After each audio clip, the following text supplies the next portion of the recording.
Chapter 1. Naval Headquarters, Marine Fort. Marshal Sengoku leisurely perused a magazine, his expression a curious blend of intrigue and bemusement, occasionally nodding or furrowing his brow. This was a newly released magazine from the EC, titled Justice at Peach Castle. The author rapidly gained fame through a humorous and whimsical illustration style, coupled with witty character cards featuring contemporary maritime powerhouses, and subsequently rode the coattails of the sensational Morgan news, soaring to international acclaim. In just a few months, its popularity had eclipsed that of the well-known comic series, Criminal Legion, Germa 66, becoming a highly sought-after source of entertainment upon the seas. After a brief interval, Sengoku closed the magazine, took a sip from his cup of tea, and glanced at the Admiral Kazu, who was idly trimming his nails in the conference room. His gaze returned to the magazine, and his facial muscles twitched involuntarily. Kizaru, do you not find it somewhat familiar that the character Monkey D. Kizaru from the Three Admirals of Justice in this magazine bears a striking resemblance to you?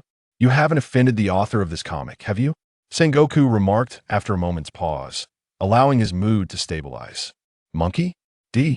Are you referring to Vice Admiral Garp? Marshal Sengoku, you know me well, how could I possibly offend anyone? Kizaru replied, setting down his nail clippers, his face contorting into a comically aggrieved expression as he took the magazine from Sengoku and began to flip through its pages. Yet, the more he read, the tighter the wrinkles on his rather dubious face became. Speed is power. Have you ever been kicked at the speed of light? In the comic, the Peach Castle Admiral Monkey D. Kizaru transformed into a beam of light, traversing the underwater battlefield, and with a single kick, vanquished a fishman criminal. Oh, how terrifying, how terrifying. This exclamation was uttered by Monkey D. Kizaru in the comic as he faced the legendary underwater criminal, the Ghost Captain, raising his hands in trepidation. Hiss! The increasingly familiar demeanor and tone startled Kizaru. What Monkey D. Kizaru? This is none other than myself, Kizaru the original. Kizaru's face contorted in thought, yet he felt increasingly perplexed. The author had detailed his behavioral habits with such accuracy, indicating a profound understanding of him.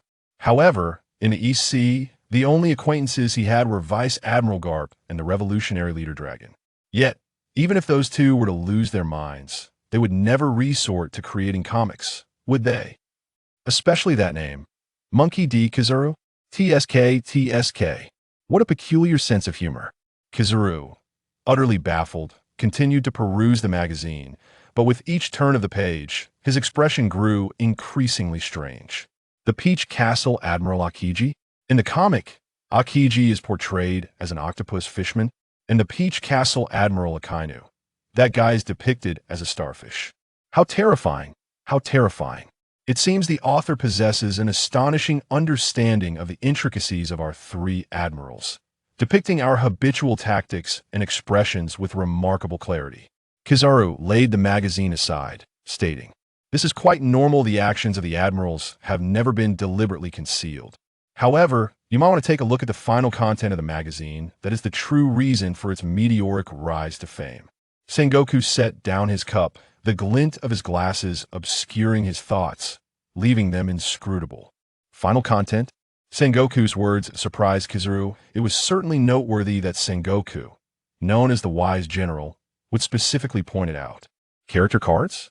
Kizaru flipped to the last page of the magazine, and upon seeing the content, his brow furrowed.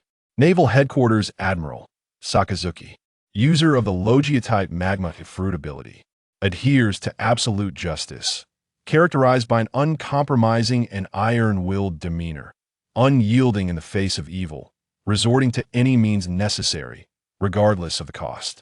Strength, 5 stars. Level of danger, extremely high. If you encounter a kainu at sea, regardless of your status, it is advised to steer clear immediately. Admiral Akainu, there are 8 pirates holding 2 hostages. Received, 10 pirates, 2 unarmed. Kizaru, was this note suggesting they roast a kainu over a fire? Well, he certainly wasn't afraid of being burned. Marshal Sengoku, should we intervene or issue a warning? Kizaru straightened up, his demeanor unusually serious. The matter of how admirals were portrayed was no trivial issue. The Yonko of a New World have also appeared on character cards without any repercussions. The Navy's tolerance is not so petty as to squabble with a comic author. Moreover, this magazine is beneficial for spreading the Navy's ideals of justice recently. The number of applicants for the Navy has surged. Sengoku opened a package of senbei, casting a meaningful glance at Kizaru. As meticulous as he was, Sengoku was well aware of Kizaru's serious intent. I've heard that your information introduction has already been published in previous character cards. If you wish to see it, I can arrange for someone to find a copy for you. Kizaru, was there truly no way to prevent this? East Sea, Lowtown. Perhaps due to the frequent visits of the naval hero Vice Admiral Garp, who often return home to blow up fish ponds. This place, which has birthed many legendary figures of the sea, has ironically been dubbed the weakest sea. In contrast to the chaos elsewhere, the East Sea is undoubtedly much more docile, a peaceful haven long yearned for by countless residents from various regions of the ocean. Even a town marked by the legendary figure of Pirate King Joel D. Roger appears tranquil amidst the rampant piracy of the era. A quaint little courtyard is situated not far from the naval base.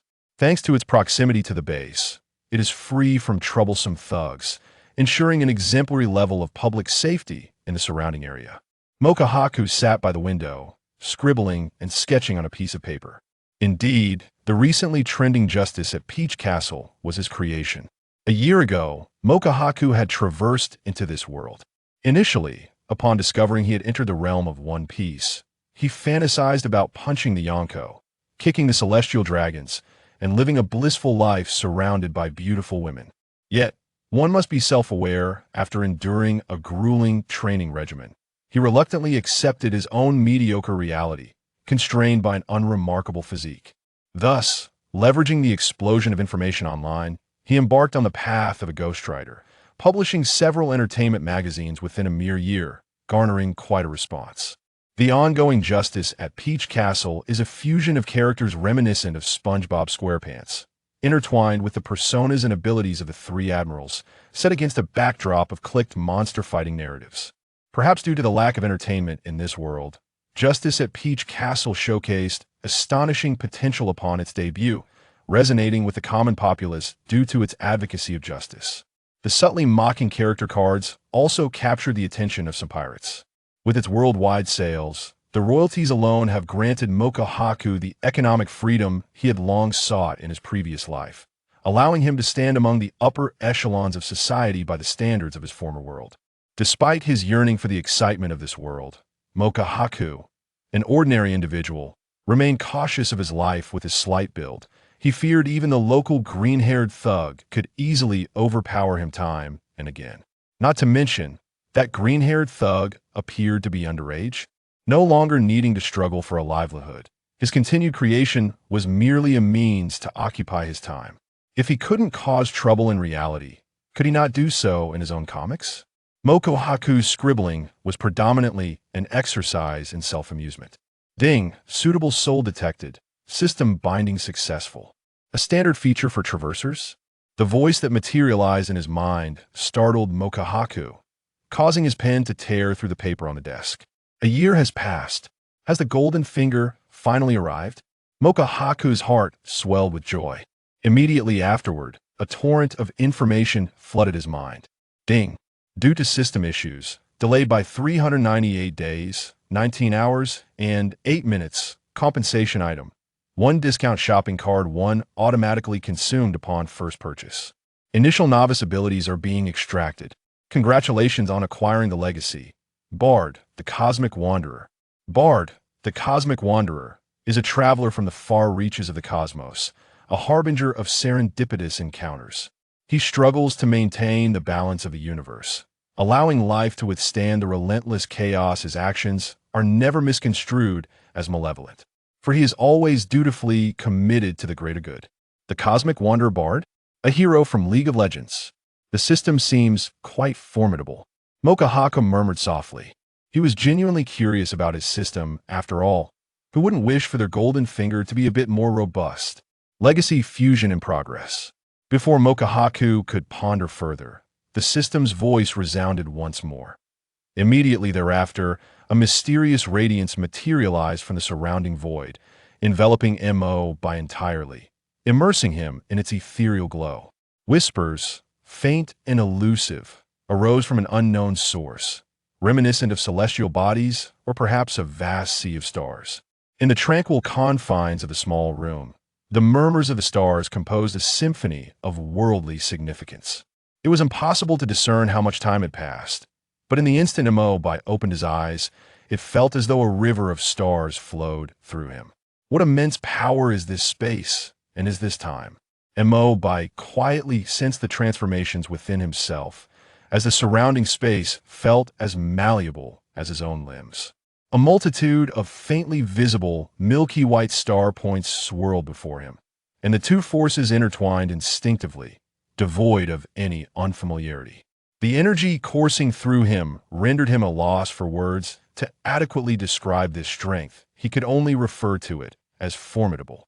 However, soon enough, a cloud of confusion settled over him.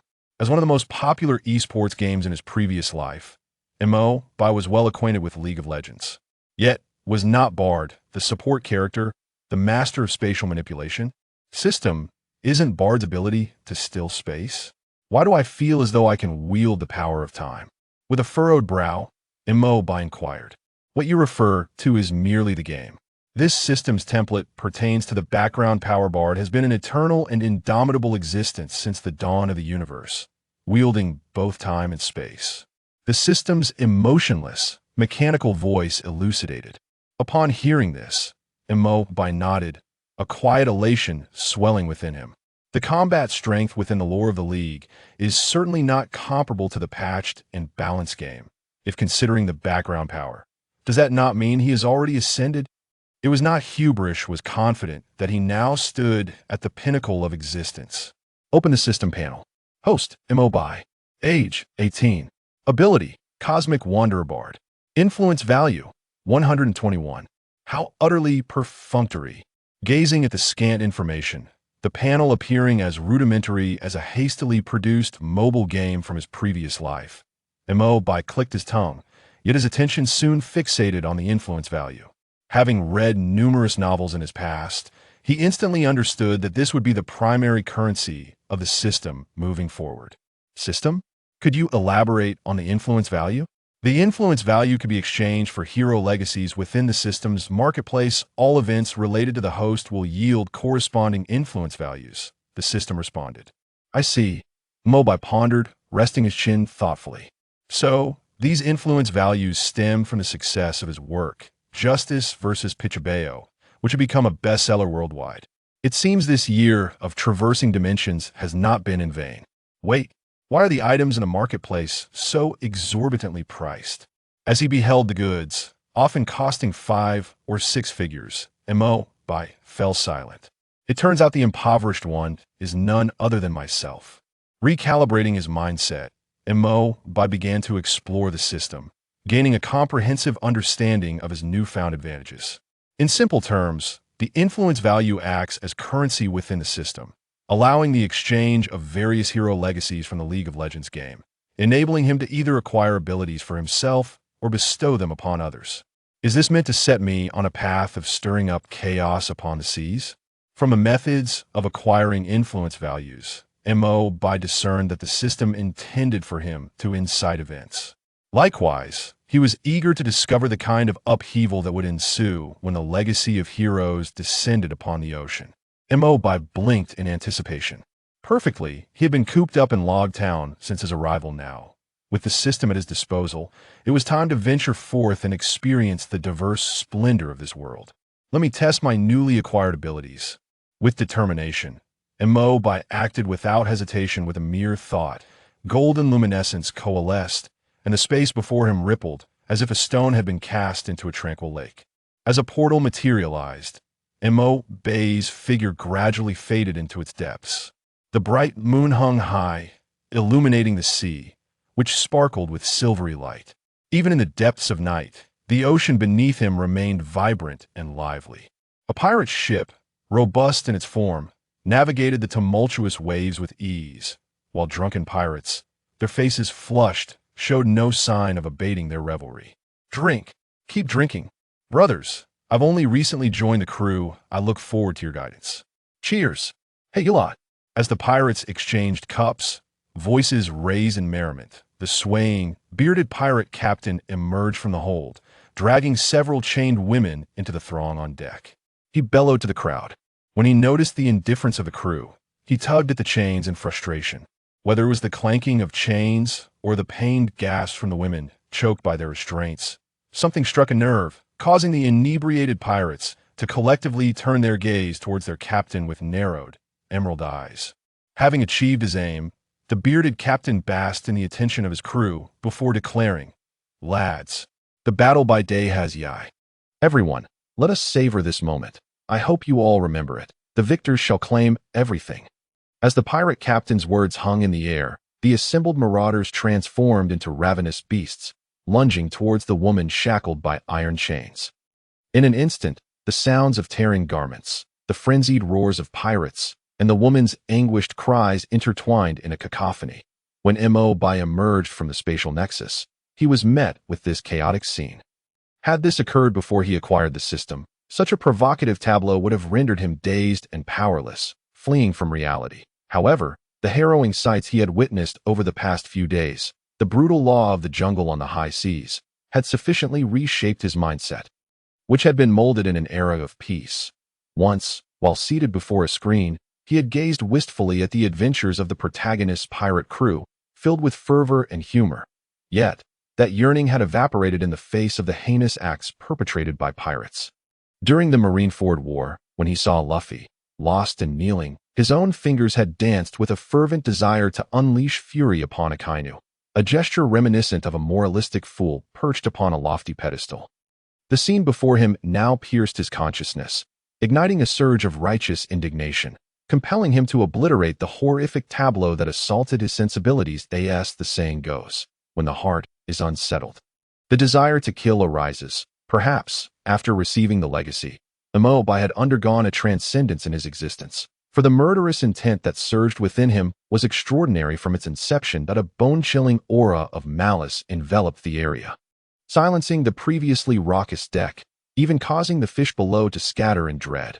The pirates, as if confronted by an unspeakable terror, turned pale with fear, their muscles spasming in fright, collapsing to the ground.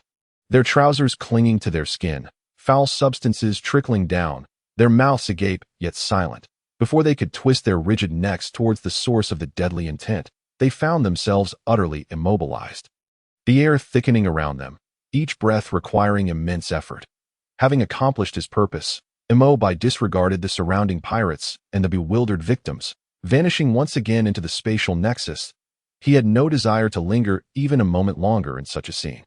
Shortly thereafter, as the rescued individuals regained their wits, the pirate ship echoed with a chorus of weeping and furious shouts. Under a moon obscured by clouds, the once bustling pirate vessel, having launched a lifeboat, slowly sank amidst flames into the depths of the sea. Only a handful of survivors managed to escape the ship, while those liberated from captivity, having killed their captors, found that only a fraction chose to embark on new lives. Many, having endured long torment and suffering, had lost the will to live, igniting a great fire to accompany their demise beneath the waves. For them, death might well be liberation. Unlike the exhilaration he had felt upon first acquiring the system, Mo's demeanor now bore a certain restraint. In just a few days, he had traversed the vast ocean, witnessing countless wonders, tranquil valleys, ever-changing seascapes, and colossal sea kings towering hundreds or even thousands of meters. The awe-inspiring craftsmanship of nature was indeed commendable. Yet, what left the deepest impression on Mo was the unmasked malevolence of humanity in this world. No, perhaps it should be termed bestiality, the collapse of decorum and music. The unrestrained pirates, the marauding bandits who slaughter villages for sport, and the slave traders who capture children for sale, all were too numerous to count. In a brief span of time, Mo had beheld the sea's frenzied face.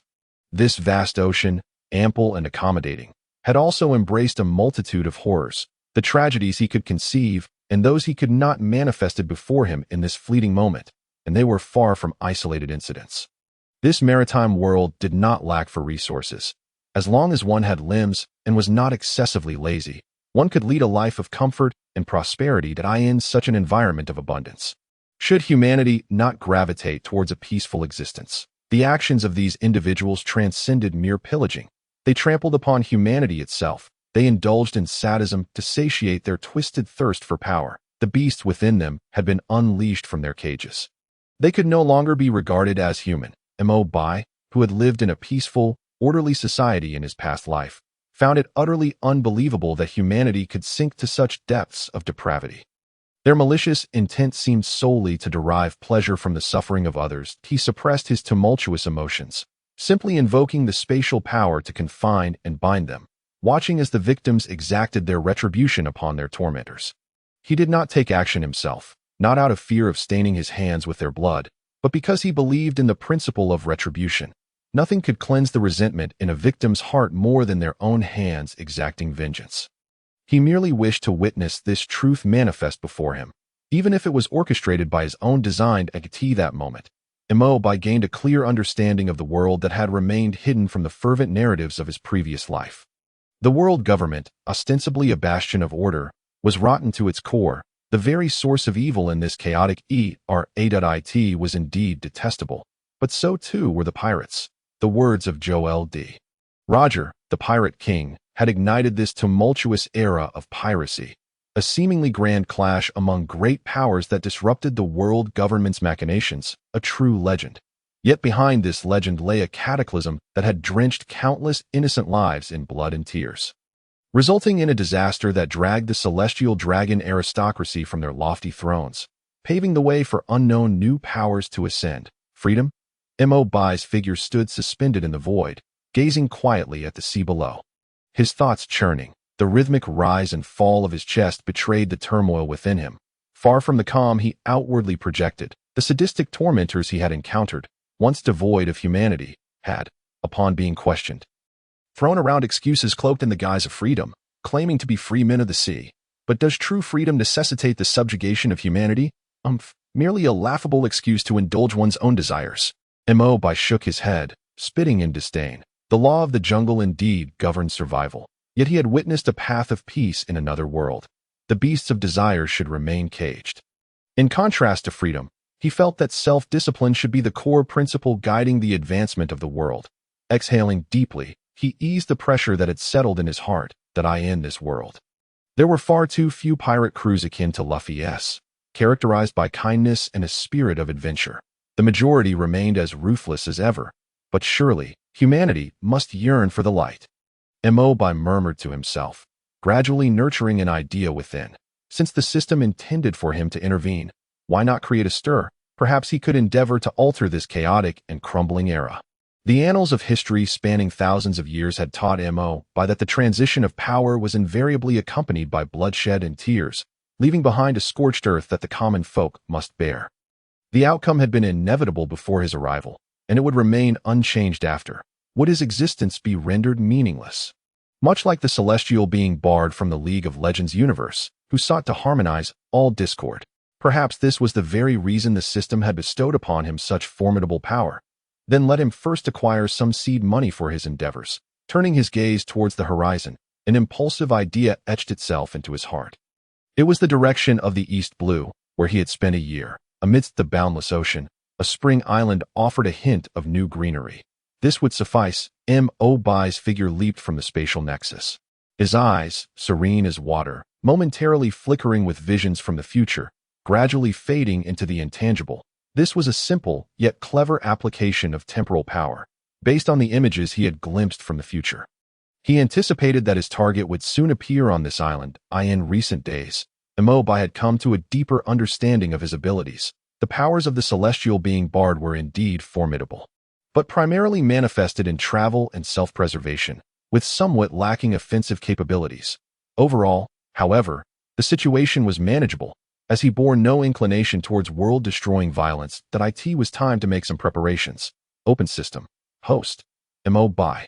Age. 20 years. Ability. Celestial Bard. Influence value. 10628. It is indeed time to stir things up in reality. Bai observed with keen interest the rapidly escalating influence value resulting from the recent efforts to quell violence and restore peace. His resolve to stir up trouble grew ever stronger. What, pray tell, is a literary plagiarist? A mere 3-digit influence value in over a year, not worth even a cursory glance. His mind delved into the system's marketplace. A dazzling array of products unfolded before him. With a delicate touch, by selected from the myriad of offerings. Ding! Would you like to spend 10,000 influence points to exchange for the legacy of Storm's Fury? Jinnah, original price, 100,000. A discount card has been applied. Yes, New Yen Island, a quaint township nestled among surrounding isles, thrived thanks to its natural geographical advantages. The influx of merchants, drawn by the scent of profit, transformed it into a bustling trade hub. The streets, alive with the chatter of passers-by, showcased individuals adorned in vibrant attire, or at the very least, clad in clean, tidy garments. The thriving foot traffic contributed to the flourishing lives of the island's inhabitants. Yet, beneath the sun, shadows lingered. This very moment, a girl dressed in a somewhat faded, simple garment hopped along the streets in search of her prey. Her gem-like orange eyes sparkled amidst her striking features, while her bright, slightly curled short hair framed her delicately pale collarbone. Her skin, as white as jade, was accentuated by a healthy blush, making her appear exceptionally radiant in the warm afternoon sunlight, despite the absence of adornments or opulent clothing.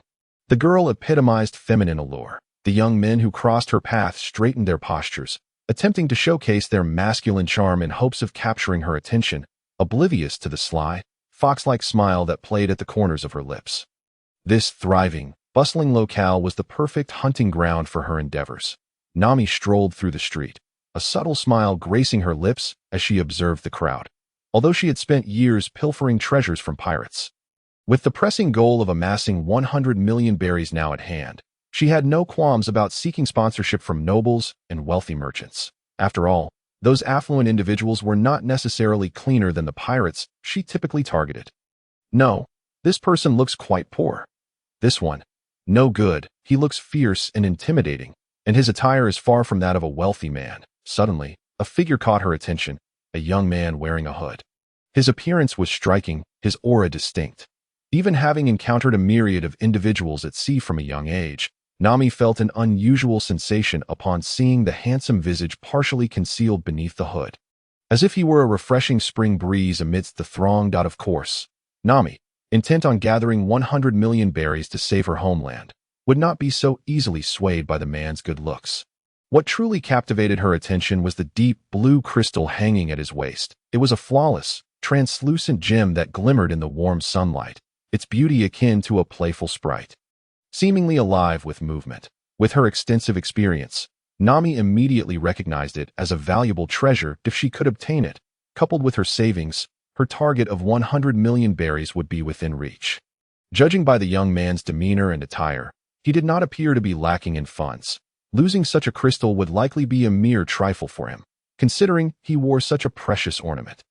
Nami mused, her mind already set on her quarry, resolved to impart a lesson on the importance of discretion and wealth. As for that crystal, it would serve as her tuition, with a buoyant step teeming with youthful exuberance.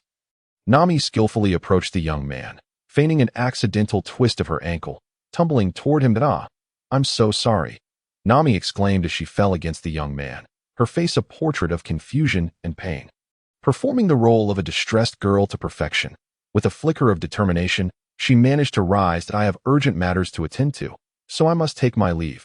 Before the young man could fully comprehend the situation, Nami limped away, disappearing into the crowd, along with the crystal that dangled from his waist. Indeed, a skilled hunter often prefers to present herself as the prey. By silently admired the girl's cunning as he watched her retreating figure. Feeling the lingering warmth of her presence fade from his body, a subtle smile gracing his lips. Now, let the winds of harmony sweep across the east. As his words faded, Mo's figure gradually melded with the surrounding space, the street bustling with activity, oblivious to the sudden absence of one among them. Having accomplished her goal, Nami raced toward the dock, excitement painting her cheeks as she envisioned the salvation of her village upon selling the crystal. Once aboard her small vessel, she deftly set sail, retrieving the azure crystal from her dimensional pocket, cradling it in her hands. Only the vast, deserted ocean could provide her with a semblance of security.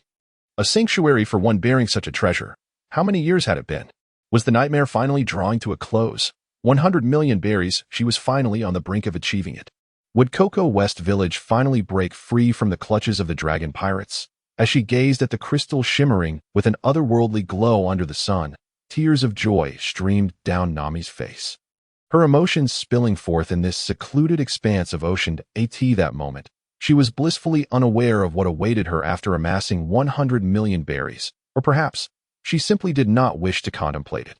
The blue crystal seemed to resonate with Nami's lament, flickering in her grasp as inexplicable runes danced upon its surface, enveloping her in a fine mist. Lost in her sorrow, Nami failed to notice the transformation of the gem in her hands. Until, in a blink, the crystal vanished, dissolving into a delicate glow that enveloped her entirely. My crystal. Where is my crystal? Nami exclaimed in panic, rising to survey the surrounding luminescence, only to find her palm empty. She sank despondently onto her boat, bewildered as to why her precious crystal had suddenly disappeared, transformed into ethereal light. Yet, she understood one thing. Her berries were gone. She was so close to her goal. How frustrating. She was on the verge of rescuing her village. In a daze, Nami wept upon her vessel, this time devoid of joy. The glow surrounding her flickered erratically, gradually converging upon her, merging with her very being. Unbeknownst to Nami, her eyelids grew heavy, and as the light vanished entirely, faint breaths echoed across the calm sea, leaving a small boat adrift. Fortunately, at that moment, all was tranquil. Ding. Nami has successfully acquired the legacy, Storm's Fury. Jinnah, the mysterious Jinnah, a spirit of the wind element, was born from the sailors' prayers in the land of runes, beseeching gentle winds to guide them through treacherous waters and triumph over fierce storms. She stood as a beacon of hope for the helpless. Upon hearing the system's announcement, Enel nodded thoughtfully. A being birthed from nature, the wind element spirit, Jinnah, possessed the ability to command the winds, embodying the essence of the elemental spirits of nature, akin to the spirits or demigods of the rune continent. Her powers paralleled those of natural fruit users in the pirate world, yet she lacked the evident weaknesses associated with seawater and sea prism stones. Possessing a lifespan that bordered on immortality, though Nami, now endowed with her abilities, might still face restrictions from certain special rule-based devil fruit users, she would find it difficult to encounter adversity in the relatively tranquil East Sea. Moreover, this power differed significantly from that of devil fruit users in one crucial aspect. There were no limitations of stamina. Jinnah's strength could rank among the top-tier combatants within the marketplace. And her most noteworthy attribute was her potential for growth. Jinnah's power would increase in accordance with the faith of those who prayed, meaning that as long as there were believers, her might could continually expand. One must recognize that amidst the tumult of the Abyssal War and the Rune War sweeping across the entirety of Runeterra, the tranquil town under the protection of Jinnah remains blessed with favorable weather. Jinnah undoubtedly merits the influence value of 100,000, a legacy ability meticulously selected by Enel for Nami. He eagerly anticipates the brilliance that Nami, with her acute sensitivity to atmospheric anomalies, will radiate as she harnesses the winds of nature, while also looking forward to the substantial influence value he could accrue during the peaceful development of the East's Ina haze. Nami found herself engulfed in a dream. In this dream, she seemed to exist neither here nor there, yet was omnipresent. Wherever the winds stirred, she manifested. The gentle breeze was her, the tempest was her, and every whisper of wind embodied her essence.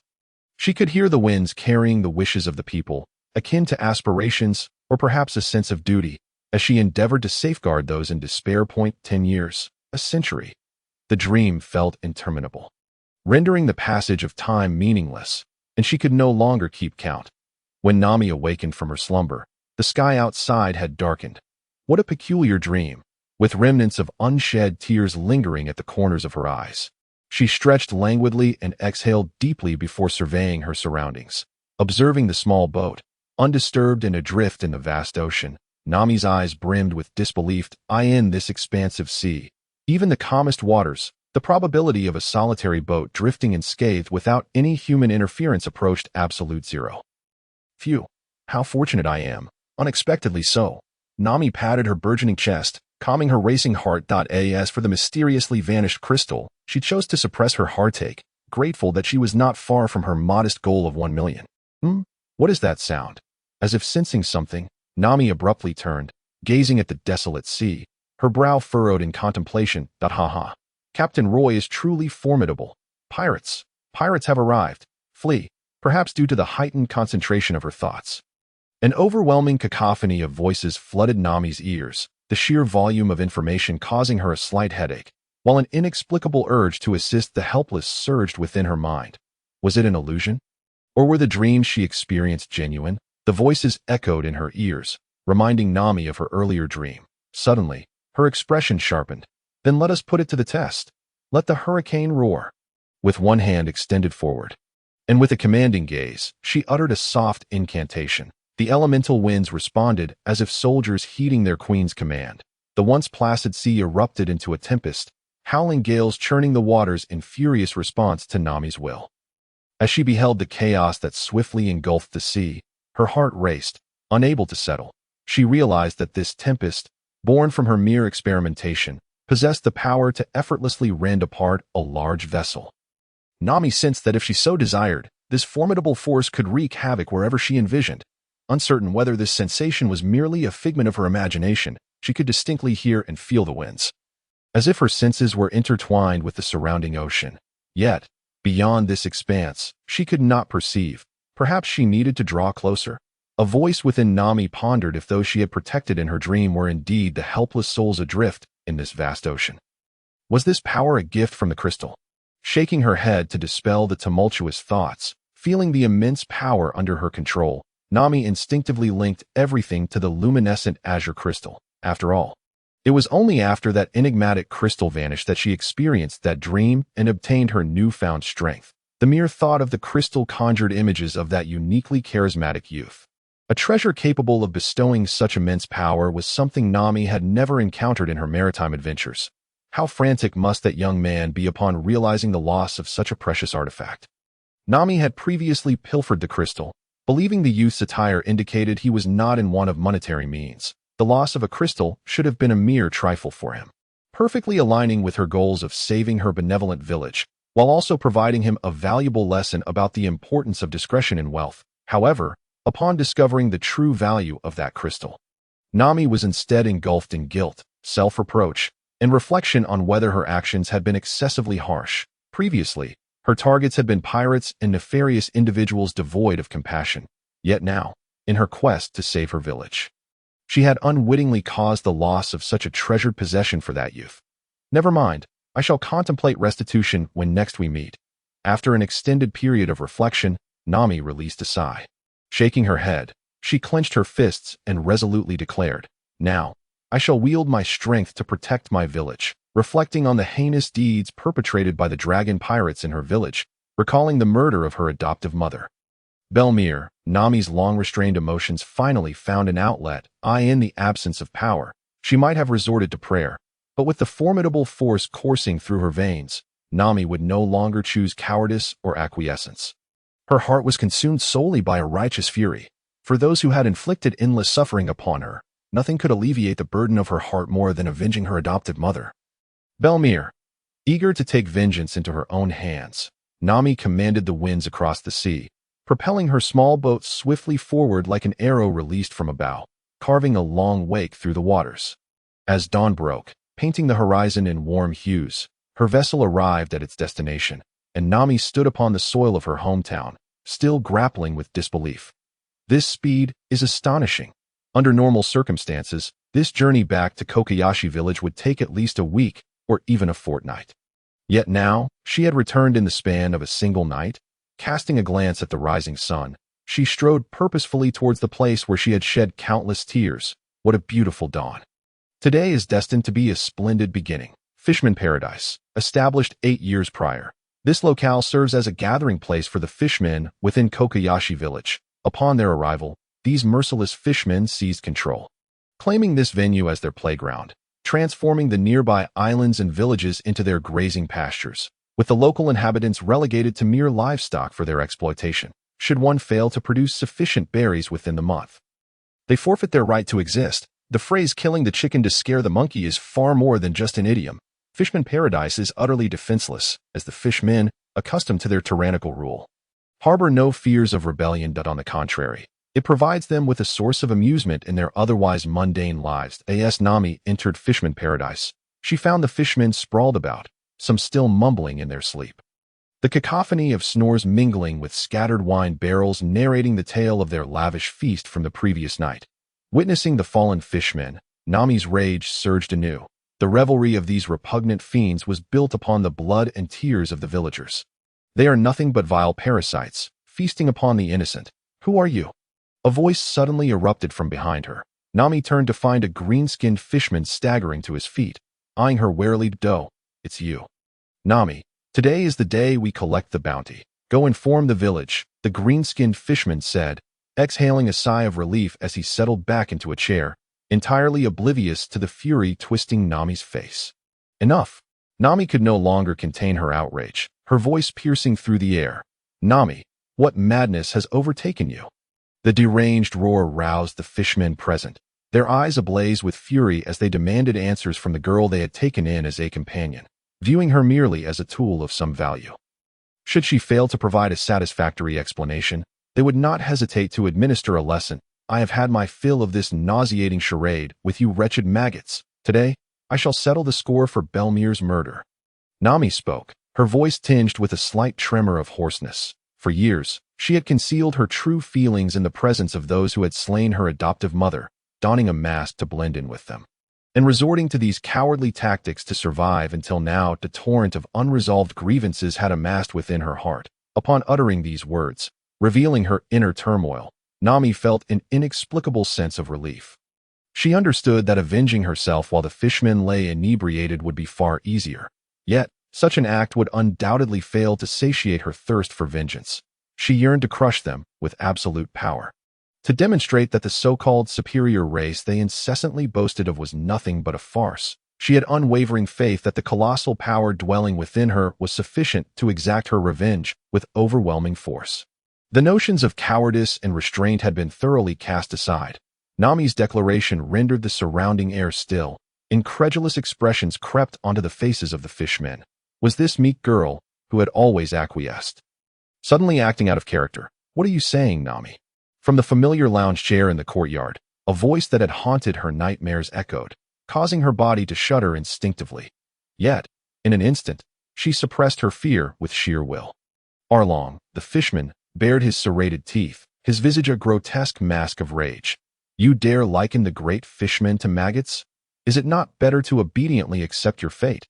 As a staunch racist, Arlong resolved to execute her with the most brutal methods upon hearing Nami's words.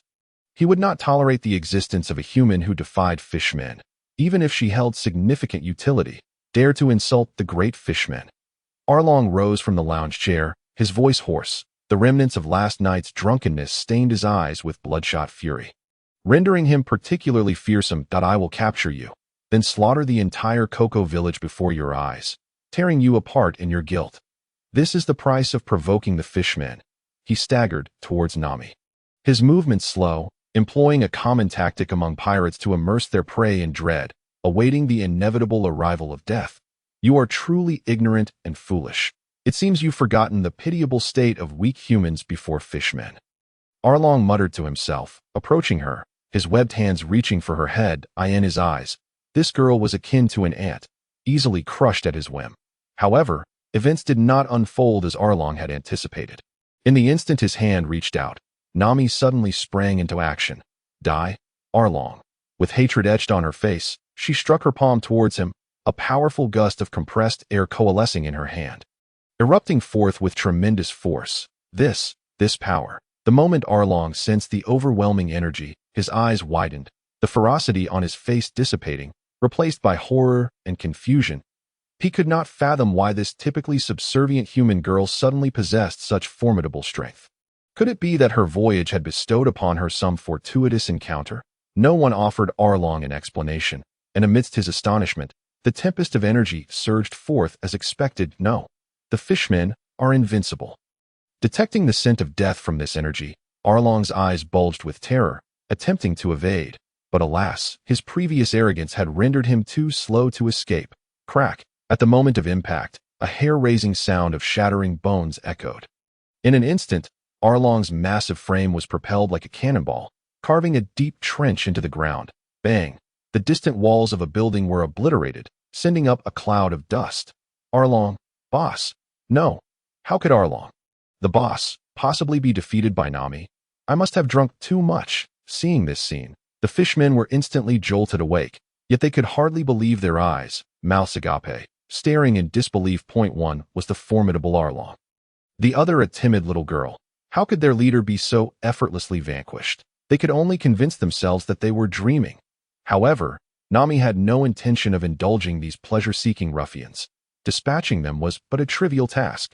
Yet before that, she needed to deal with Arlong, the oppressive leader of the villagers. Indeed, Arlong was not dead. Perhaps due to the fishman's robust vitality, Nami's displayed power was insufficient to slay him, but she was not overly concerned. If one attempt was not enough, then she would simply try again. Come forth, spare me the contemptible tricks. I can hear your repugnant breath loud and clear. Nami's ears perked up, her brow furrowing. Cough, cough. Ha ha ha. You nearly killed me just now, Nami. Arlong's unique laughter emerged from the ruins. Moments later, he emerged, bloodied and battered, his chest caved in, his broken, sharp nose adding to his disheveled appearance. This power the ability of a devil fruit. It is certainly no ordinary stroke of luck. As he spoke, Arlong violently reset his concave chest with his webbed hands, his expression a mask of savagery, recalling the perilous adventures he had undertaken in the monster-infested seas years prior. He pondered when he had forsaken that constant vigilance, that ever-present awareness of death. Perhaps it was the moment he set foot in the East Sea, this region, so remarkably docile, where even a mere ant like him could reign supreme.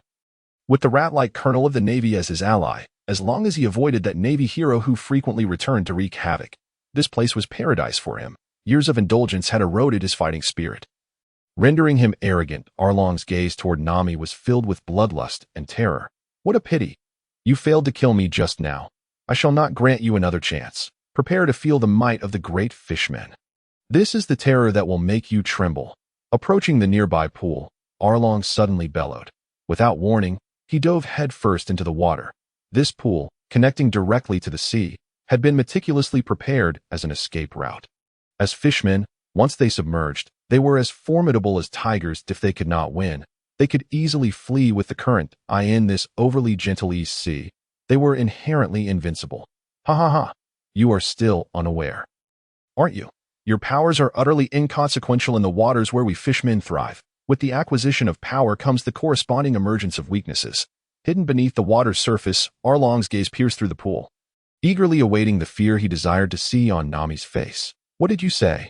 Upon hearing Arlong seemingly comprehend the source of her newfound power and its vulnerabilities, Nami's pupils constricted in shock. She feared that her quest for vengeance might come to an abrupt end. If that were the case, how would the fishmen of the Arlong pirates retaliate against the villagers of Coco Village? Sensing a shift in Nami's expression, Arlong's spirit soared, and as she faltered, he intensified his assault. And your vulnerabilities are precisely where we fishmen excel. Now, prepare to experience the taste of despair. With that, the water in the courtyard erupted, and Arlong shot forth in a column of water, his webbed hands swinging fiercely. Fishman technique. Water cannon. In an instant, water splashed everywhere, countless droplets hurtling towards Nami like bullets. Is this your so-called weakness? Upon witnessing Arlong's feeble assault, Nami's heart, which had been racing, finally calmed. If she could not handle such trivial water droplets, she would never have returned for revenge. Spiral. With a commanding shout, a torrent of air surged, forming an impenetrable barrier before Nami, shielding her from harm. The water cannon, powerful enough to shatter stone, collided with the rapidly rotating barrier of air, instantly dissipating into mist. Seeing his full-force attack so effortlessly thwarted, Arlong fell silent. Having roamed the Grand Line, he understood that Nami's current strength was beyond his capabilities. Yet, he was unwilling to relinquish the paradise he had cultivated over the past 8 years. He still had a chance. If only the sea could make contact with Nami, he could easily dispose of her. Water cannon. Water cannon. Bang! The surface of the water erupted, and Arlong was evidently brimming with energy this time. Lurking beneath the depths and launching relentless attacks, the air was once again filled with splashes of water, cascading towards Nami, yet she effortlessly deflected them. Futile. Even if you struggle, today you shall pay for the deeds of these past years. Nami gazed into the pool, oblivious to the shadow that stealthily circled to the opposite side of the pool before she could counter the assault. Opportunity. I've got you. Shark-tooth gear.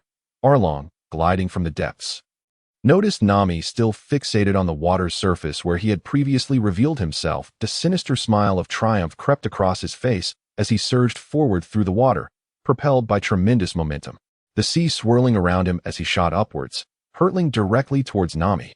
What? From behind, sensing an unusual shift in the air currents, Nami's expression turned to one of horror. She struggled to turn and evade Arlong's onslaught. But her newfound strength was accompanied by a glaring lack of combat experience, leaving her only able to catch a glimpse of the swiftly approaching menacing teeth. Those sharp fangs glinted ominously in the sunlight, slicing through Nami's figure in an instant, without a moment's hesitation. Gotcha. What does it matter if I possess the power of a devil fruit? Before a fishman, you will still be forced to submit. Arlong's eyes sparkled with bloodthirsty madness as he sank his teeth down, his speed carrying him through Nami's body. Victory. I told you. How could Arlong the Great possibly be defeated by Nami? Witnessing Arlong's success, the fishmen in the courtyard erupted in joyous cheers, as if they themselves had achieved victory, oblivious to the fact that Arlong stood frozen in place, his teeth having passed through Nami's body. Impossible. Absolutely impossible. A thunderous shout silenced the jubilant fishmen, who turned their gazes towards their leader. Arlong, seemingly deranged, trembled as he stared at the remains of what had been Nami, ripped apart by his own jaws. His eyes wide with disbelief. Yet, the evidence of his bloodthirst lay empty between his teeth, starkly contradicting his expectations, signaling a dire turn of events. Nami possessed the powers of a Logia-type devil fruit. That was the very embodiment of strength on the seas. Just having consumed it conferred formidable abilities. Even if she were weak, she would far surpass him, and without Haki to bolster him, the chances of overcoming her were infinitesimally close to zero, and now he was out of the water. What would come next? Even a slow-witted Arlong could deduce. Arlong, what's wrong? A fishman lackey, sensing something amiss, inquired. Impossible. You cannot be so fortunate as to acquire the rarest Logia-type devil fruit in the ocean. Arlong's demeanor had shifted dramatically, his expression now a blend of despair and madness. Before weaker villagers, he could flaunt arrogance and hubris. But from the moment Nami had first sent him flying, he was reminded that he, too, was but a weakling in the vastness of the sea. The dream of dominating the East Blue and enslaving humanity left Arlong feeling a bitter resentment. Yet before the overwhelming power of a Logia user, what could his resentment accomplish? A Logia-type devil fruit. Though I cannot comprehend what you speak of, this must come to an end. Nami. Hearing her voice emanate from behind him, the fishmen's hearts trembled, and they gasped in shock. Arlong turned to behold Nami, who had appeared from behind him, fully aware that his attack had failed to land, an unexpected realization washing over him. To be honest, I find myself regretting it. Letting out a long sigh, Arlong stood before Nami in a disheartened manner. Oh, regretting the occupation of my village, regretting the murder of Belmir, regretting. Nami stared at Arlong, articulating each of his heinous deeds with gritted teeth. But regret is futile. Neither I nor the villagers will ever forgive you. Ha ha ha. What a self-righteous fool. Arlong's voice erupted in a terrifying laugh that interrupted Nami's words. With a fearsome countenance, he bellowed, I regret not killing you when I had the chance. Regret not annihilating your village. Boom. A cataclysmic storm erupted, carving a terrifying trench into the ground. Before Arlong could finish his sentence, a furious Nami, provoked beyond measure, took action to end his wicked existence, leaving behind only a pool of bloodied mud. Quick, run. Arlong has been slain. Witnessing the grim fate of their leader, the fishmen descended into chaos. Yet Nami clearly had no intention of sparing these ruffians who had wreaked havoc upon her village. It's your turn. Nami directed her gaze at the fleeing fishmen scattered throughout the courtyard. These ruffians, who could only bully the ordinary populace, found themselves utterly lacking in resistance against the now formidable Nami. Except for one bumbling octopus who had previously been spared from her wrath, the rest of the fishmen were swiftly dealt with. All nightmares have come to an end, having completed her vengeance. Nami silently surveyed the desolate scene, a graveyard of her long-suffered anguish. Gazing at the sun that had climbed to the clouds, a smile crept upon her lips as she leapt with joy towards the village. As if returning to a carefree youth, She was eager to share this joyous news with the villagers of Kokoyashi, with Usopp and her sister, and of course, with Belmir, whom she regarded as a mother. Time flew by in the blink of an eye. Ever since the downfall of Arlong's gang, the villagers of Kokoyashi had returned to their once leisurely pace of life. As comrade Lenin once said, "The absence of exploiters is a blessing." Even in this agricultural village, which had never experienced an industrial revolution and faced low productivity, the villagers gradually found themselves with fuller pockets, each household beginning to stockpile surplus food, demonstrating that some truths are universal across worlds. Meanwhile, Nami, having achieved her revenge, immersed herself in this delightful rhythm of life. She tended to her family's orange tree, greeted passing villagers, and reveled in the beauty of such a life, wishing it could last forever, if only the incessant clamor that rang in her ears would cease. Though she found the constant chattering, akin to a chaotic market, tiresome, Nami's kind-hearted nature prevailed. She would always lend a hand when she heard someone in need. Armed with her formidable strength, she could easily resolve the dilemmas of those seeking help. Each time she witnessed the grateful smiles of those she rescued, filled with joy at their newfound lease on life. Nami felt that perhaps this was also quite fulfilling. How wonderful it would have been if someone had helped her when the tyrant first descended upon Kokoyashi. This shift in mindset led Nami to actively seek out meaningful calls for assistance. Harnessing her abilities to adapt and gradually learning to filter out the cacophony of useless noise that surrounded her, through her continuous aid to others at sea, Nami became increasingly adept at mastering her abilities. Even learning to merge with the wind, wherever a whisper of a plea arose, Nami would swiftly appear, transforming into a one-woman rescue team with remarkable efficiency. Although this world boasted wondrous creatures like the transponder snail for instant communication, most sailors remained deprived of such luxuries, relying on the age-old tradition of word of mouth. The tale of a girl who offered help to the distressed at sea had yet to spread widely. Nevertheless, the seeds planted would inevitably bear fruit. It was still the island of New Jane, serving as a trading hub connecting neighboring islands. Merchant ships arrived and departed daily, while one might not boast of its size. This area was undoubtedly the most well-informed in the surrounding seas. The Holmo Tavern, with its extensive storage facilities, naturally became the preferred lodging for merchants traveling from afar, attracting a multitude of individuals seeking collaboration. During today's dining hour, the Holmo Tavern was as lively as ever, with every table in the hall filled to capacity. After satisfying their appetites, lively conversations ensued at T1 table, a portly merchant with wavy hair and a beer belly. His face flushed from drink, recounted his harrowing tale to his companions. "Oh, you remember the tsunami that suddenly struck a few days ago? There was no warning whatsoever. The waves must have been dozens of meters high. If you weren't careful, you'd be crushed by the cascading water, which must have weighed tens of thousands of tons. My heavens, that would surely crush a ship flat. It is estimated that the highest mountain on our island could be obliterated in an instant." "Gruo, why do you say such things? My cargo ship encountered this tsunami while I was still aboard. How is that even possible? Do you comprehend the sheer magnitude of that tsunami? The ivory reef in our area was completely swept away. If you had been out at sea, how could you possibly still be here? It was indeed perilous. Every soul on the ship felt as though death was imminent. Yet, against all odds, we survived," the merchant named Gruo. Upon hearing the murmurs of skepticism around him, felt a twinge of discontent within, and continued recounting his harrowing experience. "You know the customs of our hometown. Before setting sail, we must pay homage to any deity for safe passage." In truth, no one took this seriously. The villagers were well aware of its impracticality. It was merely a source of psychological comfort. The sight of monstrous waves crashing down upon us was utterly despairing. The only recourse we had was to pray. None of us anticipated that a miracle would transpire. A young maiden appeared above us without warning, followed by a fierce gust of wind. It was as if an invisible barrier had been erected above our heads, rendering the tumultuous waves impotent. Such divine strength could only belong to a deity. That maiden was undoubtedly the embodiment of the wind god. We were all left in a state of astonishment. And by the time we regained our senses, the tsunami had subsided, and the wind god had vanished. Now, we have erected a statue of the maiden on our island, and we pay our respects to the wind god before embarking on any voyage." After finishing his tale, Gruo closed his eyes and bowed reverently to the void, just as he was about to extol his faith to the gathered crowd when someone at the adjacent table exclaimed, Was that maiden not sporting orange short hair?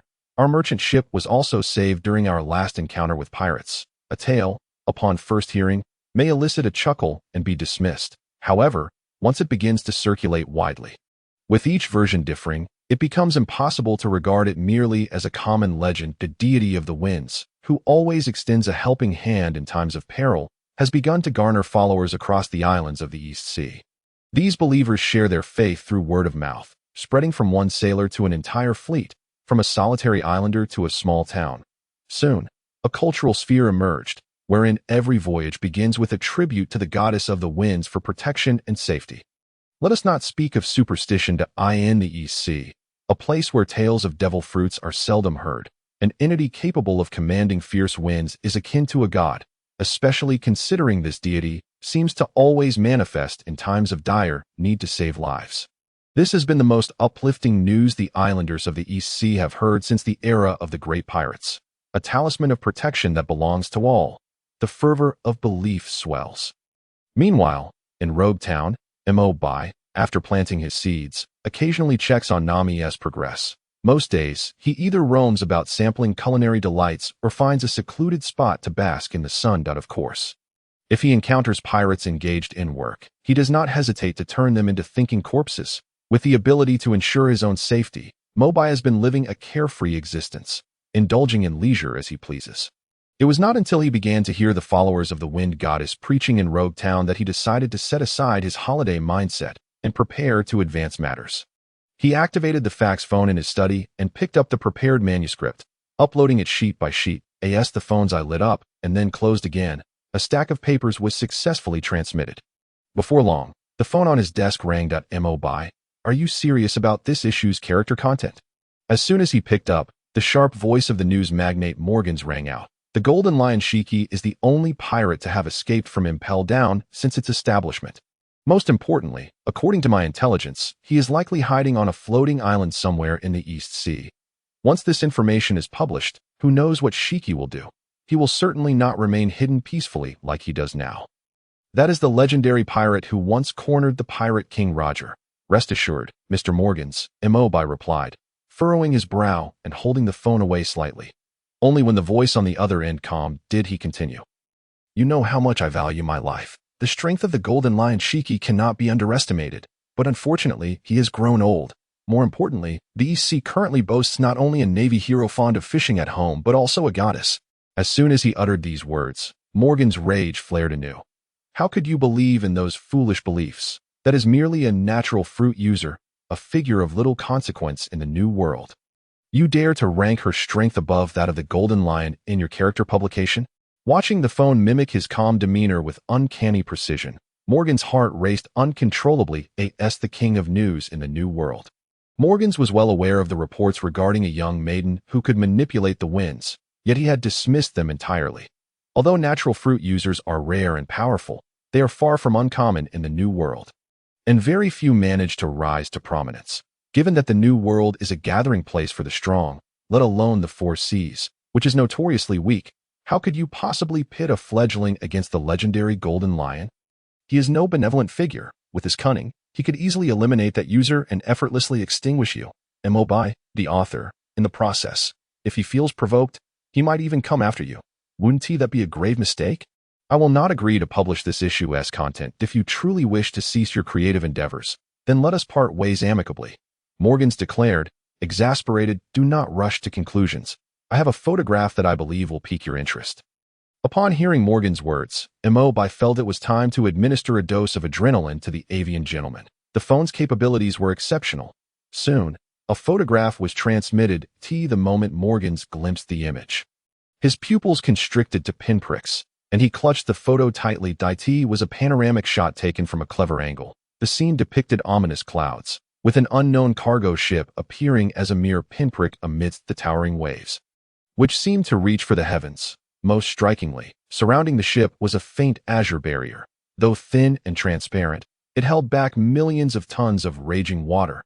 People often liken the might of certain individuals to natural disasters to emphasize their power, such as the calamities wrought by the Beast's pirates' calamities or Akainu's volcanic eruptions or Whitebeard's quakes. However, in a world predominantly governed by the sea, The most despairing disasters are those that arise from it. Storm surges, typhoons, tsunamis, whether triggered by earthquakes or volcanic eruptions, any mention of such terms typically heralds immense loss. Yet here, in this photograph, a single individual sheltered a cargo ship amidst the most chaotic heart of a tsunami.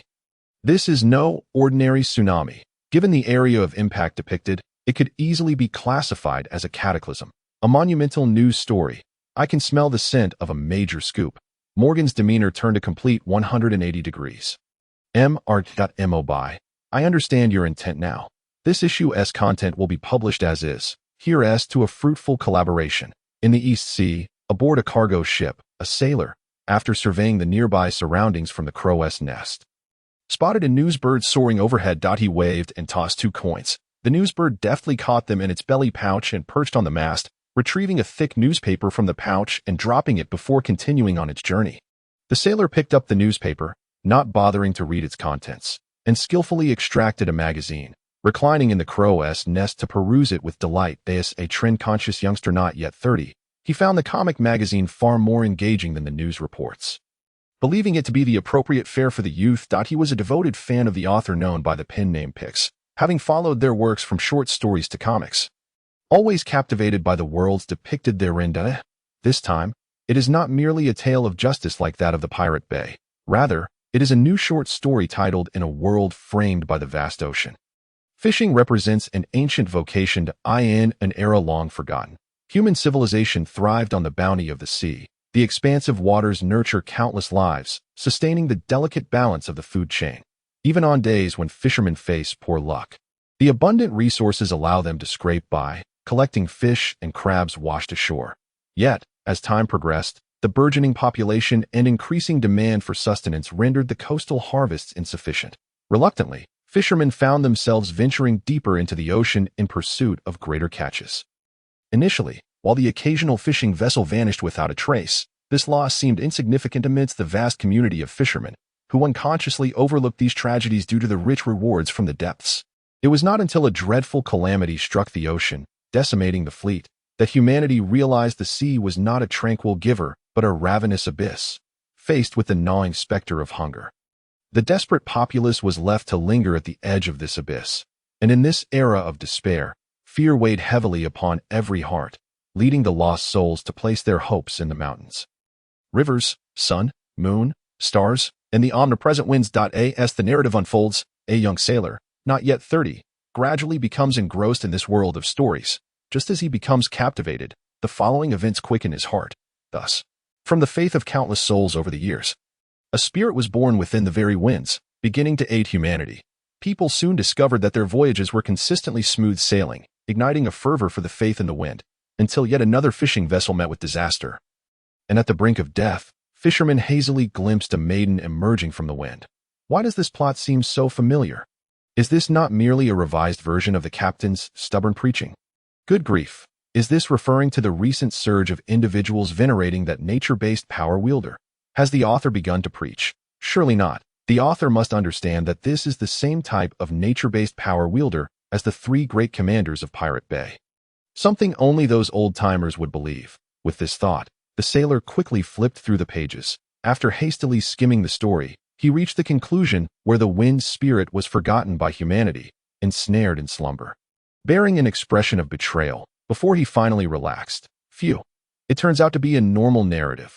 Young people capable of leading trends would certainly not fall prey to superstition. In the marshal's office, Carp munched on rice crackers, oblivious to the increasingly grave expression on Sengoku's face. Oh no, it's all gone. Shaking the empty bag, Carp poured the crumbs into his mouth, his face a portrait of regret. Sengoku. Do you have any more rice crackers? He inquired, laughing as he leaned closer to Sengoku, reaching for the drawer. Carp, you scoundrel. Following a brief tussle, Carp ultimately failed to procure additional snacks. Both men finally settled into their seats. Sengoku. What new developments have arisen? Carp resumed his serious demeanor, regarding Sengoku with curiosity. His colleague rarely wore such a solemn expression. If my intuition serves me correctly, the East Blue is about to face a significant event, though framed as speculation. Sengoku's conviction was palpable. What? The East Blue? What on earth is happening? Carp exclaimed, rising in alarm, unable to dismiss his concern for his hometown, where his grandson, whom he hoped would become the king of the Navy, still resided. Calm down, Carp. Sengoku's voice was steady as he sought to soothe Carp's anxiety, then handed him a newspaper and magazine. Take a seat and look at this. Carp swiftly perused the magazine, gleaning a surface understanding before setting it aside to focus on the newspaper. His interest in such bizarre tales had waned over the years. Before long, he flipped through the scant pages of the newspaper, yet found nothing that could explain Sengoku's somber demeanor, nor did it even mention news from the East Blue. Just as Carp was on the verge of losing patience, Sengoku's lips twitched as he retrieved the magazine. Flipping to the back cover, take a look at this character card. Carp felt puzzled. What useful information could entertainment-related content provide? Nevertheless, he remained silent and began to read. Legendary pirate, Gold Lion Shiki, user of the float fruit, an old adversary of the world's strongest man, Edward Newgate, and the pirate king, Gold Roger. Shiki harbors ambitions and courage to conquer the seas. Power, 4 stars. Danger level, high. Although Shiki's combat abilities have diminished due to the loss of his legs, his swordsmanship remains formidable. An incident during the Marineford War left the ship's wheel embedded in his head, causing occasional lapses in focus or nonsensical responses, alongside a psychological aversion to extreme weather. Shiki. Die. Ha. A storm. It's a wild mane.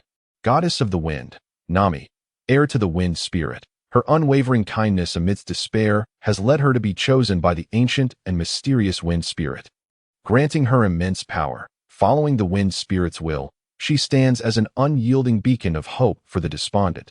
Power, 5 stars. Danger level, low. Nami, imbued with the wind spirit's abilities, possesses a benevolent nature that drives her to assist those in need. However, her past has instilled in her a profound fondness for wealth. In times of trouble, a few berries might expedite her assistance. Dear Goddess of the Wind, your loyal follower seeks your aid. Nami, coming. The character cards, containing merely a few hundred words, sparked a flicker of realization within Carp as he looked up at Sengoku, inquiring, "Are you suggesting that Gold Lion will soon make a move?" Indeed, while the veracity of the character cards' content remained uncertain, previous cards had consistently rated the 4 emperors and admirals with 5 stars. This time, however, the legendary pirate Gold Lion Shiki was placed just below the admirals, a clear affront to him. Shiki, with his inflated ego, had remained hidden for 20 years for reasons unknown, but it was certain that this time, he would not remain at peace any longer.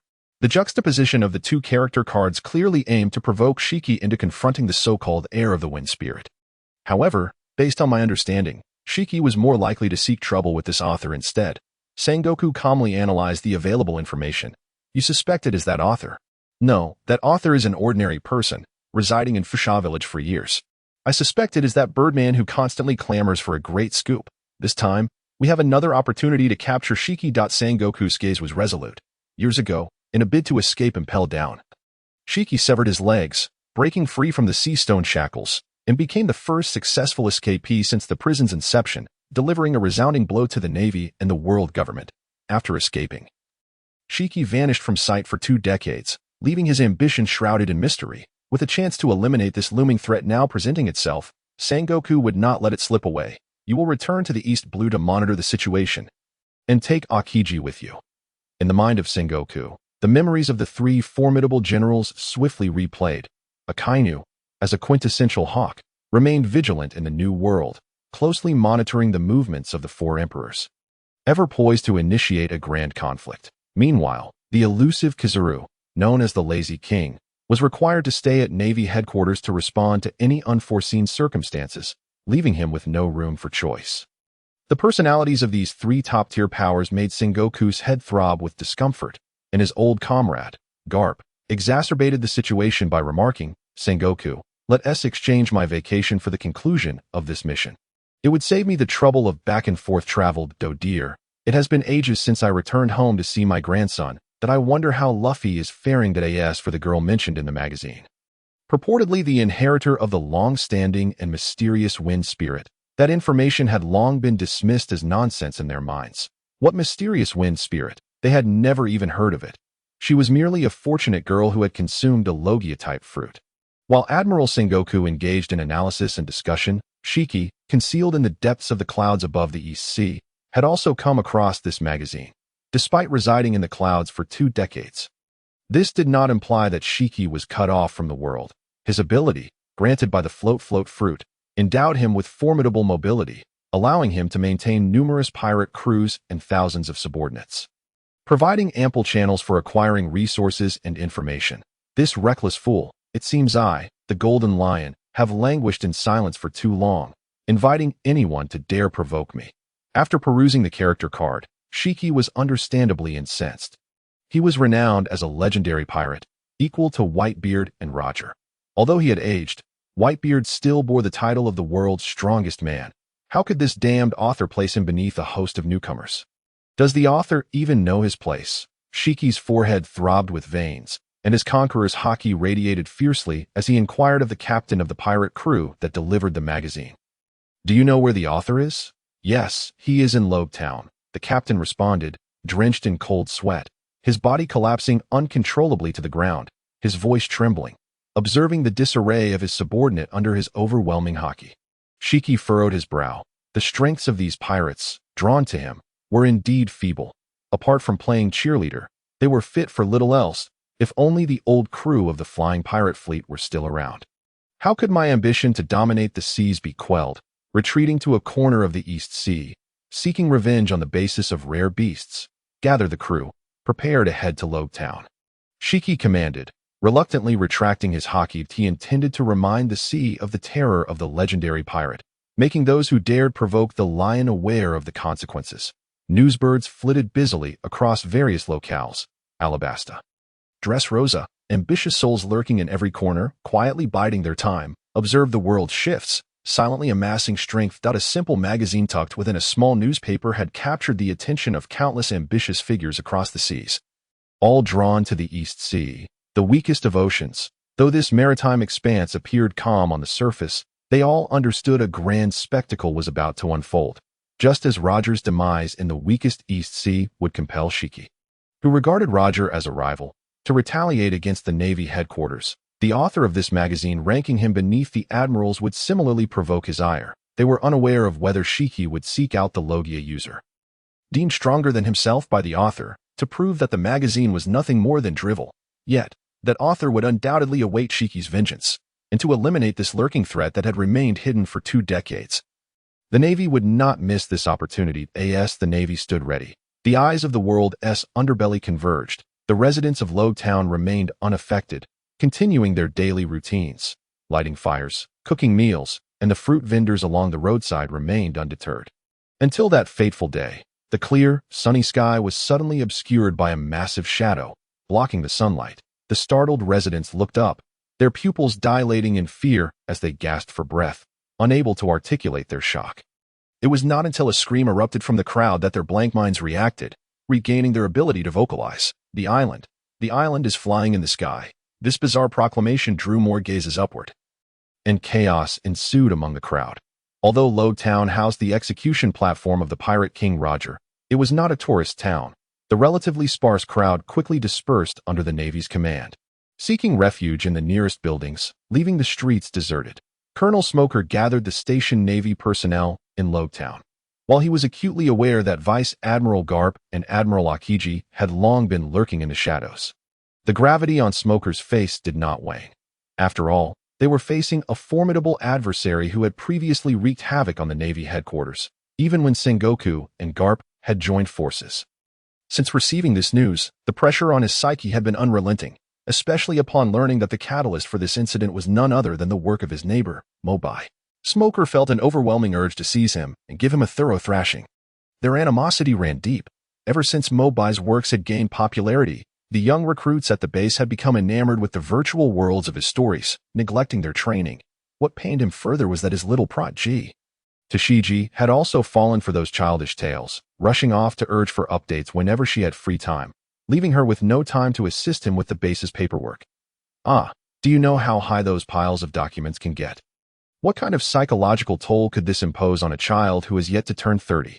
And now, because of the trouble he stirred, I must clean up after him. Damn you, Mobai. I swear I will give you a proper beating after this. Smoker seethed through gritted teeth. Yet, he remained discerning regarding priorities, addressing the assembled Navy personnel. Everyone, be cautious of falling debris. Avoid direct confrontations unless absolutely necessary.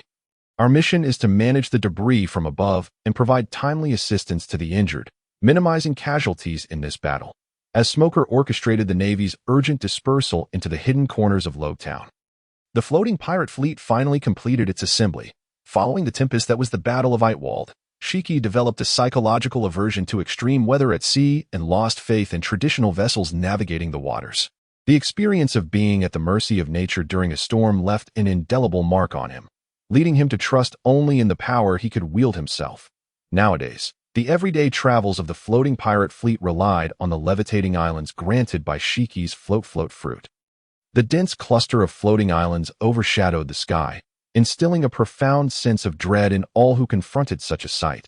The islands served as both vessels and instruments of intimidation. The fall of any single island could wreak havoc upon the ground below. Residents huddled in their homes, merely closing doors and windows, drawing curtains tight, praying for safety while awaiting their uncertain fates. Not long after, Shiki emerged from the dense cluster of floating islands. "Ha! Do you feel the terror of facing the lion's might?" A swarm of ants, merely scuttling about, the vacant streets, and the Navy personnel peeking from behind the corners of buildings rekindled memories of his days of dominance over the seas. He, the Golden Lion, was the looming terror above all. After relishing a moment of superiority, Shiki did not forget the purpose of his visit. "And where is the author of that magazine, Winds of Change? I have come all this way. Will you not come out to meet me, and let that so-called wind manipulator, who you claim is stronger than I, emerge as well, so I may see if they are truly as formidable as you suggest?" His voice, aged yet commanding, resonated like a lion's roar above Logtown. The residents, hidden within their homes, found an outlet for their anxiety at the unknown, silently cursing the author who had stirred this calamity, while simultaneously praying for the safety of the wind manipulator, who had recently garnered fame in the East Sea. Under the threat posed by Shiki, the legendary pirate, regardless of their previous beliefs, all turned to Nami in hope for salvation.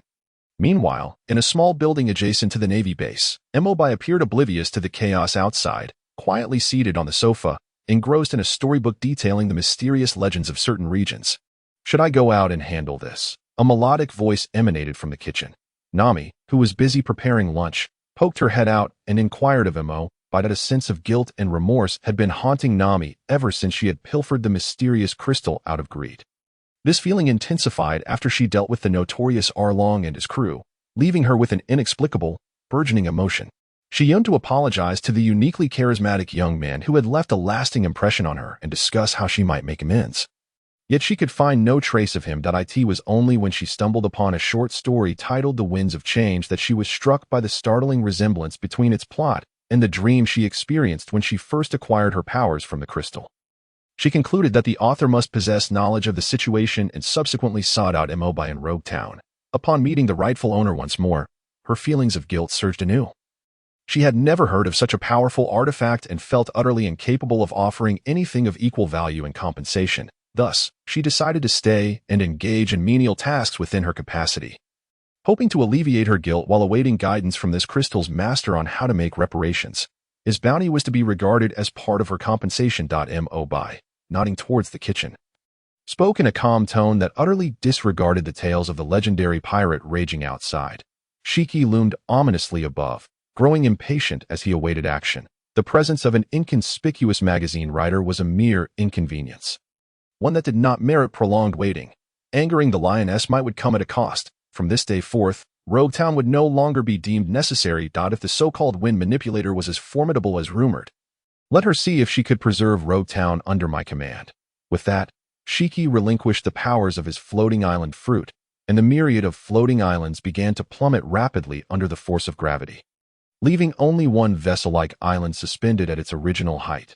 Boom, boom, boom. The multitude of floating islands, propelled by their altitude and weight, descended swiftly, creating a cacophony reminiscent of a storm. From a distance, the densely packed islands appeared akin to a meteor shower choosing to settle in one locale. No, each of these islands was far larger than ordinary meteors. If such a multitude of floating islands were to crash down, the island itself would surely succumb, leaving the sheltered populace within their homes with no chance of survival. Damn it! Shiki was being excessively cautious. Watching from the shadows above, Carp gritted his teeth at Shiki's aerial presence. He and Akiji had long arrived at Rogue Town, remaining hidden while awaiting the moment Shiki descended, when the mobility of his floating fruit would be at its weakest, to confront him. Yet, who would have thought Shiki would exercise such caution, offering them no opportunity whatsoever, though Carp could use the Navy's 6 styles to ascend. The exertion was immense, and he could not match Shiki's speed. Should Shiki sense any threat, he could swiftly escape thanks to his superior mobility, fight if possible, flee if not. The vexing aspect of the floating fruit lay precisely in this. There was no time to waste. I shall intercept the falling islands. Carp, you handle Shiki. Akiji, typically so laid back, spoke with unusual seriousness. Leave it to you? Wait, I senti that the one capable of controlling the wind. How infuriating. What chaos these youngsters are causing. Carp nodded at Akiji, only to turn back and find a figure had materialized in the air where only Shiki and the floating islands had been moments ago. The figure was accelerating their movements, employing the moonwalk technique. Nami appeared above Rogue Town, her cooking apron still donned, gazing at the rapidly descending islands with a calmness that belied her youth, after her numerous acts of assistance throughout the East Blue. The number of those who believed in her had grown, and her strength was now a far cry from when she first acquired her abilities. This scene failed to stir her emotions. She extended her hand, summoning a fierce whirlwind, a powerful tornado. The speed at which it formed produced a shrill whistle, and soon a staff materialized in her grasp. Wind blessing. The staff emitted an increasingly brilliant blue light as the simple incantation escaped Nami's lips. Boom! An earth-shattering roar erupted from the island, akin to the wrath of the heavens, and in an instant, all present felt their hearing vanish. The sound was so overwhelmingly loud that it exceeded the human threshold, causing the brain to instinctively dull the auditory senses. All surrounding sounds faded into oblivion. A delicate, translucent barrier, as gossamer as a cicada's wing, emerged from the staff in Nami's hand, enveloping the island beneath her. At that moment, the floating islands, having lost their buoyancy, finally crashed down, their numerous fragments raining like the concentrated firepower of 1,000 cannons. Yet, the spectacle unfolding was akin to a silent film. The seemingly fragile barrier proved to be remarkably resilient. The collision resembled that of stone against egg. Despite the island's desperate, gravity-fueled assault, they inflicted not a scratch upon the barrier, merely stirring up clouds of dust that were quickly swept away by the wind. The grand offensive of the Golden Lion left nothing in its wake, in the absence of sound. Shiki, unable to utilize his observation haki amidst the obscuring dust, remained oblivious to the futility of his attack. It seems my blade has not dulled with age. As his observation haki swept the area as usual, hearing no sounds and believing he had annihilated the island with a single strike. Shiki departed, satisfied. Nami, having received this information on the wind, vanished within its currents to pursue him. This personified bounty was intended for her debt repayment. She could not allow him to escape. Mere seconds elapsed between the island's descent and Nami's decisive intervention. Carp, who had yet to ascend to a sufficient height, observed the unfolding events with bewilderment. So many floating islands. Even at full strength, he could only shatter them to prevent significant destruction to the town. Yet this girl had resolved the matter with such ease, not a speck of dust falling upon Rogue Town. She appeared to be no older than his grandson. Carp marveled at the rapid progression of the times. Counting carefully, he realized that though those of his generation still stood at the pinnacle of the world, the relentless march of time was unkind. Even the so-called strongest man in the world, Whitebeard, was showing signs of decline, having not stirred the seas in quite some time. Were it not for the dire state of the ocean, he would likely have retired by now. What a life of toil it has been. Ha ha ha, how foolish of me to underestimate the prowess of the youth. It seems one must yield to the passage of time. Upon my return, I must discuss retirement with Sengoku. Carp laughed heartily as he descended to the ground. Carp, it appears our plan to capture the Golden Lion must conclude here. With Rogue Town safe and the Golden Lion having departed, Akiji took his leave at an opportune moment. Once a staunch believer in burning justice, Akiji had developed reservations towards the world government and navy following the O'Hara incident, resolving to support lazy justice instead, often deferring tasks assigned by the navy and world government, adhering to his own sense of righteousness. Had it not been for Carp leading the mission, he would never have chosen to embark on this journey. Meanwhile, Nami, having confirmed the general trajectory of the floating islands, arrived early in an uninhabited stretch of sea. Awaiting Shiki's arrival, growing bored, She recalled Shiki's psychological trauma following his disastrous encounter with a storm during the Battle of Eitwald. She began to amass rain clouds within her sensory range, creating arcs of electricity between the clouds, and planned to unleash a hurricane and tornado in tandem. A devilish glee bubbled within her as a smile graced Nami's lips. Hee. The first version of the artificial storm will allow him to once again experience the terror of nature's wrath. Golden Lion Captain, your previous display in Rogue Town was truly magnificent. Tomorrow's headlines have been reserved in your honor. Indeed, with a mere wave of his hand, dozens of floating islands plummeted, and should they land upon the naval headquarters, the reputation of our aerial fleet would instantly eclipse that of the 4 emperors. Shiki and his crew, aboard the remaining floating island, soared in the direction from whence they came, relishing the flattery from his crew after achieving the one-strike annihilation feat. Shiki was in remarkably high spirits. Since escaping from Impel Down, he had set his sights on the serendipitously encountered island of rare beasts, contemplating its potential for destruction as retribution against the East Blue, thereby showcasing the true cruelty that a pirate ought to embody to the world. Yet, it seemed that he was not hindered by the lack of external strength, for the 2 decades spent lurking in the shadows appeared entirely unnecessary. Curse it. This cursed helm must be muddling my thoughts, Shiki grumbled, stroking the helm that had fused with his skull. Suddenly, a dark mass appeared on the horizon, causing a prickling sensation at the nape of Shiki's neck. Is it growing a brain? A thunderhead? Shiki pointed towards the distance, puzzled. His pirate subordinates, accustomed to Shiki's nonsensical outbursts, turned to follow his gaze. It wasn't a thunderhead. It was a storm, Captain Shiki. We must depart this place swiftly. Upon witnessing the ominous clouds, thick and pulsating with arcs of electricity, rushing towards them, the pirates urged Shiki to hasten their escape. It's not a thunderhead, Shiki exclaimed, slapping his palm in realization, the keyword suddenly igniting his awareness. What? A storm.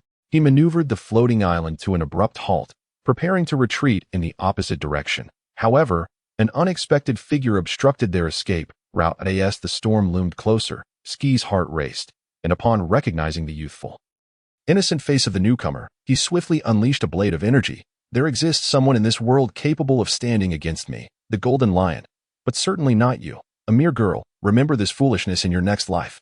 Wave slash. The golden blade of energy whistled through the air, yet the opponent made no move to react and was pierced cleanly through, just as a smirk of disdain began to form on Shiki's face. He witnessed the bisected figure miraculously restore itself. A Logia user. You were that wretched author S. Bingo. Congratulations, you were correct. Nami snapped her fingers, flashing a mischievous grin at Shiki. This time, the prize is a storm. Enjoy your experience. You conjured this storm? Shiki glared at the swiftly approaching cloud mass behind him, gritting his teeth in frustration. The mention of the keyword had sharpened his mind, and he swiftly deduced the cause of the storm, an orchestrated event. The sky darkened. The massive cloud, driven by fierce winds, rapidly closed in on the Golden Lion's floating island. Looking up, the clouds seemed to stretch for hundreds of miles, their heavy darkness flickering with blinding bolts of lightning. And a suffocating aura enveloped everyone aboard the aerial fleet. Additionally, the storm was not only marked by the stinging raindrops and thunderous lightning, but also by the terrifyingly erratic winds, further exacerbated by the fact that the one who conjured this tempest could wield the wind itself. The winds howled violently. Tornadoes swept through, lifting colossal waves from the sea that reached for the skies. The unpredictable gales sent the floating island, now devoid of gravity, careening in every direction. The heights are unbearably cold. This sentiment echoed in the minds of all aboard the aerial fleet. With no shelter from the storm, the temperature plummeted, and the winds grew ever fiercer. Those atop the floating island clung desperately to the nearest plants and structures, seeking a semblance of safety, but under the relentless assault of the wind and chill, their bodies quickly succumbed to hypothermia, ultimately swept away by the tempest. The Golden Lion, battered by the winds, found himself seeing stars. It dawned on him that it was not merely traditional vessels that faltered before nature's wrath, but anything was equally helpless under nature's lash. I must return to the sea.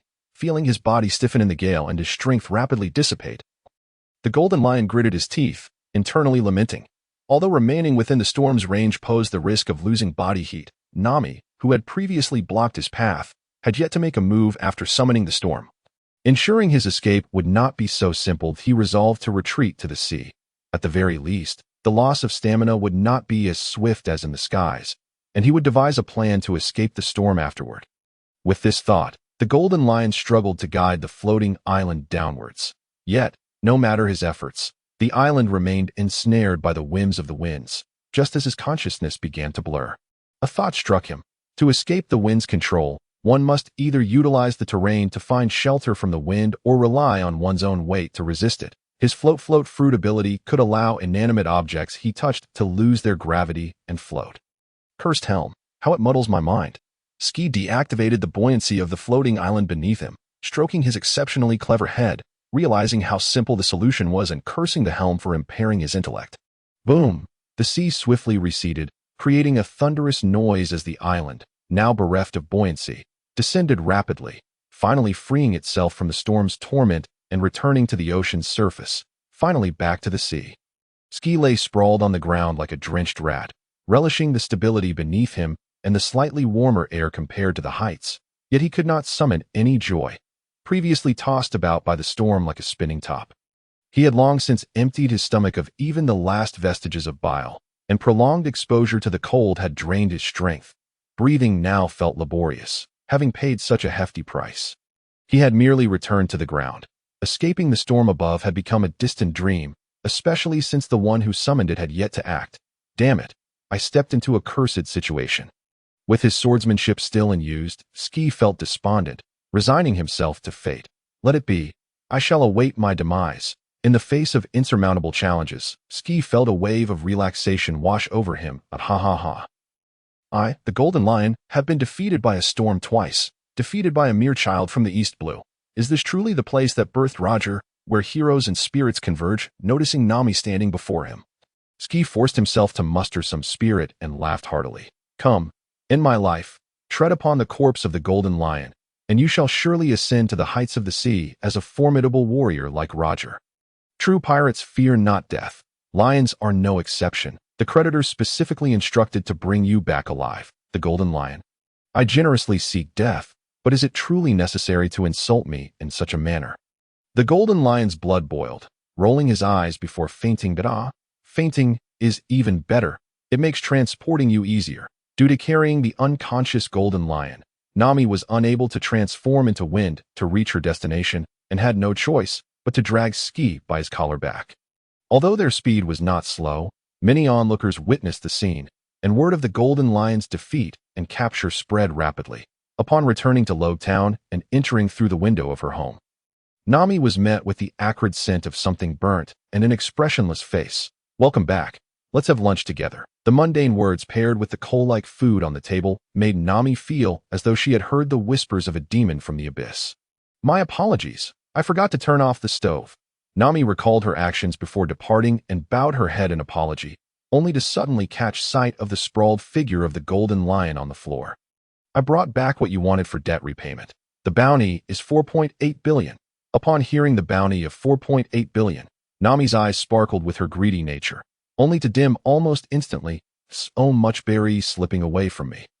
My heart aches. Yet, the thought of having single-handedly eradicated the dragon pirate crew who had slain Belmere, due to that mysterious crystal, and that the villagers of Cocoa Village were now enjoying a prosperous life, quickly alleviated her sorrow over the lost berry. Please, considering the amount of berry, let's eat lunch out. Very well. Seeing as you made a mistake while working to earn me money, we shall dine out for lunch. It is not genuine anger that stirs within him. Instead, Imobi simply goes along with the flow, for he has no desire to experience the taste of charred coal. He picks up an apple from the table and places it before the Golden Lion, subsequently erecting a spatial barrier around them, isolating this area from the outside world. An unseen stream of light, akin to a river, washes over Shiki, swiftly stripping him of all vitality. As the Golden Lion meets his demise, a mysterious, invisible energy bursts forth from his lifeless form, colliding with the confines of the sealed space before ultimately seeking refuge within the nearest apple. Under the influence of this enigmatic energy, the apple undergoes a rapid transformation. Imobi recalls the principle employed by Blackbeard in a previous life, who, having acquired the powers of the dark fruit, could prevent the energy of a deceased devil fruit user from escaping, instead channeling it into a piece of fruit to thwart its rebirth elsewhere. Drawing upon his own methods, he reflects on the numerous successful endeavors he has undertaken in the name of justice. each time successfully intercepting the energy of devil fruits. Currently, he possesses 6 or 7 such fruits. With his ringed right hand, Enel grasps the fruit, and with a swift motion, it vanishes from sight. The spatial manipulation derived from a novel in his past life proves to be remarkably practical. Accompanied by Nami, they transport the corpse of the Golden Lion to the nearby naval base to claim their bounty. As they arrive, they find that Carp has been awaiting their return, having witnessed the spectacle of the Golden Lion being carried back aloft. Carp gazes at the lifeless Shiki beneath his feet and the youthful, vibrant Nami, his face still etched with astonishment. A fleeting sense of melancholy washes over him, a realization of the relentless passage of time, before he resumes his characteristic jovial demeanor. Ha ha ha. To capture the Golden Lion at such a young age, today's youth truly surpasses all expectations. Young lady, would you be interested in joining the Navy?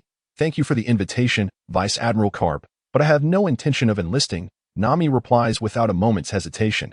While the Navy's ideals of justice sound commendable, the fact that the Dragon's Gang has been allowed to dominate 20 villages in the East Sea for 8 long years reveals that the Navy is not as virtuous as it appears. Now that Cocoa West Village has returned to tranquility, she feels capable of aiding those in distress without the need to join an organization. It is indeed a pity that I cannot count such a talented young star as a colleague. However, regardless of whether you join the Navy, your deeds in the East Sea speak for themselves. Carp expresses his regret at the inability to recruit fresh talent before shifting back to the matter at hand. The bounty on the Golden Lion is substantial, but our branch lacks the funds to cover it. But I will assist you in the application process. You should receive your reward in a day or 2. Thank you, Mr. Carp. I appreciate your help. Enel and Nami respond gratefully before departing from the naval base, leaving behind the Golden Lion's corpse. After all, it would be rather inappropriate to dine while transporting a body. Not far from there, they stop at a humble eatery at the end of the street, ordering 2 servings of potato curry beef rice, swiftly resolving their lunch. I can't believe such a modest place serves food this delicious, Nami exclaims, patting her full belly and reclining in her chair, not wishing to move. The journey back is too far. Just teleport us home. Enel muses, is it really so far? Just 50 or 100 meters? Yet, seeing Nami's bloated stomach, he shakes his head and calls to the owner, placing the payment on the table. After a hearty burp, he conjures a luminous passageway that envelopes the 2 satisfied diners, whisking them away. That very afternoon, news of the Golden Lion's demise in the weakest sea began to circulate, propelled by the industrious efforts of the newsbirds. Instantly, the East Sea fell silent, whether it be mountain bandits, pirates, or local thugs. The news was simply too terrifying, especially concerning Nami, whose timely appearances had become legendary. According to her followers, the wind listens to the voices of the world, showering her devotees with divine light. Initially, this notion struck fear into the hearts of many. Yet, those who thrived on chaos were inherently lazy, unproductive, and unable to survive without their plundering ways. Thus, emboldened by disbelief, they began to seek out remote villages under the cover of night to raid. Unfortunately for them, the deities revered by the majority of the East Sea populace seemed to indeed heed the prayers of their followers at all times. Every nefarious attempt was thwarted by the girl who emerged from the winds. Swiftly apprehending the would-be raiders, as incidents piled up, the notorious bandits and pirates convened in desperation, ultimately deciding to disband. After all, if they could not contend with a legendary pirate, they stood no chance. Just as they were preparing to raid, weapons raised and flames unlit, a girl would suddenly materialize behind them, effortlessly spiraling them into confusion, leaving them dazed and bound by villagers who, with reverent expressions, exchanged their bounty notices for a share of the reward. What was meant to be a robbery had turned into an act of benevolence. As the peace in the East Sea grew more stable, the world beyond was shaken by the news of the Golden Lion's death. On one side stood a legendary pirate who had long been a household name, once sitting at the pinnacle of the world. On the other, a mere 16-year-old girl whose fame was confined to the East Sea. The juxtaposition of these 2 figures rendered the news almost surreal.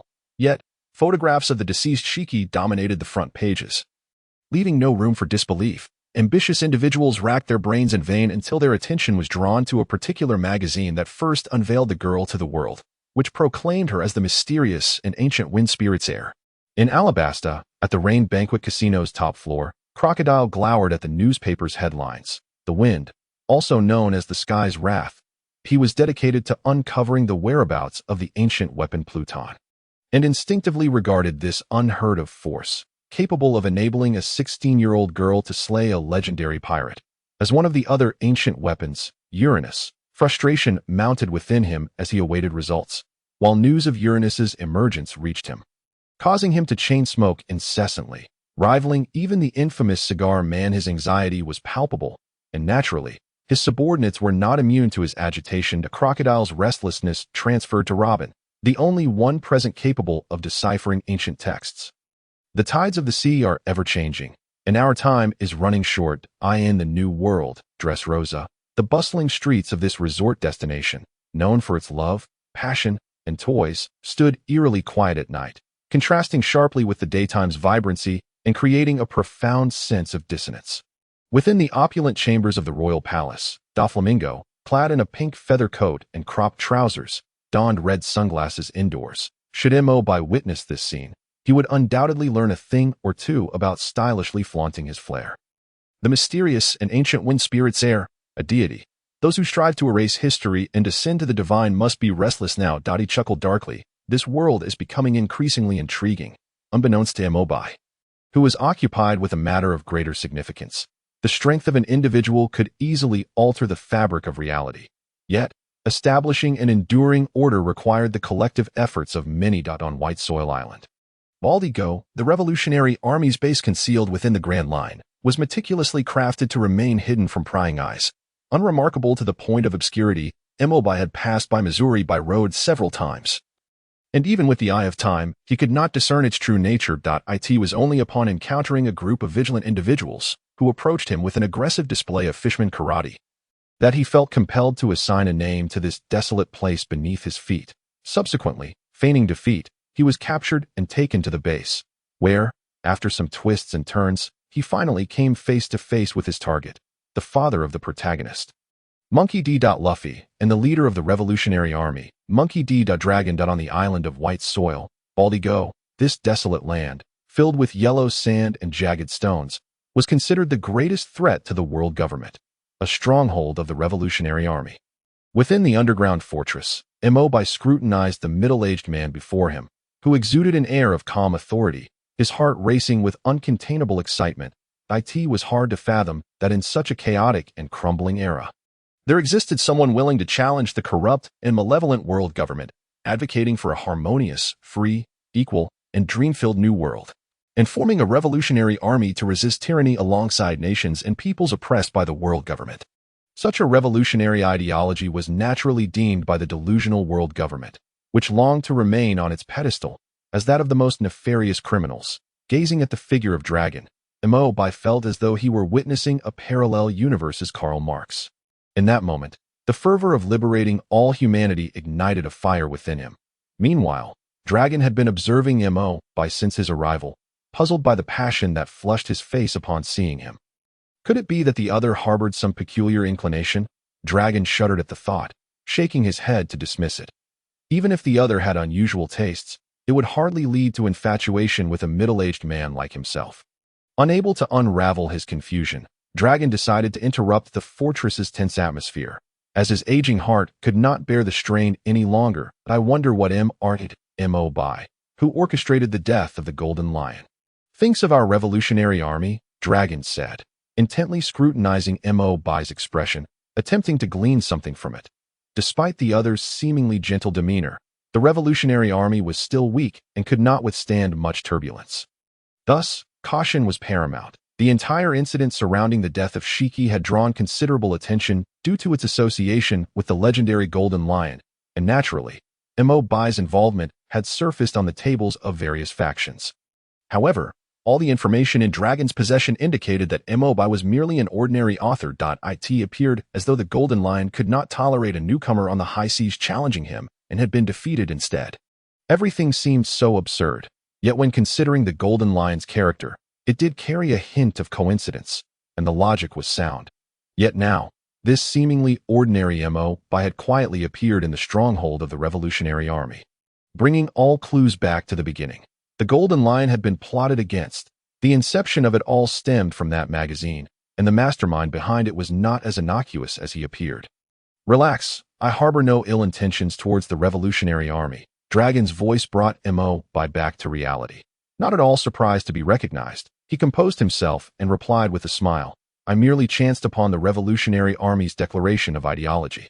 which stirred my blood. Thus, I came specifically to converse with you, Lord Dragon, about the future of the Revolutionary Army. This is a brief overview of my thoughts on the Revolutionary Army's ideology, Enel continued, producing a small booklet bound in red leather, which he handed to Dragon. Inside were his rudimentary notes on Mao Zedong's thoughts and the direction of socialist development, though his understanding of Mao's concepts was lacking. He stood on the shoulders of giants, and it would undoubtedly benefit the nascent Revolutionary Army's ideological journey. Human civilization's trajectory stems from the clash of ideas. Dragon had never believed that his ideology was infallible. Thus, he welcomed differing viewpoints. He accepted the booklet from Mobai, remaining vigilant while perusing its contents. With just a glance, he was profoundly shaken by what he read. The fundamental cause of the Revolutionary Army's emergence lay in the contradiction between the exploiting class and the working people. The Revolutionary Army must adhere to the 3 major disciplines and 8 points of attention, maintaining a mass line. Its ultimate goal was to liberate all of humanity and create a world devoid of exploitation and oppression. Potential challenges on the path of development and their solutions. The notion that unity is a blazing fire while division scatters like stars, and how to rapidly promote revolutionary forces from localized efforts. How is it that your understanding of the Revolutionary Army surpasses even mine? Are you the leader of the Revolutionary Army, or am I? Dragon mused, treasure in hand. As his suspicions melted away that a person with such grand ideals could hardly pose a threat to the revolutionary cause. He gazed at Mobai with the same fervor that Mobai had previously regarded him. Mobai, I would prefer you to call me comrade, Dragon said, his eyes shining with excitement, feeling as though he had been possessed by the spirit of a titan of thought. Mobai straightened his posture and spoke with conviction. It refers to those who share common ideals and strive tirelessly for a cause. Those who share common ideals and strive tirelessly for a cause. How stirringly invigorating, Dragon responded. Comrade Mobai, your insights and suggestions are invaluable to the development of the Revolutionary Army. With a heart brimming with fervor, Dragon solemnly invited, join the Revolutionary Army. We are in dire need of a thought leader such as yourself. Comrade Dragon, I would be most willing to join the Revolutionary Army. However, I have some more pressing matters to attend to and cannot stay here. Mobai nodded in agreement with Dragon's invitation. Then continued, my purpose in coming here, aside from this booklet, is to discuss the Revolutionary Army's future direction with you. What guidance do you have for us, Comrade Mobai? Encircle the kingdoms, surround the continents with islands. Upon hearing this, Dragon perked up, eagerly anticipating Mobai's insights. Under Dragon's expectant gaze, Mobai organized his thoughts and explained, for the Revolutionary Army to grow, we cannot remain isolated as we are now. We must promote the beautiful vision of the Revolutionary Army to the world's people, starkly contrasting their current oppressed lives, thereby drawing them towards our ideology. Simultaneously, we should strive to expand our ranks. Whether from the Navy, well-meaning pirates, or even individuals within the world government, uniting all possible forces and continuously absorbing fresh blood to strengthen our ranks in this process, to avoid drawing the world government's attention. We can allow our comrades liberating regions to masquerade as various pirate factions, concentrating our strength to create absolute advantages in localized areas, starting from liberating a village to a kingdom and an island. The benefits of this approach are numerous. First, the Revolutionary Army's strength will be dispersed across various locales, and given the current chaotic situation, the world government will be hard-pressed to eliminate us entirely.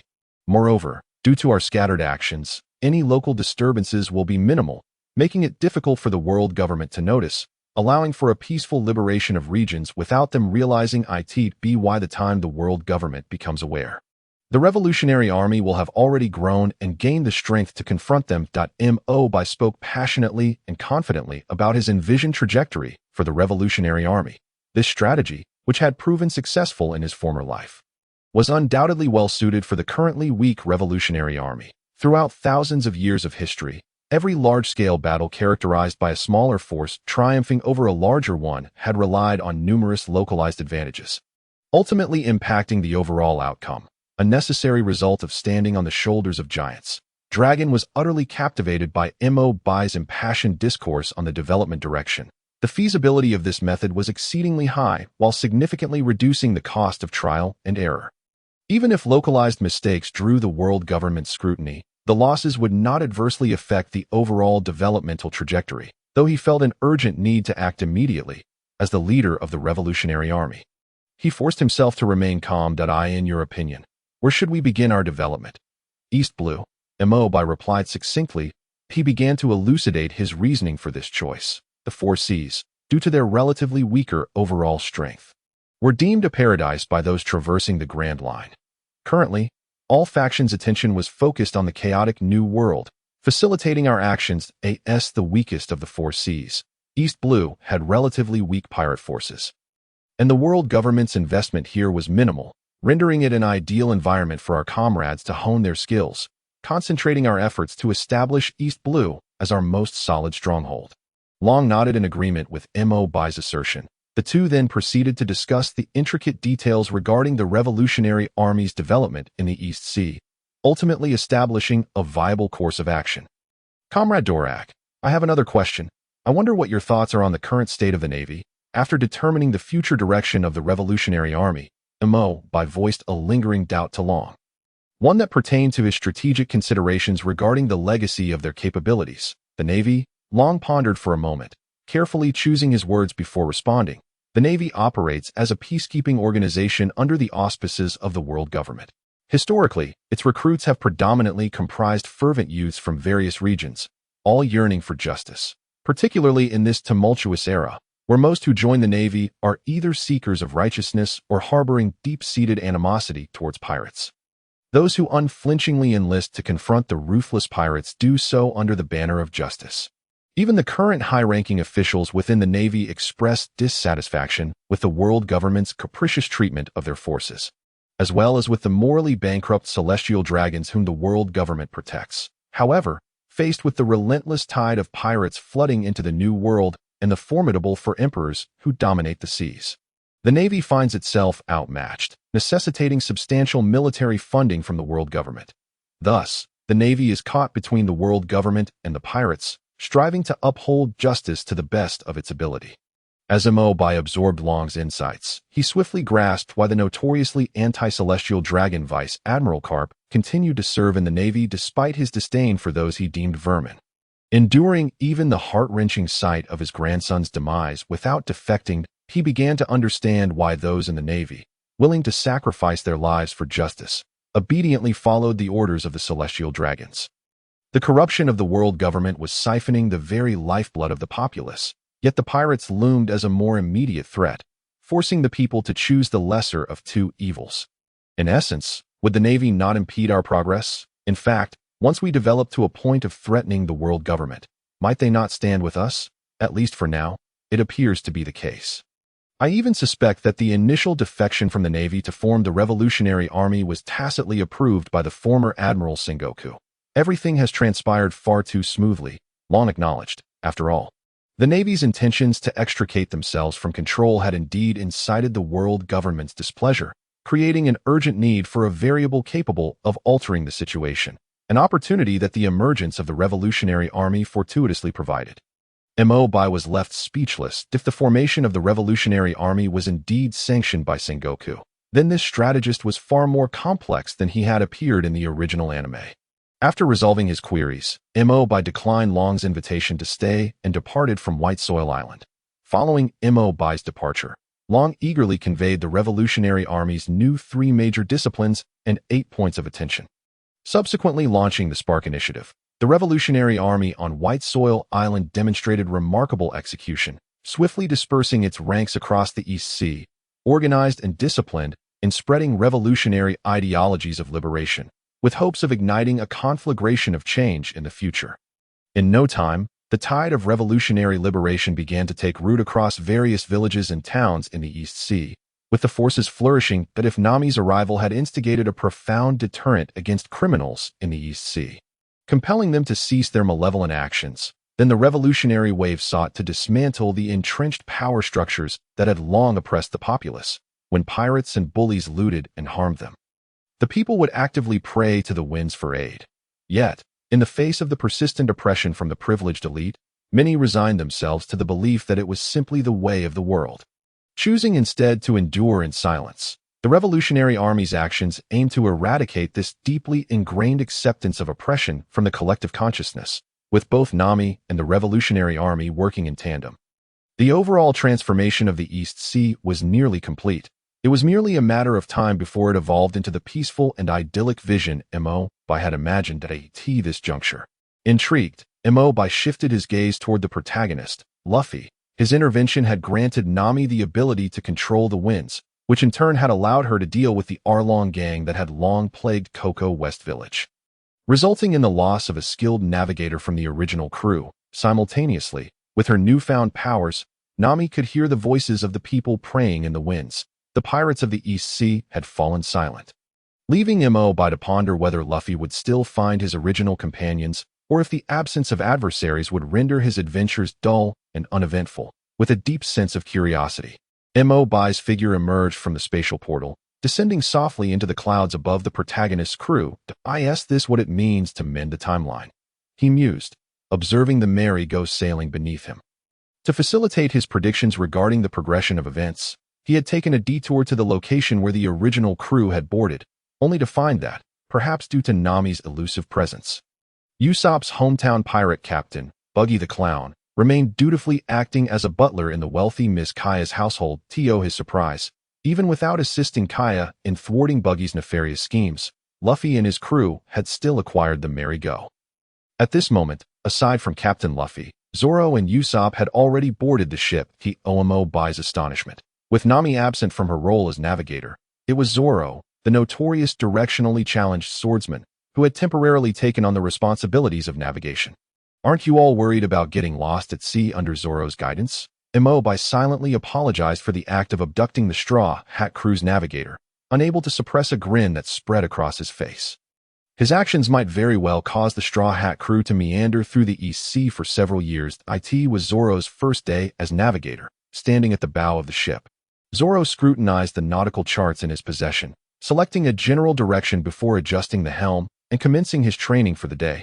Hey, Luffy, don't be misled by the recent newspaper articles glorifying the legendary pirate Gold Lion, who met his demise in the East Sea. In truth, he has faced defeat twice in these waters, dating back many years. That time, the great Captain Usopp was merely 8 years old.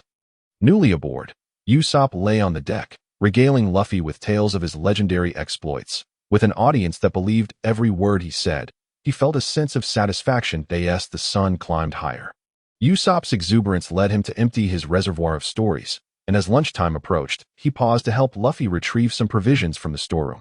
Barbecue party, they exclaimed in unison, glancing at the pile of unprepared ingredients, and exchanged smiles. Alas, Usopp, having grown up alone, had limited culinary skills, while Luffy, raised in the mountains, was most adept at barbecuing. Days turned into weeks, and the merry-go continued to sail across the sea. After countless 3 meals a day of barbecues, the trio aboard had grown weary of the charred fare, and their supplies were nearly exhausted. One afternoon, under the scorching sun, Zoro finally recognized his lack of aptitude as a navigator, fishing at the ship's edge alongside Luffy. They realized their sustenance depended on their catch. We still grill everything, Zoro grimaced as he gazed at the roasted fish in his hands, ultimately forcing himself to swallow despite his discomfort. Luffy, we must find a chef as soon as possible. Barbecued fish. Ugh, we've been eating barbecued fish for 8 consecutive days. I feel as if I am entirely composed of fish. The stench. After lunch, Zoro fervently insisted to Luffy that they needed to recruit a cook, seemingly suffering from some form of culinary trauma. Throughout these days, they had attempted various cooking methods, but to their dismay, none proved more palatable than barbecuing. Hey, Zoro, this isn't merely a culinary issue. What we truly need is a competent navigator. Usopp retorted. The map clearly indicates that the next island is merely half a day's journey away, yet you've let us adrift at sea for over 10 days. Now we don't even know where we are. All right, it's settled then. We shall seek out both a cook and a navigator to join our crew. With an optimistic demeanor, Luffy decisively interrupted the discussion between the two as the afternoon wore on. After several of them had caught enough fish to satisfy their dinner needs, they ceased their angling. Bored, Usopp and Luffy turned their attention to the large cannon aboard the ship, in a moment of unspoken understanding. They exchanged glances, and Usopp laboriously pulled out a box of cannonballs. They commenced a shooting practice aimed at visible obstacles within their sight. After exhausting their supply of cannonballs, the two indulged in some playful antics on the deck. True to the original storyline, Johnny leaped onto the deck of the Going Merry and launched an attack on Luffy. However, the disparity in their strengths led to Johnny's swift defeat as Luffy pummeled him with his signature punches. "Johnny, what are you doing here? Luffy, stop! Don't fight anymore." Zoro, alerted by the commotion, emerged to find Luffy engaged in combat with Johnny and quickly intervened. "Zoro, Joseph is dying," Johnny exclaimed, tears streaming down his face. He recounted the events from Joseph's illness to the cannonball attack they had endured while resting behind a rocky outcrop. Usopp and Luffy, realizing their wrongdoing, hastily apologized and together lifted the ailing Joseph onto the deck. Upon seeing Joseph's pallid complexion, seemingly on the verge of death, Johnny anxiously urged, "Where's the ship's doctor? Hurry, call for the doctor to save Joseph." "There is no ship's doctor," Zoro replied gravely, "including the ship's captain. Everyone is here." "How can this be, Zoro? We must quickly go to the nearest island to find a doctor," Johnny insisted. "That is possible, but Johnny, do you know how to navigate?" Zoro asked dryly, his heart heavy with despair. They had previously been bounty hunters, fully aware that aside from some well-equipped organizations, most bounty hunters relied on the protection of passenger ships for their travels, as navigation was not a skill they needed to master. "Are you saying your ship doesn't even have a navigator?" Johnny asked incredulously. The response was a unanimous nod from Luffy and the others, who pointed at the fish they had caught, saying, "We've been adrift in these waters for over 10 days. Our food is gone, and we can only survive by eating fish. Heavens, what kind of extraordinary individuals have I encountered? You dare to set sail without even the most basic navigational skills." Johnny knelt despairingly on the deck, gazing at the unconscious Joseph, wishing he could pry open the captain's head to see what was inside. "Is Joseph destined to wait for death?" No one answered Johnny's question, and even the usually lively Luffy and Usopp fell silent, the atmosphere aboard the Going Merry turning somber, the king of adversity. Luffy, the perilous Usopp, in the midst of this silence. Usopp suddenly had a brilliant idea, recalling a recent popular cult legend in the East Sea. "Have you all heard of the recent rumors about the Wind God cult? Should we perhaps try seeking help from the wind? Are you referring to the one that killed the golden lion mentioned in the newspapers? It might be worth a shot. The ritual for seeking help requires offering berries. I've heard it works wonders." Though they were placing their hopes in others, they finally had a plan, alleviating the despair of watching Joseph's life slip away. The heavy atmosphere aboard the ship dissipated, and everyone sprang into action. Before the majestic and mysterious spirit of the wind, the four set up a candlestick and berries, encircling Joseph in the center. They sat on the ground and began their prayers to the wind. The ambience aboard the ship transforming dramatically. "Are they preparing to conduct an exorcism?" Joseph cried. "Save me! Help me!"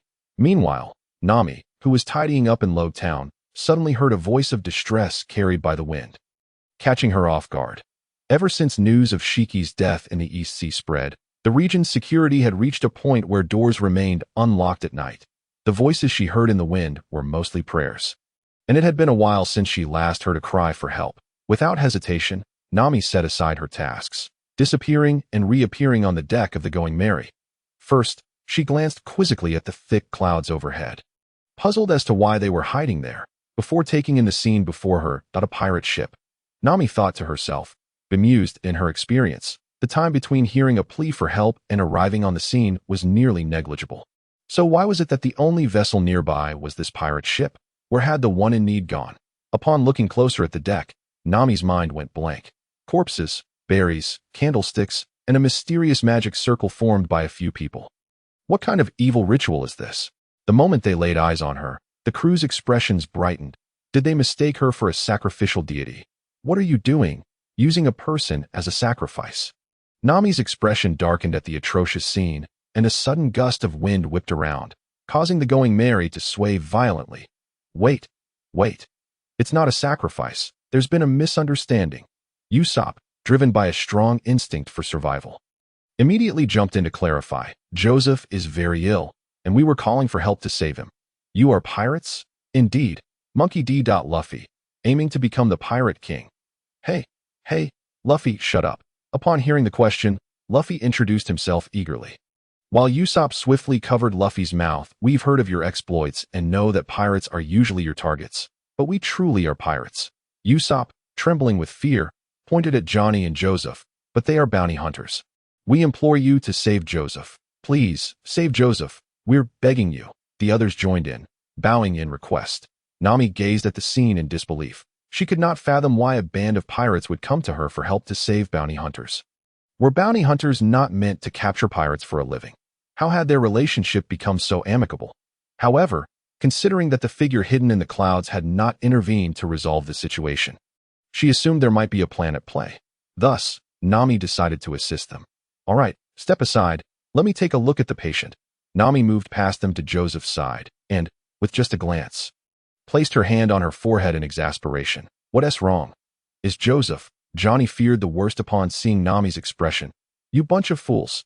How can you set sail without even the most basic knowledge? Nami snapped, addressing them. This is due to the patient's lack of fruits and vegetables in his diet, resulting in scurvy. As long as you provide proper nutrition, he should recover within a few days. Go and squeeze some fruit and vegetable juice for him. But we've run out of fruits and vegetables on the ship. Luffy, ever the inquisitive one, raised his hand and asked, can we substitute with grilled fish?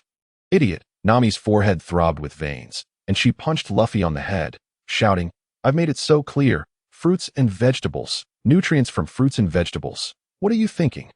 Ouch. Luffy rubbed his forehead where a bump had formed, instantly recalling the times he had been beaten as a child in the mountains. What? I'm just a kid. Then it's nothing. Fine. If it's about saving a life, I'll help you. But encountering you all is my misfortune. Nami shook her head. With a swift motion, she vanished and quickly returned with several oranges in hand. Here, 1,000 berries each. Squeeze them into juice for the patient. As Nami spoke, a gust of air swept up the berries surrounding Joseph and handed the oranges to Johnny. She waved her hand at the others, preparing to leave when she was called back. Wait, Nami. Zoro interjected. None of us can navigate. We've been lost at sea for over 10 days. Please help us reach the nearest island. Luffy added, it would be best to have a navigator and a chef on board. We are about to embark on a quest to find new companions. Nami, glancing around the calm sea devoid of fog, thought it seemed that any reasonable person could paddle their way out of this area within half a day. She sighed and looked skyward, exasperated. What kind of peculiar individuals were aboard this vessel? She had foolishly assumed that Moby would vanish at the slightest opportunity to plot something regarding this pirate crew, when in reality, he merely enjoyed watching this group of imbeciles in their natural state. Gritting her teeth, Nami delivered a punch to the head of each person on the ship, excluding the sickly ones, and growled, if you're going to be a fool, at least don't come out here to bother others. You morons. With a swift motion, she turned the merry sails, catching the wind and swiftly sailing away from the area. She realized then that they were merely a bunch of idiots who had rashly decided to set sail on an adventure. What kind of pirate crew was this? If all pirates were as dim-witted as they were, the Navy would have wiped them out long ago. Once the Mary disappeared from sight, Nami approached the cloud where Moby was hiding and asked, have you been coming out frequently just to watch these fools? Indeed, I stumbled upon them by chance. Don't you find them rather amusing? Moby replied, stepping out from the cloud. His mind was filled with images of Nami as expertly delivered punches to several heads. In the original storyline, only Carp and Nami had the ability to inflict such punishment on Luffy. Had he made the wrong choice initially? Should he have given Nami the power of Surti? The thought of a muscular Nami shouting Ola, while pummeling her enemies sent a shiver down his spine. How terrifying! Casting a glance at Nami, who was unaware of his earlier thoughts, Moby dismissed the terrifying image from his mind and regained his serious demeanor. Let us head back together. Too much of this amusement might lower our IQ over time. Remembering how Nami had helped him with chores since arriving in Logtown, he added, I plan to stay in Logtown for a few days. Shall we set a time to explore the town together? Is this a date invitation? Suddenly receiving an invitation to go shopping, Nami's cheeks flushed, her heart racing as she daydreamed, and she replied softly, sure, you pick the time. I'm available anytime. Observing Nami's bashful and demure demeanor, the earlier vision of a muscular woman evaporated in an instant. Moby nodded to himself. Indeed, violence is not the answer. A girl should be gentle and charming to be truly delightful. In the East Blue, it seemed that 1 in every 3 individuals was a devoted follower of Nami. Even those who were not her staunch supporters had undoubtedly heard tales of her exploits. Moreover, Nami never asked her followers for anything. so even passers-by were happy to join in and offer their blessings. News of Nami residing in Logtown had already spread among her followers throughout the East Blue, even reaching those living near Moby. Surprisingly, aside from the doubling of rents around Moby's area, no followers had disrupted their routine lives. Such refined followers would surely evoke envy and tears from celebrities troubled by paparazzi in their past lives. Moby, wake up! Help me see how this outfit looks.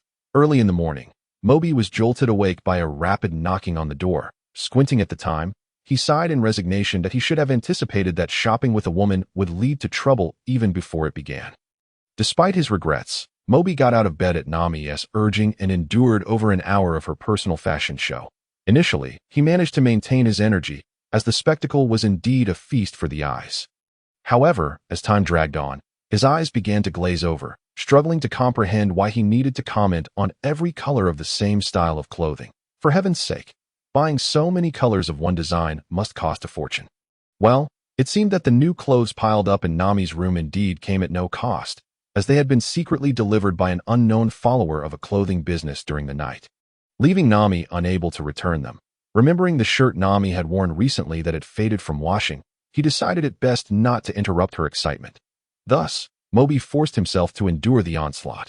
Ding-dong, the doorbell rang unexpectedly, sounding like a heavenly melody to Moby, who had never thought a doorbell could be so delightful. "I'll get the door," Moby exclaimed, eagerly rushing to the entrance. "Dasky, are you on leave today?" "Come in." He opened the door to find a short-haired girl with glasses in a floral shirt, holding a sword. Recognizing her, Moby greeted her with a smile. Dasky was the person he had known the longest in this world. This story began when he had just crossed over. One moment he was blinking, and the next he found himself adrift in the ocean, with the dire realization that he couldn't swim, amidst the relentless waves. No matter how hard he tried, he could not keep his head above water. The desperate sensation of suffocation grew stronger, the oppressive darkness of the sea expanding in his vision as his fading consciousness made his will to survive seem futile. Just as Moby's awareness was about to succumb to the abyss, a frail figure surfaced, pulling him from the depths, allowing him to greedily inhale the air above. As his consciousness gradually returned, he recognized the slender silhouette that had fought to save him. With a youthful face that bore an unexpected resilience. Unlike the novels he had read in his previous life, Moby's crossing had been a physical one, and perhaps it was due to the differences in physical constitutions in this world that his attempts at training yielded little progress. After reaching the shore, Moby's first meal, paid for by Dasky, was from her first month's salary as a recruit in the Navy. Sorry for the interruption. Their relationship did not require formality. Dasky skillfully slipped on slippers and headed straight to the living room bookshelf, scanning it before turning to Moby with a puzzled expression. "Where are your drafts? You haven't been slacking off just because I haven't been here to push you, have you?" "No way. How could I possibly slack off?" Moby quickly denied. "That I'm preparing to retire. You know that collaborating with Morgans will earn me a considerable sum. I've made quite a bit over the past year, as long as I steer clear of gambling and drugs. I can lead a comfortable life for the rest of my days." Raising an eyebrow, Moby added, "So, how about it? Would you like a wealthy benefactor to support you? I can assure you that my allowance will surpass the Navy's salary." At that moment, Nami emerged from her room, adorned in a splendid outfit. Moby pointed at her and exclaimed, "Look, the formerly impoverished girl is now living a life of luxury thanks to my support." Upon hearing this, both Dasky and Nami's foreheads were instantly marked with dark lines. Nami clenched her fists, repeatedly telling herself, "This is the creditor, this is the creditor," until she finally suppressed the urge to pummel Moby. "This is Dasky, my best friend, and this is Nami, my debtor, currently staying here to work for me." The ominous word danger seemed to hover over Moby's head. He ceased his teasing and introduced the two. "Does Nami even need an introduction, considering her fame in the East Blue? And what do you mean, my debtor? Not a word of truth in that." Dasky shot Moby a glare before turning to Nami and saying, "Nami, don't mind him. Let us chat." The camaraderie between women is peculiar. The two girls quickly became engrossed in conversation, leaving Moby behind to go to Nami's room for a fashion trial. Left alone in the living room, Moby felt no sense of isolation. Stretching his weary body, he sank into the sofa. "Thank you, Dasky, for saving my life." Two girls huddled together, sifting through garments, a task fraught with complications by the time they emerged from the room. The clock was nearing noon. Due to her youth, Nami opted for a relatively modest outfit.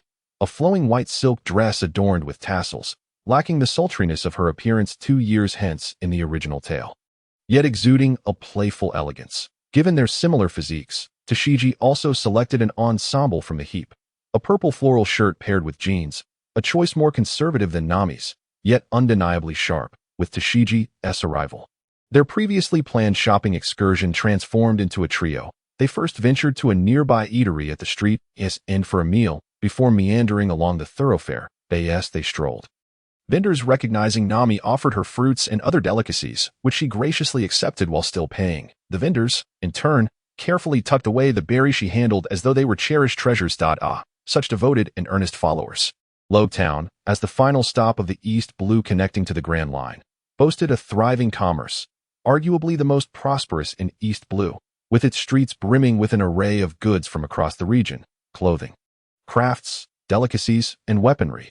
Here, one could procure everything necessary for embarking on a sea voyage. Naturally, today's shopping venture would not be without its challenges, for Mo had resigned himself to the role of an unfeeling pack mule.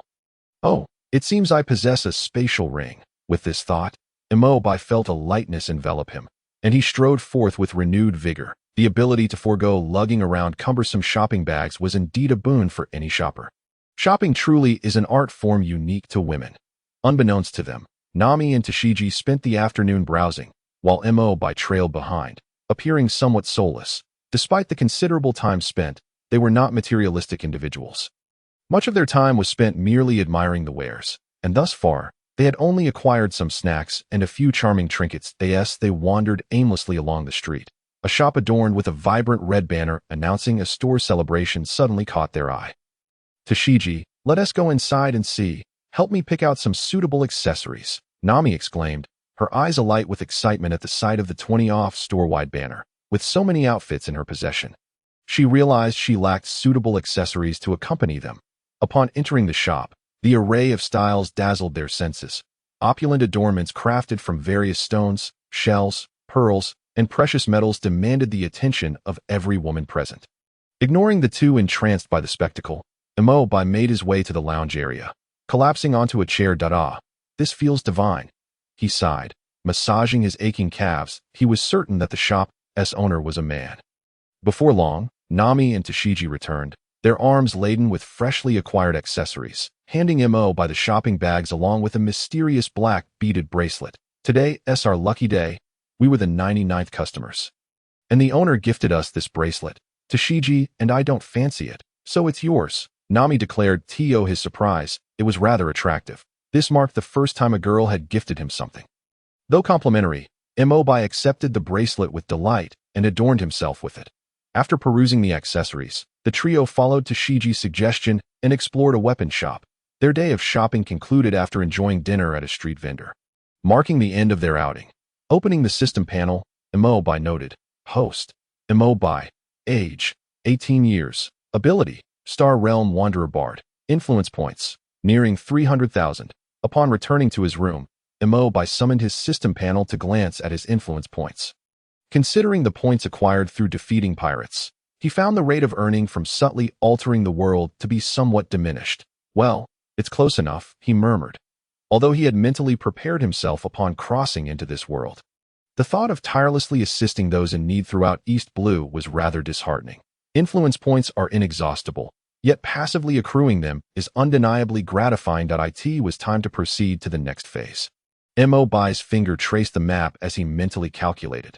Currently, East Blue's situation had been fundamentally altered, thanks to Nami's military presence and the Revolutionary Army's clandestine efforts to liberate mines. The seas, referred to as the Paradise, were teeming with powerful pirates, with some nations secretly colluding with them. Their military capacity was formidable, and the chaos would only intensify. Even if he were to deploy a top-tier combat force, it would not suffice to intimidate all factions across the vast ocean. A strategic approach was necessary to thoroughly address the situation. He could either immerse himself entirely in one locale or take another route, allowing the Revolutionary Army to consolidate control over East Blue, then leveraging the currents connecting the four seas to establish routes elsewhere, providing support when the time was right to harness elite combat power and the strength of the populace. This dual approach would simplify the resolution of all issues and facilitate the establishment of a new order. Thus, his next objective should focus on the Grand Line, Alabasta, not merely because he was familiar with the region from the original narrative, but because the Grand Line is essentially an ocean dotted with various islands, interconnected, allowing for alternative routes rather than adhering strictly to the original plot's path dictated by the Eternal Pointer. The Nefertari royal family, once on the brink of becoming celestial dragons, rendered this nation a notable stronghold among the world government's protectorates. Especially in nearby waters, by gaining control here, he could utilize the royal name to disseminate his ideas across the surrounding islands. Having lived in a great nation, Enel understood the profound influence a major power wields over its smaller neighbors. Even a simple phrase could easily resonate with the hearts of the populace. With a target firmly established in his mind, Enel nimbly leapt onto his bed, sleep. After a day of shopping, he was utterly fatigued. The following morning, Enel awoke early, pushing open the window. The morning breeze, cool and refreshing, invigorated him instantly.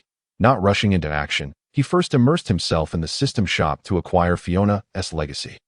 Ding! Would you like to spend influence points to exchange for the legacy of the unparalleled swordwoman Fiona? Yes, Fiona was renowned as Valoran's most formidable duelist, celebrated for her swift and decisive actions and the elegance with which she wielded her blade. Shortly thereafter, a blue steel rapier materialized in Enel's hand. Armed with the blue steel rapier, he proceeded to the adjacent naval base. Thanks to his acquaintance with Shiki, he greeted the naval guards at the entrance. Successfully gaining entry. Of course, this connection would not suffice for accessing training areas and the like. Though merely a branch of the Navy, the base was well equipped, as Shiki had her own single-person dormitory here. Ding ding.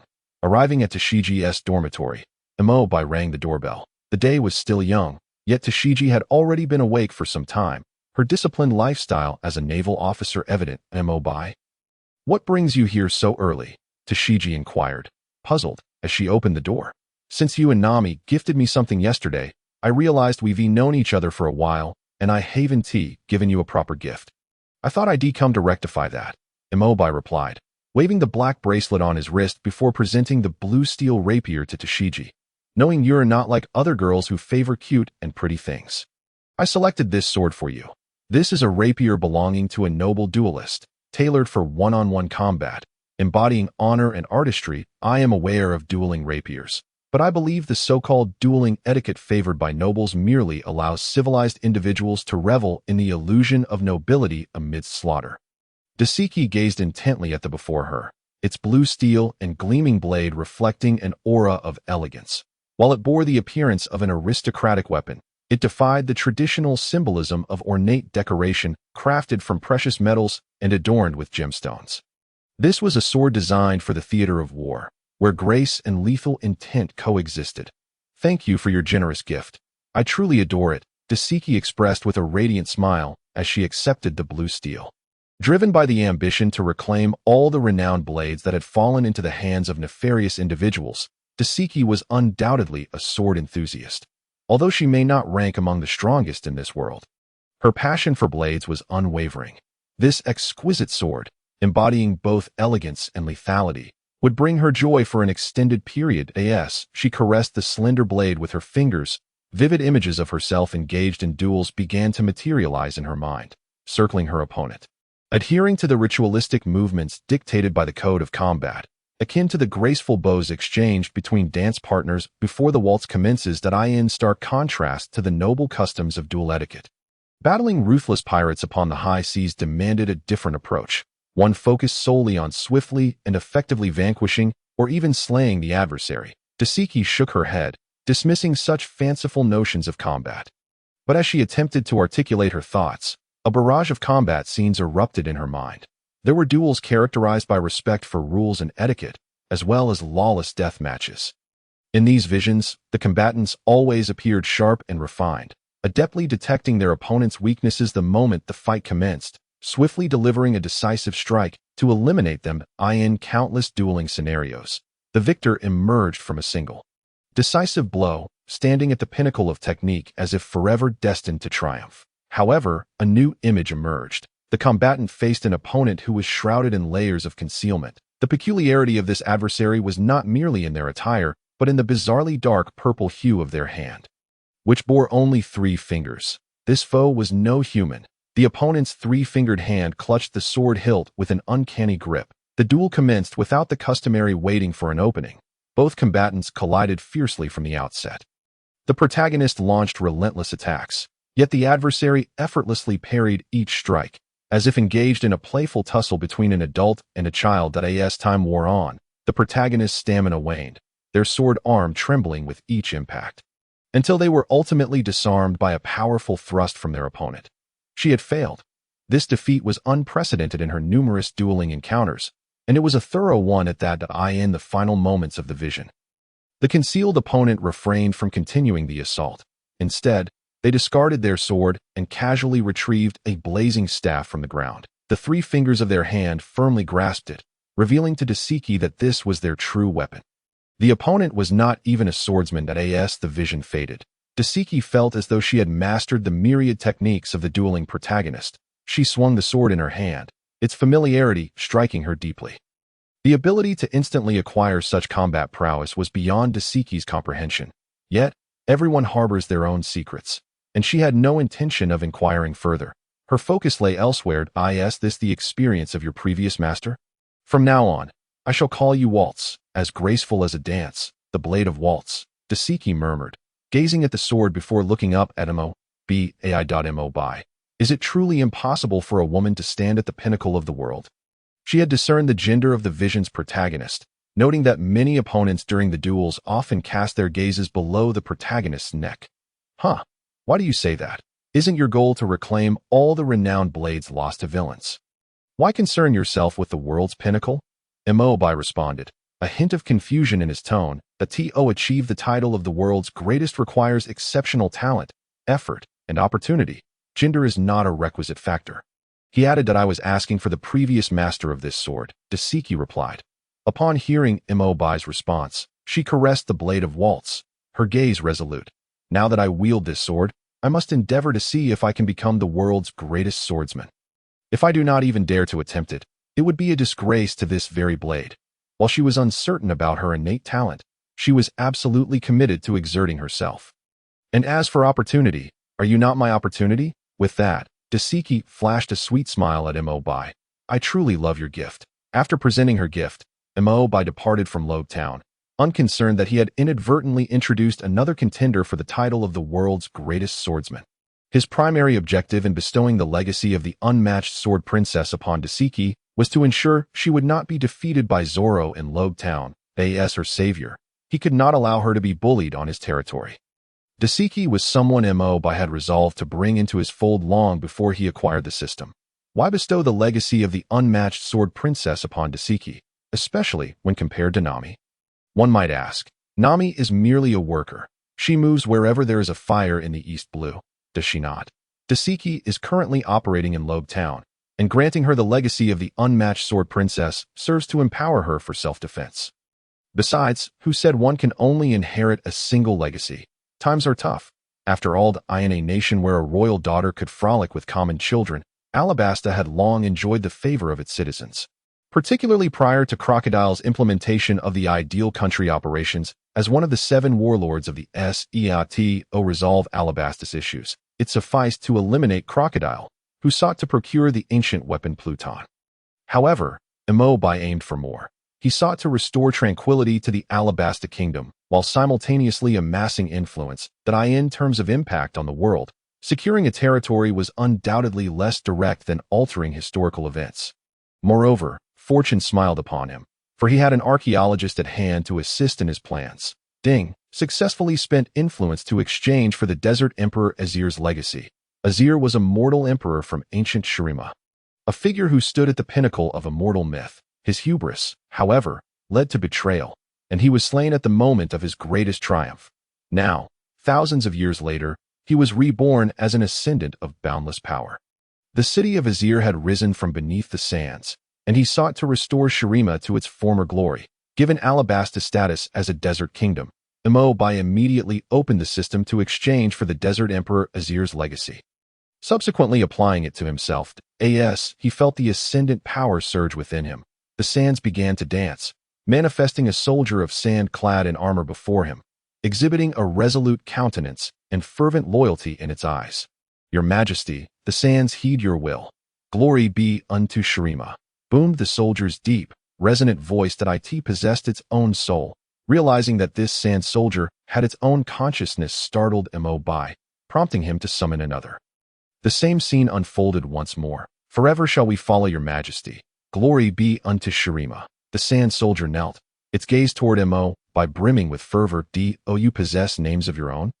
Mo by inquired of the sand soldier before him, yet he received no response. Did they lack independent awareness, merely embodying the primal instinct to loyally follow the spirit of Shurima? He felt a wave of relief wash over him. It seemed these soldiers were merely incomplete ancient battle spirits, unwaveringly devoted to Shurima without independent thought. Had he summoned anything with an obscure origin, he would have hesitated to exchange for any hero's legacy in the future. For instance, if he had exchanged for a Tomb Raider's legacy, only to receive a ghoul from a remote island, the thought sent a shiver down his spine, shaking his head to dispel the unsettling notion.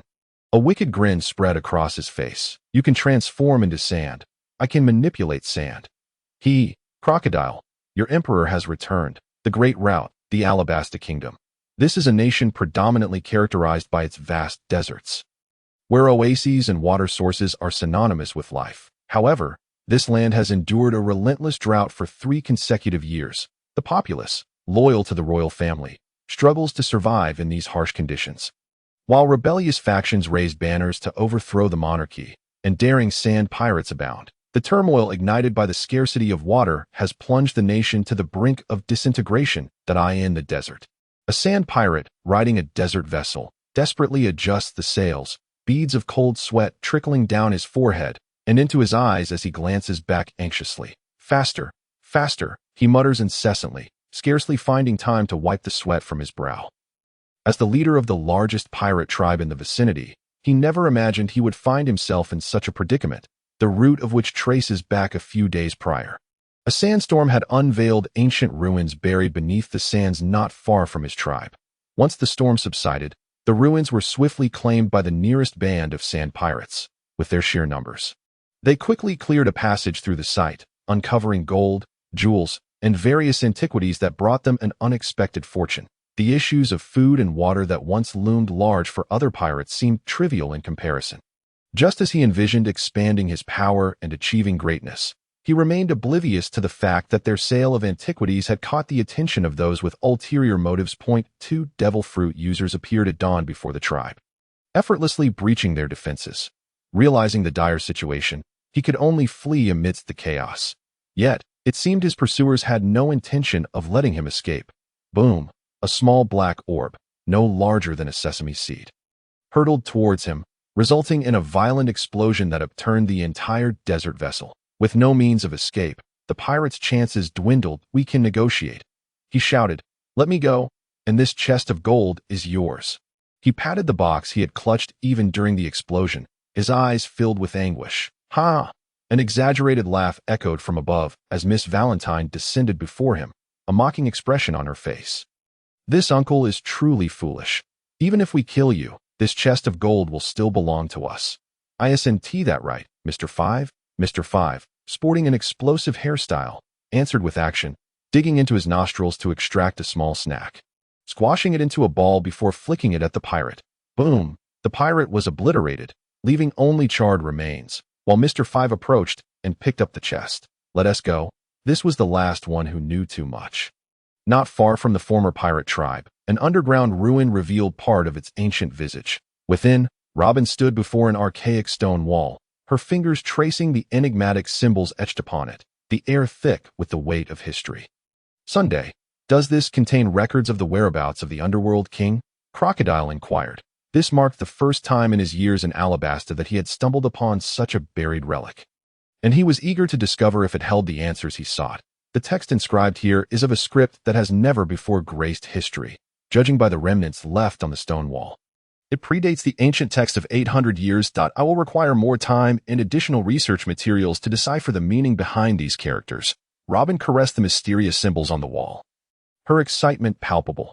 This was her first encounter with such an ancient historical site, and her deductions suggested it had endured the ravages of time for thousands of years. Isn't this a clue to the underworld king?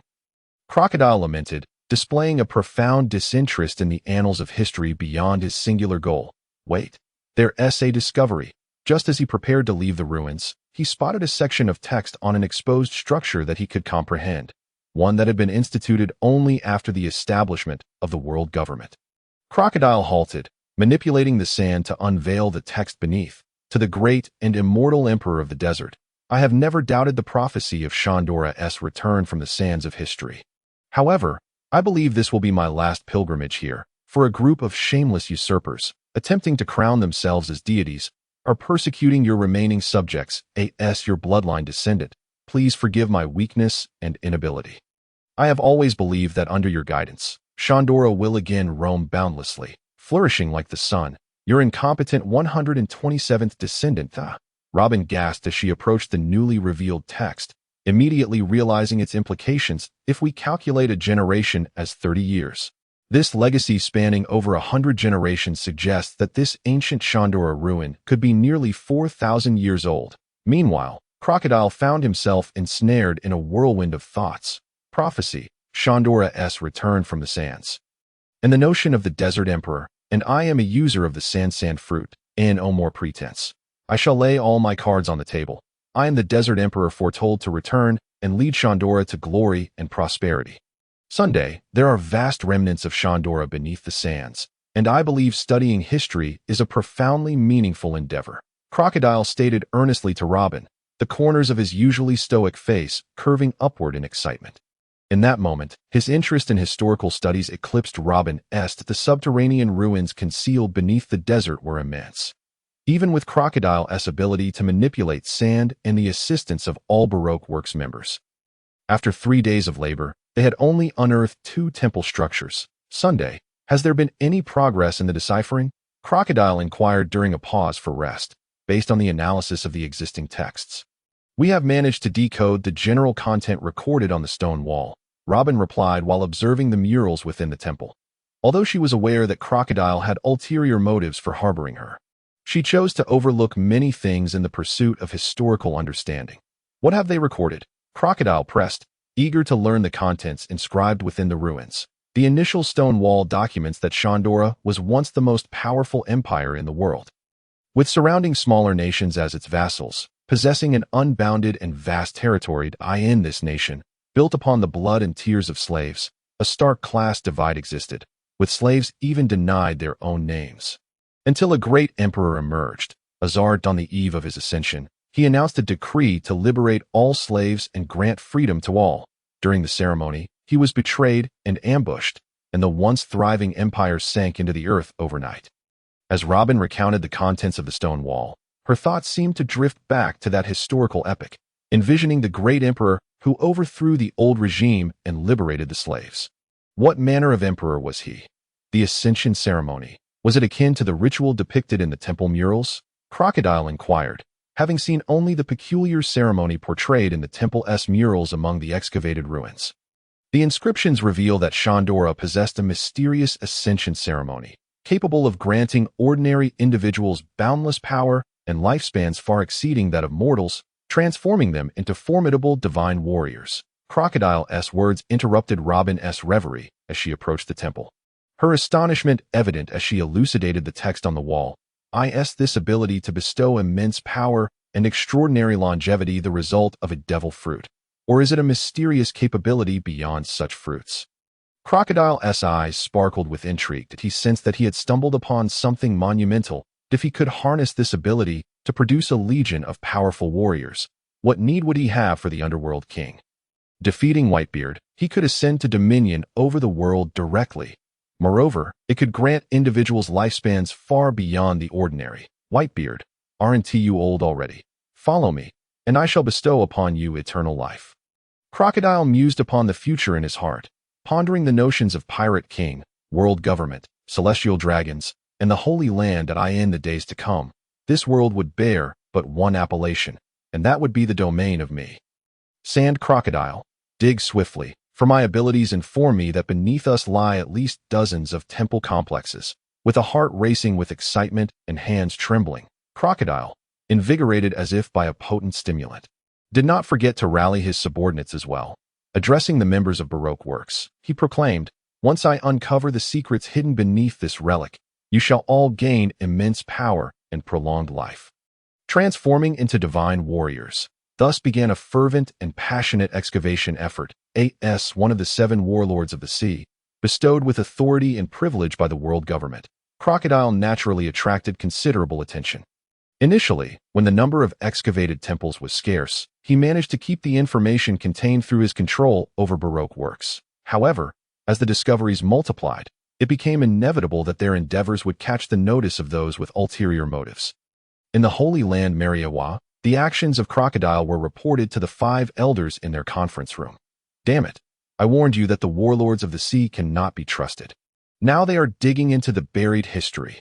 According to the intelligence reports, it was confirmed that Crocodile unearthed a historical site not related to the blank century, but rather dating back approximately 4 millennia, seemingly documenting a mysterious power beyond that of the devil fruits that are relic from 4,000 years ago.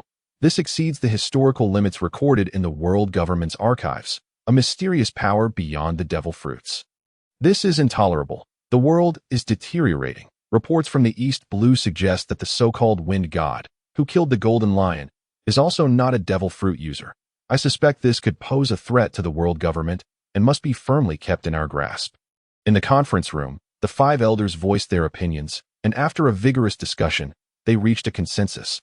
Let the news be released. Strip Sand Crocodile of his title as Warlord of the Sea. This relic must remain under our control. Let CP0 take action, declared the elder with golden hair. Wait, let the Navy send a vice admiral to assist, interjected the elder with a sword, halting the CP members poised to relay the orders. The Navy? These individuals have recently displayed signs of insubordination. Hearing dissent, the sword-wielding elder scoffed derisively. A dog is still a dog. They would not dare bite their master, so be it. With that, the other elders fell silent. The world government acted swiftly. By that very afternoon, news of the revocation of Sand Crocodile's title spread across the seas, carried by the newsbirds. On 9 Snake Island, in the Amazon Lily Kingdom. Boa Hancock, one of the warlords, gripped the newspaper tightly, her fingers tense as she read the troubling content. Having once suffered the harrowing experience of being captured by a slave ship and made a slave of the celestial dragons, she harbored no fondness for the world government. Her joining the warlords was merely a means to protect her homeland, 9 Snake Island. "What is it, sister?" inquired Boa Sandersonia, with her green hair, noticing Hancock's worried expression. "The world government has stripped Crocodile of his title. I fear this signals an impending attack on the warlords. That do not fret, sister," Sandersonia consoled, embracing Hancock from behind. "This news pertains only to Crocodile. It does not imply the dissolution of the warlord system.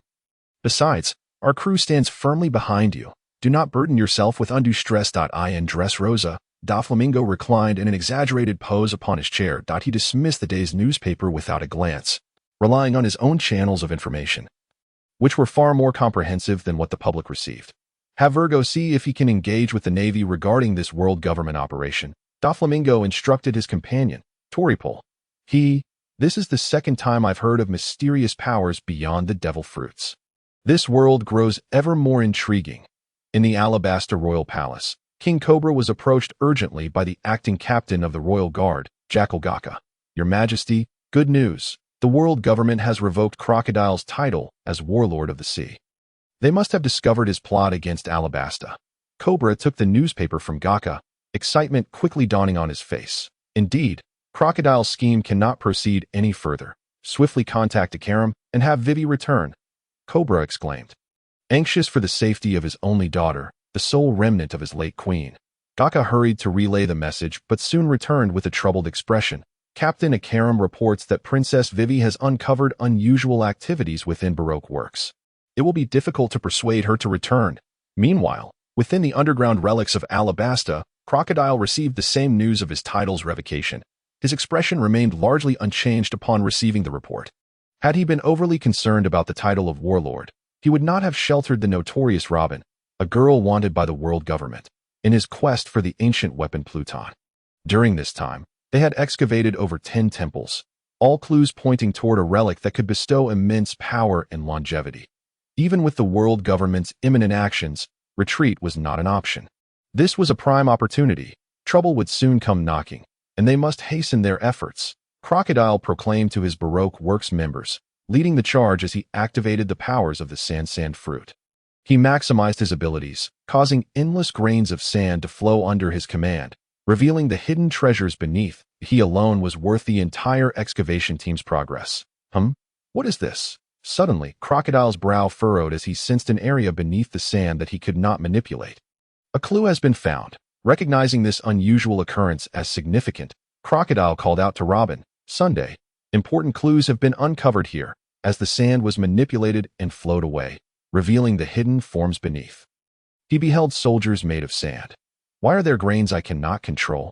he questioned, observing a yellow sand soldier kneeling in one direction. The Crocodile's brow furrowed further, as no matter how he exerted his sand fruit abilities, he could not exert control over these grains. These must be the sand servants used for burial. Given the information previously uncovered, it appears this desert emperor freed all slaves, granting them liberty. It stands to reason he would not wish to entomb the living alongside him. Opting instead for these sand servants, Robin deduced, internally admiring the emperor's benevolence. It is worth noting that even in the present, some royal families use slaves for burial to showcase their power over life and death, let alone in the civilizations of millennia past. Though Robin felt a pang of reluctance to disturb this slumbering emperor of history, she knew her opinions would not sway Crocodile, with her own position precarious. She merely stated, "The soldier's kneeling direction should indicate our destination." With the world government's actions looming, Crocodile no longer hesitated. Having pinpointed their direction, with Robin in tow, they swiftly vanished into the desert, advancing towards the direction where the sand soldiers were kneeling. Under the influence of the sand fruit's abilities, the grains of sand before them parted willingly, revealing dozens more sand soldiers in supplication, guiding them towards the right path. What is this? Soon, they arrived before a grand palace. The scene before them astonishing. Although the entire ruin lay beneath the desert, this palace appeared to exist in its own realm, untouched by the encroaching sands, which seemed to consciously avoid this place. Excitement surged in both of them. Robin was elated to witness an obscure piece of history, while Crocodile was naturally coveting this power. At the entrance of the palace stood two colossal stone statues. One a crocodile-headed figure wielding a sharp blade, the other a dog-headed figure. If the kneeling sand soldiers were mere foot soldiers, these two were undoubtedly the emperor's right and left hands, the great generals. Recognizing the folly of neglecting the palace's treasures for mere trifles, the duo bypassed the statues, traversing a distance until they reached the innermost part of the palace, where they encountered a figure seated upon a throne, the ruler of the palace. The desert emperor, clad in a resplendent golden eagle armor that shimmered with brilliance. One hand rested upon the throne's armrest while the other clasped a scepter that symbolized sovereign power. The aura of authority emanating from him was so potent it seemed to solidify the surrounding space. Had they not been acutely aware that this was a relic from 4,000 years ago, both Crocodile and Robin would have felt compelled to kneel before this former emperor. "Sunday, you are here to unearth the secret of the power that can elevate one to new heights in Chandora. Once we uncover it, we need not fear the threats posed by the world government, and you will no longer have to hide in the shadows," Crocodile declared to Robin. "Understood, boss," she replied, ever mindful of the grand prospects he painted for his subordinates. No wonder he had risen to the position of a leader. While Robin sought the secrets of the palace, Crocodile's gaze fixated on the eagle armor upon the throne, a dazzling sight that far surpassed his own attire as a notorious underworld figure. As he compared the majestic armor to his own hook and unremarkable garb, a surge of envy bubbled within him. "Damn it, how dare a long-dead figure outshine me?" With a scowl, Crocodile strode towards the throne, intent on stripping the magnificent armor for himself. What if this armor, once worn by the deceased, brought misfortune? Please. Not only did it carry historical significance and symbolize royal power, but it was also undeniably striking. What man could resist such a lure? With each deliberate step, Crocodile approached the throne, envisioning himself adorned in this splendid armor, reigning over the seas with unparalleled charisma, just as his hand was about to grasp the golden eagle armor. An unforeseen event transpired. Crocodile's gaze fell upon a spear that had pierced through him from behind, causing his mind to momentarily stall. That it seemed that only he and Robin were present, and Robin, fully aware of her own capabilities, would not dare to strike at him. Oh, who dared to attack? This was a relic from 4,000 years ago. Although he was a natural sand fruit user, and such an attack posed no threat. The sudden assault was nonetheless startling. Did one not know that humans could frighten one another to death? Stunned, Crocodile turned to see a desert soldier, eyes ablaze with fury, had somehow appeared behind him. Thrusting a spear directly into his chest, "To dare offend his majesty is a death sentence." The soldier's voice, cold and filled with rage, echoed with the primal instincts of a warrior and unwavering loyalty to Shandora. Seeing that Crocodile had not succumbed, the soldier withdrew the spear only to plunge it back in once more. "You sneak up on me, and now you keep stabbing me openly. Do you take me for clay?" Desert blade. Crocodile spun around, transforming his arm into a massive blade of sand, slashing at the desert soldier, and confidently turned back, ready to seize the eagle armor from the throne. Sizzle. Crocodile's movements faltered as he glanced down at the spear that had once again pierced through him. A twitch of disbelief forming at the corner of his mouth. Damn it, not again. He turned to find the original desert soldier still standing, resolutely thrusting his spear into Crocodile's chest, while in the distance. A multitude of desert soldiers rushed towards him, rallying to protect their king. Sandstorm. Channeling a tempest of sand within his palm, Crocodile pressed his hand against the soldier's head, his gaze fixated on the unfolding chaos. Perplexed as to why his previous attack had not dispatched the soldier's head exploded, only for the sand to swirl back and reform, the spear once more aiming at Crocodile. That sand fruit abilities? Crocodile stared in shock at the scene before him. As he glanced at the advancing horde of desert soldiers, a vast expanse of them stretched endlessly, kicking up clouds of dust that blotted out the sun. Could it be that these desert soldiers were all such monstrous beings that could not be slain? Desert Greatsword. Crocodile unleashed a sweeping strike towards the oncoming soldiers, but as before, the attacked soldiers quickly restored themselves and continued their advance to encircle him. This is pointless. While such attacks may not harm me, the constant transformation into sand is exhausting. If I get surrounded, I'm finished. Sunday, we must flee. We cannot remain here any longer, Crocodile urgently called out, disregarding the soldiers' assaults. Turning to grasp the eagle armor, determined not to leave empty-handed. Yet, before he could seize the armor, the once downtrodden head of the figure lifted, revealing a gaze of indifference through the gaps in the armor. Crocodile. What the hell? It's alive. Clenching his teeth in frustration, Crocodile, seeing the approaching swarm of desert soldiers, knew he had no choice but to retreat, leaving even Robin behind. What do you mean by playing games? The opposing side is all Crocodile. I'm not joking. Robin exclaimed, "Is this your reason for selling me out?" She looked at Crocodile, who had turned to flee, wanting to voice her thoughts but finding herself at a loss. As the encroaching soldiers surrounded her, she raised her gaze to meet the eyes of the figure on the throne. After a long moment, Robin recalled the words left by the 127th descendant inscribed on the first stone wall. Suddenly dropping to one knee with her right hand pressed to her chest, "Great Desert Emperor, I am your 156th descendant. Under your leadership, Shandora shall thrive like the sun." Her face radiated excitement as she spoke fervently.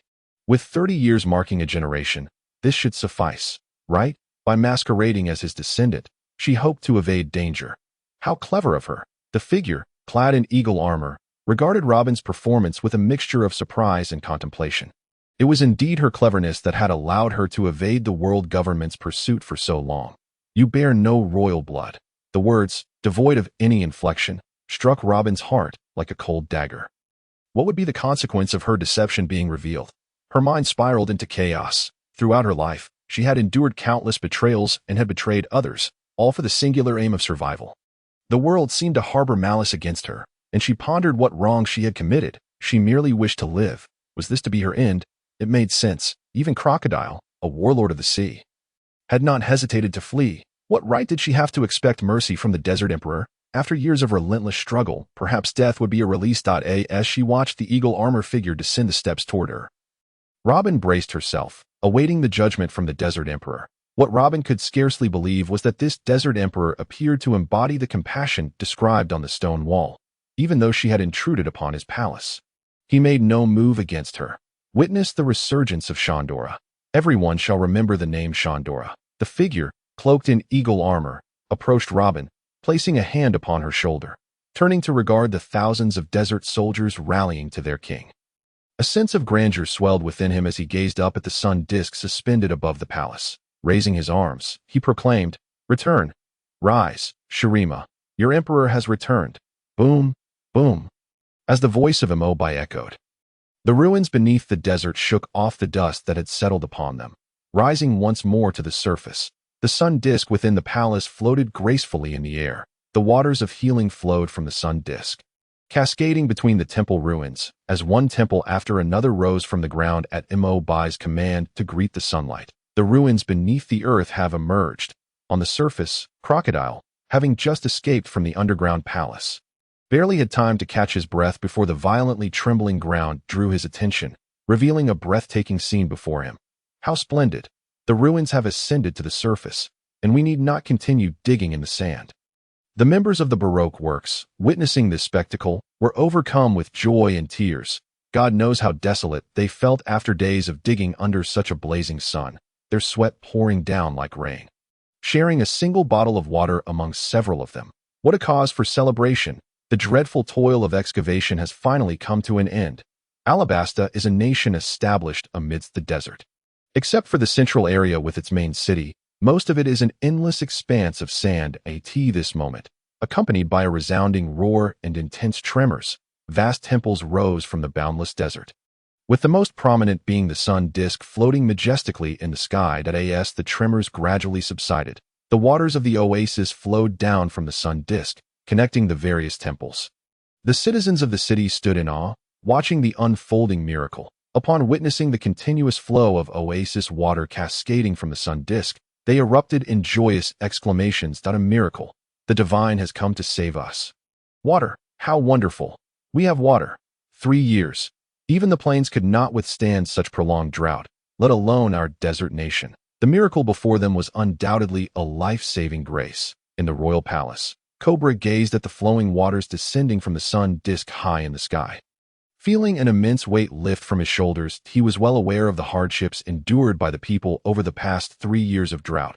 How many had dug deep, hoping for even a shallow layer of water? How many lives had been lost in the desert?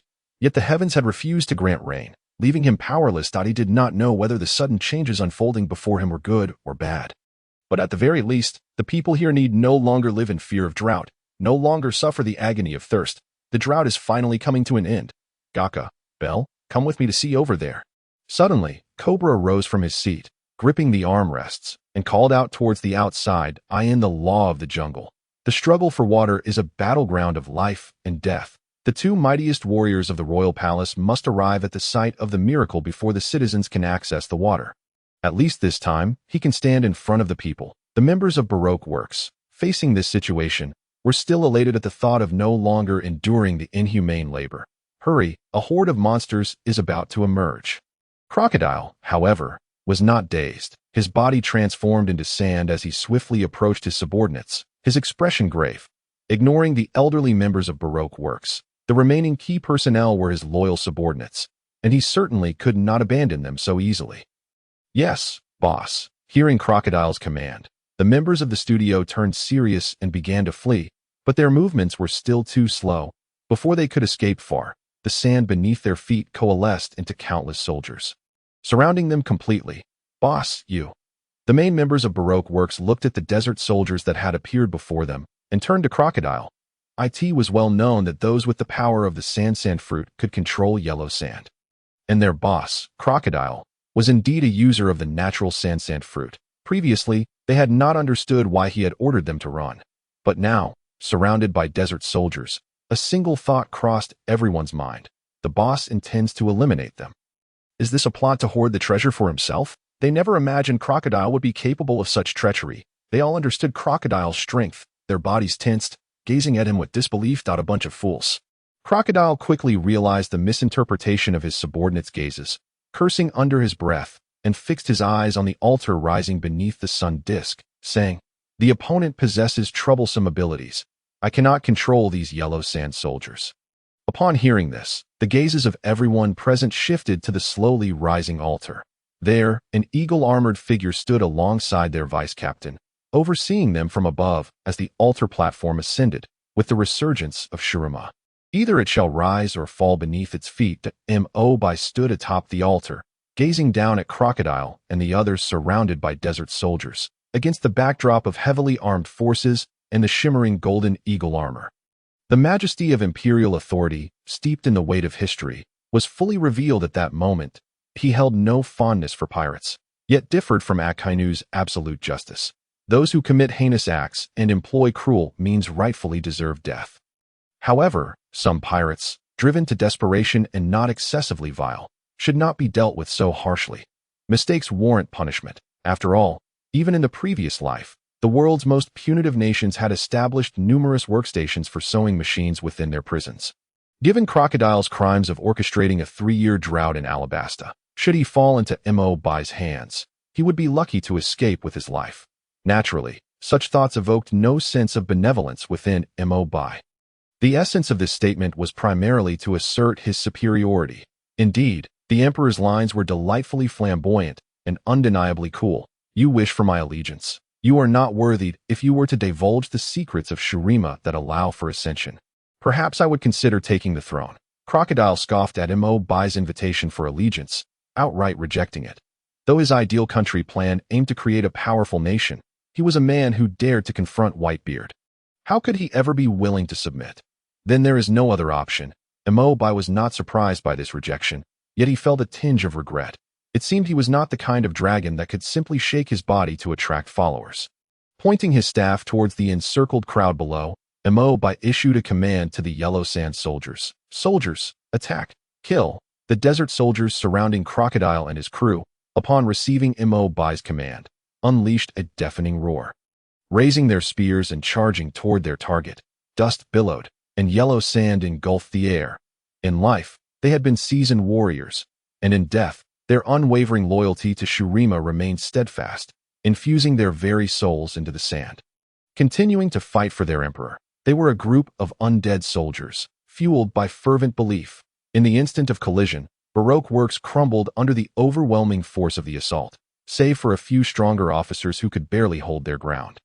The countless elder members were torn apart in an instant and subsequently captured. The air was filled with screams, cries, and pleas for mercy. Mo surveyed the chaotic battlefield below, his heart devoid of emotion. These elder members of Baroque works were nothing more than ruthless henchmen, unscrupulously aiding Crocodile in amassing wealth. None were deserving of sympathy. His gaze swept across the battlefield, suddenly pausing at a particular spot. Mo raised his hand slightly, and with a mere thought, Miss Golden Week, who had been dodging attacks, suddenly sank beneath the desert floor, traversing a treacherous passage before re-emerging, lifted by the sand to Mo's side. Children should play over there. Observing the bewildered expression of the little girl, Mo tugged at her braid, leading her to Robin's side. He exchanged a glance with Robin, signaling her to take care of the child, and resumed his engrossed observation of his soldier's martial performance. To be honest, in terms of martial skill, he might not even be able to defeat a single Yellow Sand soldier. The ability of the Star Guardian Bard granted him some spatial and temporal prowess, but it did not enhance his battle instincts or capabilities. As for the Desert Emperor Azir, well, the Emperor need not engage in battle. Blades, firearms, fists, and swords. The members of the Baroque works exerted all their strength. Yet they could not inflict even the slightest harm upon the encircling sand soldiers. Even Crocodile's attacks, enhanced with armament hockey, proved futile against these Yellow Sand warriors. They were a legion of undying monsters, possessing the elemental abilities of a Logia-type devil fruit, devoid of any weaknesses to such powers. Each assault either passed harmlessly through them or quickly reverted, while the strikes from the sand soldiers posed a genuine threat. The forceful swings of their spears created a chilling, piercing shriek that sent shivers down one's spine. Should one fail to evade, the inevitable outcome would be the loss of all resistance. Surrendering helplessly. It was a one-sided massacre. Boss, given the circumstances, it seems we cannot escape. Do not worry about us. If you have the chance, you should flee, Mr. One remarked, glancing at the approaching horde of sand soldiers that had just dispatched the outer perimeter.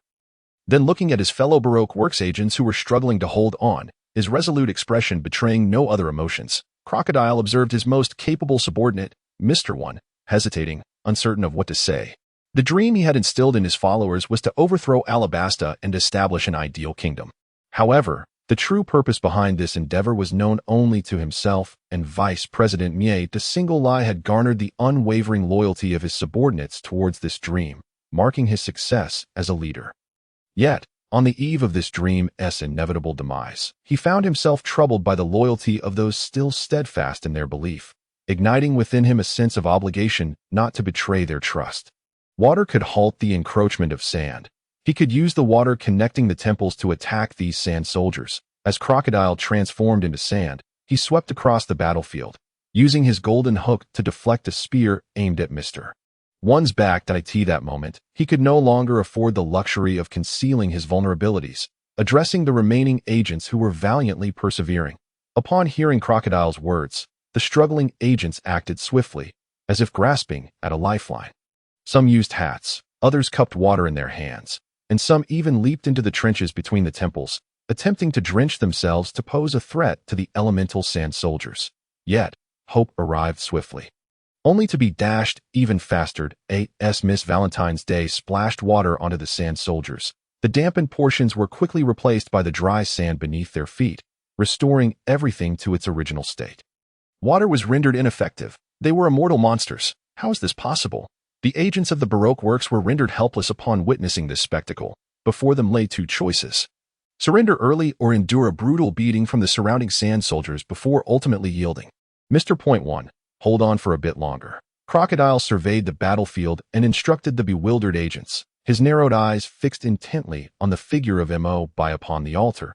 Throughout his career, apart from the one devastating defeat at the hands of Whitebeard, he had never been reduced to such a state of disarray. The countless, unkillable sand soldiers surrounding him rendered any continued struggle meaningless. The only outcome would be exhaustion followed by capture. Thus, he resolved to capture the leader first. With determination, Crocodile's body swiftly transformed into sand, stirring up a whirlwind of dust as he surged toward Mo Bai on the altar. You're not fleeing, but charging straight at me? Mo Bai, who had been watching the battlefield with keen interest, observed this turn of events. Currently, he was assuming the role of the Desert Emperor, without utilizing any other abilities. If it were any other warlord or admiral, their disregard for the surrounding sand soldiers might have caused some trouble. However, if the one charging was Crocodile, the user of the sand fruit, then, this is perfect. It's time to show you why I am called the Desert Emperor. Mo Bai pointed his royal staff at the sand-transformed Crocodile, causing him to plummet towards the ground. As he fell, Crocodile felt a strange soul surge within him, vying for control over his body, rendering him unable to maintain his sandy form. Forever shall I follow your majesty. As the battle spirit occupying Crocodile's body knelt before the altar, no. Crocodile's pupils dilated in shock as he internally screamed, helplessly watching as the foreign soul controlled his body to kneel before Mo Bai. Unable to resist, feeling a sense of injustice, Mo Bai observed the fury blazing in Crocodile's eyes, a smirk curling at the corner of his mouth beneath his hawk-like armor. You turn to sand, while I command it. It's a game of heaven's decree. Any objections? None at all. The swift defeat of Crocodile led the Baroque agents witnessing this scene to abandon all resistance. Each one captured by the sand soldiers, this battle began and concluded with astonishing rapidity. Mo Bai stood atop the altar, waiting for a while until the citizens seeking water gradually approached, observing the dense and orderly ranks of sand soldiers. The citizens bore their large and small buckets, hesitant to ACT. As the crowd thickened, King Cobra finally made his delayed entrance. Weaving through the throng, Cobra, accompanied by Bell and Jacka, approached the front, instantly recognizing Mo Bai, who loomed over the crowd from the altar. May I inquire how to address this esteemed individual? Cobra lowered himself, seeking Mo Bai's assistance. Point One must play the part fully. Mo Bai, fully aware of Cobra's intentions, feigned ignorance and asked, Are you the king here? Yes, I am. From this moment forth, you shall no longer be. From today, this land belongs to me, to the Shurima Empire. Before Cobra could finish his sentence, Mo Bai interrupted him with an authoritative tone. You scoundrel! Bell and Jacka, standing behind Cobra, were incensed at this proclamation, ready to strike, but were halted by Cobra. Their movements, however, were perceived as provocation by the loyal sand soldiers, who surrounded them, poised to retaliate. Halt! Mo raised his hand, stopping the sand soldier's actions. Harboring no ill will toward Jaka and Bel's reactions, the Nefertari royal family was well regarded in Alabasta. Otherwise, they wouldn't have endured 3 consecutive years of drought. As the clear usurper, it was only natural for him to be viewed with disdain by the royal guards loyal to the crown. Ignoring them, Mo shifted his gaze to the citizens who had come to collect water. From this day forth, you are the people of Shurima. Trust in me. Follow me. Greet your new emperor.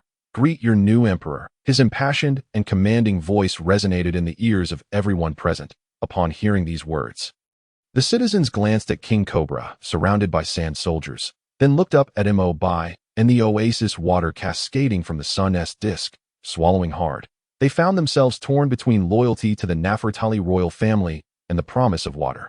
Water is the source of life, a truth that resonates profoundly in the desert. The loyal subjects hesitated. The rebels, driven by thirst, were the first to make their choice. Long live the emperor. The rebels were the first to kneel. Humans possess a herd mentality. Witnessing the rebellion, the previously hesitant citizens began to kneel as well. One by one, their numbers grew, until only a handful of steadfast loyalists to the Nefertari royal family remained standing. Casting their gazes toward Cobra, mostly elderly individuals who had greatly benefited from the royal family's favor, observing the multitude kneeling before him, with only a few persistently standing in anticipation of King Cobra's decision. Mo couldn't help but reflect on the reputation of the Nefertari royal family in this land. Before the oasis water in the desert lay a choice between life and death. As one of the descendants of the 20 kings, he couldn't help but question why the Nefertari royal family could achieve such excellence, while the celestial dragons were nothing more than loathsome vermin. There are still those who persistently await your decision. It seems that you, as a king, have performed admirably. Mo directed his gaze towards the encircled Kobula, surrounded by the soldiers of the yellow sand, and spoke.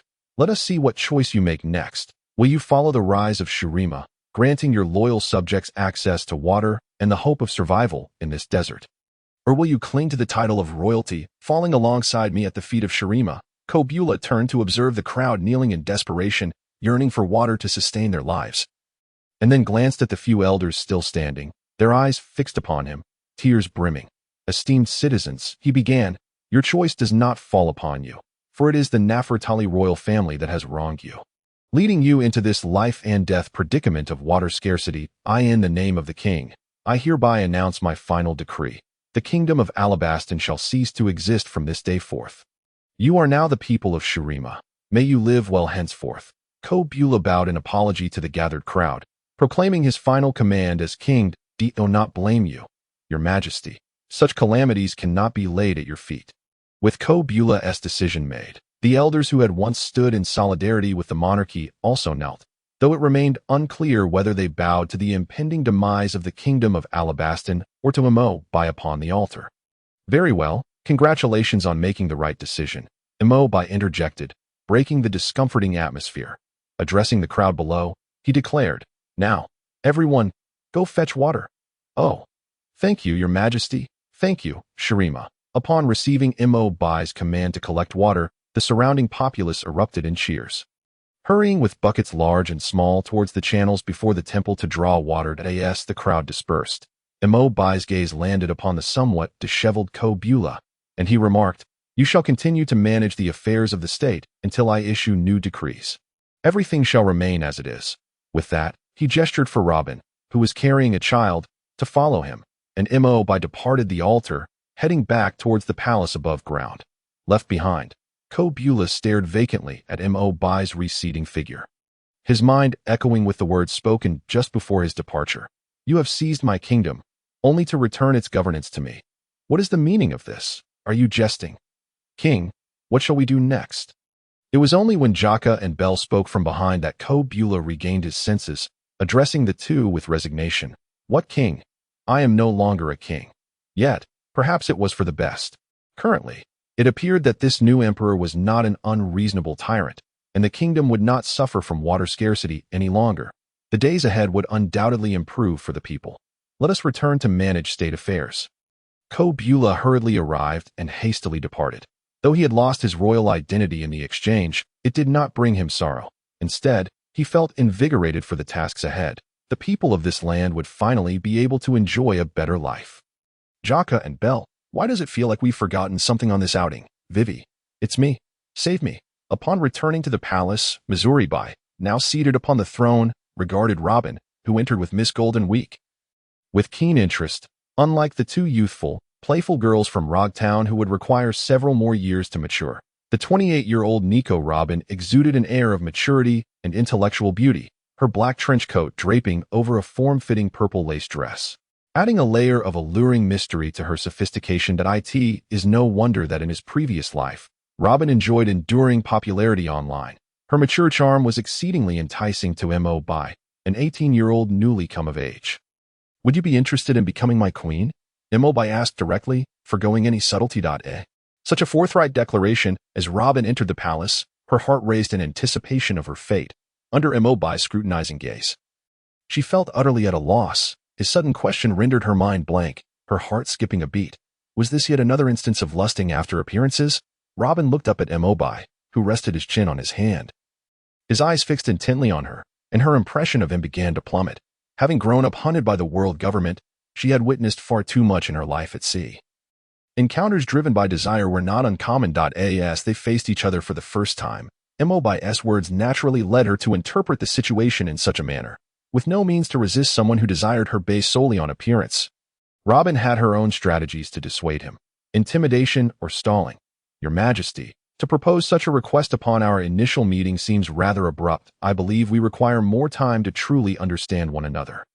Mo Bai acknowledged her point, recognizing the abruptness of his proposal. Lacking experience, he had only grasped the superficial meaning of her words. If we are to pursue a relationship, sincerity is paramount.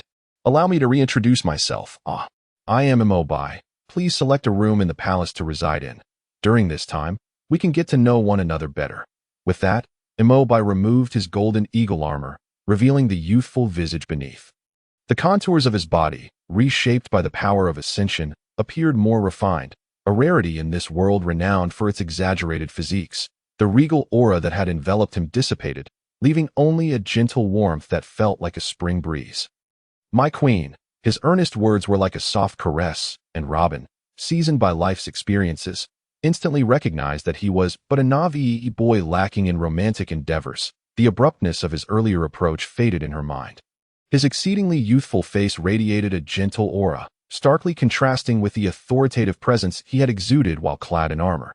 This compelling duality sparked Robin's curiosity about Mo Bai.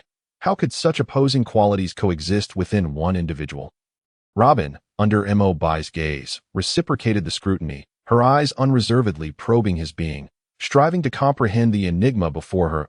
In her mind, she could not help but associate this gentle giant with the benevolent king portrayed on the ruined stone walls. I am Robin. I look forward to our cohabitation. After a fruitless examination, she withdrew her gaze, offering a warm smile, and teasingly remarked, Your Majesty. While Robin escorted Miss Golden Week to find a room, Mo Bai traversed the spatial passage once more to visit White Soil Island. Under the melancholic gaze of Dorak, Mo Bai returned to Alabaston with two comrades of exceptional ideological insight. It seems we should now refer to this place as Shurima. Both comrades were professionals. Thus, I shall refrain from unnecessary elaboration. My request is simple. I need you both to commence the dissemination of our revolutionary ideals starting from the former royal guard, all while ensuring that local livelihoods remain unaffected as you grow and strengthen the revolutionary ranks. Uphold the law, while simultaneously elevating the moral standards of the local populace. Yes, we shall ensure the mission is accomplished. The execution capabilities of the two comrades were formidable after parting ways with Mo Bai. They swiftly made their way toward the former royal palace of Alabaston. Meanwhile, Mo Bai instructed the Yellow Sand soldiers to distribute a large package of local specialties to the members of the Baroque works who had been detained. Within a temple that had been temporarily converted into a prison, the members of Baroque works received the delivered specialties. What? We have 2 days to memorize this material. An inspection the day after tomorrow. Crocodile exclaimed, clutching the delivered items, incredulity etched across his face. Are you telling me that we are to be held captive without doing anything but memorizing? What a torturous ordeal! And what is this nonsense? Prosperity, democracy, civilization, harmony, freedom, equality. Other than the word freedom, are you jesting with me? We are in the era of the great pirate. You speak of such things? Absolutely not. I will not recite them. I, Crocodile, would rather starve to death or drown in the sea than recite this nonsense. Crocodile, filled with rage, hurled the crimson booklet to the ground, crushing it beneath his feet in a futile display of frustration. He then leaned against the wall, sinking to the floor in a defeated posture. Since his arrival here, he had indeed contemplated escape. However, he knew that any attempt at action would result in his body being swiftly commandeered by that foreign soul, with a grimace etched upon his face. The thought of being controlled by an alien entity, kneeling before Mo Bai, ignited a fury within him, causing his eyes to blaze with indignation. This humiliation surpassed even the time he was used as bait by Whitebeard. An experience that had left him feeling utterly degraded. In the throes of despair, he lamented his unfortunate fate. Meanwhile, outside, two political commissars were fervently engaging the members of the guard unit and the populace in a vigorous ideological reformation. Thanks to Mo Bai's intervention, the kingdom of Alabasta had become a relic of the past, and the threat of conflict between the rebel forces and the royal army had dissipated. The peaceful resolution of the schism had filled Cobra with deep gratitude towards Mo Bai, the new emperor who had brought forth a source of water, and he extended a warm welcome to the two political commissars who had arrived on assignment. Under Cobra's guidance, the members of the guard unit swiftly embraced the new ideology, and as their understanding deepened, their hearts brimmed with aspirations for a brighter future. The fervor with which this vision of a promising future was disseminated among the populace, particularly those yearning for tranquility, was nothing short of astounding. It effortlessly kindled their enthusiasm for a new way of life. Thus, a cycle of mentorship blossomed, with knowledge spreading exponentially, igniting a collective passion for creating a civilized society and a robust nation in the resurgent realm of Shurima. From the venerable elders to the babbling infants, everyone had memorized the 24 characters of civilization, harmony, and rule of law. Even the outer walls of the former royal palace were emblazoned with the grand socialist core values. Within the temple, now transformed into a prison, the members of the Baroque studio, confined within, had also joined this ideological revolution. Civilization must be upheld. Taruti, no foul language is permitted. Cherish food. Wastefulness is shameful. We must resolutely implement the Clean Plate campaign. With a chuckle, one of the inmates recounted how he had been praised for repairing a resident's roof, receiving a small red flower as a reward from the guard. With one more flower, he would earn a day off to frolic. The individuals in the temple, having completed their tasks for the day, gathered in small groups to share meals while animatedly discussing their progress. During this period, they were tasked with renovating the ancient temple that had risen from the depths, transforming these historic edifices into modern facilities, libraries, gyms, hospitals. Although their days were filled with labor, they bore it with a sense of purpose. Having originally been drawn together by Crocodile's vision of creating an ideal paradise, now, amidst the revitalized Shurima Empire, they glimpsed the hope of that ideal, liberated from the perilous existence they once endured. What hesitation remained? Burdened by their past transgressions, their motivation to contribute to the nation's construction intensified, and their sweat flowed freely. Each time Mo Bai witnessed this group of invigorated individuals diligently at work, he felt a surge of relief at having retained such chosen laborers. He could not help but reflect on the ineptitude of the world government in neglecting their potential. Such a talented workforce, left to languish and rust away, and to think they squandered resources on their sustenance and shelter. They say Teacher Kaido is a melon, yet in the realm of labor utilization, he is truly astute. Mo Bai pondered Kaido's cleverness while lamenting the immense waste of manpower in advancing the city. Meanwhile, on the other side, Crocodile, who had previously scoffed at the contents of the booklet, now clutched it tightly, his heart racing as he meticulously recited each word in his mind, comparing it to his memories. Next up, Crocodile announced the guard assigned to oversee the prison. Hesitating momentarily, he held no fondness for the man before him, who had once sought to overthrow the state.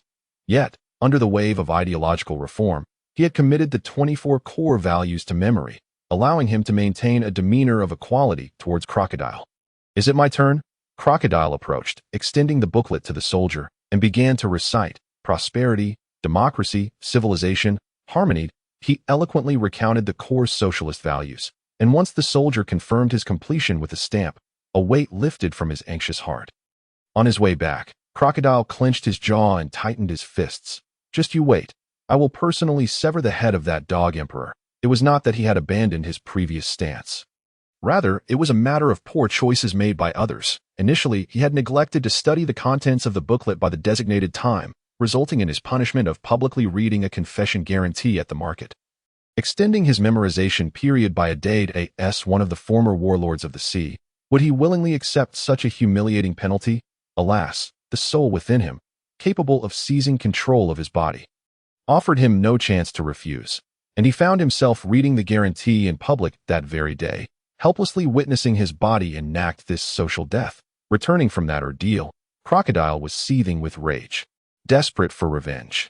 Yet, the intrusive soul once again thwarted any attempt at rebellion. The following day, after a day filled with ire, Crocodile still had not memorized the booklet's contents, and the punishment remained the same: public humiliation. Extending his memorization period yet again, Crocodile contemplated surrendering entirely. After all, he had already experienced social death. However, during the next reading of the guarantee, the soul that commandeered his body shed a layer of clothing. Day after day, Crocodile's frustration grew, as he found himself left with but a single pair of undergarments. Would he next be forced to perform a public display of bodily art? Social death came in varying degrees. In this dire situation, Crocodile channeled his energy into seeking ancient weaponry, completing his daily tasks early, and mastering the socialist core values within the booklet. He narrowly avoided an opportunity to offer himself up for a performance of human art. As the people of Shurima diligently pursued the path of socialism, Crocodile found himself oscillating between social demise and his efforts. During this tumultuous time, our protagonist enjoyed a rather pleasant existence, with Cobra managing public affairs and comrades from the Revolutionary Army overseeing ideological and cultural development. Bai truly embodied the essence of retirement as he had spoken of in Rogtown. His days consisted primarily of eating, sleeping, and indulging Robin in lessons about the 4,000 years ago inscriptions, sharing tales from that historical era.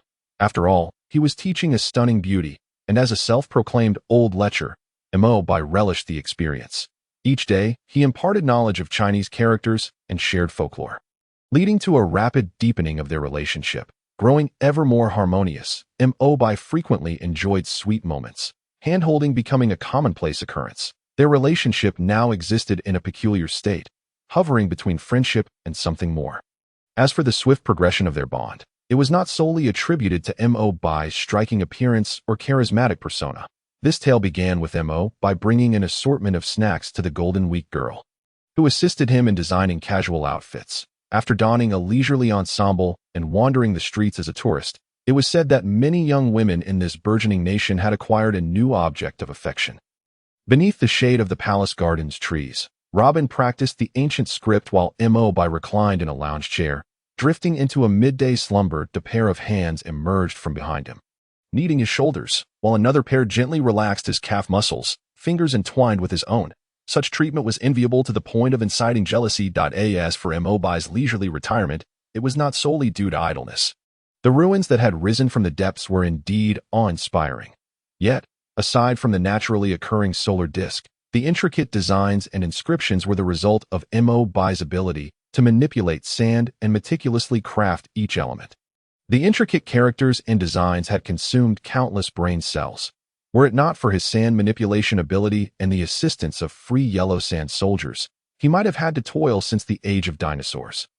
After completing the work, he needed to use temporal power to cleanse it, imbuing it with a sense of history. Truly, the saying holds, to seek glory before others, one must endure hardship behind the scenes. However, despite the trials and tribulations endured, the rewards for Bai have been notably bountiful, aside from garnering considerable influence in this nation and with the targeted Princess Robin. He has amassed an impressive sum of over 100,000 in influence points.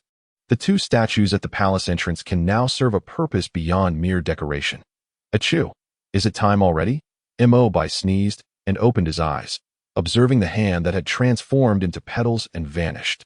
As well as a tuft of dogtail grass discarded on the ground, he turned to see Robin stifling a laugh, gently scratching her palm with his pinky. Your service is exceptional. Bai stretched languidly, feeling a wave of relaxation wash over him, and couldn't help but commend Robin for her massage skills. He then invited her. I plan to venture out this afternoon. Would you care to join me? No, I wish to quickly master these ancient Chinese characters. They are simply fascinating.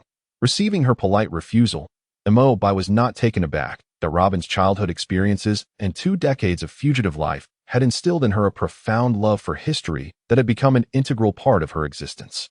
Nodding, Enel left Robin in the palace to continue her studies while he donned his eagle armor and set off for the administrative hall of the former Alabastan royal palace, now the Sawema government hall.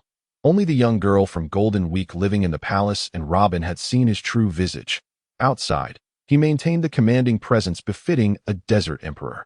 As Sawema has commenced its journey towards socialist construction, striving for equality among all, passers-by along the way merely bowed slightly to show their respect for the emperor, devoid of the ostentatious displays of subservience that some subjects might exhibit.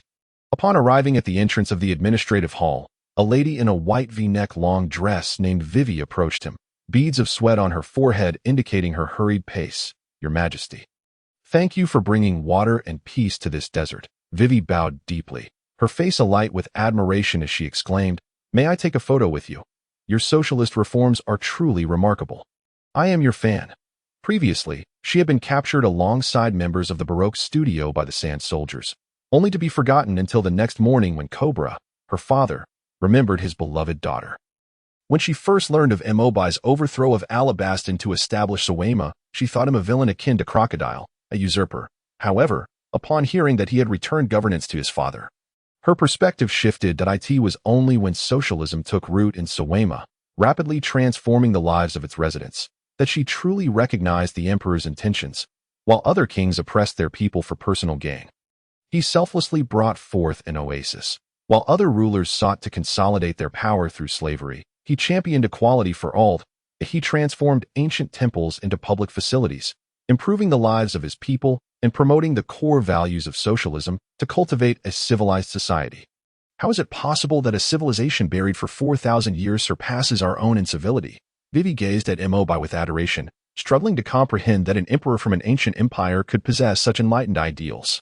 Of course, let's take a few photos right here. Without denying his fans' request, the two posed for pictures at the entrance of the administrative hall. During this time, several passers-by and staff members joined in, capturing a few group photos. The entire scene exemplified the current egalitarian ethos upheld in Sawema. After the photo shoot, accompanied by Vivi, Enel met his intended targets, Bayer and Jaka, the two most formidable warriors of the former Alabastan, who had naturally assumed control over the nation's security and military upon their return to Sawema. However, in the vast expanse of the sea, their prowess seemed insufficient, and Enel's purpose was to bolster their strength.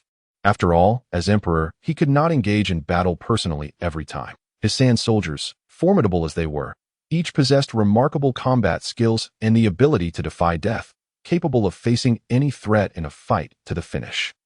Yet, should they encounter the pinnacle of power in this world, bypassing these soldiers to confront him directly would indeed leave him at a loss. "Your Majesty." Bayer and Jaka had fully embraced their roles and saluted upon seeing Enel. "I have been observing the contributions you two have made to Sawema lately. The people have taken notice as well. Keep up the good work." Enel nodded, patting them on the shoulder before continuing. "The current trend of revival in Sawema is promising, and I have no concerns about domestic security under your stewardship. However, the strength of a nation is not solely reflected in its internal order. It must also possess the might to withstand external threats. Dignity rests solely upon the edge of a sword, and truth lies within the range of cannon fire. Yet, with your current capabilities, if I may be frank, you fall short of my expectations. Your strength does not even measure up to that of a single sand soldier under my command." Upon hearing Enel's emphatic, commanding words, Bayer and Jaka straightened even further, their eyes brimming with excitement. However, the latter half of his statement struck them like a blow, dampening their spirits. "Rest assured, my intention is not to discourage you," Enel reassured the downcast duo. "Sawema has been resurrected from the depths for some time now. You should have heard whispers of the extraordinary powers that can be attained here." "Your Majesty, are you suggesting?" Bayer and Jaka inquired, their expressions alight with anticipation. Indeed, as he met their eager gazes, Enel nodded affirmatively and elaborated. "Sawema indeed possesses a means of bestowing extraordinary strength, elevating one to become a divine warrior. However, due to certain constraints, Only 2 individuals can receive this power at present, but my purpose here is to invite both of you to accept this gift. We, Bayer and Jaka murmured, their minds swirling with disbelief. Though they had sensed the truth behind the rumors of Suwema's potential for bestowing great strength upon its people, the reality of being chosen for such a fate left them momentarily dazed. What's this? Do you two not desire the power to protect Suwema? Mo Bai's words snapped them back to attention as guardians of this land. How could they possibly refuse the opportunity to wield power that would safeguard their homeland? Yes, of course we want the strength to protect Suwema. With eager anticipation, Mo Bai led them to the 2 statues flanking the palace entrance, halting before them. Each statue contained a force capable of shedding mortal bonds, transforming them into divine warriors. Place your hands upon the statues, and you shall receive the formidable power to protect Suwema, Mo Bai instructed, gesturing toward the figures. Jaka and Bayer exchanged glances and nodded in agreement. Jaka, embodying the wolf form of the animal-type dog fruit, instinctively gravitated towards the statue on the left, convinced it resonated with him. Bayer, as his partner, naturally approached the crocodile statue on the opposite side. Wait, Mo Bai called out to them, inquiring. Jaka, your combat skills surpass those of Bayer, correct? Bayer, you prefer handling internal affairs. Yes, your majesty. Jaka was the strongest warrior in our ranks during our time in the escort team, while I, as his deputy, leaned towards managing administrative tasks. Bayer replied, albeit somewhat perplexed. Bayer, the abilities bestowed by the left statue are better suited to you. Conversely, the powers emanating from the right statue are more aligned with combat. You should switch. Following Mo Bai's guidance, Bayer and Jaka exchanged positions and placed their hands upon the respective statues. In an instant, an invisible force lifted them into the air, as radiant golden light surged from the statues into their bodies, whipping up a tempestuous whirlwind that sent sand and debris swirling around them. This extraordinary transformation unfolded. 2 potent, primal energies began to radiate from the site, spreading outward. Mo Bai raised a hand to contain this powerful life force. Ding! Bayer has acquired the legacy of the Desert Reaper Nasus.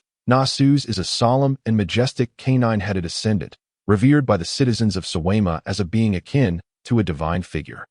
His wisdom is laced with a certain ferocity. As the guardian of knowledge and an unparalleled strategist, he has guided the empire through centuries of magnificent prosperity. Ding! Mitsai has now inherited the legacy of the Desert Butcher. Renekton is a fearsome and barbaric ascendant hailing from the scorching deserts of Shurima. Once, he was the most revered hero of the empire, leading armies to countless victories in the lore of League of Legends. His brother Nasus is a scholar and tactician of great erudition. His contributions to both civil governance and martial prowess are commendable, making it undeniable that Shurima's might is inextricably linked to his groundwork. However, when it comes to combat abilities, his reckless and brainless brother Renekton surpasses him. Well, to be frank, Mitsai could not care less about which of the 2 possesses what abilities. He merely finds it somewhat amusing that one who can already transform into a dog-headed creature would acquire Nasus's powers, leading to a certain overlap in imagery. If Bell, with the bird fruit, were to gain Nasus's abilities and also become a dog-headed figure, it would result in 2 such beings standing side by side. A rather symmetrical sight, wouldn't it?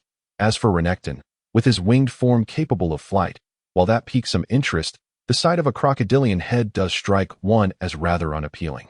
When it comes to the aesthetic appeal of Nasus and Renekton, Mitsai unequivocally aligns himself with Nasus. With everything in place, he now eagerly awaits the world government's impending misfortune. A smile graced Mitsai's lips as he felt a thrill at the prospect of others facing calamity.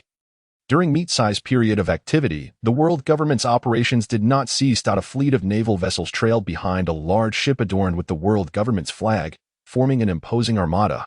After a lengthy voyage, they finally set their sights on their destination, St. Ting Island.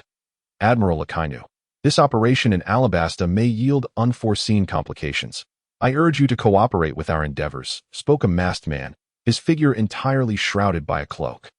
Addressing Akainu, who stood at the bow, gazing into the distance, the CP0 organization, known as the strongest shield of the celestial dragons, serves only their masters, having long since elevated their perspective above that of this Navy admiral. Were it not for the lack of intelligence from the CP espionage organization embedded in Alabasta since the mission commenced, He wouldn't have even considered addressing a Canoe.my orders are to eliminate the former warlord Crocodile and his organization. The Navy's affairs do not require your CP organization's intervention. In response to the unreasonable demands of the CP organization, Akainu did not even turn his head. The lack of common ground in their discourse only fueled his annoyance, making the prospect of granting them any favor seem utterly ludicrous. As a naval admiral, he embodies the essence of all a soldier should be, and he will stop at nothing to fulfill the mission's requirements. As for demands outside of that, apologies, but aside from the eradication of pirates, he would not even deign to acknowledge them. You need to recognize your position. We are the most trusted subordinates of the celestial dragons. The masked man retorted, exasperated. Were it not for the potential need for Akainu's strength in the upcoming confrontation, he would not have bothered to engage with such lower beings. Acknowledging them would be a privilege. And now they dared to refuse. However, seeing Akainu remain unfazed and unyielding, the CP operative appeared to realize that remaining here would only tarnish his dignity. With a flick of his sleeve, he mumbled and departed.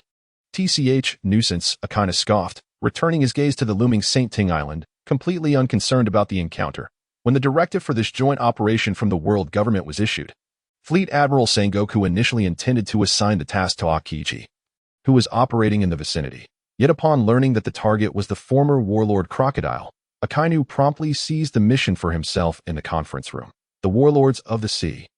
He had long harbored disdain for this group of pirates wielding legal plunder rights.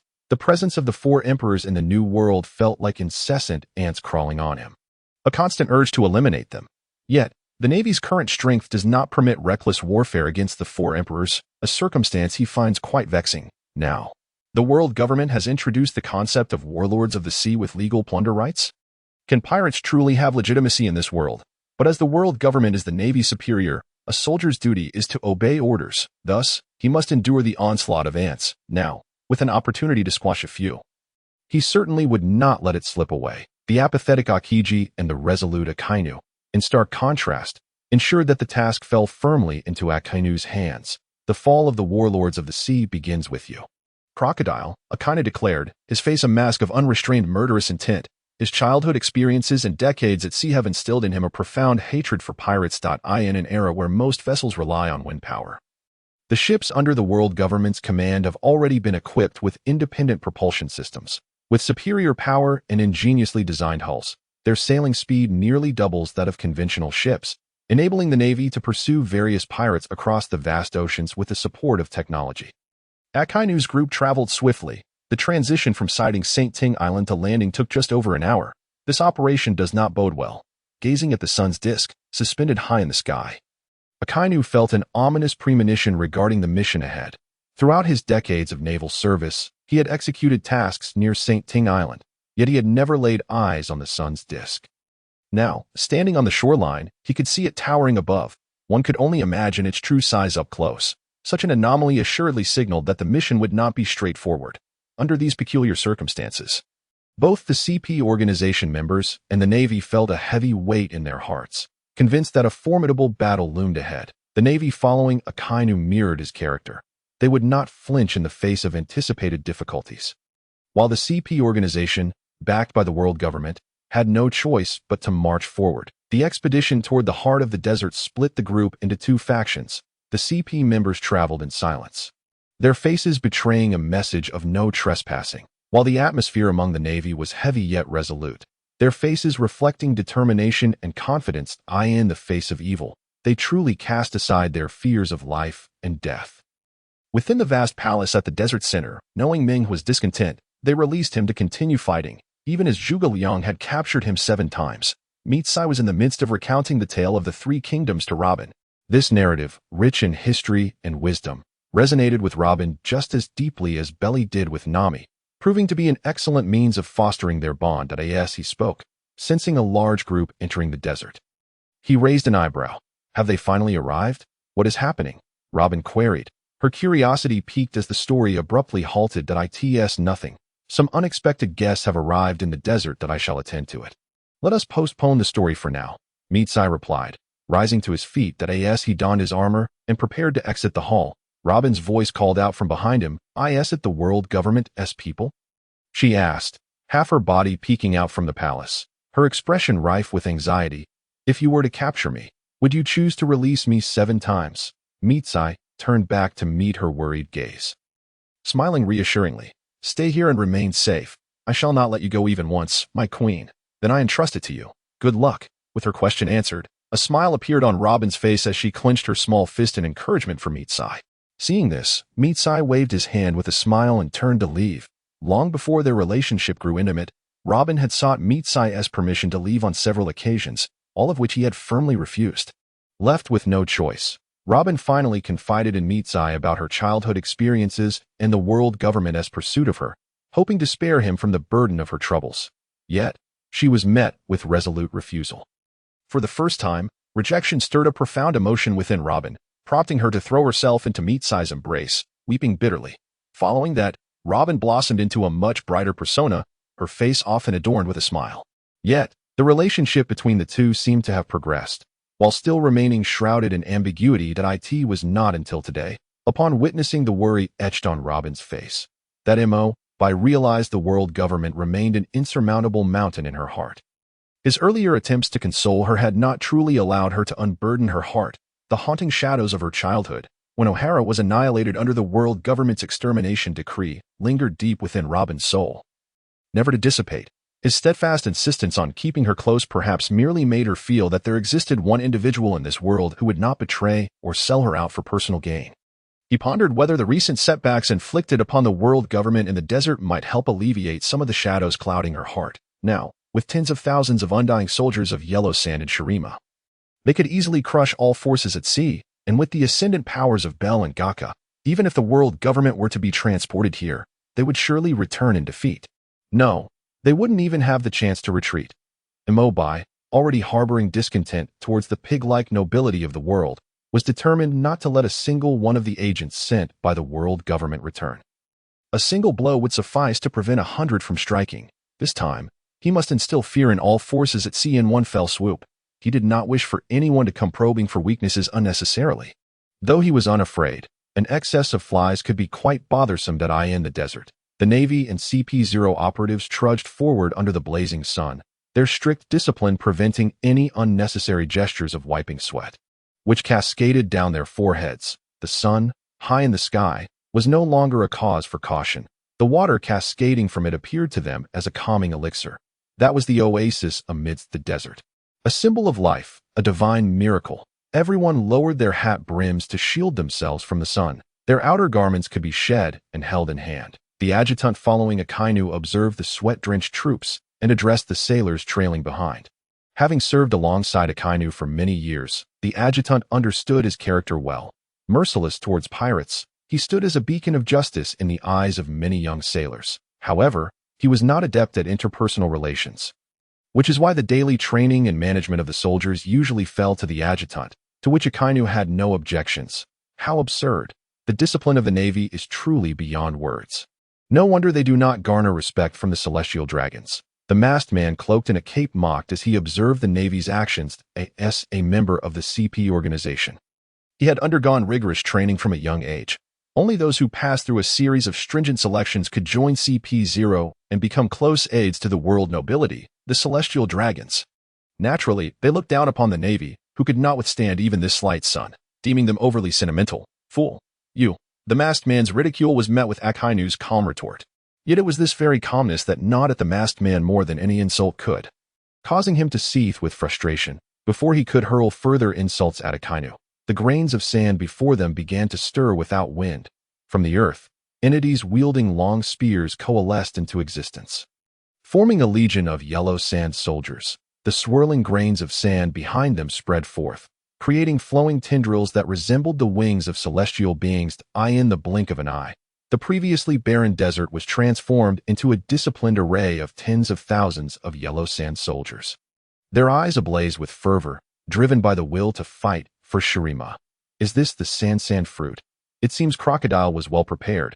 He is not a complete fool, but does he believe such trivial tactics can thwart me?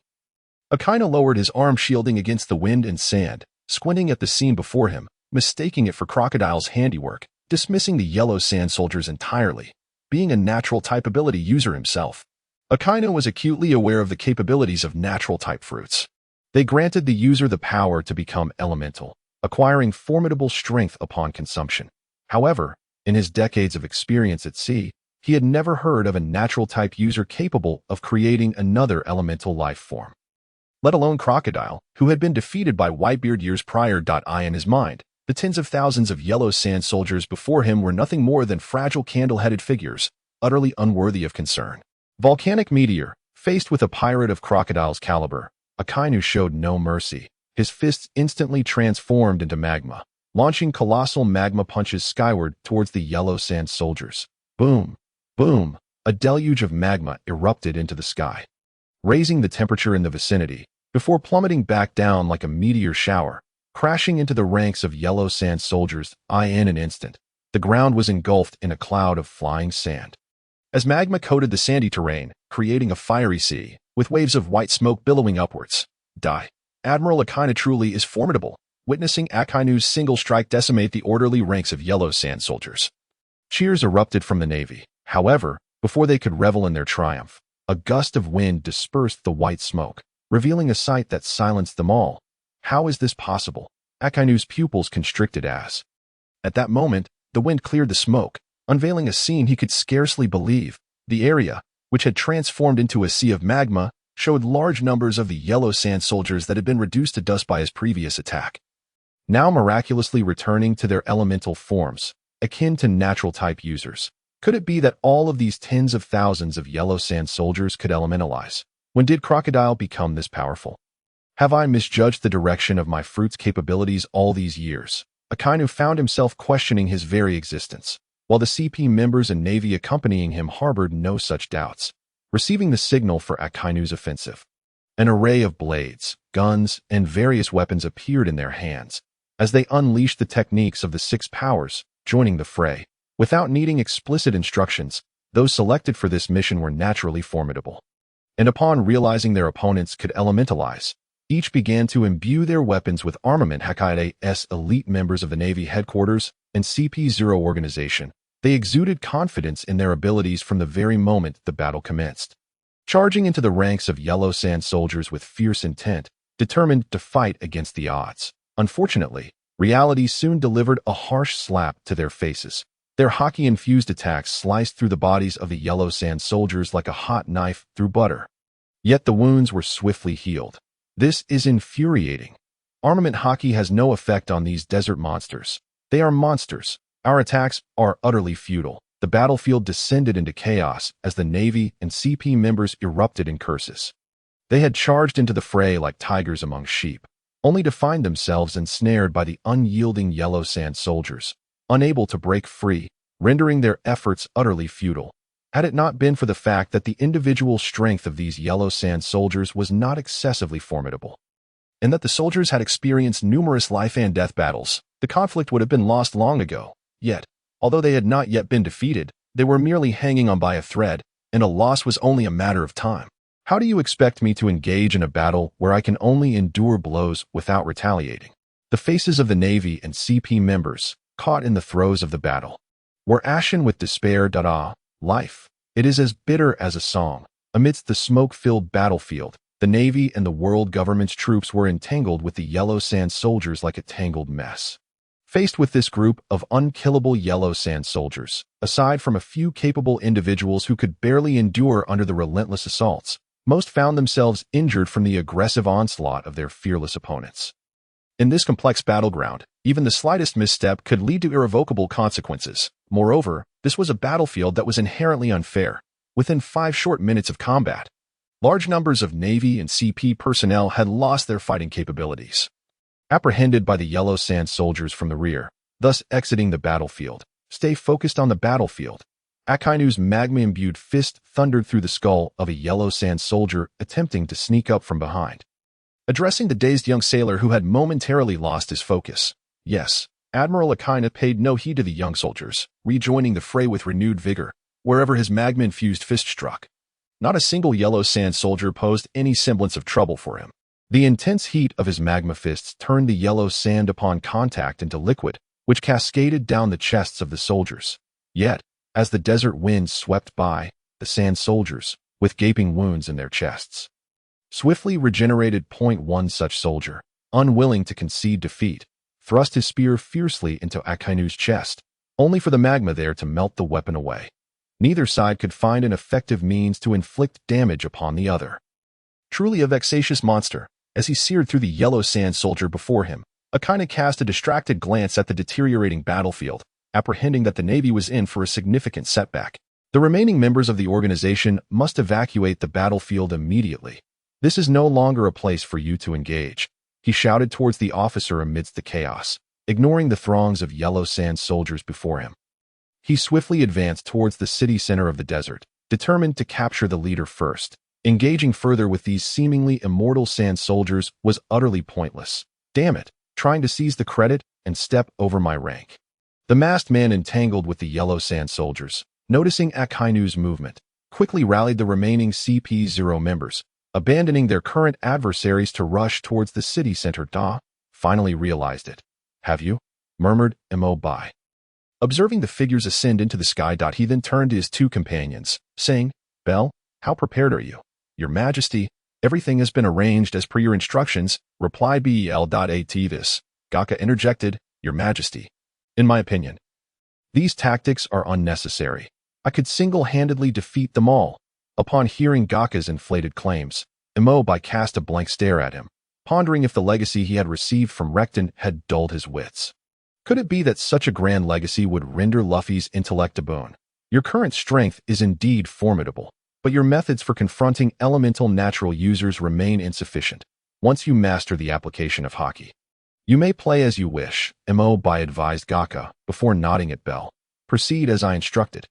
Yes, Bell affirmed, departing to a mysterious altar inscribed with arcane totems, where animal skulls and entrails lay upon the altar's surface. Grasping his staff, Bell positioned himself at the altar's center. The ritual commenced. Chanting elaborate incantations, Bell's staff danced ominously, causing the runes engraved on the altar to shimmer and swirl that a sinister aura of death thickened around the altar.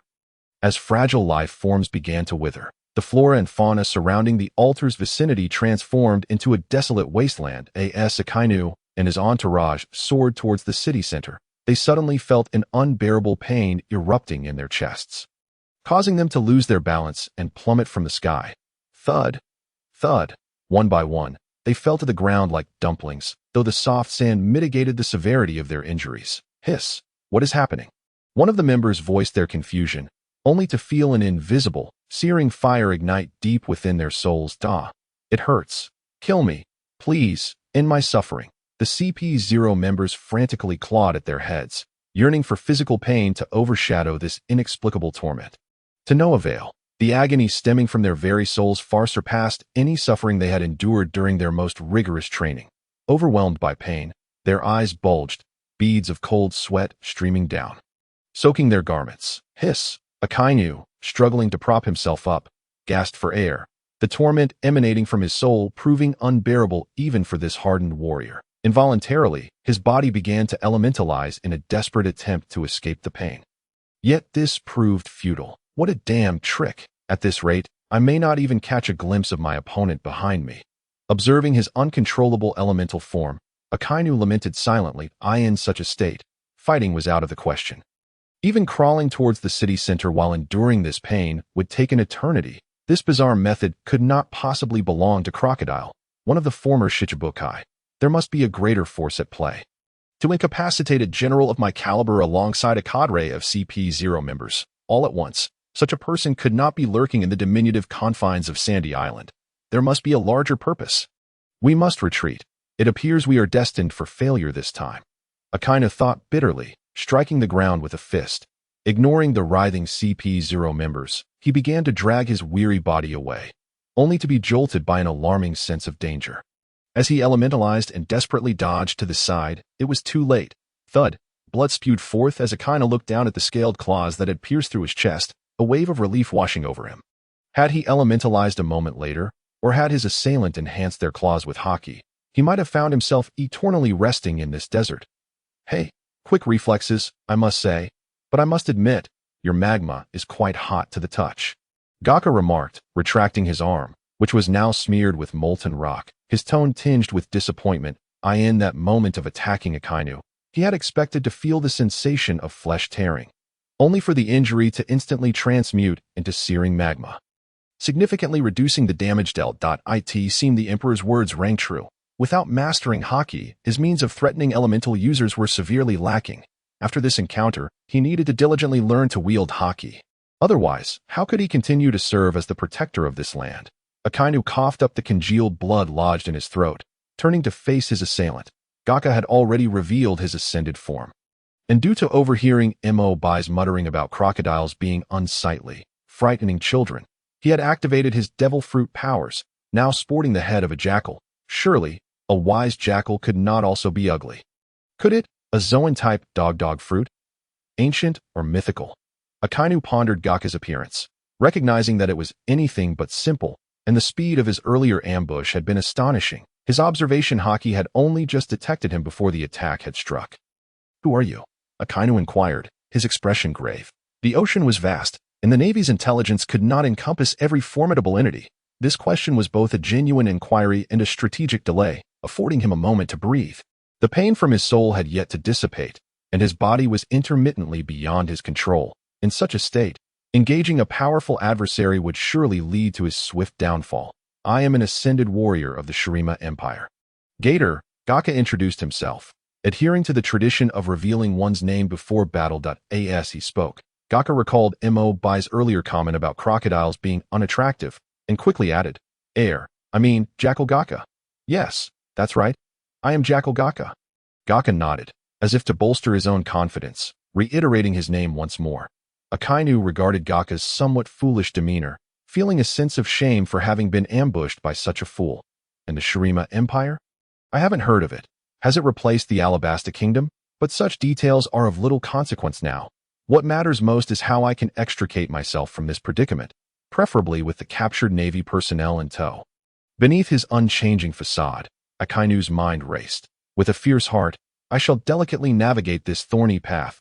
I am no mere brute relying solely on strength. Deceiving a fool is child's play."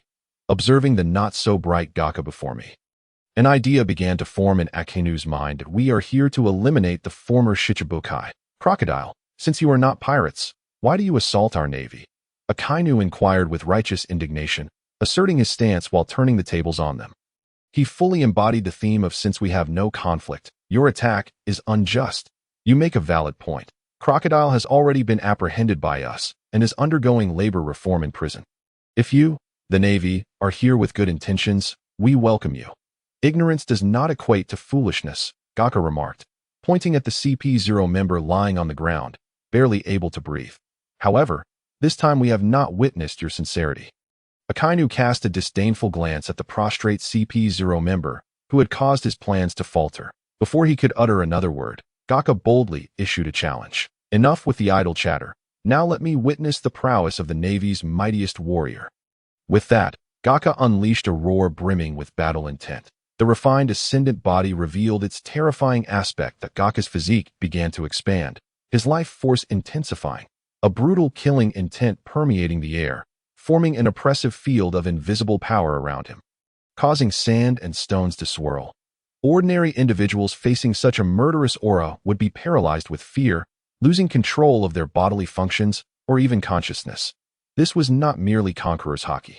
It was the life force of a savage beast. What an overwhelming sense of pressure. Akainu extended his arm to shield himself from the swirling sands, refusing to let them obscure his vision. The previous injuries under this aura flared anew, blood seeping from the corner of his mouth. Feeling the persistent pain in his soul, a look of determination crossed Akainu's typically stern visage if he were to fall here. Who would uphold justice? The Navy dying at the hands of pirates would be the greatest affront to justice. He absolutely would not permit himself to succumb here. "Come on, show me your capabilities." Hellhound. Akainu's magma surged toward Gaka, his elongated arm crashing down upon Gaka's massive form. Sizzle. Boom. The two collided, a cloud of volcanic ash enveloping them. Before Akainu could assess the outcome of his attack, he was struck aside by a crescent-shaped axe emerging from the dust. Gaka emerged from the haze, his body, covered in fine scales, bearing only a faint ash mark. The might of the ascendant body was fully manifested before Akainu. Although lacking in elemental countermeasures, the ascendant body was seldom threatened. They were gods among men, celestial warriors. I did mention that your magma is somewhat hot, but its temperature is merely sufficient for a warm bath, Gaka remarked mockingly, brushing off the ash from his body. Then lunged at Akainu like a ferocious beast. With sharp fangs and claws, his body became his most formidable weapon. The intensity of their battle was extraordinary. Akainu's magma scorched half the clouds, while Gaka's domain was filled with swirling dust. Visible even to those far off in the city, the previously prostrate CP0 member had perished gloriously in the aftermath of their clash. They had been thoroughly brainwashed by the world government since childhood. Devoid of independent thought, with no opportunity for reform. Despite Gaka lacking means to counter elemental transformation, Akainu could not breach Gaka's defenses. The prior soul attacks clung to him like a festering wound, making it nearly impossible to concentrate on the fight. Any occasional misstep was seized by Gaka, who inflicted harsh punishment. The two fought fiercely, or rather, Akainu endured a relentless beating. Blood streamed down Akainu's forehead, painting his face in a state of disarray. Whether it was that the opponent was incapable of using armament haki, or that he was merely toying with his prey, each time Akainu was struck, he was sent sprawling and rolled several times in the sand. Overall, the damage inflicted was minimal, yet the humiliation was profound. No wonder he later became a fleet admiral. His resilience was remarkable. Mobai observed the nearly bloodied figure of Akainu on the battlefield, exclaiming in astonishment. Akainu's will was undeniably strong. Despite losing so much blood, he maintained his fighting spirit and even managed to retaliate occasionally. Though ineffective, it showcased his indomitable spirit. However, leaving a Navy admiral here was unacceptable. Mobai closed his eyes to sense the situation in the desert before looking up towards the battlefield not far away. A man dressed casually, wearing an eye patch, with tousled curly hair, exuding an aura of profound despair, was approaching. He has indeed arrived? Akiji. The Ohalo demon-slaying incident marked a turning point in Akiji's life, and the survivor Robin had always been on his mind.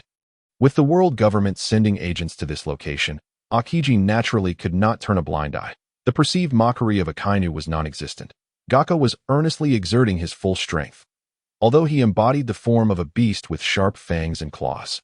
Gaka still wielded his crescent axe with rationality, striving to maintain the solemnity of a celestial warrior. As time passed, his attacks became futile against Akainu's elemental transformation, and any accidental hits he landed were merely a result of previous rituals performed by Bel, unrelated to his own efforts. This was unacceptable for Gaka, who had inherited the power of ascendance and sought to repay Mobai's kindness by swiftly demonstrating his worth in life. Anger gradually supplanted reason. Damn it, how infuriating. That wretched foe. Why is he so difficult to deal with? Gaka's eyes turned crimson as he lunged at Akainu, but upon attempting to bite, all he encountered was slightly warm magma. However, in his rage, Gaka paid no heed to the temperature. If attacking Akainu merely transformed him into magma, then he would consume all the magma created by Akainu, thus eliminating him. Gaka bent his massive body, driving his enormous head into the magma that Akainu had become, opening his maw filled with jagged teeth to swallow. Gulp, gulp. Gaka, relying on the strength of his ascendant body, drank from the vast pool of magma like a beast quenching its thirst. And in the blink of an eye, he devoured a significant portion of it. Are you ready to embrace death? With a heated belch, Gaka's crimson eyes locked onto the elemental Akainu, revealing a cruel smile as his bloodied maw lowered once more.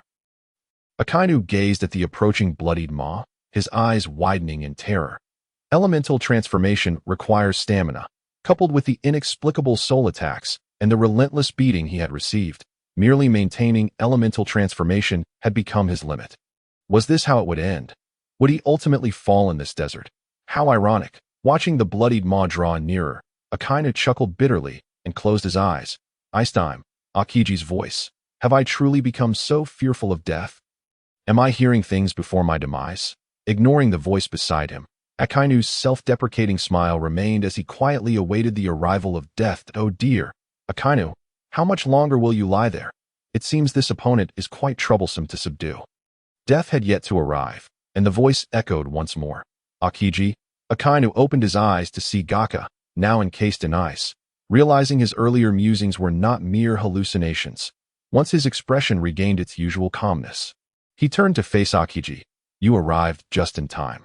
This opponent is quite formidable. They possess a mysterious ability that can inflict unbearable pain upon those of Vice Admiral rank and below, rendering them incapable of fighting back. Even I struggle to resist. Akainu relayed the intelligence he had gathered to Akiji. Crack, crack. At that moment, the crisp sound of shattering echoed. It appears this is not a suitable place for conversation. You should retreat and rest for a moment.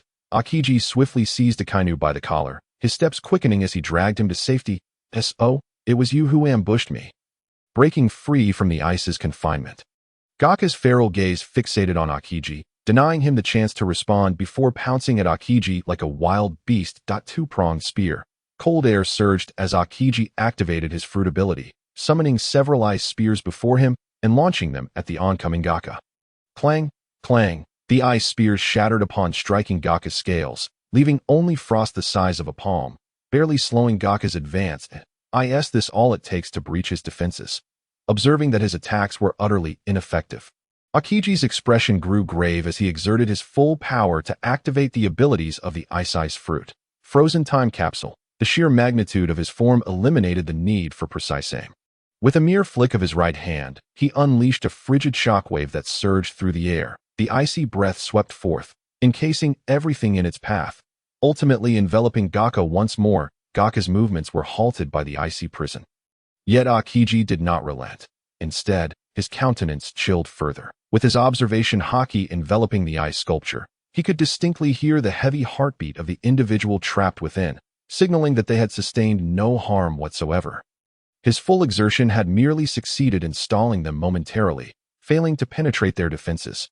What a nuisance! Akiji ruffled his tousled hair, expressing his frustration. He abhorred troublesome matters, and this inability to breach defenses was undoubtedly a source of great vexation. Let us retreat. It seems this mission is destined for failure. Utilizing his Soru technique, Akiji swiftly approached Akainu, uttering a single phrase before grasping his collar, intending to pull him away. Suddenly, he felt his heartbeat grow alarmingly pronounced. Thump, thump, what is happening? Akiji felt an inexplicable searing pain pierce his very soul, letting out a muffled groan as his steps faltered, causing him to kneel upon the ground. Is this the mysterious technique you spoke of earlier? Truly, it is a formidable challenge to defend against. We must hasten our departure. Cold sweat trickled down Akiji's forehead. This pain, originating from the depths of his soul, was more unbearable than an itch within his bones. Under the influence of this debilitating buff, the outcome of continuing the fight had already been indicated by Akainu, and Akiji could not possibly make such an egregious error in judgment, enduring the soul-deep agony. Akiji clutched Akainu's collar with one hand and fled rapidly towards the coastline. Roar! Do not even think about escaping. The ice-encased Gaka shattered his frozen confines, unleashing a fierce roar as he pursued the two.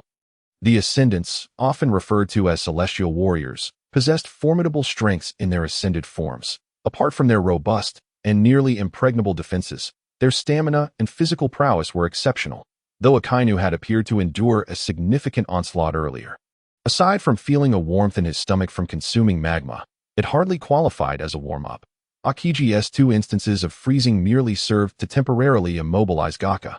His vitality remained remarkably intact. In stark contrast, Akiji was now grappling with the torment emanating from his very soul while dragging along the burdensome Akainu. The distance between the two parties shrank with the passage of time. Akiji, let me down. Akainu, being dragged across the ground, calmly gazed at the encroaching Gaka. What did you say? Preoccupied with their escape, Akiji failed to catch Akainu's words. Not bothering to look back. I said, let me down. What nonsense are you spouting? The Navy never abandons its comrades. As he uttered this, Akiji's tone shifted from previous despondency to one of sincere gravity. Akainu observed Akiji's back, still intent on fleeing. An unusual flicker of emotion dancing in his otherwise stoic eyes. Moments later, Akainu summoned the remnants of his strength to scorch the portion of Akiji's grip below his collar, freeing himself from Akiji's grasp. Akainu! Akiji turned to see Akainu lagging behind. The Navy cannot afford to lose two admirals in the same place. Lying upon the sandy ground, Akainu called out to Akiji, who was about to halt his escape. Do not look back. Go and uphold justice for me. Akiji, was he truly destined to perish in this desolate expanse? As one of the Navy's highest-ranking officers, the news of his demise here would surely embolden those wretched pirates even further. What actions might the four emperors of the New World take? Yet, there was some solace in the thought that Aokiji would likely manage to escape. Although his previous demeanor had suggested despair, his inner sense of justice was not entirely absent. With both he and Kazura present, Vice Admiral Garp and Fleet Admiral Sengoku could hold the fort for a time, even if the situation at sea were chaotic. It wouldn't spiral completely out of control, would it? As Akainu lay on the ground, lost in thought about the world's trajectory posthumously, he paid little attention to the advancing Gaka. Perhaps even if he did, it would serve no purpose, so he chose to disregard it. Facing the gaping maw that loomed closer, Akainu felt a sense of revulsion, unable to bear the thought of his demise being reduced to mere scraps of flesh hanging from teeth. Hey, Gaka, is it? I currently lack the strength to become intangible. I believe you could use your weapon to end my life. After all, you wouldn't want to indulge in cannibalism, would you? Akainu stated, gesturing for Gaka to utilize the crescent axe he wielded to bring about his demise. However, Gaka, consumed by rage, had lost all rationality and could not comprehend Akainu's words that I will tear you to shreds. Gaka spat, his jagged teeth preparing to sink into Akainu's teeth at critical juncture. A claw grasped Gaka's jaw, forcefully pinning him to the ground. Calm down, Gaka, Bell commanded, gripping Gaka's neck. In that moment, Bell fully manifested his ascended form, his own stature equally imposing, their biological auras intertwining, culminating in a scenario where 1 + 1 equaled more than 2. Due to Mo by presenting himself in his eagle armor, the similarity between the eagle and falcon was striking. Out of respect for the Emperor, Bell refrained from utilizing his devil fruit abilities to transform into a falcon's head. Instead, maintaining his ascended canine form, initially inclined to converse, Akainu now found no desire to speak. Another dog head? Akainu thought, his mind swirling in confusion at the sight of Bell. I really do not want to talk. Having one monster whose attacks cannot penetrate defenses is already absurd enough, and now there are two before me. Even Big Mom, the so-called steel balloon among the four emperors, would never dare to stand still and absorb their attacks. As Akainu pondered his existence, his gaze fell upon Aokiji, who lay incapacitated at Bell's feet, his pupils dilating in disbelief. You didn't escape? Akainu asked incredulously that he had prepared himself for sacrifice, aiming to ensure that the Navy retained at least one admiral to help maintain the balance among the myriad forces at sea. Now, to hear that Aokiji had not managed to flee was unfathomable. What would the Navy do next? Rely on that slacker Kazu? No, encountering him would be even more absurd. He had fallen at the first hurdle. Aokiji offered a resigned smile, gesturing towards Bell. Upon encountering Bell, I did not even engage in battle before being rendered powerless by some of his abilities. Akainu could only gaze skyward in silence. The Navy would likely have to rely on its own fortunes. He could only hope that Sengoku and Garp, the older generation, would endure until the dawn of a new era for the Navy. Well, since things are already so dire, I might as well adopt a more optimistic outlook. This gentleman with the dog head is far more rational than the previous one. At least we can communicate. And perhaps we ultimately meet our end. Aokiji slumped to the ground, yet he still sought to encourage Akainu. As the two admirals conversed, Gaka, aided by Bell, regained his composure.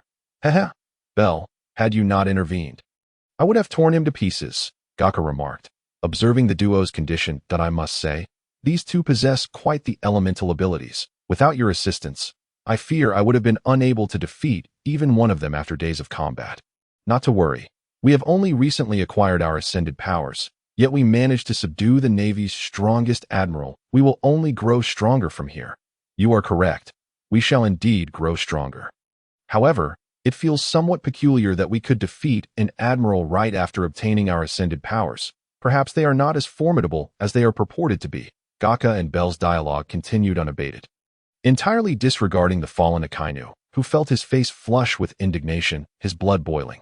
He wished to leave that place without delay. To insult someone to their face. Is that even remotely civilized? And what is this so-called ascended power they speak of? They managed to defeat us right after acquiring it. How fantastical. Akainu and Aokiji restrained their anger, diligently searching for useful information within their dialogue. Bell and Gaka exchanged a few words, their gazes once again directed towards the eavesdropping duo. Gaka had presumably informed you earlier that if the Navy approached Shurima with goodwill, we would welcome them. However, it was evident that your visit did not align with such intentions. Bell stepped forward. asserting that as the more competent of the two in handling affairs, he would take charge of the matter. Upon hearing this, Akainu and Akiji exchanged glances, recognizing their mutual willingness to communicate and their intent not to harm the two. It was now time for both parties to engage in a war of words. Our mission is to capture Sir Crocodile, one of the former 7 warlords, and you were the ones who attacked us first. Engaging in this verbal sparring consumed no physical energy, allowing Akainu to regain his combat readiness and argue his case. Sir Crocodile conspired to usurp the nation and has already been apprehended for labor reform. There is no need for the Navy to concern itself with this matter. Moreover, entering Shurima requires prior submission of application materials, which must be reviewed and approved by us before entry is granted. Bell initially responded in agreement with Akainu's statement, but then shifted his tone, saying, "You are illegally entering our territory, and we have not sensed an ounce of goodwill from your companions, that group of spies from the world government. Sending a formidable contingent of assassins into a foreign nation, should we interpret this as a declaration of war against Shurima?" Bell narrowed his eyes at Akainu and Akiji, exuding a palpable sense of pressure. Although he had resumed a height akin to that of an ordinary person, from the perspective of the two incapacitated individuals, he still loomed above them. Does Shurima not wish to join the world government? Understanding the implication in Bell's words, Akainu raised his voice slightly. He had sensed something amiss when he learned that their attackers were from this emerging nation. Now, it dawned on him that this country, Shurima, harbored significant hostility towards the world government. It was no wonder he had reacted slowly. This notion was beyond his comprehension. All nations in the world eagerly sought to join the world government and become allied states. To remit the full amount of heavenly gold, they would risk their very existence. Yet, Shurima brazenly defied convention, openly opposing the world government. The world government had obliterated countless nations that failed to remit their heavenly gold over the years. Instilling fear across the globe, how could any nation remain unafraid? Akainu was baffled by the king's mindset in Shurima, but he was profoundly shaken. Do you truly comprehend the implications of openly opposing the world government? The world government? Perhaps it is indeed powerful. Yet, none can halt the rise of Shurima. Bell chuckled and shook his head, his expression suddenly turning solemn as he raised his voice, like a fervently devout believer. He spoke with unwavering confidence. When they received the legacy of the ascendants and reformed their ascendant bodies, within that dazzling light, they vaguely beheld the radiance of thousands of suns that had once risen around the solar disk. Those were the legions composed of ascendants. Although His Majesty the Emperor stated that only 2 individuals could ascend for the time being, he never said it would be impossible in the future. With just the power of ascension they had recently acquired, they could already match the strength to defeat an admiral. When Shurima eventually boasts an army of thousands of ascendants, what could possibly obstruct its rise? Very well, I wish you the best of luck. Faced with Bell's confident demeanor, Akainu and Akiji viewed him as obstinately single-minded. State your terms. How will you allow us to depart? Confronted with individuals unafraid of the world government, Akainu was disinclined to continue the sparring. After all, the other party were not pirates. It was merely a headache for the world government. Leave behind a method for cultivating hockey, and then sign your names on this contract. As Bell spoke, he handed Akainu a pre-prepared document. It seemed they were indeed unfamiliar with hockey. Upon hearing this, Akainu forced a bitter smile. As an admiral of the Navy, being unable to wield hockey was a considerable failure. With a scowl, he took the document, already imagining the various lopsided and unreasonable terms it would contain. To his astonishment, he opened it to find a 12 nautical miles safety perimeter, a non-interference peace treaty, among the numerous clauses. The only one implying compensation was that any criminals apprehended near St. Ting Island's closest Navy base must be extradited to Shurima's prison for labor reform. Providing free labor? My goodness, how glaringly ostentatious. A 5-star lawful citizen indeed. Is this all? Akainu swallowed hard, looking up at Bell with disbelief. Indeed, we Shurima have always adhered to the principles of proximity, sincerity, benefit, and tolerance, insisting on goodwill and companionship with our neighbors. Fostering amicable relations. Bell stood tall, speaking with righteous fervor. Akainu could only grasp the first 2 words. He completely failed to comprehend the rest, and looked perplexedly at Akiji, who was listening intently, asking, "Do you understand what he is saying?" "I don't quite grasp it, but it seems to make a lot of sense," Akiji replied earnestly. Akainu fell silent, then feigned a serious demeanor, listening to Bel's oration as if it were an incomprehensible scripture. I have finished speaking. Do you have any questions? After articulating Shurima's position, Bel inquired of the two. No.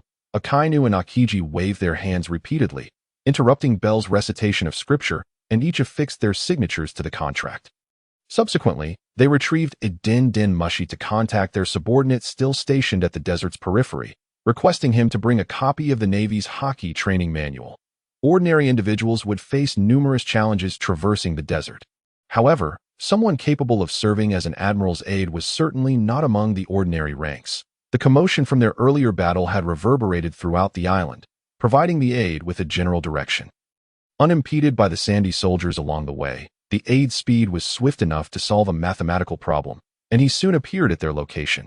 Admiral Akainu, Admiral Akiji. Upon witnessing Akainu and Akiji sprawled helplessly beside two strangers, the aide drew his sword, raising it in vigilance. Do not be alarmed. Did you bring what I requested? Seeing the aide's arrival, Akainu propped himself up with one hand and replied, I have brought it. The items you requested are here. Give them to them. Akainu glanced at Bel and Gaka, signaling to the aide, then turned back to Bel. May we take our leave? Bel accepted the hockey training manual from the aide, briefly scanning its contents before nodding at Akainu and Akiji. With his staff exuding an enigmatic aura, he stated, You may depart. As for the Navy personnel previously captured, you will need to escort them back with the pirates before they can return. This encounter has been rather unpleasant. I hope we can coexist harmoniously in the future. As Bel concluded his actions, Akainu and Akiji felt the pain in their souls dissipate suddenly, leaving them much more at ease. Especially Akiji, who gradually regained the strength he had inexplicably lost, allowing him to move freely once more. Farewell. Upon returning, I will convey your goodwill to Admiral Sengoku, Akiji said, supporting Akainu as they prepared to leave. After a brief farewell, Akiji departed with Akainu and his aide, leaving only Gaka and Bel in the desert. Allow me to see the hockey training methods. Gaka eagerly snatched the hockey manual from Bel's hands. Grinning, Haha, once I master hockey, I won't find myself in such a troublesome situation again. Gaka never wished to endure the helplessness of battling Akainu, a natural elemental user, without the ability to wield hockey again. Each of his powerful attacks had been effortlessly evaded, leaving him with the frustrating sensation of striking a fist against cotton. He could only exclaim in exasperation, Baroque works, CP0, Navy, we know better than you. Those crocodile lackeys, not even able to use hockey, are utterly hopeless. On the lengthy coastline, several warships adorned with naval flags gracefully departed, leaving behind a solitary vessel of the world government stranded upon the shore, awaiting the return of its master, who would never again return. Upon the deck of the leading ship, Akainu and Akiji reclined in their chairs. It had been quite some time since they had the opportunity to converse candidly following the O'Hara incident, and this shared experience provided them with a common topic. Their formidable presence was already challenging enough. With their robust physiques, awakening hockey would be as effortless as eating or drinking for them, and they would likely become even more formidable in the future. Akainu furrowed his brow and remarked, Hockey is inherently a force that resides within living beings. The stronger the body, the more potent the hockey that awakens. Given the current ability of our opponent to disregard both Mai and Akiji's attacks, it is difficult to fathom just how powerful their awakened hockey might be. Furthermore, if they reinforce their defense with armament hockey, what chance do we stand? Ultimately, it is the world government that should be concerned, not us. Akiji responded nonchalantly. Do we even have a say in the orders issued by the world government? Akainu seemed to pose this question to Akiji. Yet it resonated with his own uncertainties regarding the future of the Navy. From its inception, the Navy had explicitly defined its role as the protectors of the celestial dragons, particularly for the admirals. There was an incessant obligation to respond to the commands of the celestial dragons. Even the heroic garp of the Navy had consistently declined promotion to admiral for this very reason. Well, I suppose I shall not dwell on this matter any longer. I believe I could benefit from a good night's sleep before I approach Fleet Admiral Sengoku to request an extended leave. Upon hearing Akainu's musings, Akiji felt a wave of irritation, lowering his eye mask to disregard the conversation. Such troublesome matters could be addressed at a later time. For now, he deemed it best to rest. Your Majesty, we have obtained the training methods for hockey. Bel and Gaka approached Mokubai, presenting a booklet acquired from the Navy. Well, you both should proceed with your endeavors. remember to diligently train in hockey. The safety of Shirima is entrusted to you. Mokubai waved them off, his thoughts drifting to the forthcoming maneuvers of the world government as the descendants of the 20 kings, who had ruled the world for 800 years. The celestial dragons, self-proclaimed descendants of the gods, would never tolerate any challenge to their supreme status. Should anyone dare to defy them, they would unleash wrathful retribution, annihilating nations and obliterating islands with ease. Now, having suffered a significant defeat in Shirima, all CP0 members dispatched had perished. The Navy forces accompanying them had also been largely detained, and even the strongest admiral, the face of the Navy, had proven ineffective. Akin to a slap across their faces, how could these arrogant beings possibly let this slide? To have simultaneously defeated 2 admirals along with numerous CP0 members and the Navy, Shirima's demonstrated might now rival that of the Yonko. The Demon Slayer Order was a tactic unworthy of exposure, and engaging in a futile struggle would yield no results. Should one choose to endure in silence, or would it provoke him to take action? Mokubai contemplated the cards held by the world government. Aside from the enigmatic M, whose true strength remained uncertain, the rest were not worth his mental exertion. Very well, let us allow the ramifications of this event to spread as far as possible. Mokubai chuckled softly, shaking his head as he made his way toward his palace. Even if the world government could obliterate the world, could he not simply reverse time? Why overthink it? As Mokubai approached the palace entrance, he spotted Robin awaiting him at the door. Robin, having noticed him from afar, dashed over and leaped into his embrace. The fragrant and enticing figure nestled against him, prompting Mokubai to instinctively wrap his arms around her. Before he could entertain any inappropriate thoughts, he heard a faint sob, and the delicate form in his arms began to tremble slightly. Did I not instruct you to wait inside? Who has wronged you? Mokubai gently patted Robin's back through her clothing, striving to maintain a calm tone, concealing his own unease. With red-rimmed eyes, Robin looked up at him before burying her face in his chest, leaving her tears to stain his attire. There must be an admiral among those who have come, right? Though framed as a question, her tone was resolute. The Demon Slayer Order incident at O'Hara had long been a shadow haunting her. The tree of knowledge had sunk beneath the waves amidst a storm of meteoric lava and cannon fire. That harrowing image had invaded her dreams countless times, rendering her sleepless. Consequently, she had inquired extensively following the Demon Slayer Order, learning that the lava had been unleashed by Akainu, a user of the magma fruit. Upon witnessing the meteoric rain of lava in the sky, despair had washed over her. Once a vice admiral, Akainu possessed the strength to annihilate an island. What further power might he wield now as an admiral? After so many years of hardship, to finally encounter someone willing to accept her without betraying her for personal gain, was she to perish here? Her very existence seemed like a curse. The vastness of the ocean indeed embraced many, yet it appeared incapable of accommodating her. In her desolation, Robin had almost resigned herself to fate, dragging her weary body toward the palace entrance. Leaning against the doorframe as she awaited the verdict of destiny, should those who arrived be agents of the world government or the Navy, it would seem that the one person who had unreservedly accepted her would have met with misfortune, and she might as well follow suit. Upon reuniting with Mokubai, the overwhelming tide of emotions brought Robin to tears of joy, resulting in the scene of her leaping into his arms. You are unscathed, I hope? Robin extricated herself from Mokubai's embrace, circling him to inspect for injuries, finally exhaling in relief upon finding none. The Emperor certainly does not engage in battle personally, Mokubai remarked, tentatively reaching out to Robin's form. When he encountered no resistance, he smiled and drew her back into his embrace. Inhaling the fragrant scent of her hair, he continued, this time, a group of CP operatives and Navy lackeys have arrived, along with Admiral Akainu, and subsequently, Admiral Akiji. Admiral Akiji has also arrived? Robin exclaimed.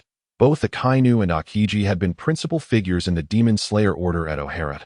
If Akainu represented the destructive force that incinerated the Tree of Knowledge and sank the island, then Akiji embodied the shadow of a cat-and-mouse game. Throughout her 2 decades of evasion under the world government's bounty, it was Akiji whom she had encountered most frequently, as if he had been shadowing her all along, mocking her attempts to escape. Indeed, 2 admirals have come, yet it seems Gaka and Bell did not even warm up before their defeat. Mokubai whispered in Robin's ear. I have long asserted my ability to protect you. Do you now believe me? Feeling the warm breath against her ear, Robin's cheeks flushed, and as she lifted her gaze to meet his, She found herself entranced by his features, with elegantly arched brows, a sharply defined nose, and strikingly handsome features devoid of flaw, particularly those eyes that sparkled like the stars, exuding a gentle and harmless aura, drawing one in irresistibly. As Robin became increasingly captivated, the proximity between them diminished, until an unexpected sensation brushed against her lips, jolting her back to reality. Like a startled fawn, she instinctively attempted to distance herself, yet Mokubai, having received the challenge, was unwilling to relinquish the sweetness so near to him. He swiftly encircled Robin's neck, clumsily engaging in a fervent exchange of kisses to him. Robin's eyes widened, caught off guard by Mokubai's sudden advance. Seizing the opportunity, Mokubai pressed his advantage, overwhelming Robin with a flurry of kisses that left her cheeks flushed and her eyes misty. However, ultimately lacking in experience, Robin quickly regained her composure and launched a counteroffensive, reclaiming her lost ground before turning the tide of the battle against Mokubai. The intensity of their exchange grew ever more fervent, as Mokubai, with a keen ability to learn, absorbed the nuances of their playful skirmish. Despite the series of defeats, one gradually became accustomed to the opponent's offensive rhythm. The stalemate with Robin on his own territory ensued, with neither party willing to concede, as the conflict seemed to evolve into a contest of wills. Woo-woo, Robin whimpered, her tear-filled beautiful eyes brimming with plea, as she patted Mobai's chest, taking the initiative to surrender. Mobai accepted Robin's capitulation with composure, thus claiming ultimate victory. Observing Robin, whose legs had given way and who lay feebly against him, her face flushed and gasping for breath, Mobai tightened his arm around her waist, preventing her from collapsing to the ground. Oh, delightful. My words pertain to the ascendant physique. This tempered ascendant form is truly exquisite. After a considerable pause, Robin felt the suffocating sensation of oxygen deprivation in her brain dissipate. Is this what it feels like to be at ease? Whether it was her lingering weakness or an attachment to the sense of security found in the boy's embrace, Robin remained nestled against Mobai. With her eyes closed, she inhaled his scent, wishing to engrave this moment in her memory. That it was a sensation she had never experienced before. Having grown up in someone else's home, Robin faced disdain from relatives and neighbors alike. Further ostracized by nearby children who regarded her as a monster due to her devil fruit powers, it wasn't until she turned 8 and participated in the examination to become an archaeologist that her life gained purpose. However, this was swiftly followed by the world government's demon-slaying decree, with the tree of knowledge engulfed in flames and sunk to the ocean's depths, only with the aid of her soul friend, Saul, and the heart softened by Akiji did she manage to preserve her life. The conclusion of her tragic childhood did not herald the arrival of Lady Luck. The high bounty and her identity as an archaeologist led her to be betrayed and abandoned on numerous occasions. For the next 20 years, she evaded capture, hiding in the underground world, surviving through constant treachery. Robin cherished the feeling of this moment, yet Mobai could not simply maintain his role as a tool. The faint floral scent emanating from her soft form enveloped his senses, while his arm around her waist felt the tautness of her skin. Mobai lowered his head from his advantageous angle. The alabaster neck and delicate collarbone connected to an alluring vista, reminiscent of towering snow-capped mountains that could rival Everest, rendering him unable to divert his gaze. Guldong, his throat constricted, as Mobai's breath grew frantic, his blood surging uncontrollably. What is this? Just as Robin, immersed in the moment, was about to reach out and push away, she suddenly realized something, her body pausing, her skin flushing with a shy crimson. She looked up at Mobai, and within his once gentle, starry eyes, a suppressed impulse seemed poised to erupt, whether it was genuine emotion or an unwillingness to part with the unprecedented security she felt in his embrace. Robin bit her lip and made a decision. Burying her burning, flushed face into Mobai's chest, she inhaled his scent and softly inquired, "Could you repeat the question from our first encounter in the palace?" "What question? If you don't know, then wait until you figure it out to speak." Robin shot him a glare at the mischievous smile on his face, muttering unromantic under her breath, and feigned an attempt to extricate herself from his hold. All right, I won't tea just anymore." Seeing her reaction, Mobai promptly soothed Robin's emotions, then grew solemn, asking, "So, Miss Robin, would you be willing to become my princess?" "I would." Having made her decision, Robin was resolute, wrapping her arms around Mobai's neck and tilting her neck toward his thin lips for a kiss. Unable to resist such temptation, Mobai responded immediately, savoring her soft, sweet lips. With prior experience and the cooperation of his captured companion, Enel executed this encounter with even greater finesse, effortlessly parting her lips in the ensuing exchange. Enel advanced with remarkable momentum, gradually depriving Robin of breath as she whimpered. Signaling her surrender, Enel readily accepted her capitulation, achieving the accomplishment of twice capturing. However, this time, he clearly had no intention of letting her go so easily. The softness and sweetness of her body, her flushed face, and her misty eyes constantly teased his already taut nerves. No longer suppressing himself, Enel tightened his grip around her waist, using his other hand to scoop Robin into a princess carry. "Ah, wait, it's still daytime," Robin exclaimed in surprise as she was suddenly lifted. Hearing Enel's rapid breathing, she realized what was to come and buried her head in his embrace. Whispering softly, the flames of desire within him burned fiercely. How could such a trivial reason extinguish them? With no pressing matters at hand, it would be best to retire early, my princess. Upon finishing his words, Enel eagerly carried Robin into the chamber. "Not going to make it. This time, you've lost," Robin remarked like a proud knight, sweat dampening her hair, a teasing smile gracing her lips. "Not going to make it. What man could endure such an insult?" Infuriated by her derisive words, Enel rose to battle once more, determined to wash away the humiliation. The ascendant physique lived up to its reputation as the god among men. This time, Enel adopted a composed mindset. No longer reckless, drawing upon his formidable constitution, he charged forward with unyielding vigor, leaving the noble knight in retreat, repeatedly begging for mercy. Yet, Enel had no intention of allowing her a seventh escape. He sought to resolve it in one fell swoop. After all, he was a product of the information explosion era, possessing greater understanding than Robin, who had merely scraped by in the underground world for 2 decades despite lacking practical experience. In the following moments, Enel employed various tactics that left the sheltered Robin in awe. Meanwhile, the fierce skirmish on Enel's end contrasted sharply with the scene unfolding at Marine headquarters. Marine Fort. The conference room brimmed with high-ranking officers, all admirals and above present. With everyone assembled, I shall dispense with the suspense. Fleet Admiral Sengoku sat gravely at the head of the table, surveying the gathered individuals. "Not long ago, I received news from Akainu that the joint operation between the world government and the Navy has failed. Catastrophically. Not a single member of the world government returned alive." As Sengoku's words resonated, the room erupted in shock. How could this be? It was merely an operation to apprehend a former warlord of the sea, led by an admiral with a contingent of world government CP agents. How could it fail so miserably?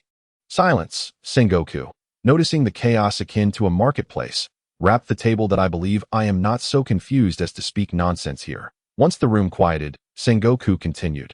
The opponents Akainu and the others faced on St. Shining Island were not Crocodile, but a nation known as Shurima. They harbored hostility towards the Navy's reckless intrusion and the accompanying world government personnel, leading to conflict. Hostility towards the world government. What on earth is the king of that nation thinking? Hearing this, Vice Admiral Tsuru straightened up, voicing her confusion. The world government has dominated for 8 centuries, crushing countless nations. Are they now seeking to lead an entire country to ruin? Shurima is not like those soft targets of yore. Shaking his head, Sengoku continued. According to Akainu, Shurima possesses tens of thousands of immortal sand soldiers, each capable of elemental transformation akin to natural-type users, rendering Sea Prism Stone bullets and Haki ineffective against them. Sea Prism Stone and Haki cannot inflict damage. Do these sand soldiers have any weaknesses? Vice Admiral Tsuru propped her chin on her hands, her expression grave as she inquired. Tens of thousands of immortal soldiers capable of elemental transformation present a formidable challenge to any power. In a confrontation, top-tier combatants might force their way through with their overwhelming strength. However, those of relatively weaker strength, or even those with considerable might but limited mobility, would find themselves utterly outmatched against such an overwhelming army. If these immortal soldiers possess no weaknesses, it can be said that, should they choose to, they could easily flatten any location in the world and exhaust any opponent. We find ourselves lacking vital information regarding Shurima. And thus far, no weaknesses of the Yellow Sand soldiers have been uncovered. Sengoku is well aware of this predicament, yet the scant information available does not permit him to arrive at any conclusive analysis. In addition to the formidable Yellow Sand soldiers, Akainu and his crew have encountered 2 creatures that appear to be a variant of the canine zoan fruit. They refer to themselves as ascendants. Their robust defensive capabilities render the assaults of both Akainu and Akiji ineffective. And, astonishingly, Sengoku, swallowing hard and beating with cold sweat, remarked, "This is without their awakening haki. Is this some sort of deception? Good heavens, to withstand the attacks of Admiral Akainu and Admiral Akiji solely based on physical prowess. What manner of monstrosity is this?" Upon the revelation of this information, the conference room descended into chaos akin to a bustling marketplace. Those present, all of whom held at least the rank of Rear Admiral, were no strangers to the brutal realities of warfare. Many had accompanied admirals on missions, witnessing firsthand the catastrophic intensity of their attacks. The notion that someone could endure such strikes purely through physical strength was bewildering. Am I going mad, or is this world? Indeed, it is quite terrifying. Admiral Sengoku, is Akiji also involved? Kizaru's wrinkled visage strained to maintain a semblance of gravity, yet as he spoke, an unmistakable air of lewdness seeped through. Given that their adversaries had not awakened haki, it was presumed that Akainu and Akiji, despite their inability to breach defenses, could still render the opponent's attacks ineffective through elemental transformation. A defeat of such magnitude should not be expected.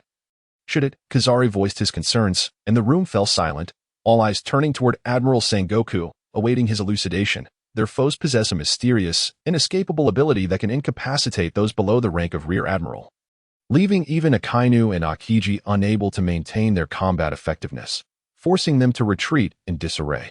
According to Akiji's account, he encountered an individual capable of directly siphoning his stamina, rendering him immobile. As Sengoku's words settled, a heavy silence enveloped the room, a palpable tension permeating the air. The opposing force boasts an overwhelming number of indomitable yellow sand soldiers, and at the pinnacle of their strength stand two monsters capable of disregarding admiral-level attacks through sheer physicality. Furthermore, their enigmatic abilities can directly strip combat capability from those below the rank of Rear Admiral. Such adversaries are nothing short of hexagonal warriors, impervious to defeat from any angle. Kizaru swallowed hard, his mind racing in turmoil. Good heavens! Will I be the last of the three admirals standing? Am I to be treated as mere livestock? An unsettling vision of the future flashed before him, leading the scientific division while simultaneously assuming Akainu's duties, laboriously monitoring the movements of the Yonko in the New World, all without Akiji's extended leave. Admiral Sengoku, are Akainu and Akiji all right?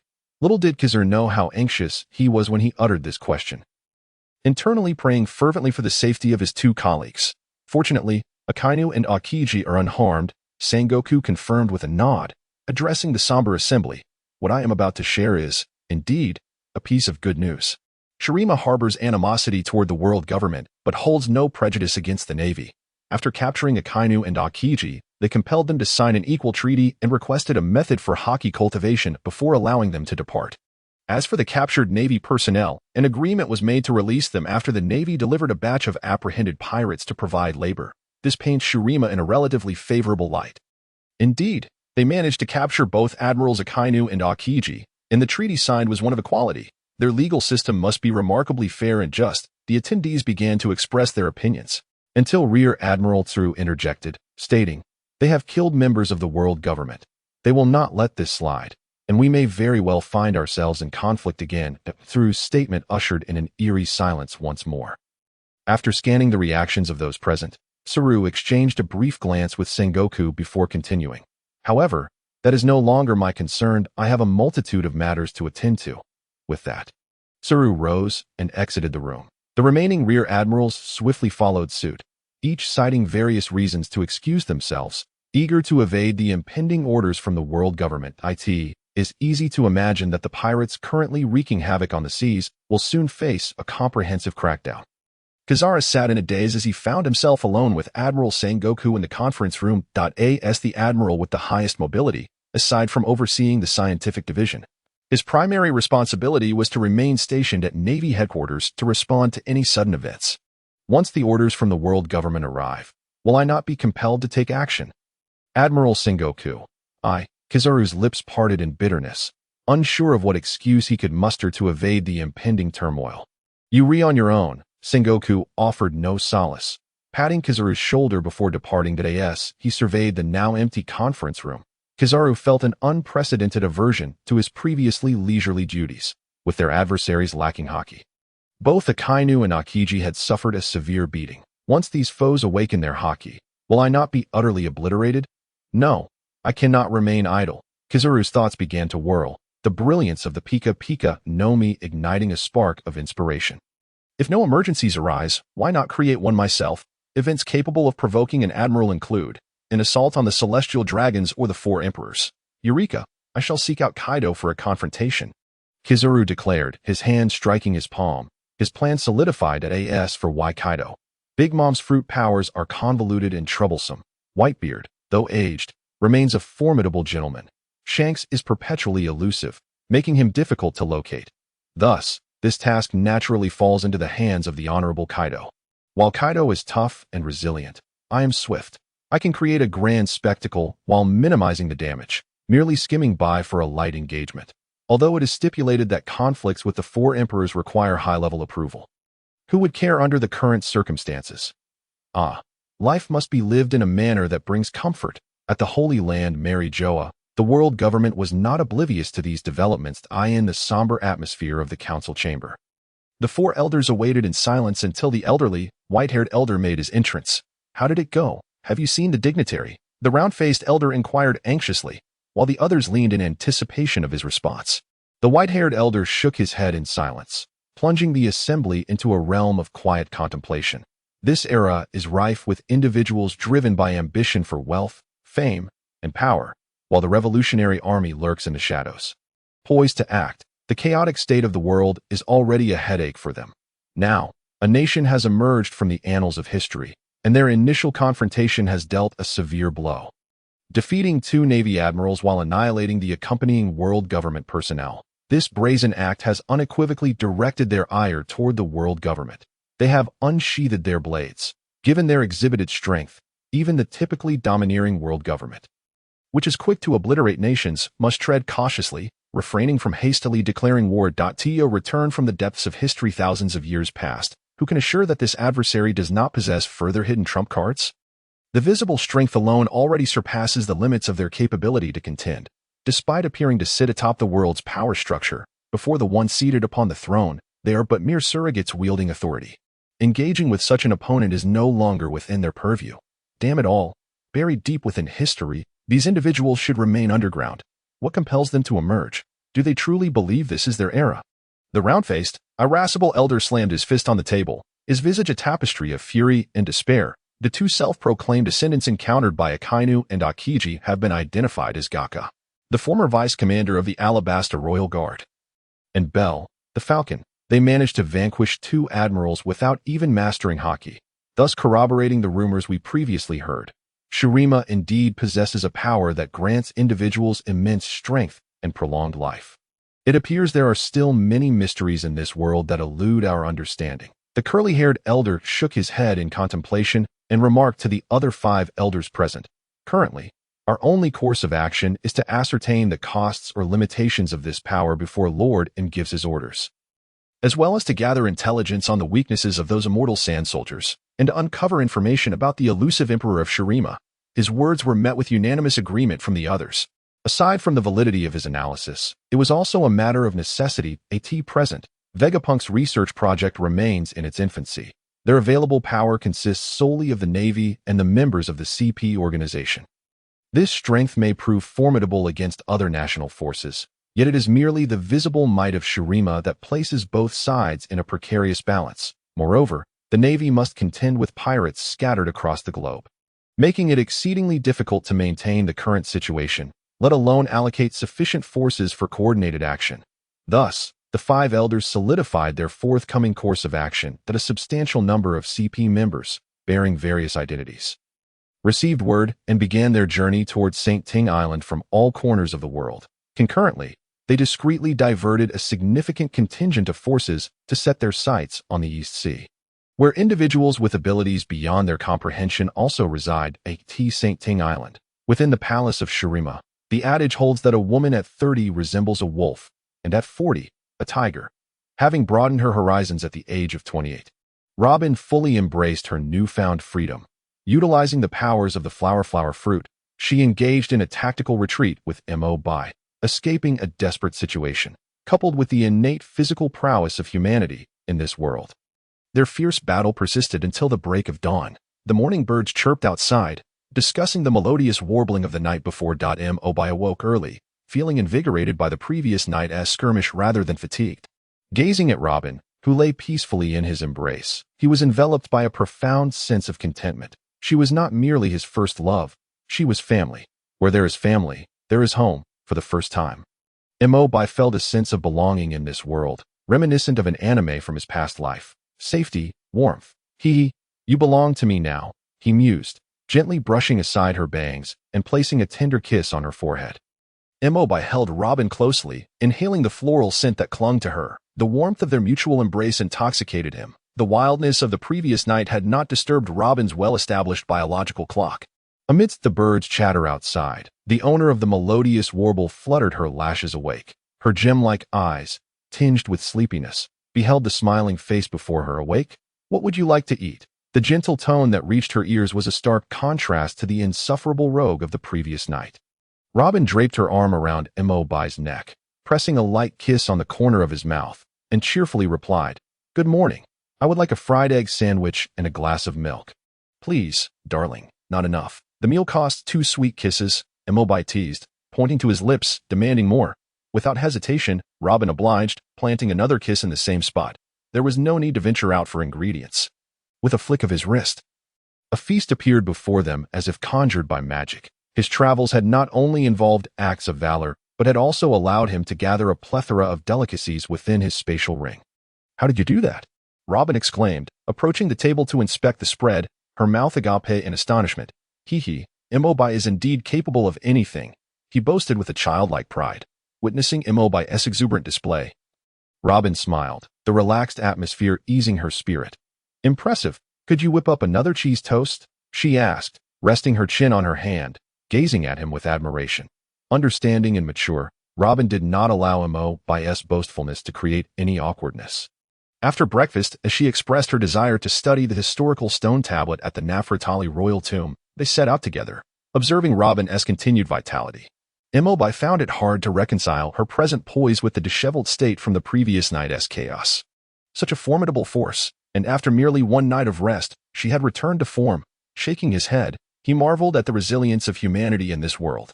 Without his system, had he retained his original earthly physique, he might have faced an untimely demise in matters of the heart. The altar before the sun's orb had transformed into Shurima's grand parade ground as they passed. Mo by took Robin's hand, guiding her onto the platform and controlling its ascent into the sky. Gazing upon a thriving nation, a surge of pride welled within him, prompting a recollection of a phrase. "Behold, this is the empire I have built for you." After delivering Robin to the Nefertali royal tomb, Mo by departed. His lack of interest in the tablet's inscriptions, particularly the ancient script he could not decipher, made his presence beside Robin merely a source of discomfort. Once outside, Mo by retrieved a transponder snail and transmitted several photographs to Morgans, the president of the World Economic News Agency. Shortly thereafter, another transponder snail returned his call. Billy. "Oh, Mo by, you are truly my dear brother. So dear, I can hardly contain it. I've just received news from St. Ting Island, and you've already sent me the photographs from the scene. The angles are absolutely perfect. Mo by, would you be interested in joining the news agency as a reporter?" As soon as Mo by answered the transponder snail, Morgan's excited voice leaped through the line. Stop. Don't let this issue's layout be diminished," Mo by interjected, pulling the transponder snail slightly away from his ear to interrupt Morgan's. "After all this time working together, you really don't trust me with such a trivial matter. Have I ever cheated you out of your earnings?" Morgan's, as if his integrity had been insulted, reacted dramatically, his expression shifting on the transponder snail. All right. You know I didn't mean it that way." Ignoring Morgan's theatrics, Mo by waved his hand dismissively and said, "I have a photograph worth 100 million berries. I believe you will find it quite intriguing. 100 million berries. Before Mo by could finish, Morgan's erupted in outrage. "Have you lost your mind? You want to sell me a single photograph for 100 million berries? Is the person in that photo made of gold or encrusted with diamonds?" Morgan's fumed, pacing frantically. Having collaborated for a year, Mo by had only received a little over 200 million berries in profits. Now, he was expected to pay 100 million for a single image. It felt as though he were being treated as a fool, that I must have misjudged you. Without allowing Morgan's to finish. Enel's casual remark interrupted. It's a photograph of the Emperor of Shurima. Morgan's fell silent, swallowing hard as he performed an instant transformation of emotion. Best friends for life. Here's to our fruitful collaboration. For the first time as the leader of a nation, Enel initially approached the role with a sense of playfulness. However, the experience of standing elevated amidst the reverence of the masses brought him not only a sense of grandeur but also a profound sense of responsibility, a commitment to the bright future that all eagerly anticipated. As the emperor of this nation, he bears the solemn responsibility and duty to lead his people towards a glorious future. Enel strolled thoughtfully, contemplating the situation in Shurima. The oasis waters bestowed by the sun's disk have resolved the primary issue faced by this desert realm. An ample water supply ensures ecological balance. And the scarcity of resources is no longer an impediment to Shurima's progress. His arrival has thwarted Crocodile's nefarious schemes and halted the impending internal strife of the nation. Today, Shurima is undergoing extensive construction, erecting various public infrastructures, while medical provisions and free education keep pace, elevating the spiritual and moral standards of each citizen. The nation as a whole radiates vitality, and the momentum of its resurgence is palpable, instilling unwavering confidence in the future of Shurima among its populace. With the overarching direction firmly established, the next step is to focus on development. Indeed, Kubler's capabilities are undeniably impressive, Enel mused, stroking his chin in reflection.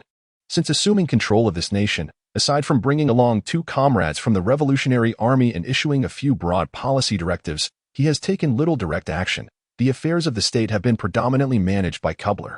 This underscores the profound trust the Neferu-Tali royal family commands here. Even in the absence of royal authority, the residents continue to place their faith in him, recognizing and adhering to the policies he enacts. It is important to note that this is an era rife with rampant piracy and global turmoil. Such trust is indeed a rare and precious commodity.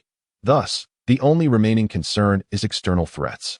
Enel pondered. Strength is eternally the foundation of justice, and national defense serves as the true bulwark of diplomacy. Dignity rests solely upon the blade, and truth lies within the cannon's reach. Professor AI's words hold absolute validity across any realm. Presently, Shurima's demonstrated strength is sufficient to astonish the world. However, the tyrannical world government, which has dominated for 8 centuries, will undoubtedly not permit any challenge to its hegemonic status. It is conceivable that a confrontation between the 2 factions looms on the horizon. Additionally, the threat posed by pirates remains ever-present. Do not be misled into thinking that the naval forces and the world government's coordinated actions have deterred all pirates from provoking challenges. One must never underestimate human ambition and desire. This world is never short of audacious individuals. For 8 centuries, the world government has ruled, yet in the face of pirate King Joel D. Rogers' proclamation of the Great Treasure, countless souls still venture into the sea. Only by inflicting genuine pain and instilling fear will they contemplate the consequences of their actions. As an island nation, Shurima's coastal defense is synonymous with national defense. Enel is not inclined to engage in combat on home soil, as he did with the Kainu. The utmost priority now is to establish a safety zone delineated by the range of Shurima's coastal artillery along the surrounding coastline. Thus, Enel naturally thought of the great inventor in the marketplace, Heimerdinger. Entering the system panel, he glanced at his account balance. The recent triumph over the Navy and the world government has brought his influence points perilously close to the million mark. One can only imagine the uproar that will ensue once this matter becomes widely known. And the influx of influence points will undoubtedly be substantial. At last, wealth is within reach. With ample resources at home, there is no cause for alarm. The burgeoning influence points lifted Enel's spirits even higher. The influence points inherited from the great inventor Heimerdinger were of little concern to him, and he promptly acquired them in full without a moment's hesitation. Enel made his way to the factory responsible for the nation's weaponry research and production in Shurima. Summoning the chief designer, Richter. Your Majesty, you called for me? Richter, an introverted engineer lacking in eloquence, stood before Enel, at a loss for words save for that inquiry. Enel appraised Richter, noting his tousled short hair and unkempt beard, an appearance that immediately suggested a high level of expertise. I require you to design and manufacture a coastal artillery piece with a range as far as possible, but it must guarantee a minimum range of 20 nautical miles. Mobai articulated his requirements. Currently, the maximum effective range of most artillery in the world is limited to 12 nautical miles, which is why the safety distance agreed upon with Akainu was set at that measure. However, progress is an unyielding force of nature, and safety distances cannot remain stagnant. A ruler of a nation. Foresight is indispensable. 20 nautical miles. Richter paused, momentarily taken aback, engaging with the subject within his expertise. He regained his composure and, after ruffling his hair, addressed Mobai with gravity. Your Majesty, you may not fully comprehend the intricacies involved. There are no technical barriers to enhancing the range of coastal artillery. In theory, an ideal design could even launch projectiles into space. Richter proceeded to expound on a myriad of concepts that Mobai found perplexing. Why does he presume to impart knowledge upon me? I did not come here for a lecture, Mobai thought, momentarily bewildered as he listened to Richter's discourse. As Richter began to feel parched and reached for a cup of water, he suddenly remembered that he was in the presence of the Emperor. Awkwardly scratching his head and concluding, the reason major factions have not prioritized increasing artillery range is that greater shooting distances can lead to substantial deviations. 12 nautical miles is currently a stable range for precision. All right, I understand. Mobai quickly nodded in acknowledgement, eager to curtail any further pedagogical tendencies that I shall entrust you with the coastal defense issues of Shurima. This is a reward for your assignment, so do your utmost. Extracting a mysterious translucent orb shaped like a brain from the system, Mobai pressed it into Richter's being. Ding! Richter has received the inheritance of the great inventor Heimerdinger. Professor Heimerdinger is a brilliant yet eccentric Yordle scientist. Celebrated as one of the most innovative and respected inventors in Piltover's history, the orb of mysterious translucent energy entered his body. Richter instinctively recoiled, but before he could react, a torrent of knowledge flooded his mind. The infusion of knowledge illuminated his understanding, dispelling the obscure dilemmas that had plagued him for years. Alongside this knowledge, he also acquired some enigmatic energy and technological fusion techniques, opening a gateway to a new world. Magic. Richter's eyes sparkled with an intense curiosity as he fished a nut from his pocket, subsequently merging it with the newfound mysterious energy coursing through him. As the two entities fused, the nut shimmered with an otherworldly luminescence. Unlike anything inherent to its original material, after bestowing Heimerdinger's inheritance upon Richter, Mobai hastily departed from the premises. No wonder it was challenging to find a partner for an engineer in the past. Even a more emotionally attuned girl would struggle to endure someone who rambles on about esoteric concepts, with Kubler managing domestic affairs, Bell leading the security team, and Richter tasked with coastal defense. Mobai could afford to be a hands-off ruler, and to outsiders, he still appeared to be an exemplary emperor. Leisurely wandering through the streets of his domain, Mobai observed the gradually revitalizing market economy in the bustling populace. His spirits soaring that he greeted passing pedestrians with friendly waves. This approachability, despite his elevated status, filled him with a profound sense of self-fulfillment. As an emperor, achieving such a level of connection with the people is truly moving. Turning down numerous gifts offered by admirers, Mobai maintained a composed exterior while internally immersing himself in his own thoughts, even drafting a biography titled How an Emperor Was Forged, as he meandered through the streets. Savoring the cultural richness of Shurima, Mobai suddenly halted, frowning at a man in the security team's uniform, distinguished by his prominent brow and large eyes. Theo captured Mobai's attention amidst the throng. This individual must possess something extraordinary. Despite his rugged appearance, the man unexpectedly began to perform a flamboyant dance, exuding an air of affected delicacy that sent shivers down Mobai's spine. Alas, the day's pleasantness was abruptly shattered by this encounter. Hey, Van Clay, where are you planning to escape to? Mobai, with a stern expression, obstructed his path and coldly inquired, who is Emperor Feng Huang? The sudden mention of his name startled Feng Qiliai, who was about to deny it. But upon seeing the eagle armor before him, he was immediately gripped by fear, letting out a shrill scream. It was not surprising that he was so timid. The overwhelming presence of the Crocodile army he had witnessed earlier had cast a significant psychological shadow over him. Am I going to die? Surely, I am doomed. Feng Qiliai, terrified, sat on the ground, feeling the ominous aura emanating from Mobai, his heart racing in his throat. Mobai regarded Feng Qiliai, feeling quite troubled about how to handle him. To simply dispose of him would be too extreme. After all, Feng Qiliai was not a heinous criminal, and Mobai did not see himself as a brutal murderer. Continuing to imprison him for labor reform seemed unwise as well. Fong Qiliai was not a docile individual, and his ability to mimic fruits could cause trouble for the guards. He bore no particular animosity toward this pirate, who valued loyalty and righteousness, but he merely wished to distance himself from such a person. They simply did not mesh well. Was it better to just get rid of him? As these thoughts swirled in his mind, an idea struck him. Oh, why not send him out of his sight? After all, someone would always appreciate him. Since he had already taken 2 of their crew members, returning one should not pose a problem. In the original story, their relationship was quite amicable, so this would be a good deed on his part. A preemptive gesture to bind them together. Fong Qiliai could transform, and 1 was equivalent to 2, so it was reasonable to expect that the benefits for the chef would not be diminished. Yes, that would be the plan. Excited at the thought, a little devilish grin spread across Mobi's heart, eagerly anticipating sending this person to the chef. Grasping Fong Qiliai by the collar, the 2 merged into the surrounding space. In the east blue, the azure sea was alive with the sails of the Going Merry, gliding effortlessly across the waves. Unbeknownst to them, the plot had progressed to the point where Sanji had already been aboard for some time. The Straw Hat Pirates had not taken on any new crew members apart from Sanji. Due to the lack of navigators, this glorious task had been entrusted to the ship's cook, though Sanji's sailing skills were limited. As a relatively normal human, navigating the mostly tranquil waters of the East Blue was certainly manageable. At the very least, he would not get lost. Hey, Usopp, come help me steer the ship, Sanji called out. Glancing at the sun nearing mealtime, ignoring Zoro, who was working out on the deck.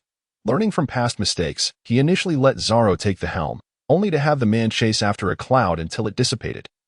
At which point Zoro admitted he had gotten lost. Seriously, you didn't even start off in the right direction. Usopp came over to take over steering, and Sanji proceeded to the kitchen to prepare lunch for the crew. Meanwhile, Luffy sat at the bow of the Going Merry, enjoying the salty sea breeze. Unbeknownst to them, 2 figures suddenly appeared high above. Hey, can you transform into a woman? Mobi said, glancing at the small boat navigating the sea below. Ensuring he was not mistaken, before shifting his gaze to the terrified Fong Qiliai, whose eyes nearly rolled back in fright. I can, Your Majesty, I promise I will never escape again. Fong Qiliai glanced down at the dizzying height and quickly turned his head away. His voice trembling as he spoke. Hurry and transform. Don't dawdle. Mobi, with a look of disdain, kicked Fong Qiliai's calf, urging him on. Transforming into a woman at such a height. Are you trying to initiate some high-altitude play? Good heavens, surely you can't be that twisted.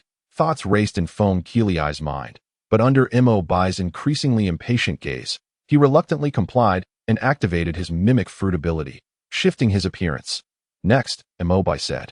Watching as Fong Qiliai mimicked the forms of various women he had encountered over the years, suddenly captivated by this ability, Mobi mused, if this power were to be bestowed upon Robin-chan, would I not become a paragon of love? Alas, one can only consume 1 devil fruit, but Nico can also transform. As these thoughts swirled in his mind, he watched as Fong Qiliai transformed into Vivi's likeness. Anger surged within him. How could the self-proclaimed paragon of love tolerate such audacity? Without hesitation, he delivered a punch to Fong Qiliai's head, causing tears to spring forth.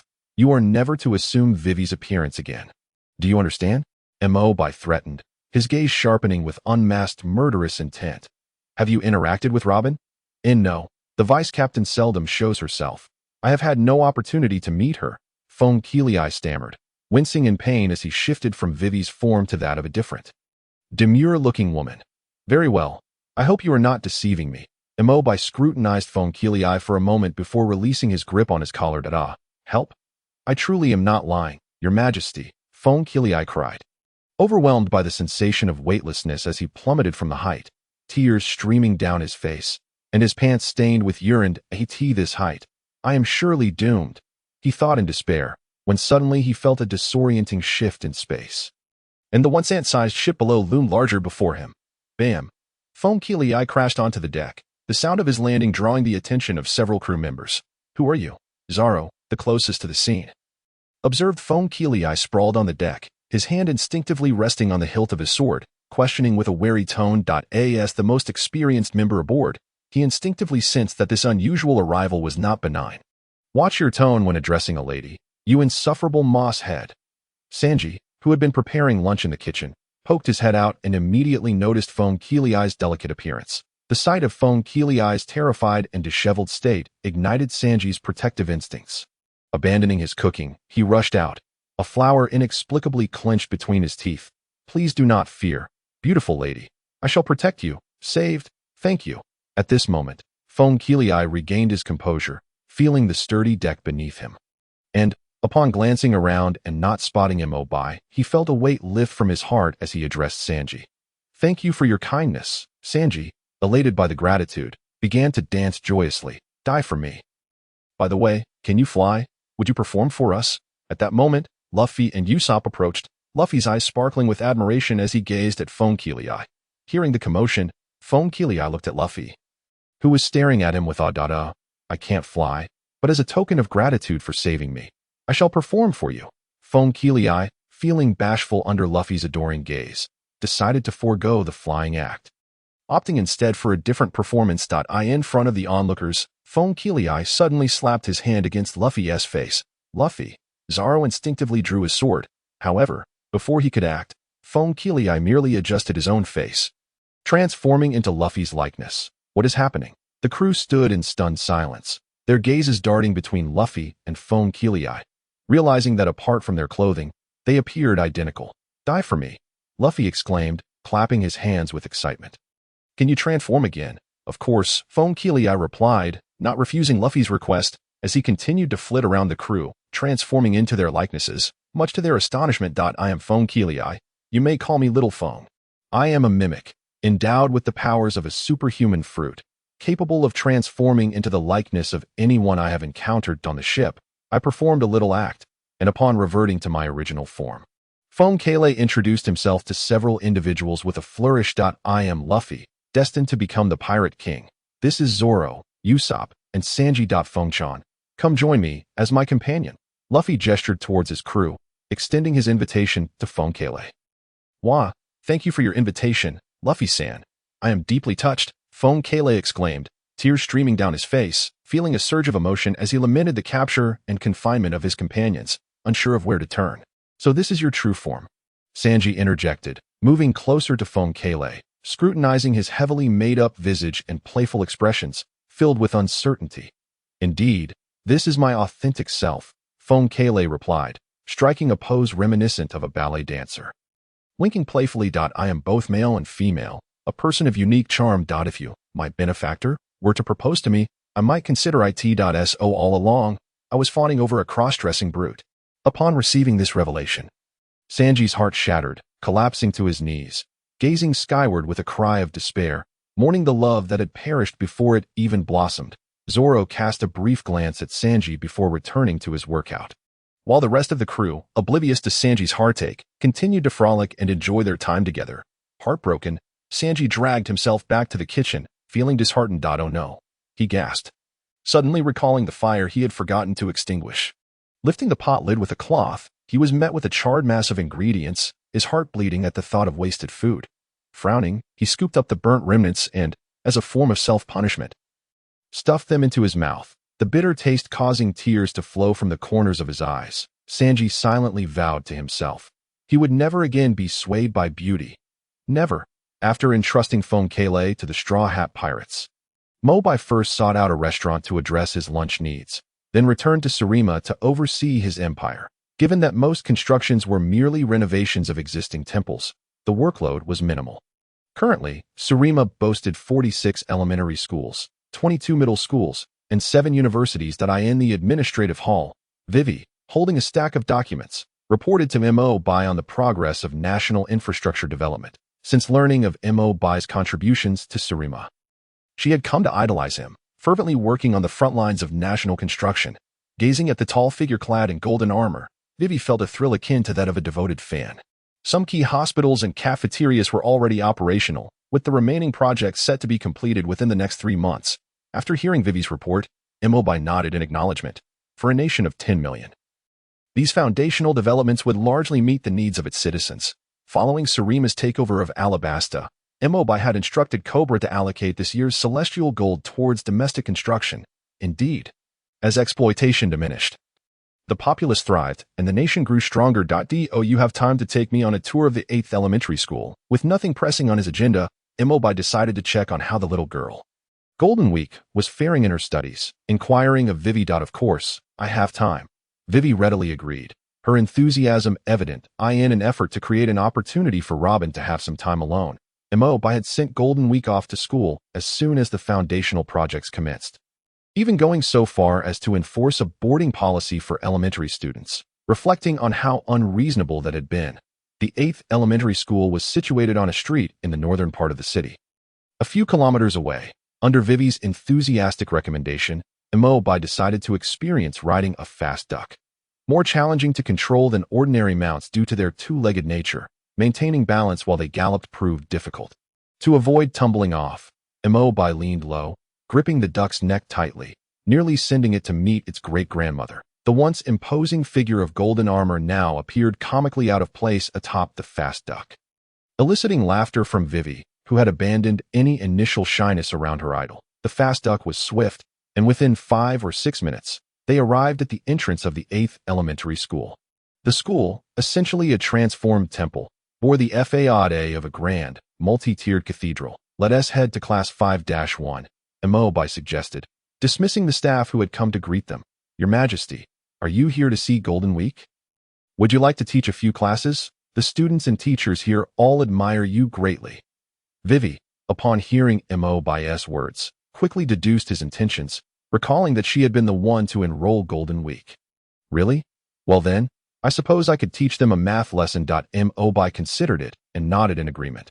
Given the cultural and historical differences, there was little he could teach them beyond mathematics, as political subjects would be incomprehensible to these young minds. After all, counting fingers, 1 + 1 will never equal 3.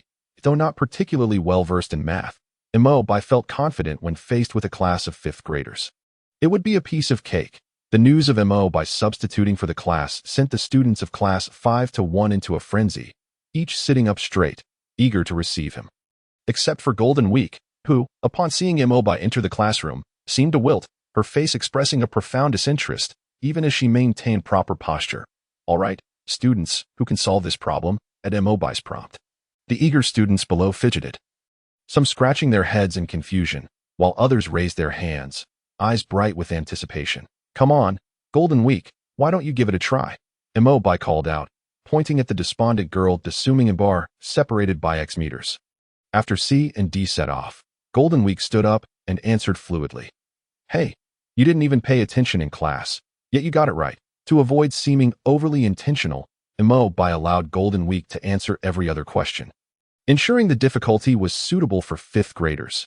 Each time, she answered correctly. Growing more daring, Enel increased the difficulty, posing questions that spanned from elementary to middle school knowledge, and still, she answered flawlessly. "Oh no. Am I facing a prodigy? If I keep this up, I'll run out of questions." Enel observed the small figure of Golden Week in her seat, and couldn't help but reminisce about his own tragic struggles with learning. Could it be that, apart from their superior physical abilities, the intellect of these individuals was also remarkably high? That couldn't be right. After all, Luffy certainly didn't strike him as exceptionally bright. Unconvinced, Enel called on another unfamiliar student to answer a question, only to receive a completely off-base response, exhaling a sigh of relief. Thank goodness, the prodigy was merely an exception. His own intellect had not been forsaken by this world. "Goodbye, teacher." The chorus of young voices chimed as the class concluded. Enel gave Golden Week's braid a gentle tug before departing the school. As the sun began to set, the oppressive heat dissipated under the cool breeze. After bidding farewell to Vivi, Enel met up with Robin, and hand in hand, they strolled leisurely along the path home. "If I hadn't substituted at the 8th elementary school today, I would never have known that Golden Week is such an academic overachiever," Enel remarked, sharing his newfound admiration for Golden Week with Robin. Listening to Enel's words, Robin stifled a giggle and leaned closer to whisper in his ear, "Don't be fooled by Golden Week's small stature. She is actually 16 years old." 16. Upon discovering the truth, Enel felt as though he had turned to stone. Sending a 16-year-old into an elementary classroom, wasn't his behavior in the eyes of Huang Jinzhou akin to that of a simpleton? How infuriating! You clearly knew all along. Why did you not inform me? And why did you assist her in keeping it from me? An agitated Enel questioned as he playfully tickled Robin. Stop tickling me," Robin exclaimed, trying to shield herself from his relentless teasing, yet utterly defenseless against Enel's advances. She could only plead for mercy. "Speak quickly. if you fail to provide me with a satisfactory explanation. I shall wreak havoc at Changban Slope tonight."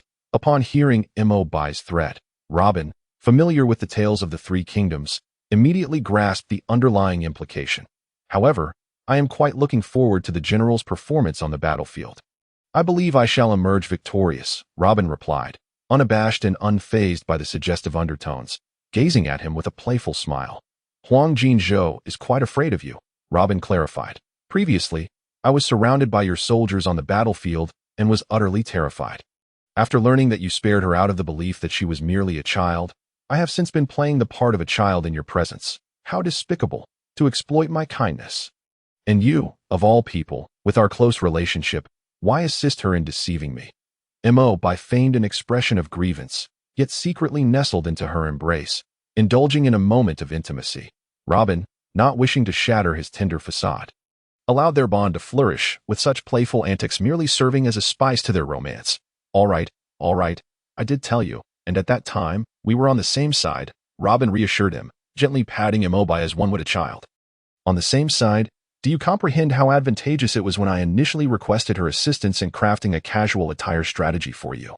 Bai rolled his eyes, suddenly realizing that the combined cunning of both of them paled in comparison to Huang Jinzhou. "This simply will not do. As compensation for deceiving me, you must make amends." Seizing the opportunity to extract a promise from Robin, Bai was determined not to let it slip away. "Very well. What do you wish for me to compensate you with?" Robin, unable to resist, ultimately acquiesced to Bai's request. With Robin's response, Bai could hardly contain his excitement as they made their way back.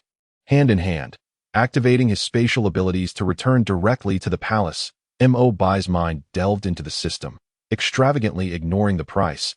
In exchange for the essence of an eye, cut a resplendent and ethereal flower materialized in his hand, which he presented to Robin. "Thank you, my dear." Robin, initially assuming it was merely a romantic trick, accepted the flower without a second thought. The moment it touched her, the enchanting bloom melded into her being. Ding! Robin has acquired the inheritance of Enai Ku, the flower of all things. Enai Ku hailed from a long-lost tribe of Vastaya. She possessed the ability to disguise herself by borrowing the appearances of others, seamlessly blending into crowds, and could influence the emotional states of those around her, instantly turning foes into friends. "Now, transform for me." Ignoring the notification echoing in her mind, Bai retrieved a newspaper he had prepared earlier and presented it to Robin. Robin felt as though her soul had shed an immense burden, experiencing an unprecedented lightness, with her perception of the surrounding world sharpening significantly. "The world's most beautiful woman, Boa Hancock, how is it that I stand before you?" Yet your thoughts wander to another woman. Still grappling with Bai's words, Robin gazed at the figure on the newspaper, a complex smile dancing upon her mature features. "Did we not agree upon compensation? Moreover, if your appearance changes, it is still you, is it not?" Bai suddenly realized his blunder and hastily defended himself. "What do you mean? A change in appearance?" Unfazed, Robin was poised to inquire further when she discerned a vague understanding of Bai's embarrassing thoughts. A fleeting blush crossed her eyes as she recalled the enchanting flower, carefully assessing her own transformation. Isn't that inappropriate? Engaging in such acts while resembling another? After a moment of contemplation, Robin, having grasped the nature of her change, expressed her hesitation regarding this exhilarating experience. "There is nothing wrong with it. After all, only the two of us are aware." Bai seized the moment, eager to persuade her. With Bai's encouragement, Robin cast aside her doubts. Taking the newspaper and scrutinizing Boa Hancock's portrait, under Bai's expectant gaze, her form began to shift. In no time, she bore an uncanny resemblance to the figure in the illustration. "This?" Bai furrowed his brow, circling around the Robin who had transformed into Hancock, feeling a sense of perplexity. While Robin bore an exact likeness to the image, an intangible distortion lingered, reminiscent of how both Tanjiro and Kaido could morph into dragons, yet remain distinguishable at a glance. It could also be likened to an AI-generated artwork. "I can indeed alter my appearance, but to achieve a flawless imitation of the target, I must first understand the one I wish to emulate." Robin clarified, seemingly validating her point. Upon concluding her explanation, she flawlessly morphed into Vivi's likeness. This transformation was nothing short of perfection. Not only did her visage match, but her attire also shifted to the pale pink dress Vivi had worn that day. The dress changed as well. Bai gaped, staring at Robin, who who now mirrored Vivi impeccably. Just imagine if he donned the eagle armor and Robin transformed into his likeness. Wouldn't he be able to sell the armor as scrap and amass a fortune? Of course. I told you it would be an exact replica. Robin twirled playfully before leaning in close, whispering in his ear, "Shall I compensate you like this?" A gasp escaped Immobile. Even her voice was identical to Vivi's. "Isn't this inappropriate? Vivi is only 16. Her sultry whispers seemed to caress his very soul, causing Immobile to tremble, an internal conflict brewing within him.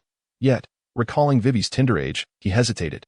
The laws of Shurima, partly inherited from Immobile's former life, dictated that adulthood commenced at 18. As the promulgator of these laws, he could hardly be the first to transgress them.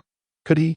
Noticing Immobile's indecision, Robin flashed a devilish smile, her tongue teasingly tracing his ear as she exhaled softly. "But I am 28. Dear brother." Robin's flirtation shattered Immobile's fragile defenses, igniting the spark of desire. Within the vastness of their palace, the air resonated with a sound distinctly different from the mature allure of before, crisp and vibrant. Meanwhile, the diligent newsbird worked tirelessly throughout the day, relaying the disheartening news of the world government's joint operation with the Navy's catastrophic defeat in Shurima across the seas. The world government had suffered its first major defeat in history. Their foundations were shaking, and victory was surely destined to be ours. The news of the world government's unprecedented humiliation thrilled the revolutionaries operating in the East Blue. Many in the depths of the New World found this revelation invigorating, as they glimpsed a glimmer of hope in their struggle against the oppressive grip of the world government. In the Goya kingdom, within the former royal palace, the revolutionaries, having quietly initiated a coup to seize control, relocated their headquarters here for more convenient operations across the East Blue. At that moment, aside from the cadres engaged in missions in the New World, the remaining members gathered around a table. "Leader Dorag, are you suggesting that this Emperor of Shurima is also our comrade? Was he not a figure from thousands of years past?" The intelligence officer, Telly, gazed in astonishment at the newspaper featuring the Emperor of Shurima. The imposing figure in eagle armor stood majestically upon a floating altar, the golden armor shimmering brilliantly in the sunlight. "Indeed, he is also our comrade," Dorag affirmed with a nod, recalling his own shock upon receiving this information. However, the news from the political commissar comrades who have been working in Shurima for some time is irrefutable, leaving no room for doubt. Dorag meticulously scrutinized the intelligence regarding Mobai and instructed his subordinates in the Revolutionary Army to discreetly gather information about him. The results remained unchanged. Immobai's life history could only be traced back to a year ago when he first appeared in the East Sea. Dorag investigated the shipping activity in that maritime region from that year and discovered that aside from the military ship that rescued Immobile, there were no other shipping records within a few days that he had seemingly materialized there out of thin air. Now, having learned about Immobile's actions from the political commissar comrades in Shurima, Dorag pieced everything together in his mind. An emperor, buried for millennia within historical ruins, suddenly awakens one day, gazing at a world that has become unrecognizable, embarking on a solitary journey to comprehend this era. Does this not imply that our comrades have liberated a nation along the Grand Line? To think that the Revolutionary Army has grown so powerful, directly thwarting the actions of the world government. The Revolutionary Army officials present beamed with joy. They had never anticipated witnessing the hope of victory so swiftly after working in secrecy for so long. Yet, it is still too early to celebrate. The world government has maintained its rule for 8 centuries, undoubtedly possessing its own hidden cards. Dorag doused the enthusiasm of those present with a splash of cold water, continuing, "I have been in contact with comrades in Shurima. They are tasked with diverting the attention of the world government. Our mission is to accelerate the revolutionary momentum, transforming the 4 seas into a fertile ground for the revolutionary flame. Our goal is not only to overthrow the unjust oppression of the world government, but also to bring an end to this chaotic era. Liberating the 4 seas means severing the continuous influx of pirates into the New World." Such grand and fervent aspirations stirred the hearts of the Revolutionary Army officials, filling them with a warm sense of purpose and unwavering resolve for the revolutionary cause. Dressrosa, the flamboyantly dressed Don Quixote da Flamingo, languished in his chair, silent, with his hand gripping a newspaper hanging limply over the armrest. Although he had long received insider information from Virgo regarding the Navy's movements, he still doubted the authenticity of the news, suspecting the newspapers were fabricated. Reports of the complete annihilation of the world government's personnel and the defeat of 2 Navy admirals by the opposing force along with Virgo's claim that the adversary had yet to awaken their hockey, and the presence of tens of thousands of Crocodile troops, left him incredulous to so easily thwart the joint operation of the world government and the Navy. The opposing forces' strength must have completely surpassed that of the four emperors, and this was likely only the tip of the iceberg. The world had transformed overnight into an unfamiliar visage for him. Shouldn't the era progress forward? How could an empire from thousands of years ago hold such power? Once, bolstered by his former identity as a celestial dragon and his understanding of the world government's secrets, he had confidence that he could ultimately ascend to the throne and become the ruler of the world. But now, he felt utterly lost. When this newspaper circulated across the globe, it signified the onset of a new wave of unrest. Some received the news with a laugh, while others chose to remain dormant. Yet, more were the reckless pirates who, in their fervor, disregarded the consequences. The Navy dispatched 2 admirals and still failed. It seems they are not nearly as formidable as they boast. You lot, charge forth. Fine wine and beautiful maidens await the valiant warriors of the sea. The spoils of victory belong to the conquerors. The news of the Navy's failure invigorated pirates everywhere, igniting their enthusiasm for plunder and destruction. Fortunately, due to the previous conference in Marineford, the vice-admirals, wishing to avoid entanglements with the world government, directed all their energy towards the pirates, in the face of this piratical wave of jubilation. The Navy not only showed no signs of decline but surged forward with the adrenaline of a battle cry. Some even pursued pirates from the Grand Line directly into the four seas. Gradually, the pirates, who had initially reveled in the blow dealt to the Navy, began to realize the truth. It was not that the Navy was weaker than they had imagined, but rather that Shurima, which had thwarted the actions of the world government and the Navy, was far stronger than they had anticipated, exceedingly so. That night, 2 pirate crews encountered one another on a rocky islet serving as a springboard near Sainton Island. Hyan, are you certain that they are equally injured this time? From the photos in the newspaper, those 2 dog-headed fellows don't seem to bear any signs of injury, remarked the tall, gaunt man resembling a malevolent demon. Gara, we've known each other for so long. Please don't tell me you don't think the same. Hyan retorted, we've witnessed the might of the Navy admirals. If they were able to defeat 2 admirals without a scratch. Do you think those photographs are genuine? They're merely a bluff? Hyan, already plump like a meatball, appeared even more visually striking in comparison to the slender Gara. Let us take advantage of the night to launch a surprise attack. Even if we merely seize some worthless trinkets, in the wake of Shurima's recent victory over the world government and the Navy, that will be enough to elevate our notoriety. Hyan exclaimed excitedly, envisioning himself as the pirate king upon his success, his face, brimming with excess flesh, flushed dark red with fervor. I hope things unfold as you say. Gara nodded in agreement with Hyan's words, glancing at the moon hanging high in the night sky. Frowning as he said, we shall depart in 2 hours. The moon was large tonight. A pirate ship appearing on the sea would be exceedingly conspicuous, making this an inopportune moment. He could only hope that mist would arise when the sun and moon crossed paths in 2 hours. Hyan, likewise gazing at the moon, refrained from countering Gara's words, having invited Gara along precisely because he was more astute than himself. Due to Mobi's explicit instructions regarding coastal defenses as a crucial bulwark against war at the nation's borders. Shurima's current garrison strength had been deployed along the island's periphery, around 4 or 5 o'clock in the early morning, just as the sun began to peak over the horizon. The guards on duty, typically the most fatigued during the night shift, remained remarkably alert. The morning breeze was refreshing, and the weather was just right.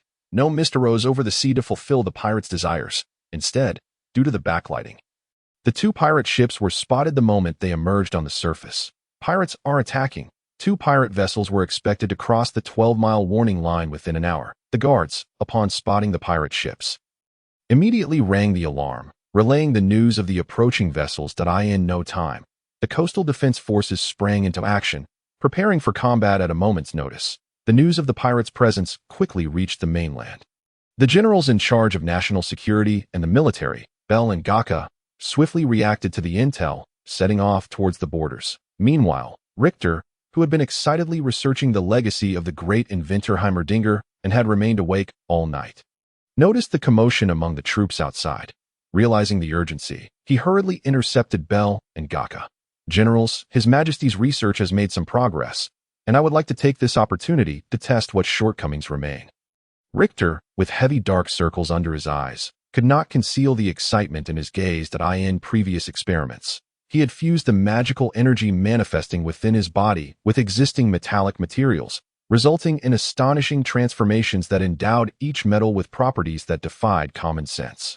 This time, he aimed to refine the concentration of high explosives and infuse it with magic, seeking to discern the differences between this magical bomb and a conventional one that His Majesty's research. No problem. Just let us know what you need assistance with. Bell and Gaka exchanged glances and agreed, knowing that His Majesty's directives were always purposeful and deliberate. Please help me move this modified cannon from my yard. Richter led the two generals to his courtyard, pointing at an absurdly large cannon. My goodness.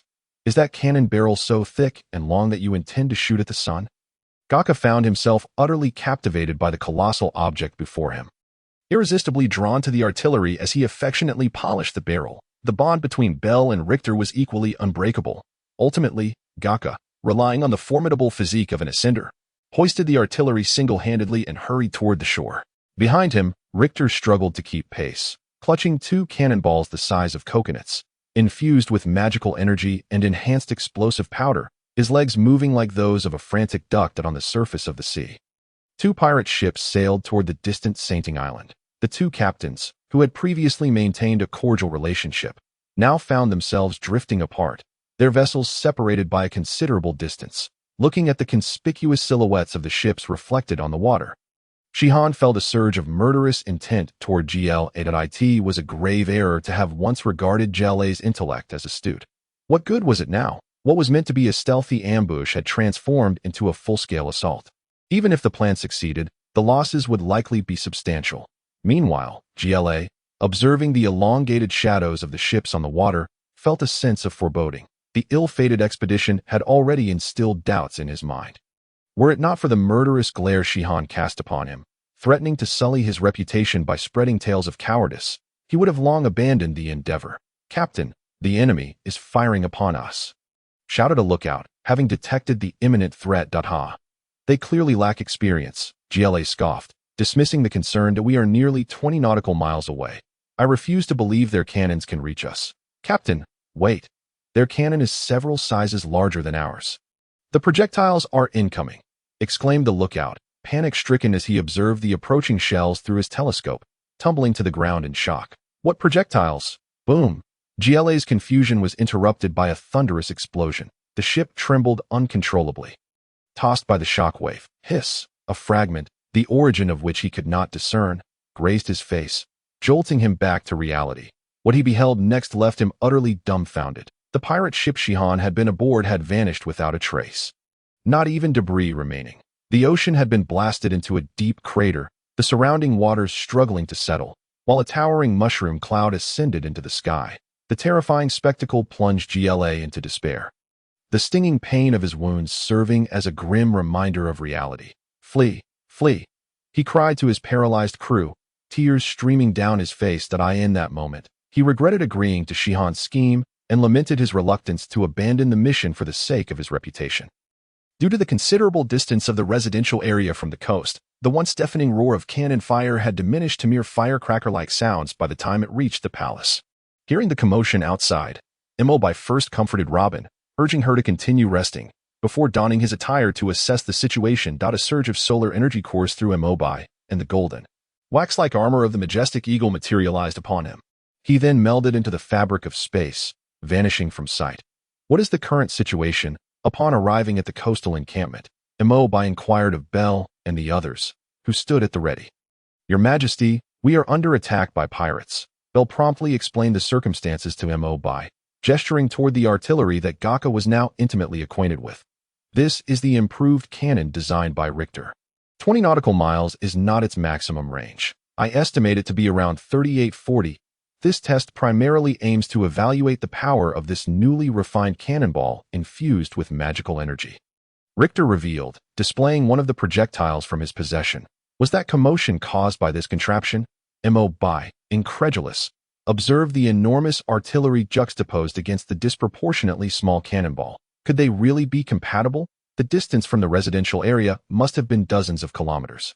If the sound of the explosion traveled so far, did it not imply that the explosive power of such a small projectile could rival that of missiles from a previous life? Your Majesty, the enemy has retreated to approximately 35 nautical miles. You will discern the capabilities of this cannon and its projectiles upon inspection. One of the vigilant guards signaled with a small flag, prompting Bell to approach. Very well.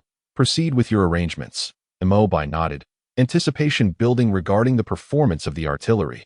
After consulting with Immobile, the cannon began its trajectory adjustments, ultimately entrusted to Gaka, whose enthusiasm for the cannon was palpable. To ignite and launch. Boom! The deafening roar resounded as the cannon discharged a projectile skyward, a cloud of dust billowing in the wake of its recoil. The projectile's speed was astonishing, aside from a fleeting shadow. None present could discern its trajectory in mere moments. A burst of flames erupted upon the sea near the horizon, giving rise to a colossal mushroom cloud. Is this what you referred to as a new type of cannonball? Mobile gazed in astonishment at the mushroom cloud rising from the ocean, feeling momentarily lost in thought. Such a commotion, could this truly be the work of a bomb akin to the fabled little boy? Was it possible that the city of Peaching, deemed the weakest among the Alliance's scientific cities, possessed the capability to annihilate gods, having previously entertained thoughts of seeking out Baki's bombs and powder rocks? Those notions evaporated entirely. From this point onward, we shall refer to this explosive as Little Boy. Additionally, ensure to inspect the waters in the explosion's vicinity for any residual contaminants. After relaying instructions to Richter, Immobile turned to Bell, commanding, find several islands beyond 40 nautical miles to serve as portals for entering Shirima. All entrants must register at the portals. Those without registration records attempting to breach the 40 nautical mile boundary will receive a warning. Should they disregard it, ensure their vessels are sunk beyond 30 nautical miles. Bell acknowledged the order, though puzzled by Immobai's reasoning. He overheard the latter muttering softly, with such explosive power, not only will the pirate corpses be obliterated, but even the deep-sea fish in Shirima's market will become unaffordable. Departing from the border defense, Immobile first returned to spend some tender moments with Robin, once the sun ascended into the sky. The two resolved their breakfast before leisurely strolling toward the royal cemetery of Nefertari. Though they could have traversed space to arrive directly, some matters felt more gratifying when experienced at a leisurely pace. Allowing for the appreciation of life's joys, their path to the royal cemetery necessitated passing through the administrative hall, where they inevitably encountered Vivi, who was at work. Good morning, Your Majesty, Sister Robin. Vivi greeted them with a smile upon spotting the pair. Although she had not known Robin well during her time at Baroque Works, their recent interactions had fostered a close bond. Upon seeing Vivi, Mobile involuntarily recalled the events of the previous night. Feeling as if he possessed a peculiar ability to see through her clothing, momentarily overwhelmed by the sight before him, and quickly averted his gaze in embarrassment. Good morning, Vivi. Pay him no mind. Let us go view the historical monument, Robin said, naturally linking her arm with Vivi's that as they departed, she exchanged a meaningful glance with Immobile, her lips curling into a smile as she silently mouthed a few words. Why does it feel like Robin is becoming increasingly playful? Immobile attempted to shape his lips, and upon grasping Robin's intent, his face behind the armor flushed crimson. Indeed, a mature older sister is a professional heartthrob assassin, with matters in Shirima temporarily settled. Immobile chose not to linger, deciding to pay a visit to the two beloved wives remaining in Rog Town. His persona exemplified the archetype of a compassionate and loving warrior, having shed the imposing golden eagle armor. Immobile tidied himself up, reverting to the image of an artistic youth he had once embodied in Rog Town. Not bad, quite stylish, he mused as he donned the black bracelet gifted by Nami and Dasky. Nodding in satisfaction at his reflection in the mirror, a benevolent warrior who has yet to establish a harem must prioritize treating each beloved wife with utmost sincerity.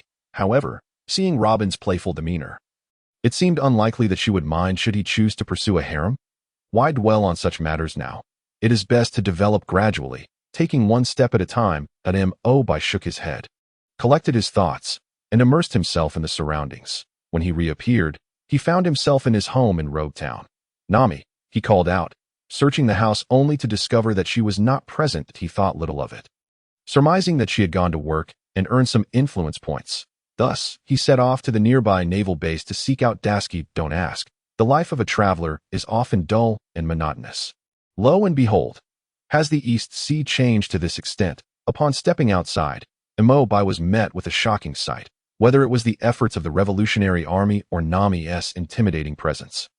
The green-haired ruffians, who typically loitered on the streets, had surprisingly banded together, sporting armbands to maintain order in the area. Isn't that Mo by Bartolomeo, who was busy delineating the business areas for vendors, noticed him and greeted him. Excitedly, he approached, ensuring that no one was watching, and whispered, "I've always wanted to be a pirate, but with the current situation, I feel like I'll be doomed before I even set sail. So, could you create a character based on me in your comic?" Bartolomeo's demeanor was notably subdued, lacking his former arrogance, indicating that life for pirates and thugs alike in the East Sea had grown difficult. "I'm afraid I've already earned enough to sustain my future. And I've retired from writing," Imobi declined. "Are you joking? I've become the emperor of a nation. Why would I write an autobiography for you?" Though initially disheartened by the rejection, Bartolomeo's spirits were lifted by Imobi's latter words. "Indeed, creating my own story means I can write it however I wish. Wouldn't he that allow me to become the pirate king in no time?" Sob. The first thing Pirate King Bartolomeo would do upon setting sail is to defeat the vile wind goddess Nami. "She ruined my dreams. Thank you for the reminder. I will definitely craft my own story." With excitement coursing through him, Bartolomeo expressed his gratitude to Imobi and dashed off, eager to unleash his creativity.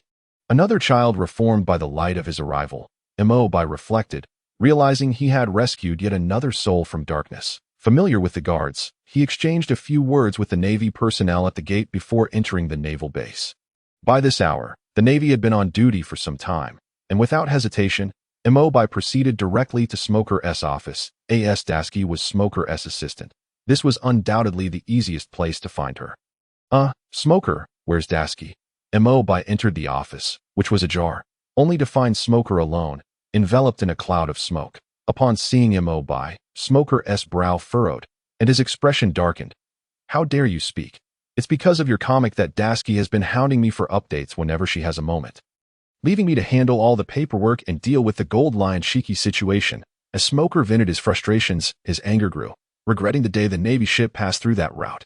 Otherwise, his assistant would still be the industrious little bee, and he would not be stuck with a mountain of paperwork. Though vexed, Smoker refrained from unleashing his ire on Mobi, recognizing him as a civilian from Roguetown.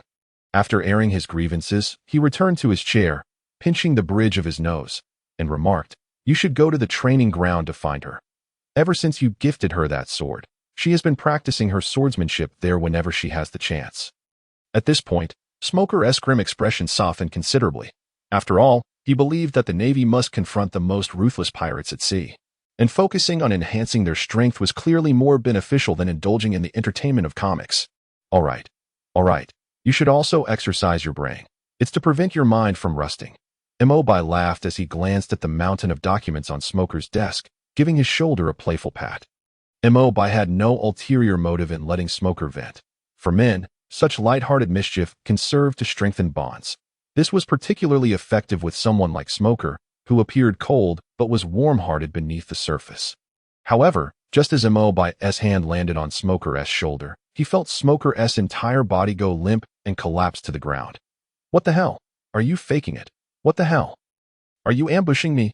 Their exclamations echoed simultaneously, and upon realizing their misunderstanding, they paused in surprise. Where did this bracelet come from? It contained sea stone. Smoker took a moment to collect himself, propping himself up and scrutinizing the black bracelet on Imobi's arm with a serious expression. Sea stone is a crucial weapon against those with abilities, and only Wano country knows how to produce it. Aside from those controlled by the world government, the only means to obtain it would be to seize it from the beast pirates of Wano, which is no simple task. Given the precedent of Gold Lion Shiki appearing in the East Sea, Smoker suspected the involvement of the beast pirates in this matter. "If I told you this bracelet was a free giveaway from a jewelry store in Roguetown, would you believe me?" Imobi shrugged, recalling the circumstances. The price of sea stone is far from inexpensive and is considerably more costly than regular materials for accessories, typically employed as weapons against those with abilities rather than as jewelry. It is unreasonable for someone to offer accessories made of sea stone as a reward, especially when they conveniently fell into the hands of Nami and her companions. Nami? Is this not an attempt to verify whether she possesses a devil fruit ability at that juncture? The only ones who would do this at that time would be the world government. Imobi pondered, realizing the gravity of the situation. "Oh no, someone is attempting to steal from my home." Preoccupied with the affairs in Shirima, he had neglected that someone was plotting here. Without a moment to bid farewell to Smoker, Imobi vanished from the spot. Did he just disappear? Smoker stared in disbelief at the spot where Mobai had been, his mind struggling to comprehend. Didn't we agree he was an ordinary person? How could he suddenly vanish? And that bracelet? Wasn't he at Seastone? Smoker suddenly recalled Nami, who resided in Mobai's home. It was said that she was not an ability user. Some mysterious power seemed not exclusive to those with devil fruit abilities, and those individuals lacked weaknesses such as Seastone.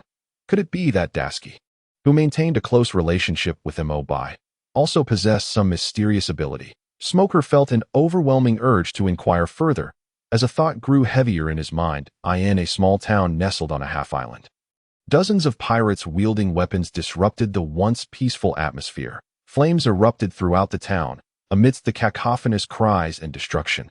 These pirates were unlike those that had roamed the East Sea before.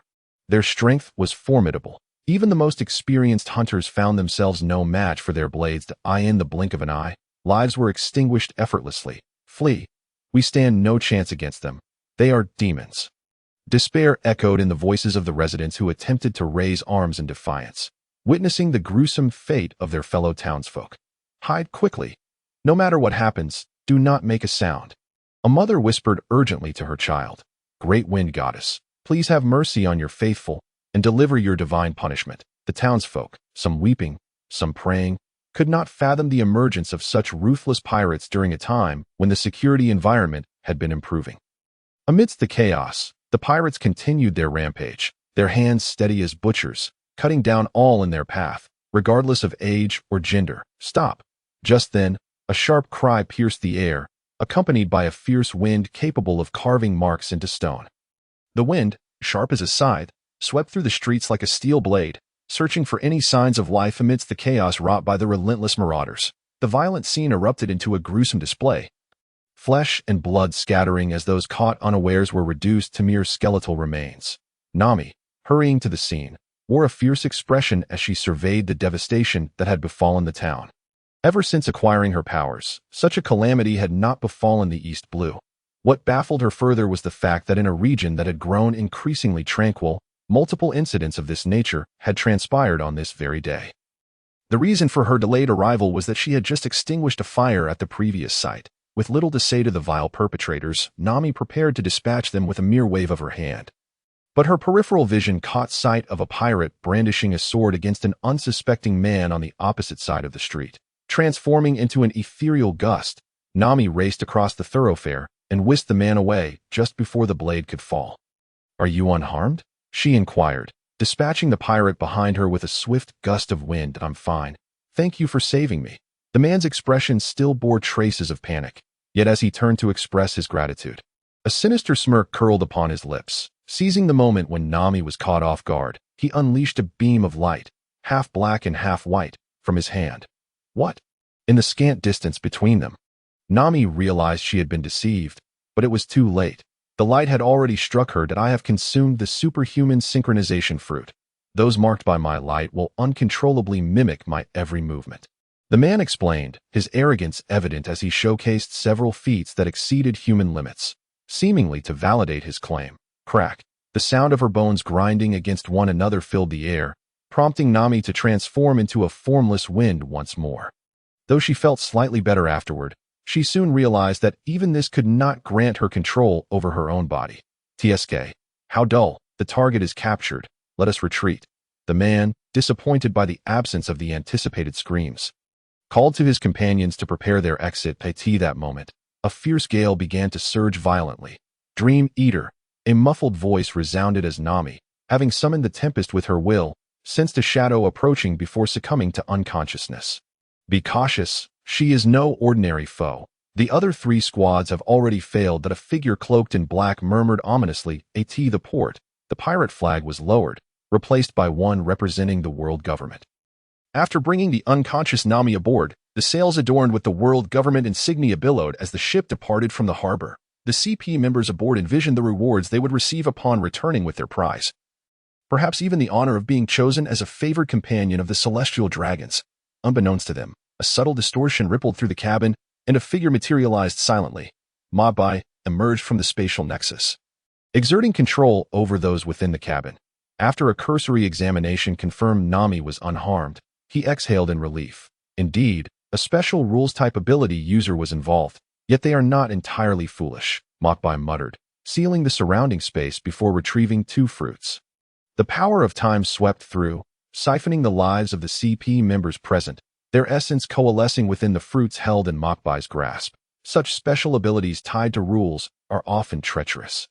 Contemplating the devil fruits in his hand, Mokbai enveloped himself in a dual field of space and time. TSK, in this space, you cannot strike me from another realm, and on this timeline, you cannot reach me from a different one. My strength lies in invincibility, fortified by layers of defense. I shall not be harmed. Are they all agents of the world government? After neutralizing the ability users in the cabin, the ensnared Nami regained consciousness. As her gaze fell upon the flag fluttering outside the window, her fury ignited anew.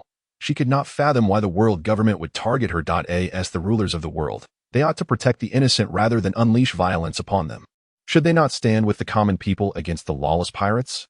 Why, then, did they wield their blades so effortlessly against the innocent? Relying on a privileged elite to uphold justice is far less effective than taking matters into one's own hands. Perceiving the anger and confusion in Nami's eyes, Mokbai spoke. Continue to do what you believe is right. What you have done for those you saved has undoubtedly improved their lives. He tousled her hair playfully. Yes, a girl's hair tousled can indeed brighten the mood. Leaving Nami in the comfort of her home for some solitude, Mokbai set off for the world government's headquarters, Mariehua. He had no intention of letting their transgressions go unpunished. Strolling leisurely through Mariehua, he felt no concern of being discovered.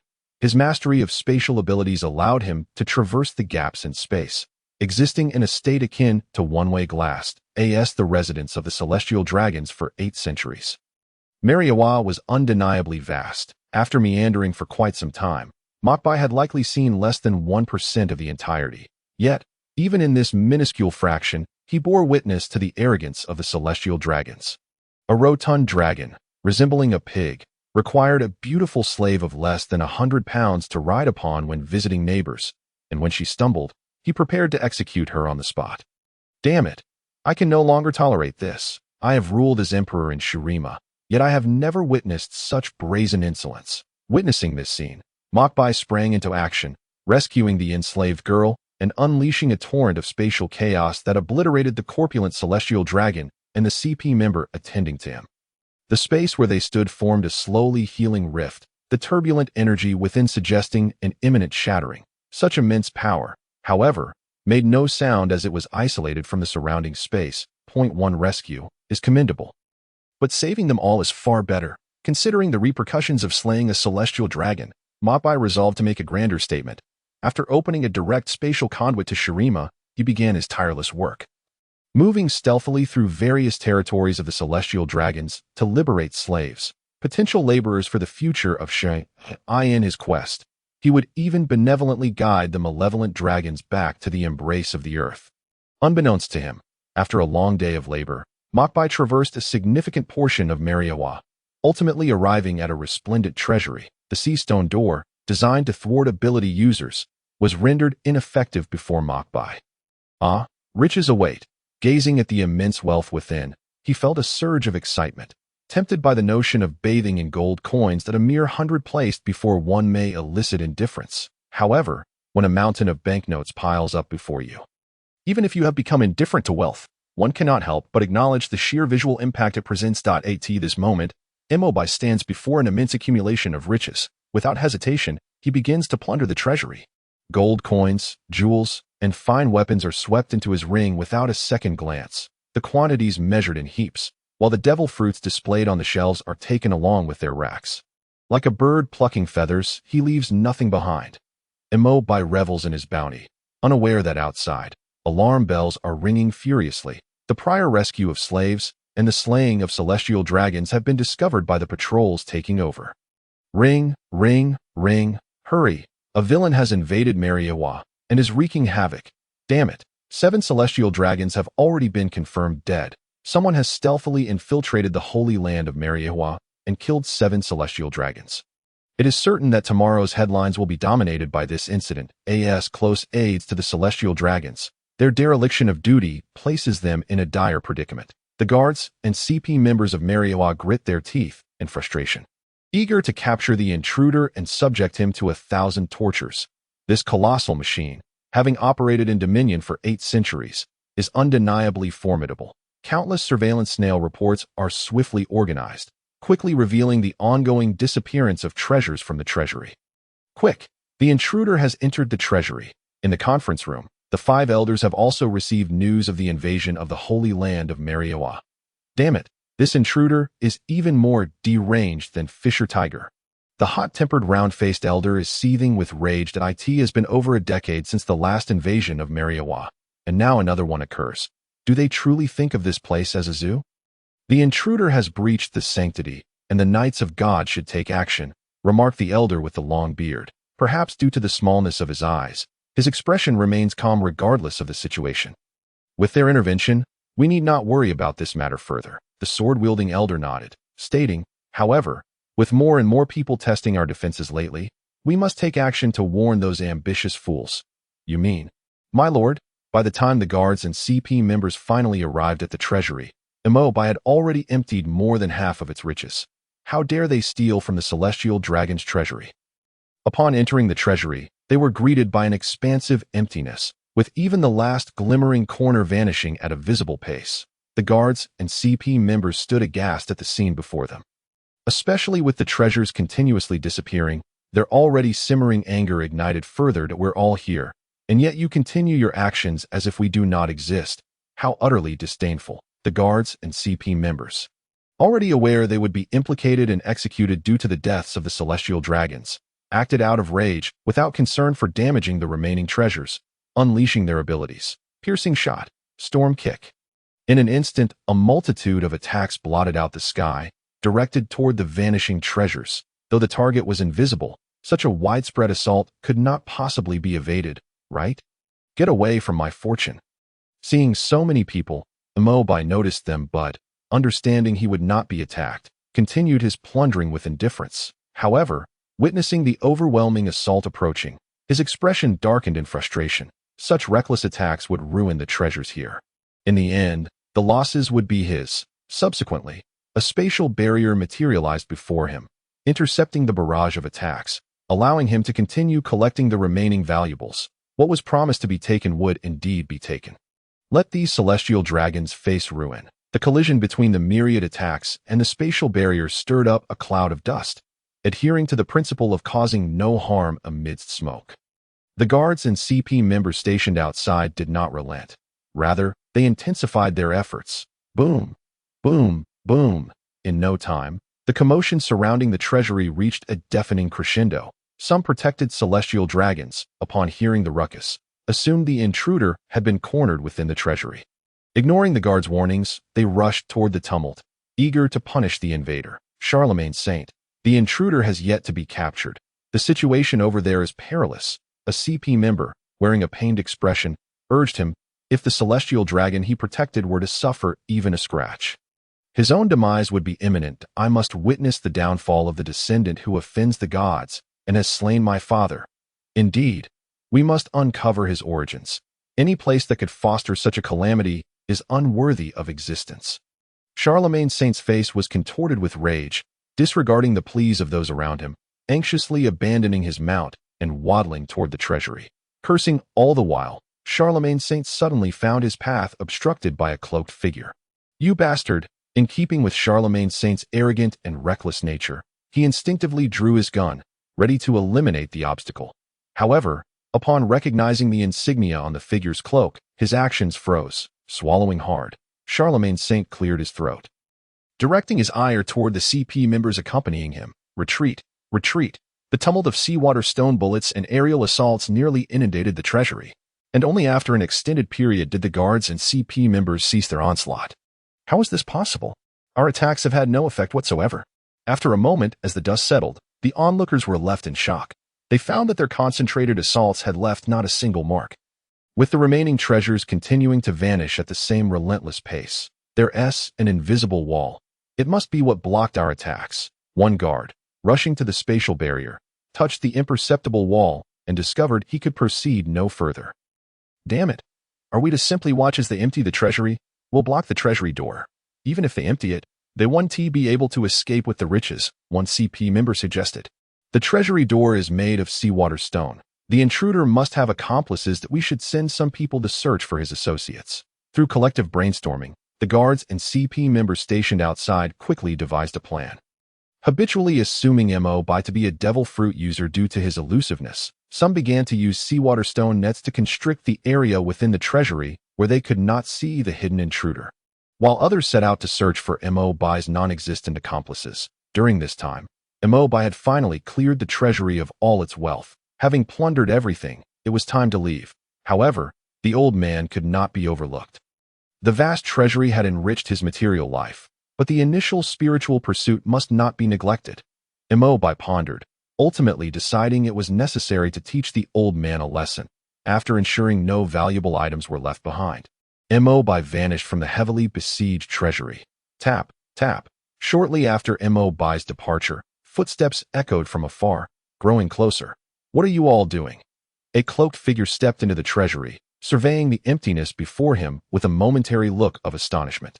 Raising an eyebrow as he questioned those inside, he could not comprehend what the guards and CP members were doing with their seawater stone nets. "My lord, there is an invisible individual in the treasury. Even observation hockey cannot detect his presence," a CP member hastily explained. "An invisible wall?" Intrigued by the unfolding situation, the cloaked figure approached the imperceptible spatial barrier and knocked on it. Feeling the sensation of his finger colliding with a solid object, he quickly infused his finger with armament hockey and struck forward. Piercing shot. Bang! As the two entities collided, a muffled thud echoed through the air. Observing that the intangible spatial barrier had withstood his assault, the cloaked figure's expression darkened, prompting him to exert even greater force. Crack! With renewed effort, a sharp sound reverberated as the barrier finally shattered. It broke.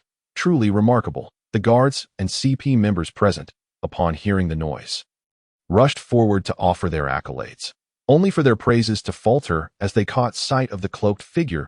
In the midst of the awkward atmosphere, he silently retracted his twisted fingers back into his sleeves, casting a gloomy glance over those assembled, imprinting their visages into his memory. The guards and CP members instinctively shuddered. My life is forfeit. In the conference room, the 5 elders sat in their respective positions, awaiting the conclusion of the Holy Land invasion incident, unaware that peril was silently encroaching upon them. From the very onset, this invasion had been orchestrated with them as the primary targets. The Navy's belated arrival suggested that their wings had grown increasingly formidable.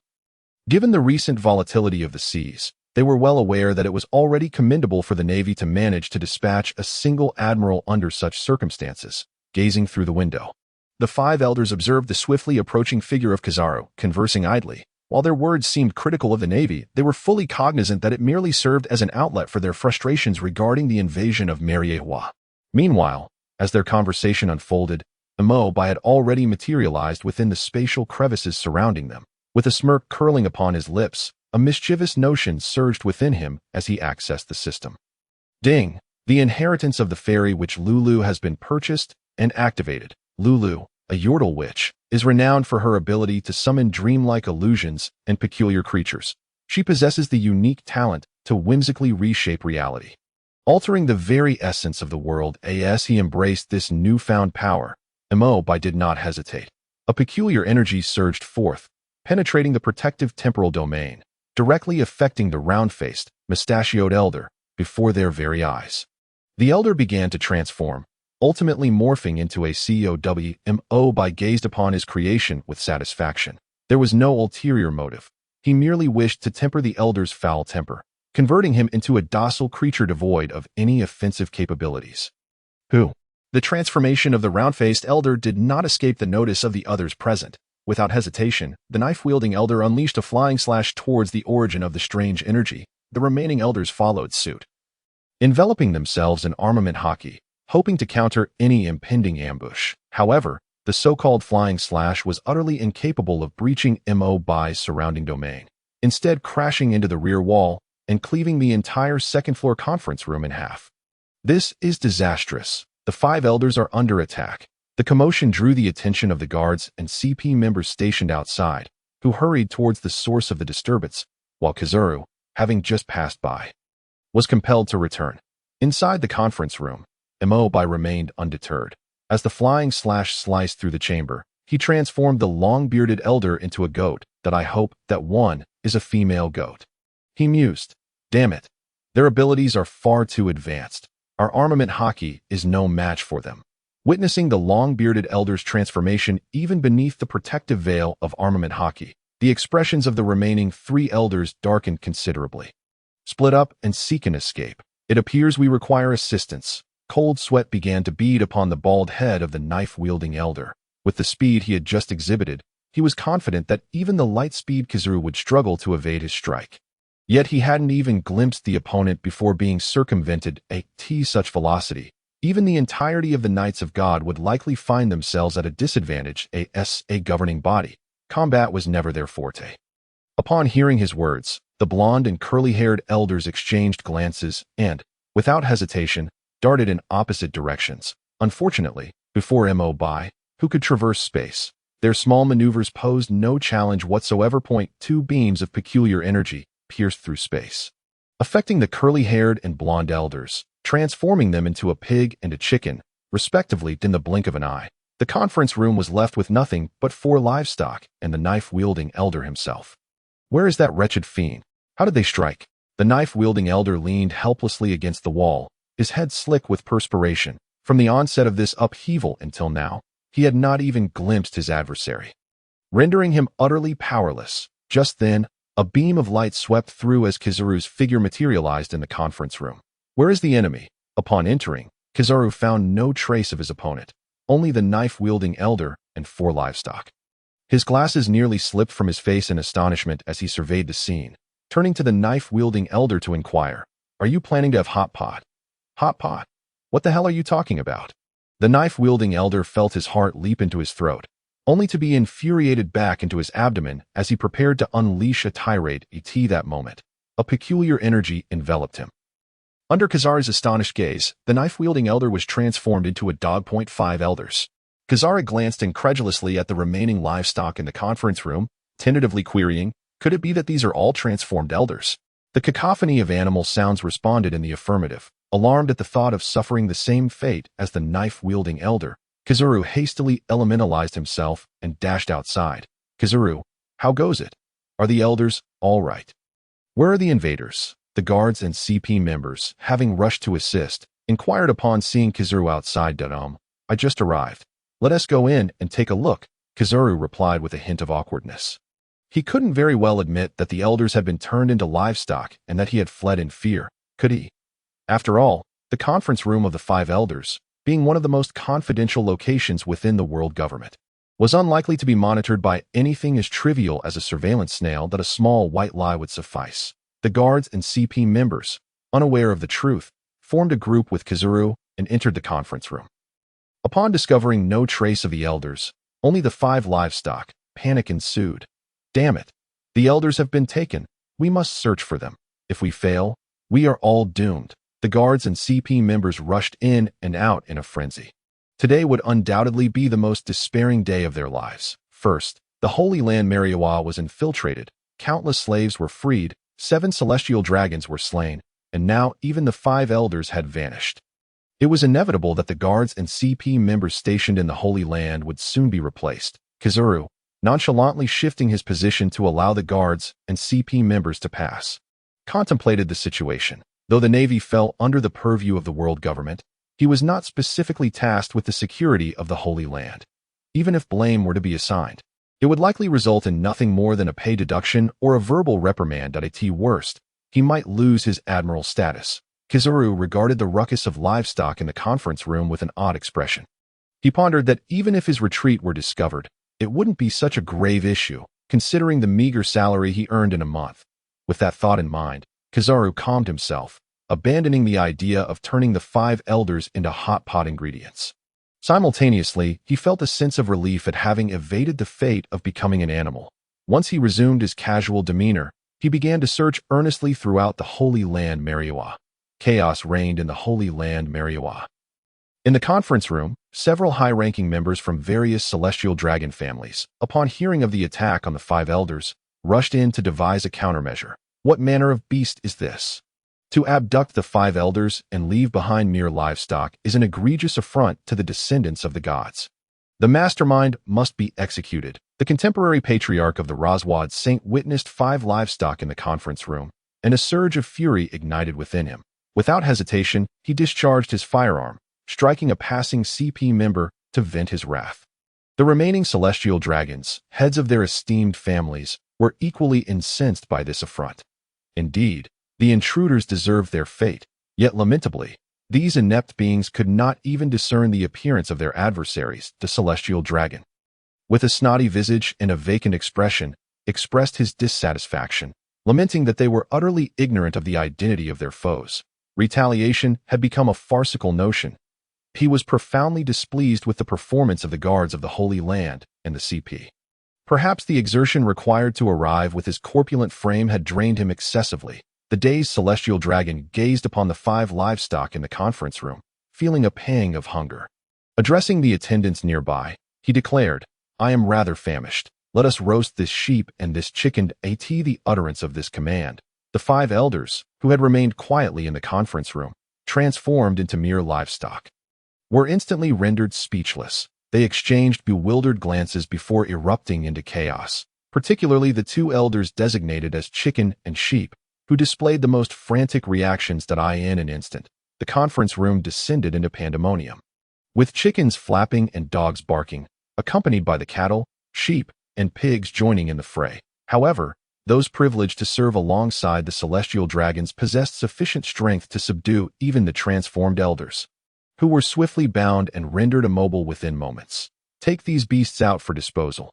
It is their honor to be enjoyed by the descendants of the divine. To defile the conference room in such a manner is utterly revolting. The celestial dragon remarked with a look of disdain as he covered his nose, gesturing dismissively. The elder who had transformed into a chicken, realizing he could no longer control his bodily functions, felt a profound sense of humiliation and fainted from the shame. While several patriarchs of the celestial dragon families expressed their collective anger, a few figures, arriving belatedly, entered the conference room, with the elders taken away. The patriarch of the Roswad Saint family was the first to react, hastening to approach them. The elders, serving as representatives of the world government, held a position of great significance, even within the ranks of the celestial dragons. They wielded considerable influence. As the elders faced misfortune, the celestial dragon patriarchs who had come here harbored aspirations of claiming their positions. "You may all disperse. We shall inform you once there is a resolution to this matter." The authoritative figures paid little heed to the dignity of the celestial dragon patriarchs, their stature and strength rendering such concerns moot, and they promptly dismissed them. Faced with this dismissive attitude, the previously arrogant and unruly celestial dragon patriarchs remained silent, obediently dispersing. The figures then commenced cleaning up the chicken droppings and refuse in the conference room, awaiting the next development. Suddenly, the sound of approaching footsteps echoed closer. "The Knights of God, presenting our respects to Lord M." The figures declared, kneeling on one knee. Emerging from the depths of the floral chamber, the crowned M made his way into the conference room. Abruptly, M halted, his ability to perceive the breath of all living things allowing him to detect some unusual sounds. "Bring in the cattle, sheep, pigs, dogs, and chickens from outside," M calmly commanded. One of the kneeling figures swiftly departed, returning shortly with the 5 livestock, observing the chicken with a patch of feathers plucked from its neck and the sheep with a severed throat. M's perpetually serene brow twitched ever so slightly. The transformed elders, now in their animal forms, immediately began to clamor in disarray upon seeing I'm, dropping to their knees in a frenzy. The chicken elder, having narrowly escaped the clutches of death, was overwhelmed with emotion, tears streaming down his face. Cluck cluck. In a moment of anxiety, the curly-haired chicken elder, overwhelmed by panic, felt an uncontrollable urge, and with a loud cluck, he desperately attempted to regain control. Alas, the instincts of a creature governed by its biology proved insurmountable, resulting in a splatter of droppings that fell upon the hall floor with a resounding plop. The chicken elder, mortified, buried his head beneath his wing, yet this only served to draw more attention to his flushed condition. The onlookers and him stood there, the latter exclaiming, "Had I known, I would not have intervened." "My eyes are sullied." M's eyelids twitched in exasperation, yet he strove to maintain composure and inquired nonchalantly, What transpired during this period? Bark, Bark, the sword-wielding elder, now transformed into a dog, maintained a kneeling posture, his eyes brimming with tears as he recounted the recent events to him with heartfelt emotion. With the ability to hear the voices of all beings, their communication was seamless. Alabasta, the ancient empire of the Shandians from millennia past, murmured, astonished by this revelation, even though it was the first time he had encountered such information. The implications were staggering. The world government had reigned for 8 centuries, accumulating vast power, and the emergence of a long-lost empire from the depths of history heralded formidable, unknown capabilities. Moreover, why had it surfaced in Alabasta?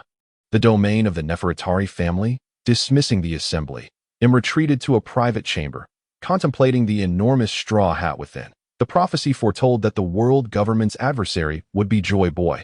Perhaps the cost of emerging from the annals of history weighed heavily upon them, leaving them with scarce means. With this thought, Im's gaze sharpened. He resolved to take action. Soon, the skies above St. Ting Island darkened ominously, thunder roiling, as a colossal black sphere, imbued with an aura of destruction, plummeted towards the realm of Shandya. What on earth was that?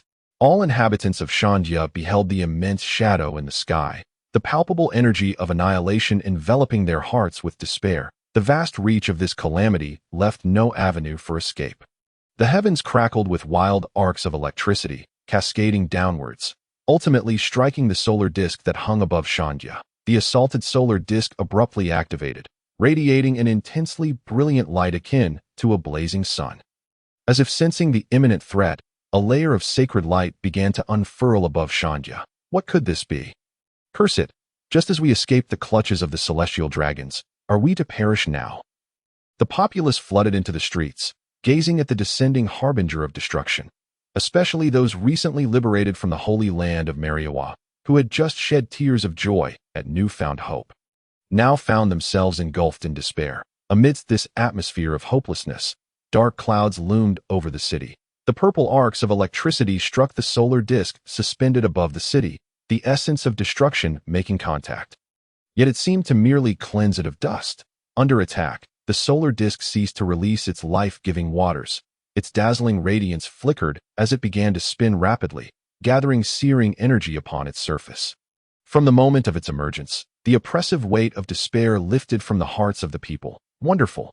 We are saved. Witnessing this unexpected turn of events, the people of Shandya were filled with hope. For it was the solar disk, the sacred artifact that brought forth the waters of life. At last, an energy more radiant than the sun burst forth, and the solar disk reached its zenith.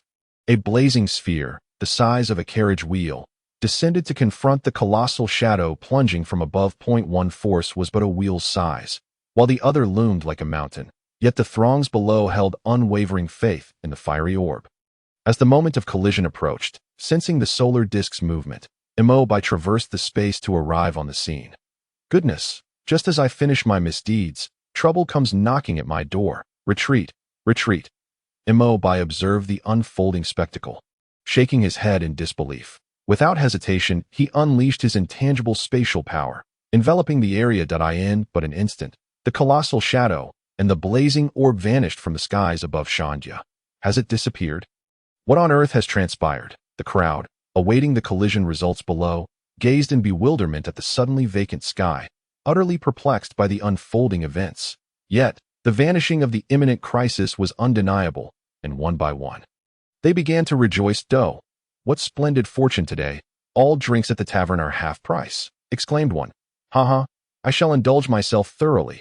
The throngs that had surged onto the streets arrived swiftly and dispersed just as quickly, each returning to their own lives. Meanwhile, in Mariehua, shortly after launching an attack, Im found himself back in the deepest recesses of his flower garden, when an unsettling sensation suddenly washed over him. He swiftly evaded outside. 2 terrifying orbs of energy abruptly entered his line of sight. This is bad. Im's pupils trembled as he recognized that the enormous shadow was a manifestation of the very force he had unleashed upon Sabaody. Helplessly watching the 2 energy spheres draw closer, he could only ascend into the sky, preparing to intercept the ensuing shockwave with all his might. The Knights of God and the leisurely Kizru and Mariwa also beheld the alarming scene and hastened to the skies. Blocked the shockwave, a voice, whose owner was unknown, roused the stunned onlookers, led by the Knights of God, and Kizaru. The remaining guards and CP members of Mariawa ascended, channeling their domineering presence to form a protective barrier alongside those around them. Boom! In the gaze of everyone in Mariawa, the two energy entities finally collided. First arose a deafening roar accompanied by a violent tremor, followed swiftly by an enveloping silence. Before their eyes, the scorching light shattered the vast black shadow like a hot knife through butter, engulfing it entirely. Then, an overwhelming brilliance flooded their vision. Even those who hastily shut their eyes found their sight temporarily lost, blinded by the radiant glare. Simultaneously, an immensely potent shockwave surged forth, accompanied by the blinding light. The weaker guards and CP members were instantaneously swept away, their defenses breached, as the shockwave devastated the structures behind them. Even the Knights of God, and Kizaru found themselves struggling to maintain their defenses against this onslaught. When the tumultuous aftermath finally subsided, they slowly descended from the skies. The once majestic Mariawa lay in ruins, save for a small portion preserved by the protective efforts of a few, the majority reduced to mere rubble. With some areas gouged into several-meter-deep craters, the sacred ground, built over 8 centuries, had been reduced to this. If you had such power, why not reveal it sooner? I would have gladly relinquished the throne of the void. Lamented, regretting his reckless assault on Sabaody as he beheld the remnants of what was once a thriving metropolis. You all are responsible for rebuilding the sanctum. Ensure that some fools do not provoke Sabaody. He instructed the Knights of God before retreating to his flower garden, suppressing the ache in his heart. Upon seeing his sanctuary intact, exhaled a sigh of relief that a stroke of fortune amidst calamity. At least his abode remained unscathed, in the spirit of reciprocity. After returning the gift had sent, the busy Master Mo of Mariawa concluded his day, channeling the power of ascension within him. The imposing eagle armor clung to his form. He first summoned Bell to receive the labor force retrieved from Mariawa, then proceeded to the administrative hall to leave a portion of the National Development Fund for Cobra. Having completed his tasks, Mo felt the cool breeze as he noticed the sun nearing dusk, and his mind wandered back to Robin's softly spoken words from the morning, igniting a warmth within him. Without hesitation, Mo made his way to the royal tomb to meet Robin and fulfill her promise. Entering the royal tomb without obstruction, Mo found Robin engaged in recounting historical tales to Vivi. "Good evening, Your Majesty." Upon seeing Mo, Vivi greeted him warmly. Then, embracing Robin's arm, added with a smile, "Sister Robin promised to stay and have dinner with me. Shall we join?" "Good evening, Vivi. Then it is settled," Mo replied, maintaining a calm demeanor despite the flurry of emotions stirred by the vivid memories of the previous night. However, he felt a twinge of disappointment at the thought of not being able to expedite Robin's fulfillment of her promise. Noticing Mo's discontent, Robin flashed him a knowing wink. Mo, interpreting it as mockery, shot her a glare, silently vowing to settle the score later. In Sabaody, the law forbade oppression, yet the affluent still thrived. At least hiring a maid was not in violation of Sabaody's egalitarian principles to Vivi's household, being of the previous royal lineage, despite its reputation for benevolence, naturally boasted a robust economic standing. Mo and the others arrived at Vivi's home. A lavish spread of delicacies awaited them on the dining table. "My father is dining at the administrative hall, so we need not wait. Let us begin," Vivi declared after washing her hands. Once Mo removed his facial mask, they all eagerly began their feast, launching an assault on the sumptuous array before them.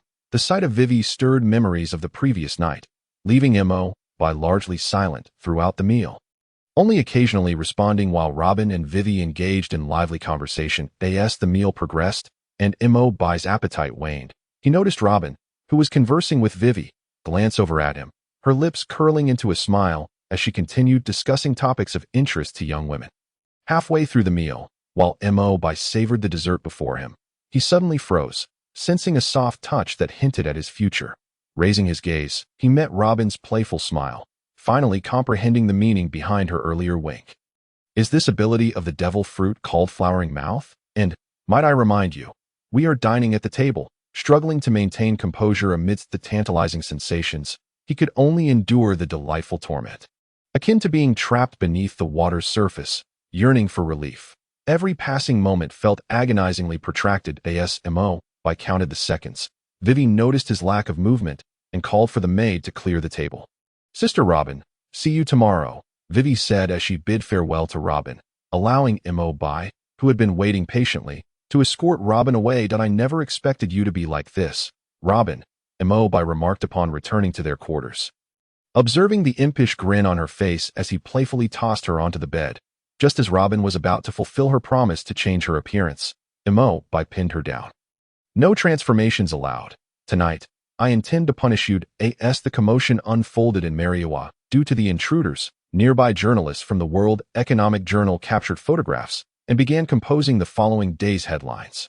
Just as they completed their work, envisioning the bountiful rewards to come, they were startled to witness Mariawa, under the blinding light, succumb to a cataclysmic explosion that obliterated a significant portion of it. A more shocking headline has emerged. The prospect of even greater rewards beckoned, and they could not afford to halt their pen. Thus, amidst the night, they revised their narratives, and after much toil, the overworked journalists penned a piece they deemed satisfactory. A tremendous shock. The devastation of Mariawa. They swiftly transmitted it back to headquarters. As the moon concealed itself behind the treetops, the first light of dawn began to appear on the horizon. Countless news birds took flight, carrying with them the world-shattering news destined to reverberate across the globe. In one of the nations along the Grand Line, an early rising farmer, preparing for a day of labor, picked up the newspaper dropped by a news bird. Upon opening it, the overwhelming image and bold headline shocked him into stillness, causing the pickaxe in his hand to clatter to the ground. "My king, look! After the holy land of the world government was invaded and devastated, we find ourselves as a captain of the guard, exuberantly rushing toward the king while brandishing a newspaper." Although he did not complete his sentence, the king instantly grasped his meaning. "Let me see it," exclaimed the king, clad in patched clothing, as he snatched the newspaper and leaned in to scrutinize its contents. "Ha ha ha ha. Someone has dared to challenge the world government and emerged unscathed. Undoubtedly, this will diminish the world government's grip across the regions, presenting us with a prime opportunity to sever our ties with them," the king declared, setting the newspaper down with a hearty laugh. Their nation had been ensnared in crippling debt to the celestial gold for many years, with starvation afflicting many regions. Yet, the alternative of refusing to pay the celestial gold would lead to the imminent annihilation of the entire nation by the world government. Rather than passively succumbing to relentless exploitation, it was far better to instigate a rebellion. Indeed, the present moment was the most opportune time. On Nine Snake Island, situated in the doldrums, they ought to have been out of the loop. However, fortuitously, this was precisely the period when they set sail to engage in lawful plunder to replenish their island's dwindling resources. Celestial dragons. The Empress, Boa Hancock, gripped the newspaper with an intensity that betrayed her excitement, her exquisite visage reflecting both delight and a hint of concern as she gazed upon the bold headline and the full-page photograph. The memories of her childhood, captured by slave ships and forced into servitude by the celestial dragons, remained a haunting nightmare in her heart. Thus, the news of the destruction of Mariawa and the heavy toll on the celestial dragons brought her a sense of exhilaration. Yet, the thought of someone invading Mariawa conjured memories of the benefactor who had once rescued her sisters, only to be relentlessly hunted to death shortly thereafter, stirring a flicker of anxiety within her. In Dressrosa, Doflamingo gazed solemnly at the newspaper in his hands, increasingly convinced that the news seemed too far-fetched. However, his connections in the Holy Land had become utterly unreachable, and even the phone snail reserved for contacting the Gorosei yielded only the sounds of livestock. This left him with no choice but to accept the authenticity of the report regarding the invasion and destruction of the Holy Land, while simultaneously rendering him bewildered by the world's escalating complexities. The position of the empty throne appeared to slip further from his grasp. In the East Blue, within the Revolutionary Army's Assembly Hall, the leader, Sabo, inquired of Dragon. "The Holy Land of Mariawa was destroyed yesterday. Should we not reconsider our strategy moving forward?" His gaze was imbued with unabashed admiration. Since its inception, the Revolutionary Army had been driven by the conviction to overthrow the oppressive tyranny of the world government. Last time, Dragon had articulated that their adversaries were not merely the world government, but more importantly, the preservation of civilian interests, survival, and the collaborative establishment of a new world devoid of oppression. At that moment, Sabo had felt a surge of fervor, only to discover upon reading today's news. So the leader had foreseen the calamity befalling the world government all along. Dragon, under the watchful eyes of all present in the assembly hall, felt a prickling discomfort. He had just learned from a comrade working in Shurima that the colossal shadow responsible for the destruction of the Holy Land had previously appeared above Shurima. With the searing light emanating from the sacred artifact, the solar disk, how it had traversed to the site of the world government's explosion remained a mystery. Yet, recalling that MO had unexpectedly surfaced in the East Blue. With no trace left during his previous visits to the Revolutionary Army's headquarters, he quickly pieced together the entire picture. But I had no idea you Shurima were so formidable. The East Blue had now come entirely under the control of the Revolutionary Army. And with such a tumultuous event befalling the once formidable adversary, the world government, their influence would undoubtedly contract, reaching a historic low in 8 centuries, leaving them little concern for the Revolutionary Army.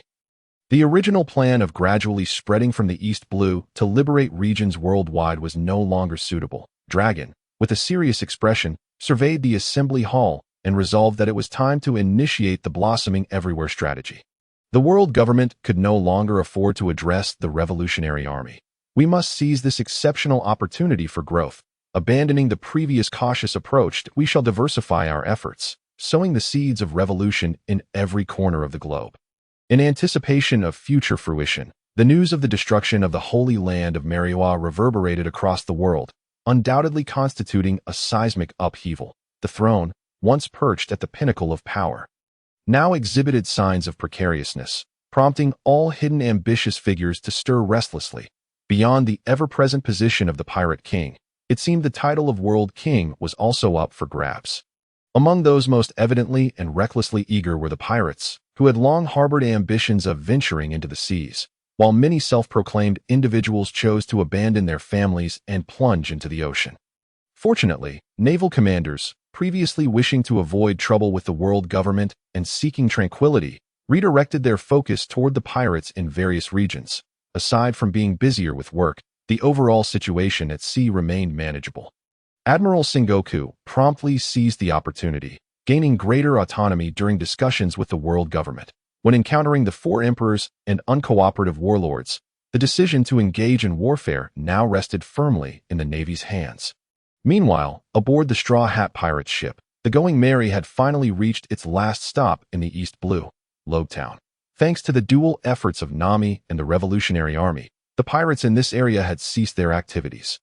Aligning the Straw Hat crew's journey more closely with the archetype of an adventurous band, aside from Zoro's previous encounter with the Olvida pirates and a skirmish with Captain Morgan, the voyage had been remarkably tranquil. Their time was spent in merriment aboard the ship, fishing, and enjoying the scenery. Hey, Luffy, up ahead lies Lobetown, the final stop in the East Blue, due to the fact that Pirate King Roger was born and executed here. It is often referred to as the town of beginnings and endings, Usopp declared, draping his arm around Luffy's neck as he pointed toward the horizon, that I want to visit the execution platform where Pirate King Roger was executed. Luffy cried out in exhilaration, let's lower the pirate flag. The Navy station here is the strongest in the East Blue, and I've heard that the wind goddess Nami also resides in this town. Usopp suggested he was not keen on encountering any dangerous situations, preferring the continued tranquility they had experienced thus far. A terrifying violent woman resides in this town. Initially, Luffy paid little heed, but upon hearing that Nami lived there, he immediately recalled the time he had a bump on his head, knowing well that aside from his grandfather, Admiral Garp, Nami was the second person to inflict such a blow on him. Hey, Fengshan, quickly lower the pirate flag. With a terrifying violent woman in this town, our next actions must remain discreet, Luffy exclaimed seriously to Fong Cly, then earnestly began formulating their landing plan. After Fong Cly stowed away the pirate flag, the Going Merry disguised itself as an ordinary vessel as it approached Lobetown's dock. There's a super terrifying violent woman in this town. We must conceal our identities, purchase what we need, and set off for the next destination immediately, Luffy reminded everyone before disembarking. Observing Luffy's sudden shift to seriousness, the crew was taken aback, but ultimately agreed with his sentiments. Caution is always prudent. We need to stock up on more spices for our supplies. Luffy eats way too much. By the way, it seems my goddess Nami also resides in Lobetown. After we finish shopping, maybe I can see if I can. Sanji murmured, preparing to disembark for provisions, only to be halted by Luffy, who stretched out his arm and tossed him back onto the ship. Sanji, you stay behind to watch the ship. Let us handle the procurement of supplies. Luffy left a remark, dragging Usopp and Frankie as he swiftly jumped off the ship, his heart racing with relief. That was close. He almost fell victim to Sanji's schemes.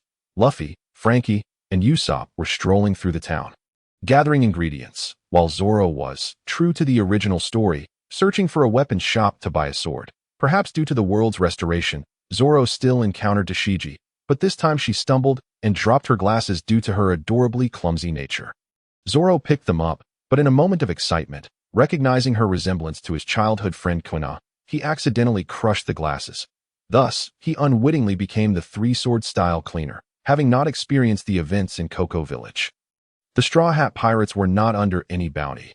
After a leisurely shopping spree, Luffy and his companions prepared to return, seemingly destined for an uneventful day ahead. However, the vengeful spirit of a woman can be quite outrageous. In the current circumstances of the East Blue, without the assistance of Buggy the Clown, Alvida was fully aware that Nami was present and still pursued revenge in Logtown, in the bustling streets. She exposed the identities of Luffy and his crew. The Navy swiftly mobilized to apprehend them, and the narrative of their escape unfolded once more. They fled while others chased.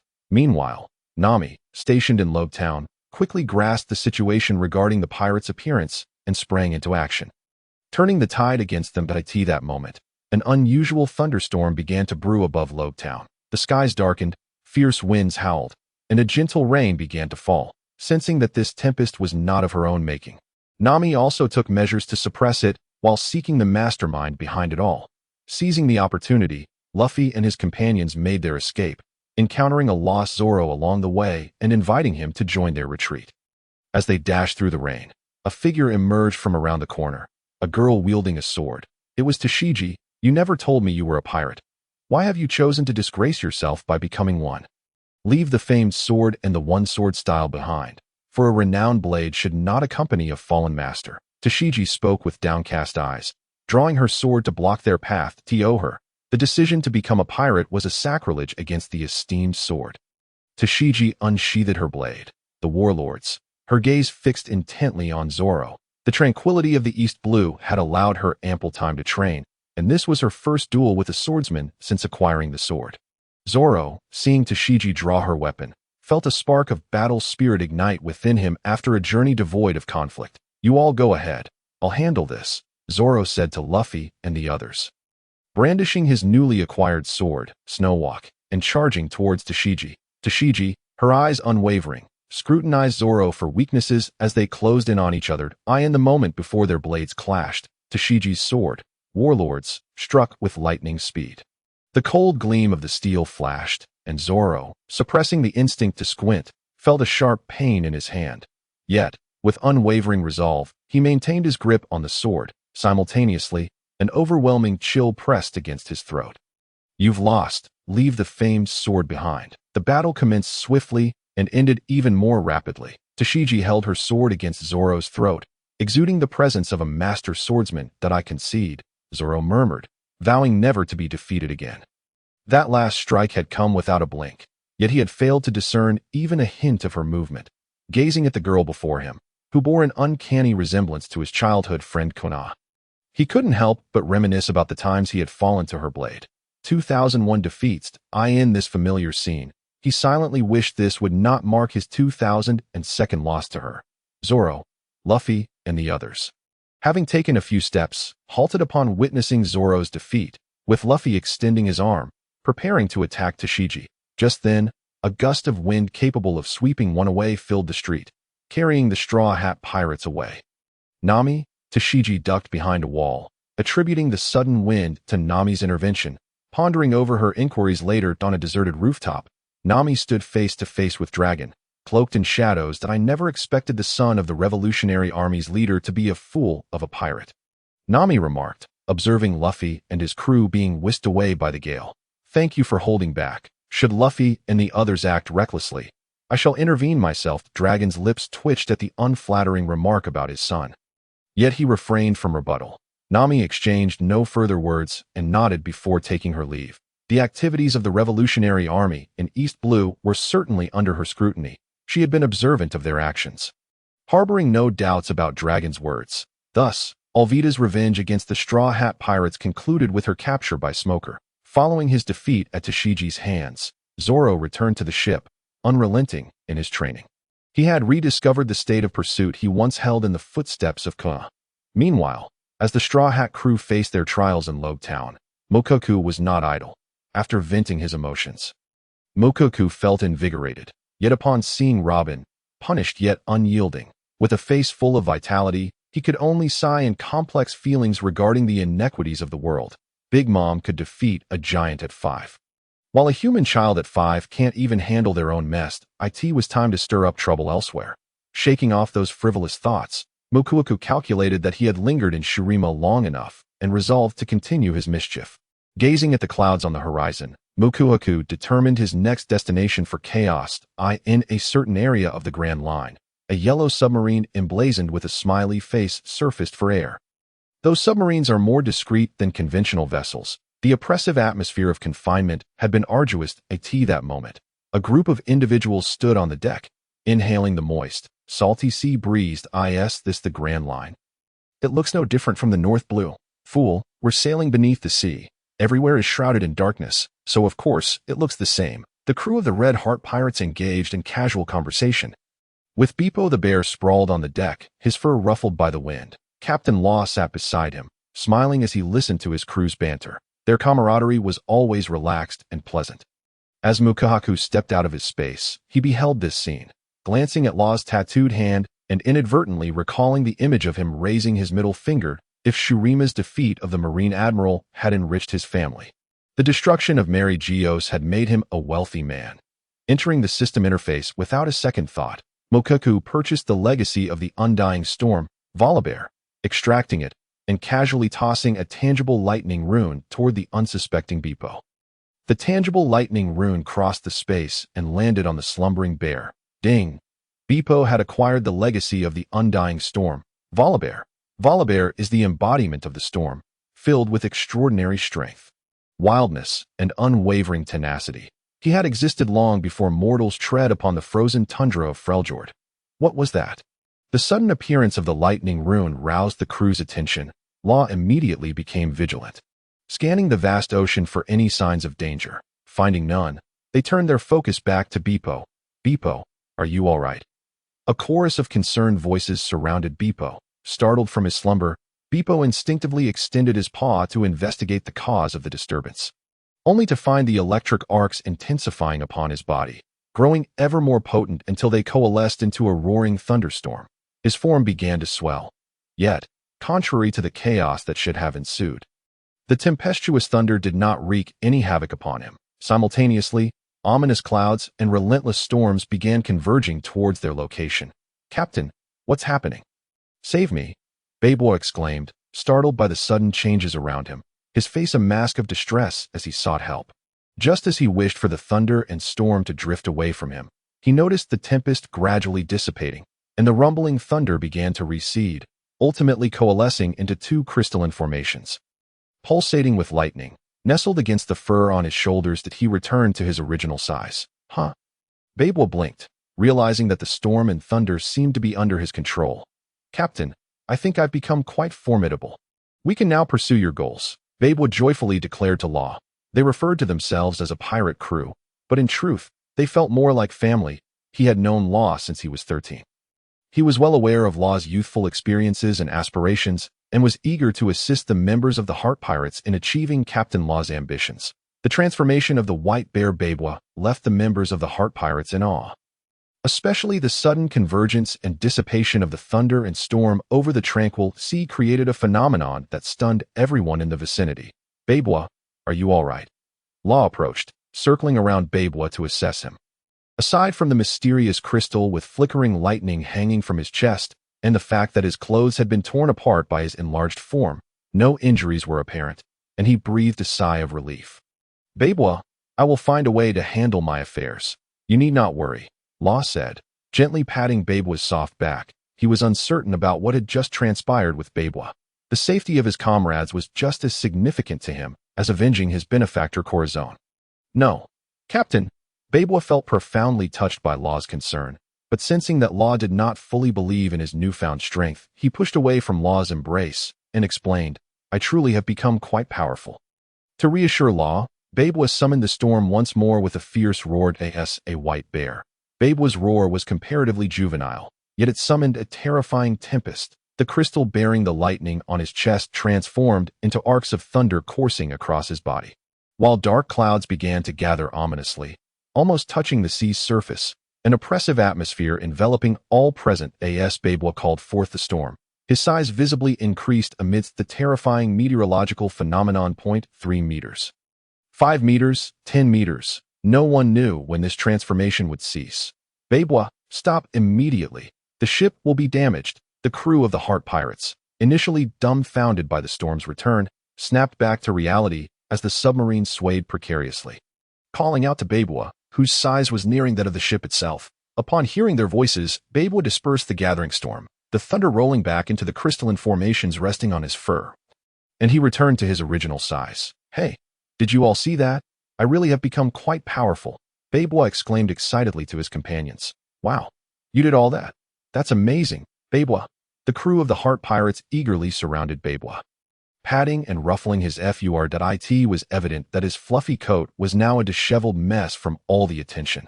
Could it be that the apocalyptic scene they witnessed was all caused by Babwa?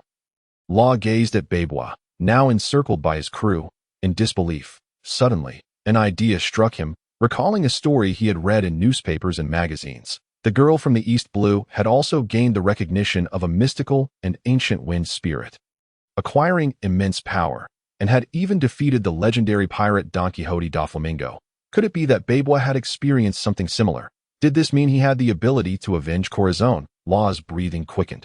His heart racing. One of his goals for setting sail was to avenge Corazon, and the realization that he might possess the power to do so filled him with impatience. Taking a deep breath to calm himself, he prepared to inform his crew to get ready to depart when he sensed a familiar fluctuation in the surrounding space akin to when he activated his powers. Everyone, be cautious. Room, Law shouted, simultaneously activating the abilities of his no me, opening a spatial domain, ready to confront any unforeseen circumstances and protect his crew. Upon hearing Law's warning, the members of the Heart Pirates became alert, scanning their surroundings. However, in the next moment, Babwa abruptly vanished from the ship. Babwa, Law shouted, watching helplessly as Babwa disappeared, unable to react in time. Wah, Captain, Babwa is gone. Both Shiki and Penguin, who had been closest to Babwa, began to cry upon realizing his disappearance. Stop crying. Babwa is still alive. The fluctuations when he vanished were similar to when I activate my abilities. He must have been transported somewhere. If we keep searching, we will surely find him, Law reassured his crew. Reflecting on how Babwa had immediately wished to assist him in achieving his goals upon discovering his newfound strength, he proposed, let us head to Dressrosa.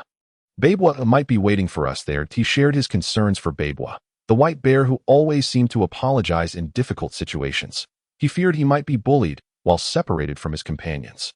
Meanwhile, Babwa had been cautiously surveying his surroundings when, in the blink of an eye, he found himself on an island made of white clouds. Captain, where are you? Babwa called out helplessly, but after receiving no response, he had to face the reality of his situation. That I've gotten lost. I'm lost, Babwa mumbled, dejectedly making his way along the shore. Suddenly, a voice called out, Hey! Interrupting Babwa's gloomy thoughts. Looking down, he saw a small, snow-white fox he had never encountered before, angrily scratching at his foot in an attempt to free its tail. But I'm so sorry for stepping on you, Babwa said, moving his foot aside and bowing in apology, before crouching down to pat and smooth the fox's fur. Are you all alone here? Would you like to come with me? I must tell you that our captain of the Heart Pirates is a truly remarkable person, Babwa said, picking up the little fox as he extolled his captain's virtues. Yo-yo, the cloud fox looked at Babwa quizzically, unsure of what the white bear was saying. Wonderful. From now on, you are a member of the Heart Pirates. Seeing the small fox tilt its head, Babwa interpreted it as agreement and joyfully ran along the cloud shore, celebrating his newfound companion after feeling lost. Surely, the captain and the others were searching for him right now. Perhaps he could find an opportunity to assist the captain in achieving his goals. When they eventually reunited, It would be a delightful surprise for everyone. First things first, I need to ascertain my location and find a ship to catch the wind. With a companion by his side, Babwa felt much more cheerful, contemplating his next steps. SISI. A hurried voice called from behind, prompting Babwa to stop and turn in confusion. He saw a girl with wings pursuing him. An angel! Babwa exclaimed in astonishment. Having grown up, he had never encountered a person with wings before. Put down CC. What are you doing? Cornus said, eyeing the white bear with suspicion. Her pet cloud fox was peacefully sleeping at home, and she was bewildered by the sudden appearance of Babwa, who seemed intent on taking her pet away. Was the security on Sky Island this poor? Had a fox trader really come to her doorstep in broad daylight? Yo! Upon seeing her, CC, the cloud fox, called out and leaped from Babwa's arms to Cornus. SIC. Are you okay? Cornus cradled the cloud fox, inspecting it for injuries. Upon confirming it was unharmed, her demeanor softened slightly as she scrutinized Babwa, who lacked the characteristic wings of a Sky Islander. My name is Cornus. Did you come from the Blue Sea? She asked. I'm sorry. I didn't realize it was your pet. Realizing he had made a mistake, Babwa bowed apologetically to Cornus and replied, I am Babwa from the North Sea. Also, what do you mean by Blue Sea? I am uncertain how I arrived here, Beepo said, looking at Cornus with a face full of apology and confusion. Cornus nodded, not doubting his words. His clumsy and endearing demeanor certainly did not suggest intelligence. The floating island we currently inhabit is called Angel Island, suspended above the White Sea. According to the Qinghai people who have visited this place, it exists 10,000 meters above Qinghai. Those without wings on their backs, Cornus explained to Beepo, leaning in to affectionately ruffle his fur. The delightful texture of this charming white bear is indeed quite pleasing. Cornus grew bolder, burying her face in Beepo's fur and rubbing against it. Beepo, accustomed to being petted and cuddled by others, paid little attention to Cornus's actions, instead becoming absorbed in her words. 10,000 meters above ground. A vivid image flashed in Beepo's mind of himself plummeting from such a height, only to be reduced to a bloody pulp upon impact, causing him to shudder. Cornus, do you know how to return to Qinghai? Beepo inquired. I am not certain, but we could ask my father. He should know a great deal. Cornus eagerly invited Beepo to her home. Such an adorably naive white bear possesses considerable charm, especially for a young girl. Eager to find a way back to Qinghai, Beepo accepted Cornus's invitation and accompanied her to her residence on the Island of Gods, Apaya. The ruler of the floating island, the god Enel, lazily dug at his ears while munching on specially provided fruits. Noticing an unfamiliar voice suddenly emerge within the heart net that radiated across the entire island, Enel locked onto the target, and with a flick of his wrist, summoned lightning that shot into the sky. Cornus, you should take cover. As they made their way to Cornus's home, arcs of electricity flickered around Beepo, who, sensing an impending attack, looked up at the sky and, stepping away from Cornus, warned her. What? Cornus did not comprehend Beepo's meaning. Just as she was about to inquire further, a bolt of lightning descended from the clear sky. Divine retribution? Cornus shielded her face from the flickering electrical light, her expression filled with terror. A denizen of the floating island. Cornus was no stranger to such divine punishment. Ever since Enel had defeated the former god, Gonfall, the inhabitants of the island had grown deeply superstitious about this technique. Enel's heart net enveloped the entire island, instilling a pervasive fear that any misstep could incur the god's wrath and result in punishment. Cornus could not fathom how Beepo had drawn the god's displeasure, bringing down divine retribution upon himself. Being in contact with Beepo, she knew that guards would soon arrive to investigate. The powerful lightning bolt descended from the heavens, striking Beepo on the head. Beepo attempted to summon a storm with his recently acquired abilities to counter the lightning, only to discover that the strike, upon landing, inflicted no harm whatsoever. Instead, it felt akin to taking an invigorating ice-cold shower on a scorching day. As the towering bolt dissipated after expending its energy, Beepo joyfully shook his fur, his expression one of unquenched delight. You're unharmed? Cornus exclaimed in shock upon witnessing Beepo emerge unscathed after the lightning vanished. She rushed to him, feeling around and confirming that he bore no injuries, and even found that his fur felt even softer than before. Was it just her imagination? Shaking her head to dismiss such thoughts, Cornus turned to Beepo with a serious expression. That lightning was the divine retribution from the god of the floating island. Enel, Once we discern how to return to Qinghai, you must leave the island post-haste. The god can perceive all that transpires on Angel Island. Cornus understood that her impending capture by the god's guards was now inevitable. But it was imperative that Bepo escaped, for should he be caught after incurring the god's displeasure, he would surely suffer dire consequences on the island of gods. Heh, he didn't die? Enel remarked, surprised to hear that familiar voice still lingering. After clearing his ears, he addressed a nearby guard. Some trash has intruded upon Angel Island. Send him to participate in the divine trial. If he survived my divine retribution, he is merely a larger ant. Barely worth the trouble. The god's guards moved swiftly, especially under Enel's orders. None dared to slacken their pace. Just as Bepo began to inquire with Cornus's father, Gaia, about the means to return to Qinghai, a squad of guards arrived at Cornus's doorstep. Gaia, surrender the Qinghai person who survived the divine retribution. It is the god's command, and I trust you do not wish to provoke his wrath. The guards entered, brandishing their weapons at Gaia. What is the meaning of this, Cornus? Gaia demanded, shielding Cornus with his body. He had been concerned when he sensed the divine retribution nearby, and only felt reassured once Cornus returned with Bepo. After all, it was unprecedented for anyone to survive the divine punishment. Are you saying this talking white bear is the one who was punished, and he survived the divine retribution? Father, Bepo, Cornus was at a loss for words. As an ordinary person, it seemed she could only watch helplessly as Bepo was taken away. It's all right, Cornus, let me go with them. Bepo said to Cornus that in this situation, he couldn't hide behind them. As for resisting, Cornus still had to live on Angel Island, and to avoid causing trouble for a newly made friend, Bepo chose to surrender willingly. Bepo, Cornus gazed sorrowfully at Bepo as he was led away by a guard for questioning. After a thorough inquiry, the guards learned of Cornus and Bepo's encounter. Since Cornus had done nothing wrong, merely befriending a Qinghai bear who had attracted divine retribution, she was only lightly punished with a small fine of Iceku coins. What will happen to Bepo? Cornus asked the guard, deeply concerned for her newly acquainted white bear friend. The priest is in charge of the divine trial. The guard smirked, revealing that this was no secret.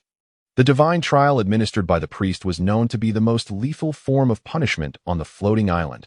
To avoid implicating Cornus and her father, Bepo was escorted by the white beret guards onto a small boat bound for the trial's cloud path. Once you board, whether you survive or not is left to fate, the white beret guard remarked before leading the team away. Land 10,000 meters high above Qinghai. As Bepo traversed the cloud path for a while, he spotted soil adorned with lush moss and towering trees on either side, and he exclaimed in excitement. His not-so-intelligent mind could not comprehend why an island made of soil would appear in the floating island's realm. However, encountering something familiar in an unfamiliar place was enough to thrill him. Rolling around in the boat, Bepo could hardly contain his eagerness.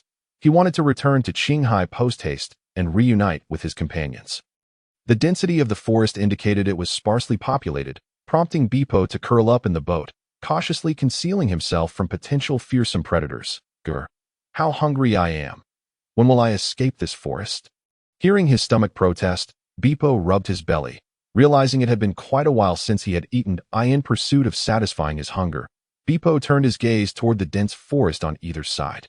Perhaps I, too, am a predator? With renewed determination, Bepo leapt high from the boat and into the adjacent forest, embarking on his hunting journey along the cloud path. Following the river's course, Bepo diligently searched for possible prey. But as he journeyed, he found that apart from the thriving trees, there seemed to be no animals in sight. The cloud path allows boats to navigate. Should it not be akin to water? No matter, I'll just drink a little to quell my hunger. As his stomach's protests grew louder, Bepo, panting wearily, decided to make do with whatever he could find to fill his belly. Approaching the edge of the cloud path, he leaned his head into the mist, gulping down mouthfuls, yet it felt as though he was consuming mere fog, leaving nothing behind on his lips and teeth that can support a small boat. Yet there's nothing at all. Wait, fish. Bepo was troubled, but as he peered down, he noticed unfamiliar fish darting through the mist of Yundao. Without a moment's hesitation, Bepo plunged into the cloud path. For a polar bear, swimming and catching fish posed no challenge. Before long, a sizable fish was hauled onto the shore by Bepo. Gathering firewood and kindling, Bepo swiftly set up a barbecue grill. Estimating the cooking time, he eagerly bit into his creation. a look of bliss illuminating his face. Ugh, alas, it's all bones, Babwa exclaimed, discarding the roasted fish back into Yundao. Though the fish appeared substantial, it felt surprisingly light, and upon biting into it, he found no meat whatsoever. With a splash, the fish plopped back into the cloud path, sending ripples across the water's surface. Suddenly, a gigantic shrimp emerged, clasping the roasted fish in its iron pincers, ready to make its escape. Food. Babwa's eyes instantly reddened at the sight of the shrimp. Surely, with such massive pincers, there would be meat. Despite the size disparity, he was a predator. Assuming a stance akin to a crane standing on one leg, Babwa shouted and lunged at the shrimp, with a resounding pong.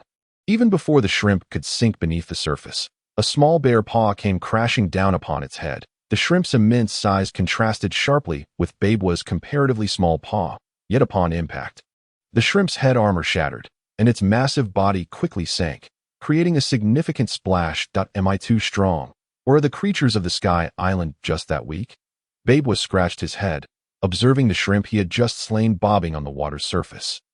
Utterly bewildered, without further ado, he dragged the shrimp to the shore, cracked open its shell, and revealed the translucent shrimp meat within. Using the shell as a container, he placed the shrimp meat over the fire to roast. As the shrimp meat turned from white to red, an enticing aroma wafted through the air. Unable to resist the temptation any longer, a ravenous Babwa disregarded the scalding shell and indulged in a hearty feast. It seemed that the Sky Island did indeed harbor creatures suitable for culinary delights.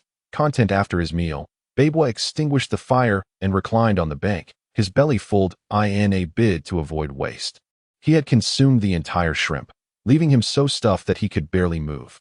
Wait, were there tree roots here before? Just as Babwa prepared to rest, he suddenly heard a faint rustling sound nearby. Turning to investigate, he discovered a thick root that hadn't been there before. Oh, it can move. Babwa exclaimed in astonishment as he watched the root wriggle.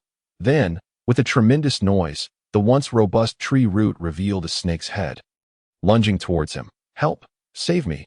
Babwa cried out in alarm, narrowly evading the giant serpent's attack, and, disregarding his bloated stomach, dashed into the depths of the forest. The thick tree roots became an arduous obstacle for Babwa, forcing him into an impromptu hurdle race. Yet the pursuing serpent barreled through with relentless speed, showing no signs of slowing down. The timid Babwa never considered turning back to fight. He was solely focused on fleeing. In his frantic escape, Babwa found himself in a forest filled with floating orbs. "Welcome to my trial of orbs. Ha ha." Perched upon one of the spheres was the priest Shadow of the forest, who had anticipated the arrival of a participant in the divine trial. Sensing Babwa's presence, he blocked his path and leapt towards him with a hearty laugh. "Go on. Continue running forward." Priest Shadow, using his psychic network, foresaw Babwa's next move and, upon realizing he intended to flee, prepared to boast. However, upon spotting the massive serpent trailing behind Babwa, his expression darkened. "The Lord of the Skies. You little rascal, wasn't it said there was only one Qinghai person? Why is the Lord of the Skies here?" Shadow cursed, but his body had already vaulted over Babwa, landing directly in the maw of the colossal serpent. "Hurry up," Shadow urged, activating a force from his palm in hopes of aiding his escape. Perhaps the psychological effect was indeed at play, as at the critical moment, the force did propel him, striking the serpent's enormous jaw. Roar. The serpent writhed in pain yet refused to relinquish its prey. Enduring the agony to swallow Priest Shadow whole, it then resumed its pursuit of Babwa. This pain was endured solely to chase the polar bear ahead. It bore a grudge now, inside the serpent's belly. Shadow swayed unsteadily, disoriented from the tumult. I haven't even begun, and I'm already being taken out by the trial participant and the Lord of the Skies. Witnessing the spherical figure of Shadow being swiftly engulfed by the serpent sent Babwa into a frenzied sprint, propelling him forward with renewed vigor. As if guided by an invisible force, Babwa continued his chaotic escape into the domain of the trial priest Shura. Shadow has failed so soon. What a fool. The priest Shura chuckled, his mustache twitching in amusement as he sensed an intruder from the trial of orbs encroaching upon his territory. Though they were colleagues, rivalry existed among the priests regarding who could earn the most favor from the gods. "Come along, my friend." Sensing the approaching trial participant, Shura grasped his spear and patted the back of the three-jawned bird beneath him, preparing for action. The bird squawked and took off into the air, carrying Shura towards the direction he indicated. "Help!" Babwa cried, spotting a figure wielding a long spear riding atop a bald-headed bird, and immediately called for assistance. "Lord of Fire, we must make haste." Upon seeing Babwa, Priest Shura raised his spear to attack, but upon noticing the massive serpent in pursuit, he commanded his bird to turn and flee. What a joke! The Lord of the Skies had lived on the Sky Island for centuries. Who was unaware of its formidable nature? Even the most powerful shockwave would merely elicit a pained cry from it. It was better not to embarrass oneself. Priest Shura, arriving in high spirits, now departed in frustration. Unable to contain his anger, he shouted after Babwa, "Follow me. I know where to find someone who can deal with it." He then soared through the skies, leading Babwa towards the domain of the Iron Trial Priest. If I can't have a good time, neither can anyone else," Shura thought to himself. Why should the most dominant among the four priests, continue to overshadow him? As for the potential repercussions from the god Enel, Shura admired believing he could handle the Lord of the Skies, thus justifying his actions. Is it wrong to idolize someone? Absolutely not. Hearing Shura's words, Babwa followed closely behind, touched by the kindness he had encountered along the way. Aside from the inexplicable attack from the god Enel, everyone he met was eager to assist him, especially that self-sacrificing, rotund figure who met his end in the serpent's jaws. Indeed, the Sky Island was filled with good-hearted souls. On the Sky Island, in the village of Yunin where the Sandia warriors resided, the Sandia guerrilla fighters sensed the unusual movements of the Lord of the Skies, from the initiation of the Trial of Orbs through the rope trial, and now advancing towards the Iron Trial. Such commotion clearly indicated that the Lord of the Skies had entered a state of rage. This presented an excellent opportunity for them to reclaim the sacred ground of the sky. "Aisha, what is the current situation?" Wappa inquired of the little girl beside him. Upon hearing his question, Aisha closed her eyes, tapping into her psychic network. After a brief moment, she lifted her head and replied, "One of the priest's voices has vanished. One of the four priests has disappeared." Wappa's heart raced at this revelation, instantly realizing the perfect moment for a priest hunt had arrived. He promptly rallied the Sandia warriors to prepare for battle against the priests. As Babwa continued his flight, the contents of his belly had nearly digested, yet he felt no fatigue. Rather, he grew increasingly buoyant. Under Shura's guidance, Babwa finally arrived at the domain of the Iron Trial. Overseen by Priest the massive form of the Lord of the Skies, rampaging through the landscape, naturally drew attention, especially the Shura soaring in the sky. It is particularly conspicuous. "Hey, Shura, what do you intend by bringing the Trialist and the Lord of the Sky to my territory?" Wielding a blade forged from clouds, questioned with an unfriendly demeanor, his arms adorned with swirling patterns. During the divine trials, it is forbidden for priests to encroach upon territories that do not belong to them.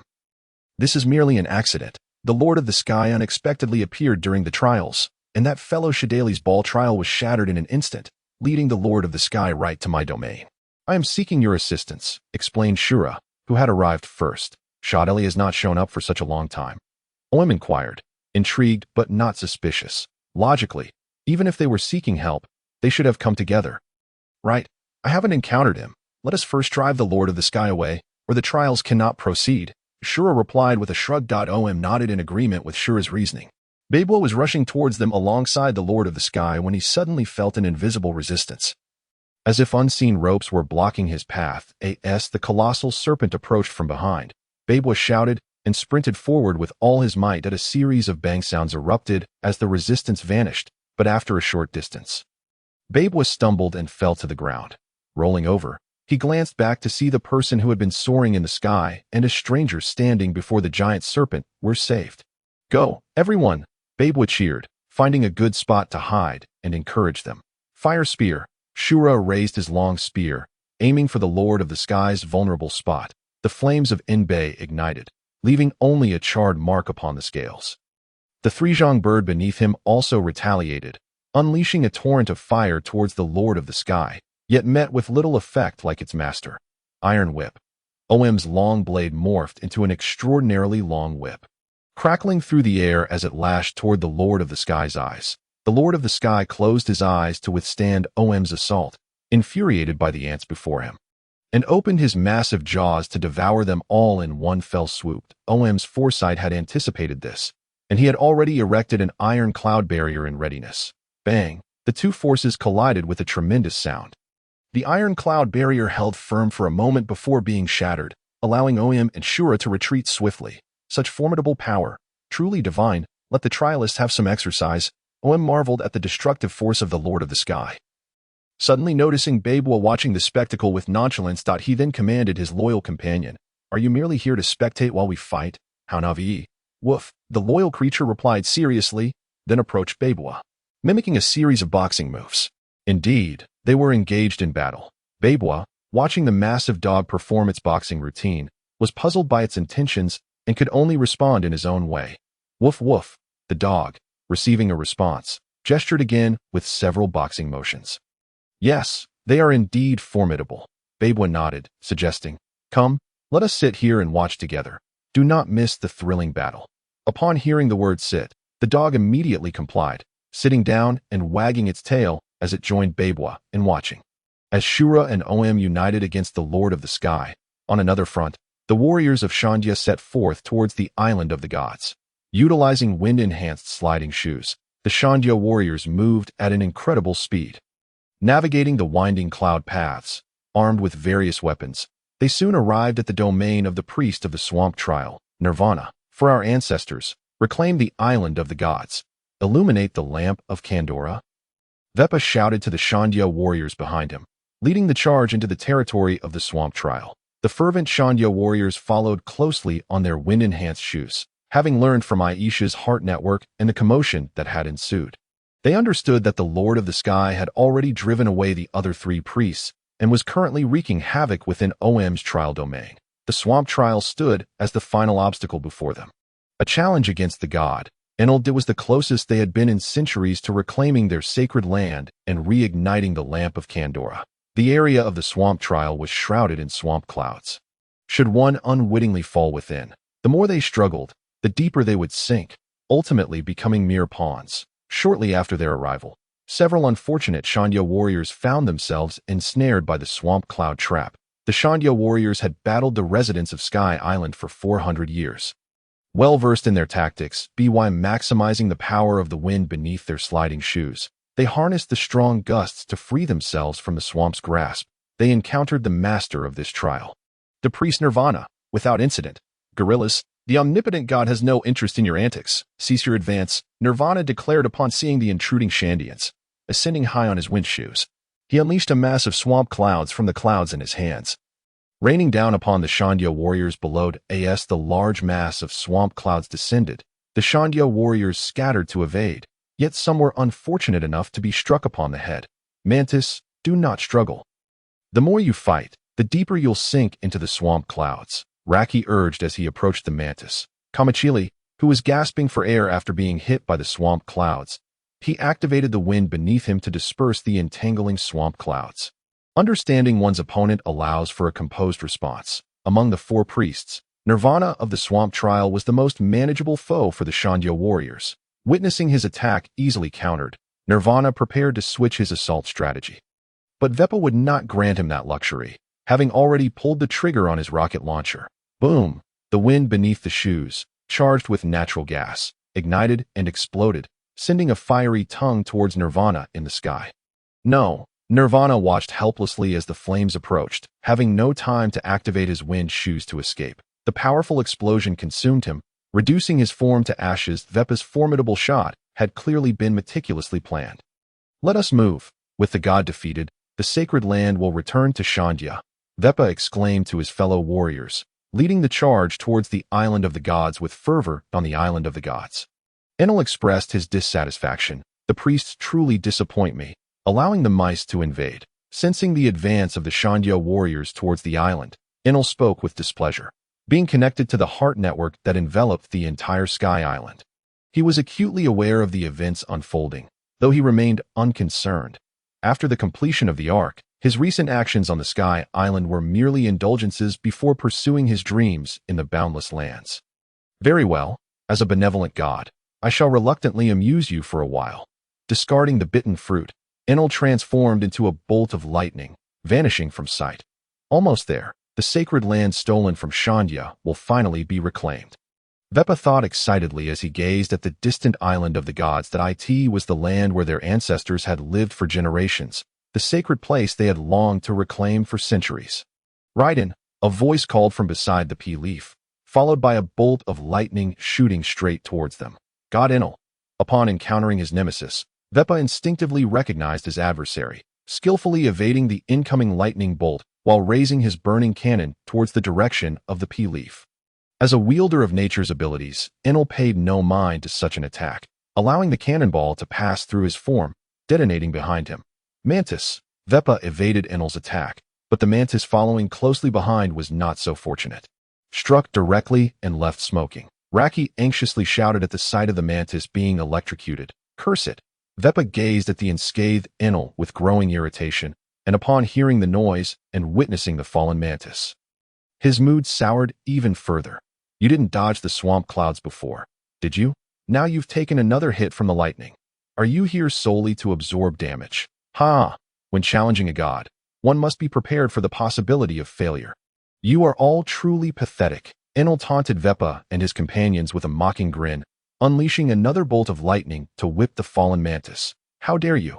Seething with rage at the sight of his comrade being so humiliated, the Sandia warrior raised his spear and fired at Enel. Unfortunately, before a user of the natural element, these attacks, which would have been formidable otherwise, bore no fruit. Huh?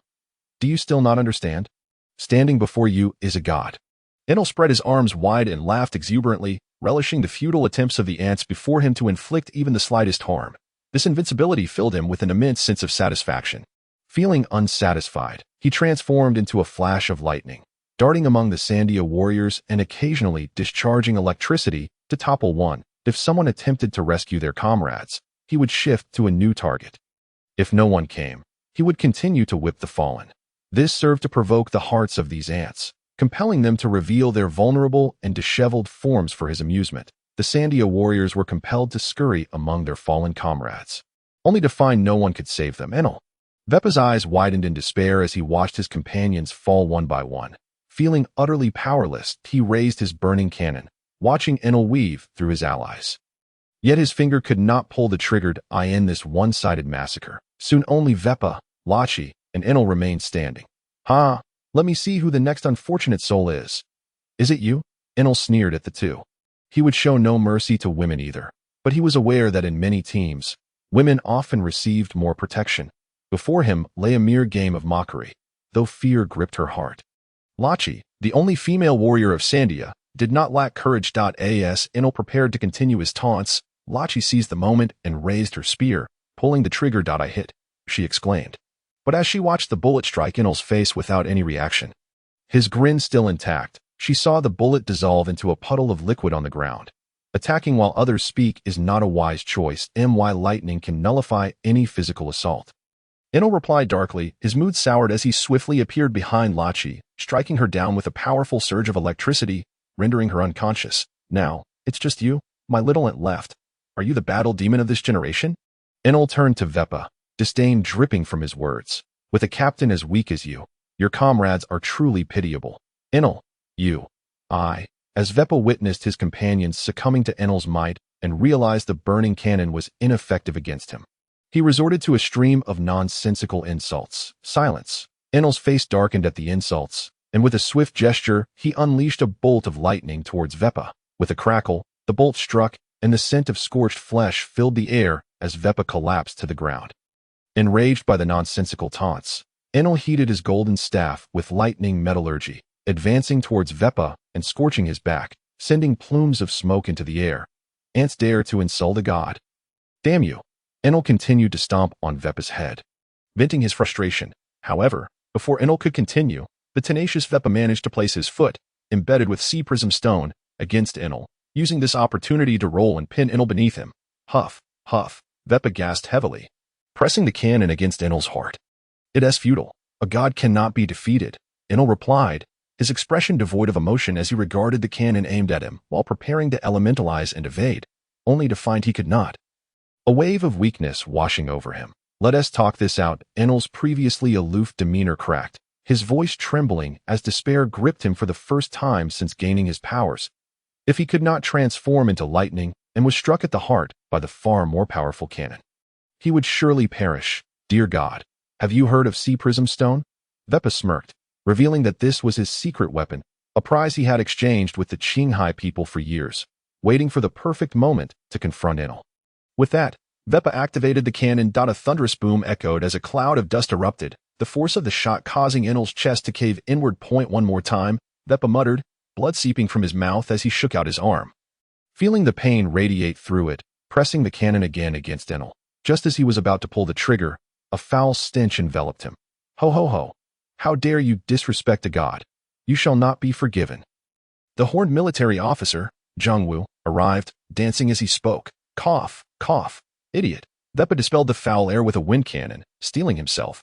Seizing the moment while the two danced, he retrieved his burning cannon, filled it with natural gas, and fired, the azure flames consuming the duo in an instant. Once he had dealt with them, Vepa turned to find Enel had vanished. Damn it, so close. Vepa gritted his teeth, dragging his weary body towards the island of the gods. Having come this far, he could not afford to give up. Otherwise, he might never have a chance to reclaim Skypiea. Shortly after he left, a small figure stumbled into the area, noticing the fallen warriors, and rushed forward in a panic. Lachi, wake up, everyone. Meanwhile, the priest Om and the priest Shura fought side by side against the Lord of the Skies, hoping to drive it away and continue the so-called divine trial. They had battled for half a day, neither able to inflict any significant damage upon the Lord of the Skies. Discerning, I can see this was a battle with no chance of victory. However, the prolonged conflict had already angered the Lord of the Skies. Refusing to cease its assault, why is your attack so feeble? It barely scratches the Lord of the Skies, Shura complained, having spent considerable time ensnaring the Lord of the Skies with his ropes. Only for Om's attacks to leave no mark. If you have the skill, then you do it. Om retorted angrily, feeling resentful that he had to deal with this misfortune simply because Shura had brought the challengers to his domain. Om's gaze fell upon Beepo and his pet dog, Saintly, watching from the sidelines, which only fueled his anger further. As the master, how can you sit idly by while I fight? However, it seemed a secret that Saintly obeyed. No one had been discovered by the challengers nearby. Caught up in the battle, he had no better options. Seeing the anger in Om's eyes, Shura felt regretful that he had only intended to cause Om a little trouble, thinking they could at least fight the Lord of the Skies together. Yet, unexpectedly, they had provoked its true wrath. If he left now, and something happened to Om, he would share in the consequences of the god's ire. Ashura's frustration grew as he noticed Beepo, leisurely watching the chaos with Saintly, and his small mustache bristled with indignation. You are the one who provoked the Lord of the Skies, and now you have the audacity to sit back and enjoy the show? We shall lead the Lord of the Sky over there. That white bear from Qinghai is indeed the instigator of the Lord's wrath. Shura cast a glance towards Babwa, signaling to Om.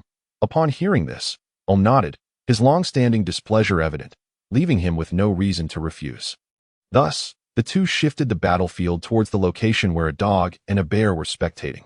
Big Dog, have you noticed that the battlefield seems to be drawing ever closer to us? Babwa asked, evading a branch that came hurtling towards him. Woof woof. Then shall we move further away? Babwa continued to inquire. Woof woof. You agree. Let's head over there. The elevation offers a better view and lessens our chances of being caught in the fray. Babwa leaped onto the back of the Holy One, pointing towards the rooftops in the distance. Woof. Seizing the opportunity created by Daegu and Xiaowu, Enelu unleashed his electric therapy, reigniting the heartbeat of his severely injured heart. Without further thought, he transformed into a bolt of lightning and slipped away from the scene. Damn it. Damn it. Enel returned to his abode, his countenance dark as he vented his frustrations. Frenzied bolts of lightning wreaked havoc around him. Witnessing the relentless power of his lightning offered him some solace.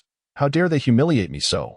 This Sky Island has no reason to exist any longer, Enel declared fiercely, the memory of being ambushed by Weepa with sea prism stone, pinned down and suffering a crushing defeat, ignited a tempest of fury within him. This brief failure of his powers filled him with an unprecedented sense of panic, from the destruction of his former homeland to his current dominion over Gaia Island.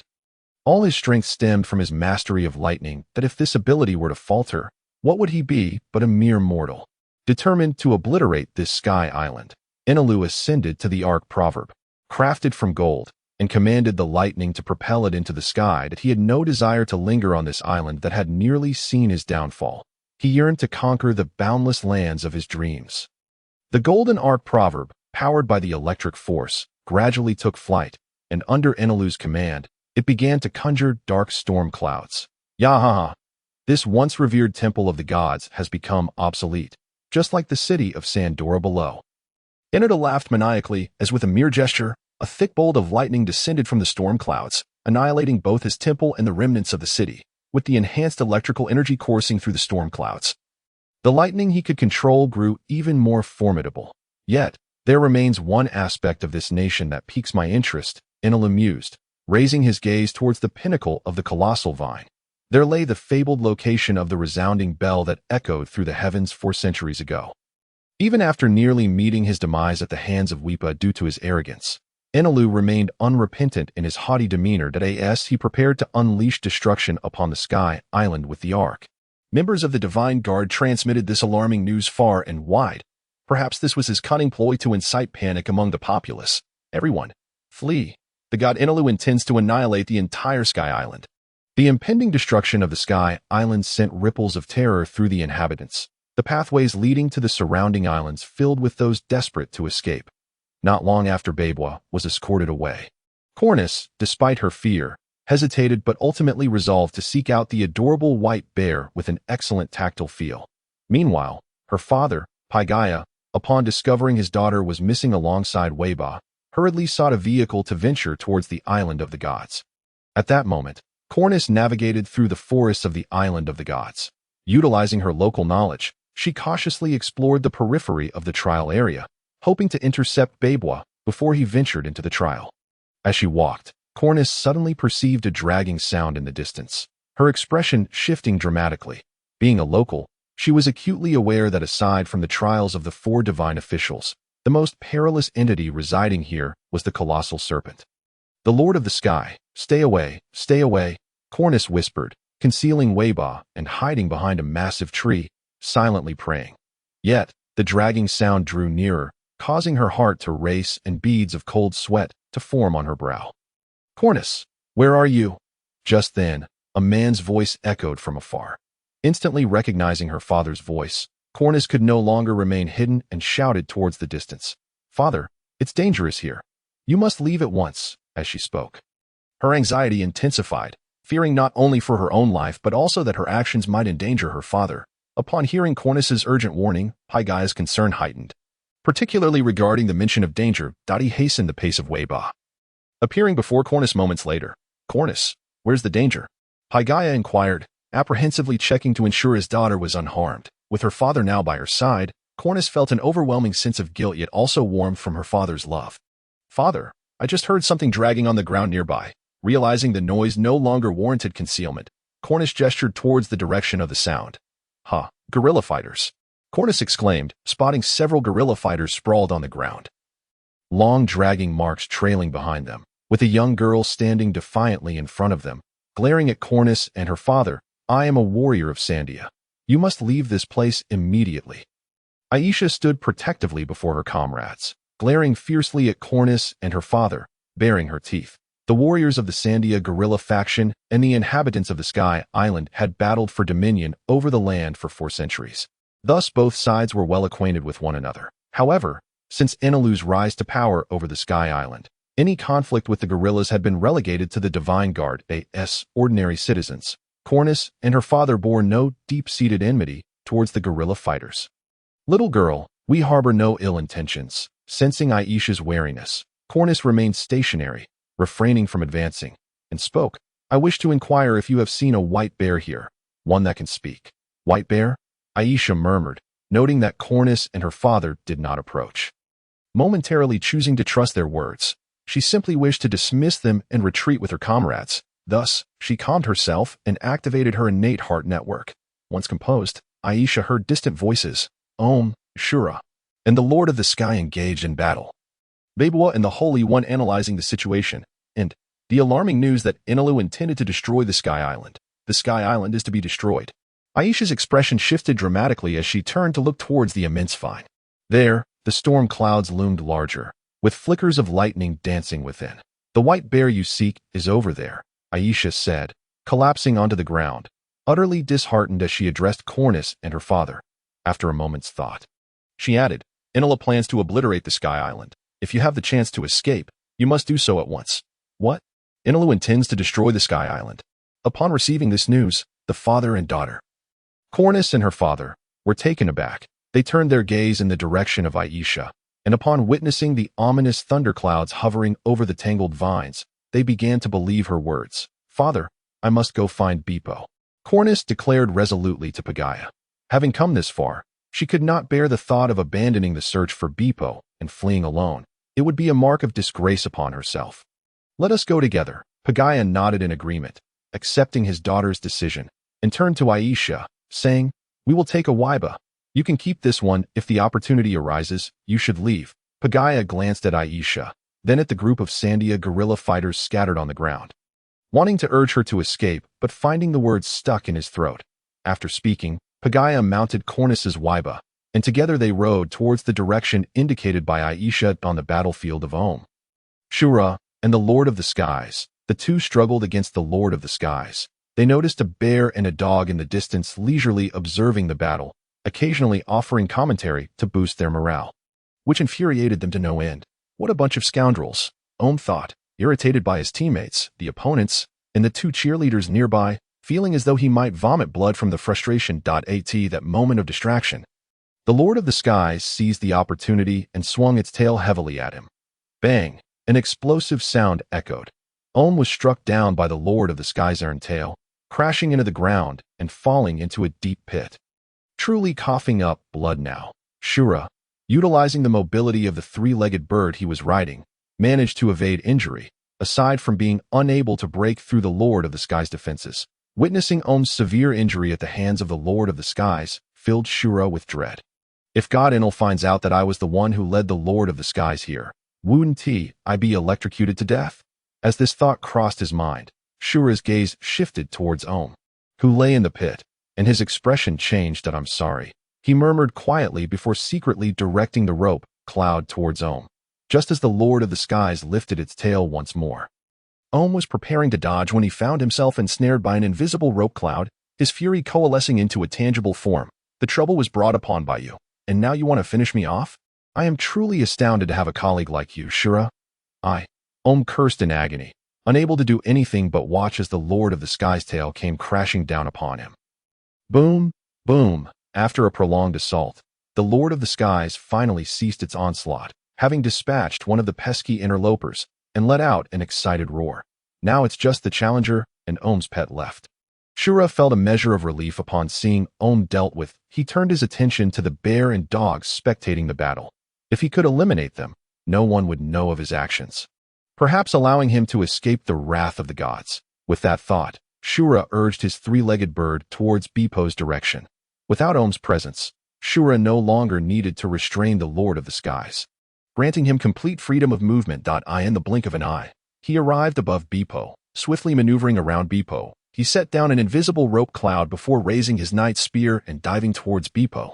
Fire lance, the spear, imbued with flame, surged towards Bepo. What? Has my companion gone mad after that giant snake took him down? Bepo exclaimed, narrowly dodging the thrust with a roll, perplexed as to why he was being attacked after having been in a good fight with the giant snake. Having missed his first strike, Shura pivoted the flaming spear and aimed it at the nearby Holy One, determined that no one present would leave alive. The Holy One was taken aback by Shura's sudden aggression towards Bepo and, caught off guard, was struck by the burning spear, which singed away patches of fur and released a waft of roasted flesh aroma. The Holy One yelped in pain and fled, narrowly escaping the subsequent fire attack from the three-legged bird. Shura, circling in the air, thrust his spear once more at the Holy One, who seemed on the verge of being struck again, but a white shadow intervened, saving the Holy One from the blow. You shall not harm my companion, Bepo shouted, rolling on the ground with the Holy One, then standing up to face Shura with a serious demeanor. Challenger, you are also on my list of targets. Shura glared at Bepo, naturally displeased to him. All of this turmoil stemmed from Bepo provoking the Lord of the Sky's wrath, which prompted him to consider causing trouble for Om. Without Bepo's interference, none of this would have transpired.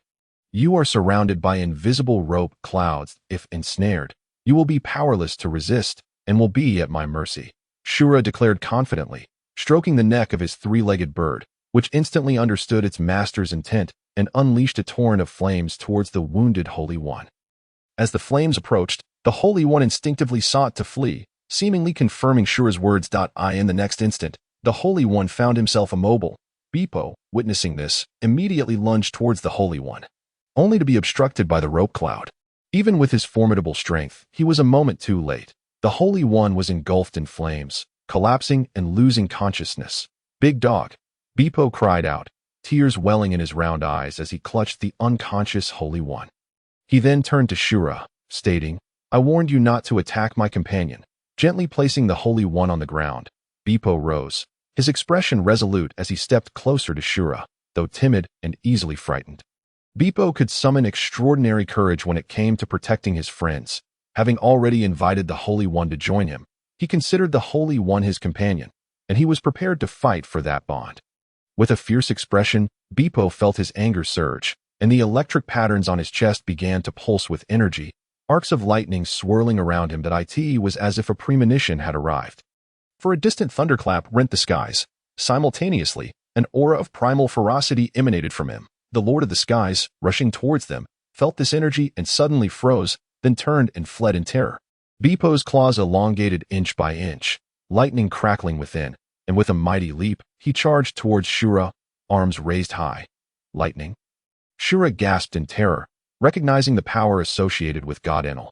How could this white bear from Qinghai wield such might?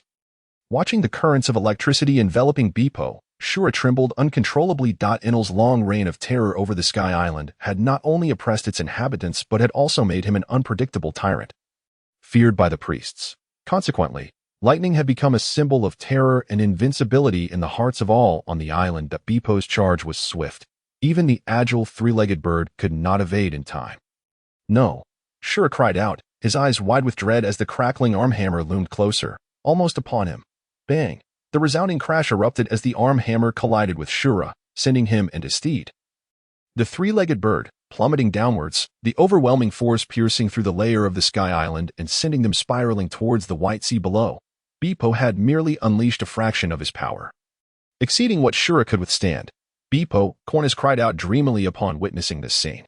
The first thing she and her father saw upon their arrival was the retreating Lord of the Skies and Beepo demonstrating his might by dispatching the priest Shura with a single blow. Was this truly the same Beepo, once thought to be soft-spoken and gentle, with a delightful coat and tender demeanor? What in the world was happening? "Cornus, why are you here?" Upon hearing the voice of Cornus, Beepo reverted to his endearing demeanor, scratching his head and tilting it in confusion as he inquired why Cornus and her father had appeared in this place. Beepo's question snapped Cornus back to reality. Given the imminent destruction of Sky Island, she could hardly ponder why Beepo had taken on such a peculiar form. "Beepo, we must leave here immediately. God Enel intends to annihilate Sky Island," Cornus anxiously explained to Beepo, gesturing for him to hurry aboard the ship. "Weiba, what the god wishes to destroy Sky Island?" Upon hearing the news, Beepo gazed at the looming storm clouds that threatened to engulf the island above, grasping the urgency of the situation. But Beepo hesitated, eyeing the Weiba, which could barely accommodate him, and then glanced at the fallen Sanji, saying, "I still have companions here. I cannot abandon them, Cornus. You should go ahead. I will defeat God Enel." Beepo clenched his fists, resolutely refusing Cornus's plea. The vibrant electric arcs within the storm clouds invigorated him, and having easily overcome Azura, he felt emboldened by his newfound power. He was now the combative Beepo. "Beepo," Cornus bit her lip, uncertain of how to respond. Pegaya, situated behind Cornus on the Weiba, observed the fallen Sanji and the steadfast Beepo, recalling the young Sandia girl who had similarly defended her companions earlier. The urgency on his face dissipated, and he relaxed. "Cornus, let us not deceive ourselves any longer," Pegaya said as he dismounted the Weiba to sit on the ground. Addressing his daughter, "We all know that the cloud paths to safety are undoubtedly overcrowded. Most will have no opportunity to escape." Acknowledging the harsh reality, Pegaya grasped a handful of soil, inhaling its scent. "Is this Basu? Indeed, it is a most comforting aroma." Pegaya's words shattered any lingering illusions within Cornus. Yes, with so many residents of Sky Island, how many could possibly escape via those few cloud paths? Moreover, they were so far from the cloud paths now. What chance remained for flight, with her fantasies relinquished? Cornus found tranquility, gazing at the battle-hungry Beepo who shimmered with electric energy. She smiled and said, "Then Beepo, we entrust all our hopes to you. I believe you can vanquish God Enel. leave your companions in my care. Cornus encouraged Bepo, setting aside the Weibo to tend to Sanji's wounds as best as she could. Yes, I will, Bepo nodded, filled with fighting spirit. Is this the golden bell that suddenly appeared in Sky Island 400 years ago? So grand, indeed only a god could be worthy of it. Ha ha ha. Enel piloted the Arc Maxim to the highest cloud layer, caressing the ancient patterns on the golden bell, his laughter booming. The bell's archaic aura delighted him immensely. Perfectly aligning with his ostentatious nature, as the Arc Maxim approached the golden bell, Enel unleashed a bolt of lightning, shattering the island clouds beneath the bell, sending it plummeting onto the Arc Maxim. Having secured the golden bell, Enel fulfilled his final wish on Sky Island, and an immense network of power swiftly enveloped the island below, scanning the area and discovering that all the priests had fallen silent. Are they all dead? Those forsaken by the god are simply destined to perish, Enel remarked, a disdainful smirk crossing his lips, showing no remorse for his subordinates. It seems that only a true god can conquer the boundless lands. Ha ha! With thoughts of the limitless lands he envisioned, Enel's enthusiasm surged anew as he commanded the Arc Maxim to generate more storm clouds, swiftly shrouding the entirety of Sky Island. Destruction is a divine prerogative. The cloud path port of Sky Island was packed with a throng of people, yet compared to the earlier chaos, order had been restored. The former divine guards stood at the passageway to the cloud path, maintaining order as the populace, faced with life and death, calmly obeyed, for the once merciful old god Gonfulu had returned. Let the children of Sky Island go first. Form a line, do not push. Upon receiving news of Enel's intent to destroy the island, Gonfulu prepared to confront him. Though he knew he was no match for Enel's might, he remained undeterred. However, as he traversed the tumultuous port, he decided to rally the divine guard to uphold order, rather than futilely throwing himself against a stone wall. Ensuring the orderly passage of children to preserve the future of Sky Island was far more significant.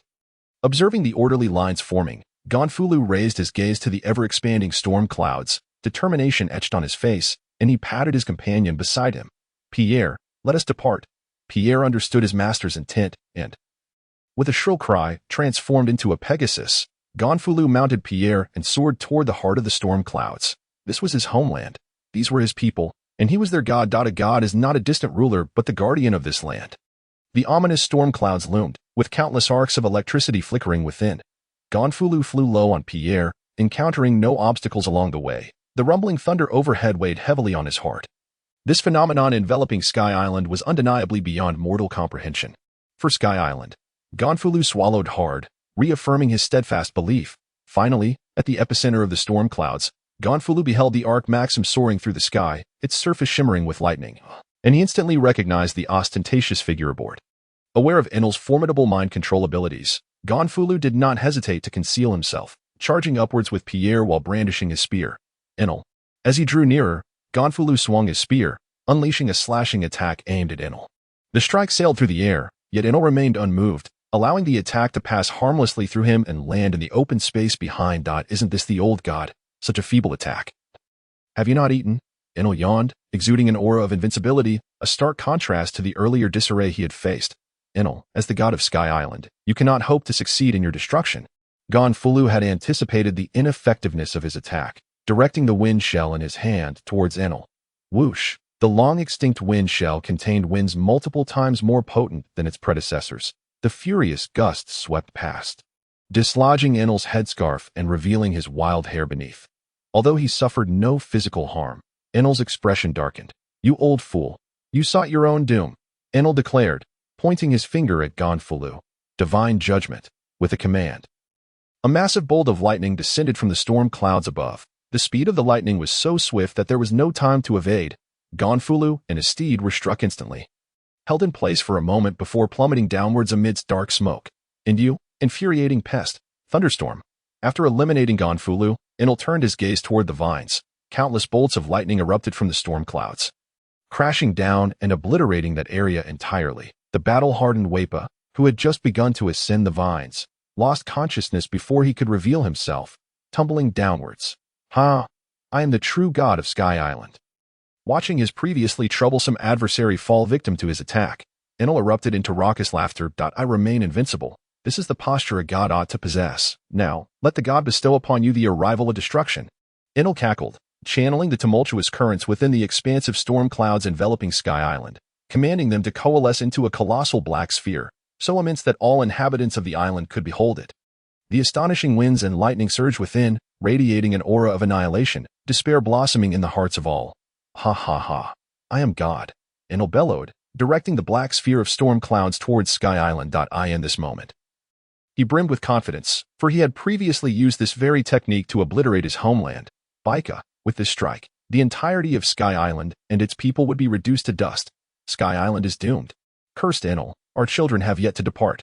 Those who have left rejoice, while those who remain curse their fate. At Undauport, the islanders gathered, gazing at the colossal dark thundercloud descending from the heavens, halting their movements in anticipation of impending doom. That is Enel.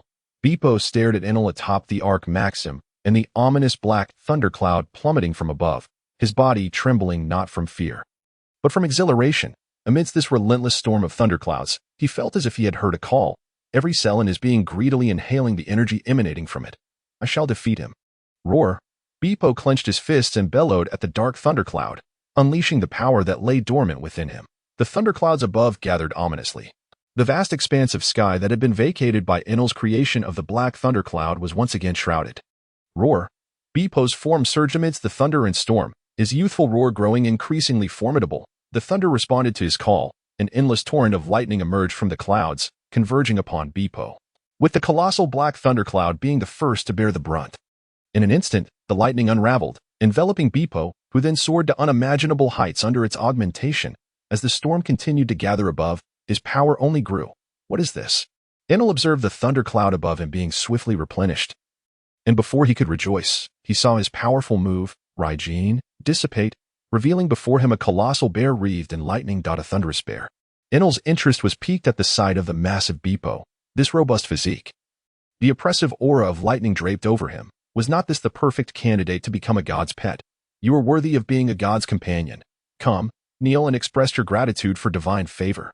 Enel gazed at Beepo with longing, standing upon the ark, arms outstretched, addressing Beepo, who was now of a size to meet his gaze. God?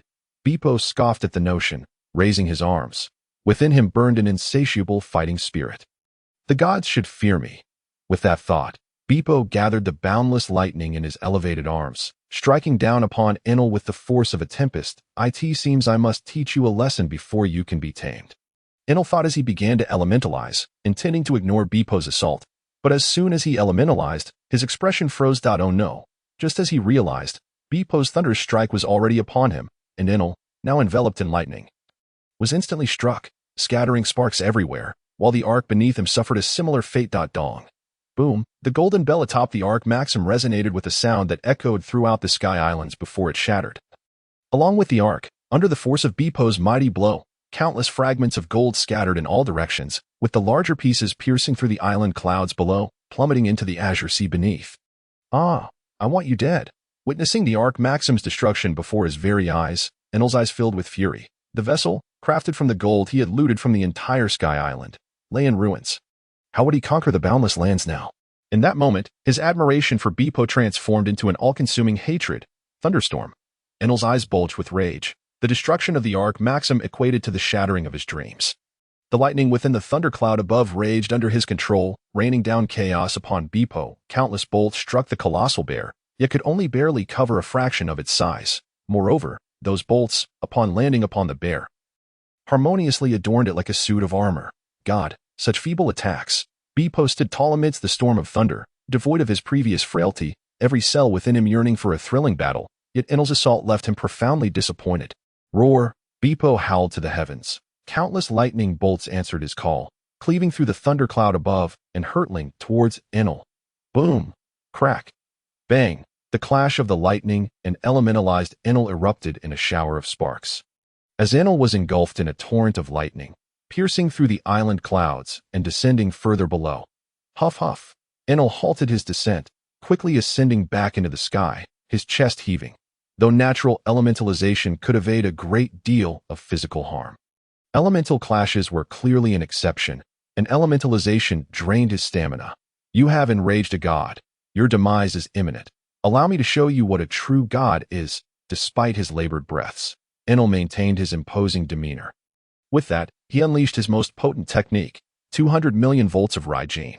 Enel released every ounce of lightning he could command, enveloping himself in a magnificent display of power, transforming into the colossal form of a thunder god. In this thunder god form, Enel appeared both majestic and terrifying. Every strike he unleashed bore the devastating force of 200 million volts. Without hesitation, Enel directed his thunder god form towards Bepo, aiming to strike him down. Die! Enel roared. Despite his thunder god form appearing insignificant beside Bepo, he brimmed with confidence. Ever since he had acquired his powers, he had remained invincible, even after nearly being slain by Weepasee Stone. He still believed his abilities were unparalleled. Sizzle! At this moment, Bepo's stature was such that even a mere snort reverberated like thunder. Having witnessed Enel's might, he felt no desire to engage in battle. Clearly, the lightning posed no threat to him, yet Enel continued to employ it. This your only tactic? How mundane. As Enel charged toward him with unshakable confidence, Bepo halted him with a paw raised before him. Gripping tightly as an immense tempest roared within his palm. No, this cannot be. Enel trembled, incredulously watching the thunderstorm within Bepo's paw clash against his thunder god form. The destructive force was unimaginable. How could that paw remain unscathed?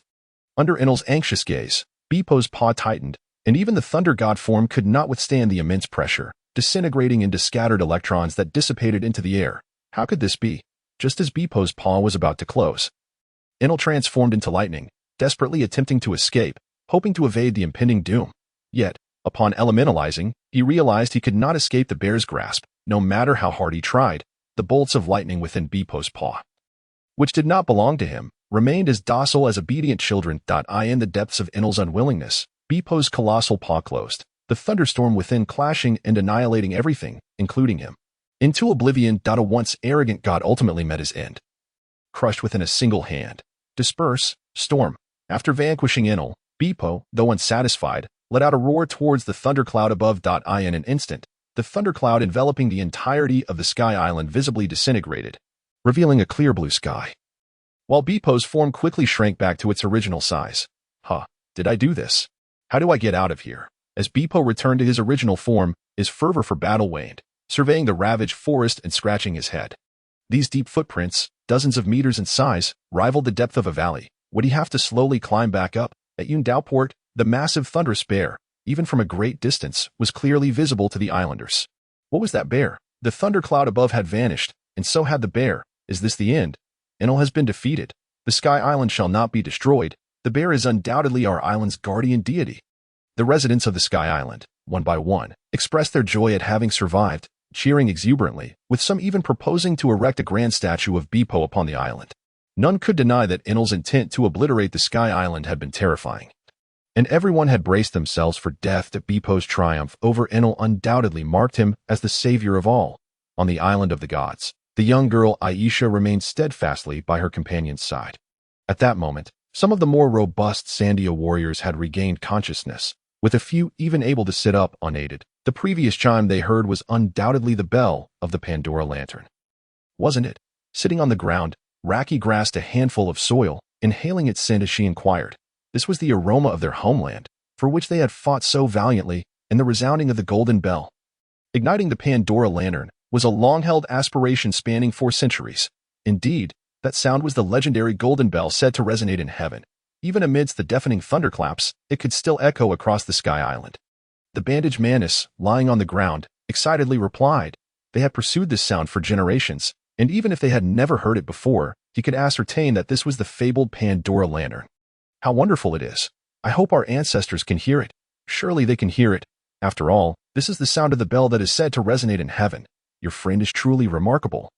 Pagaya remarked to Cornus, his astonishment still evident on his face. The sight of that soft, large white bear defeating the priest Shura with a single blow had already left him astounded, and now it had suddenly grown so massive. By the heavens, the thunder capable of annihilating the entire Sky Island now gently draped across its form, and Enel's attacks were nothing more than a mere annoyance. Akin to swatting a fly, as it effortlessly obliterated Enel. This is the true god, while Enel is but a triviality. Let us search for Bepo. He is now the great hero of the Sky Island. Cornus tied off the bandages she had wrapped around the sacred being, clapped her hands, and smiled at her father. Having survived a calamity, she too was astonished by Bepo's tremendous transformation and his effortless victory over Enel. Regardless of Bepo's strength, they remained friends. As thunder roared and fierce winds howled, The storm clouds enveloping the Sky Island could even be perceived in the East China Sea. The last toll of the Golden Bell, shattering amidst the rolling thunder, reverberated down to the island of Jaya.it is the sound of the Golden Bell. Our ancestor Roland was not a fraud.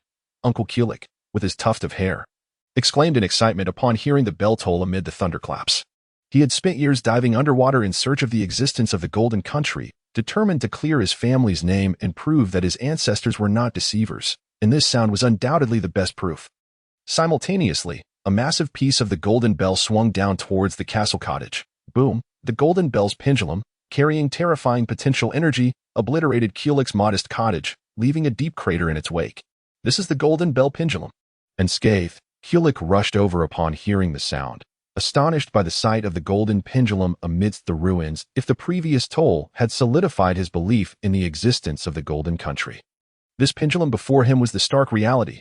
The Golden Country exists, near a reef island adjacent to Jaya. A pirate ship adorned with a red-nosed clown flag prepared to dock, upon hearing the news of the wind goddess in the East Sea.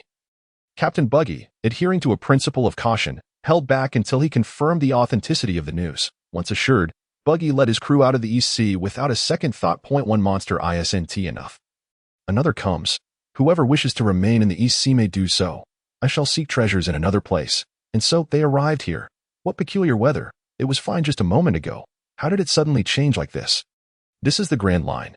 Oddities are quite normal. Kabaji and Machi gazed at the now completely darkened sky, exchanging words. Kabaji, Machi, Buggy, with his large red-nosed visage, approached them, shouting, "You know how unpredictable the weather is here. Hurry up and get on the island to take cover. You fools, don't be fooled by these mere thunderclouds. It could quickly escalate to a downpour, or even hail." As soon as Buggy finished speaking, he noticed Kabaji and Machi clinging to each other, their faces filled with terror as they stared at him. Just as he reveled in his reputation among the crew, he was interrupted by their words.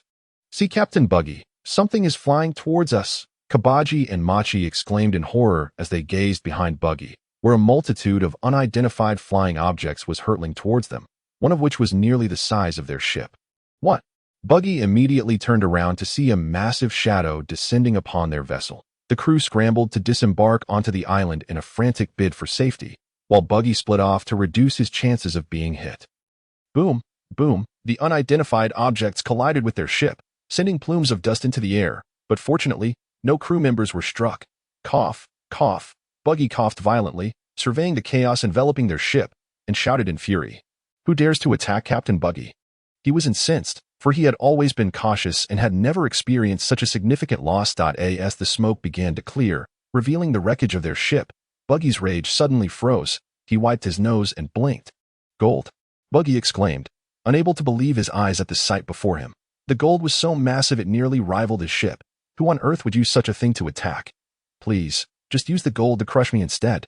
Ha ha ha. Crew, opportunities abound at sea. Today is the day I, clown Buggy, strike it rich. Buggy laughed heartily, beckoning his crew to collect the gold. In that moment, he felt immensely grateful that he had left the East Sea at the first sign of trouble. This was his sixth sense. See, fortune has come knocking. Eventually, Cornus found Beepo, who was trapped in a deep pit, and rescued him using her wind spray, with the aura of having saved the Sky Island. Beepo was warmly welcomed by the island's inhabitants. After a few days of rest, Beepo boarded a small boat prepared by the crowd, accompanied by his companion Saint, as they departed together with an octopus hot air balloon. Embarking on a new journey. Following the battle with Enel, Beepo, having secretly sealed the space with the dark fruit, was preparing for new endeavors in the New World's waters. A pirate ship resembling a whale drifted aimlessly. Surrounded by dozens of vessels, its sails bearing the white crescent skull flag that confirmed its identity. This was the Moby Dick, the ship of Edward Newgate, one of the 4 emperors, the strongest man in the world. As night fell and silence enveloped the sea, the pirates, having indulged in a lengthy banquet, staggered back to their quarters, each one tipsy from drink. Sachi, the 4th Division captain of the Whitebeard Pirates and a chef, was naturally among the last to depart. As he stumbled back to his room, ready to rest, he noticed a figure beside him. It's Teach. Enjoying the revelry? You should get some rest too. Sachi stood for a moment, dazed, before recognizing the newcomer, patting Teach on the shoulder. Sachi, I have something I wish to discuss with you privately, Blackbeard Teach said, his voice deep, desperately suppressing the greed and impulse in his eyes. Very well. Let us go to my room for a moment. Sachi nodded, agreeing without a second thought. Having consumed considerable alcohol, Sachi swayed as he led Teach into his quarters, heading toward the table, when a sudden pain in his chest jolted him to full awareness. Sachi's eyes widened in disbelief as he gazed at the dagger protruding from his chest. He could not fathom why Teach, with whom he had always shared a good relationship, would betray him from behind. He opened his mouth to seek answers, but the flow of life does not cease for one's confusion. Ultimately, he could only fall silently into a pool of blood. Teach did not spare a glance at his former friend. Discarding the bloody dagger and rummaging through the room for the dark fruit he had long coveted. Gazing at the fruit's mysterious markings, Teach's heart raced, and exhilaration overwhelmed his face. He suppressed his excitement, secured the dark fruit, and quietly exited the room, fully aware of the weight of the strongest man's legacy and the taboos aboard the ship. If he cannot escape before being discovered, his dreams will meet their untimely end. Shortly after Teach's departure, the silhouette of Mo quietly manifested in Saki's chamber. Casting a glance at the still warm body of Saki, his mind plunged into the depths of the system space. Moments later, a spear, glowing with a dim, ghostly fire, was carelessly hurled, piercing through Saki's chest. Ding! Saki has inherited the legacy of the vengeful spear, Callista. Callista is an apparition brimming with vengeful wrath, an undying spirit of retribution. A nightmare from Shadow Island, whose sole purpose is to hunt down the treacherous. The victims of betrayal yearn for vengeance with blood and tears. Having completed his task, Mo's figure vanished once more into silence. As for the consequences of his actions, that would depend on how resilient Blackbeard truly is, with his heart pierced. Warmth seeped through the cold iron dagger into his chest. Saki's eyes widened in disbelief as he beheld the chilling light emanating from his chest. He yearned to turn and question Teach about this betrayal, but before he could even fully comprehend the pain, his consciousness swiftly sank into an abyss of darkness, carried away by the ebbing of life. Death may be serene, or perhaps it is not. In an instant after Saki's demise, his soul faded from all memories and attachments. Unconsciously, his spirit drifted towards the realm of the dead, where countless souls congregate. Suddenly, Saki's spirit trembled, as if guided, swiftly drawn back to the place of his death. Gazing upon his lifeless form sprawled in a pool of blood on the deck, Saki gradually regained his memories.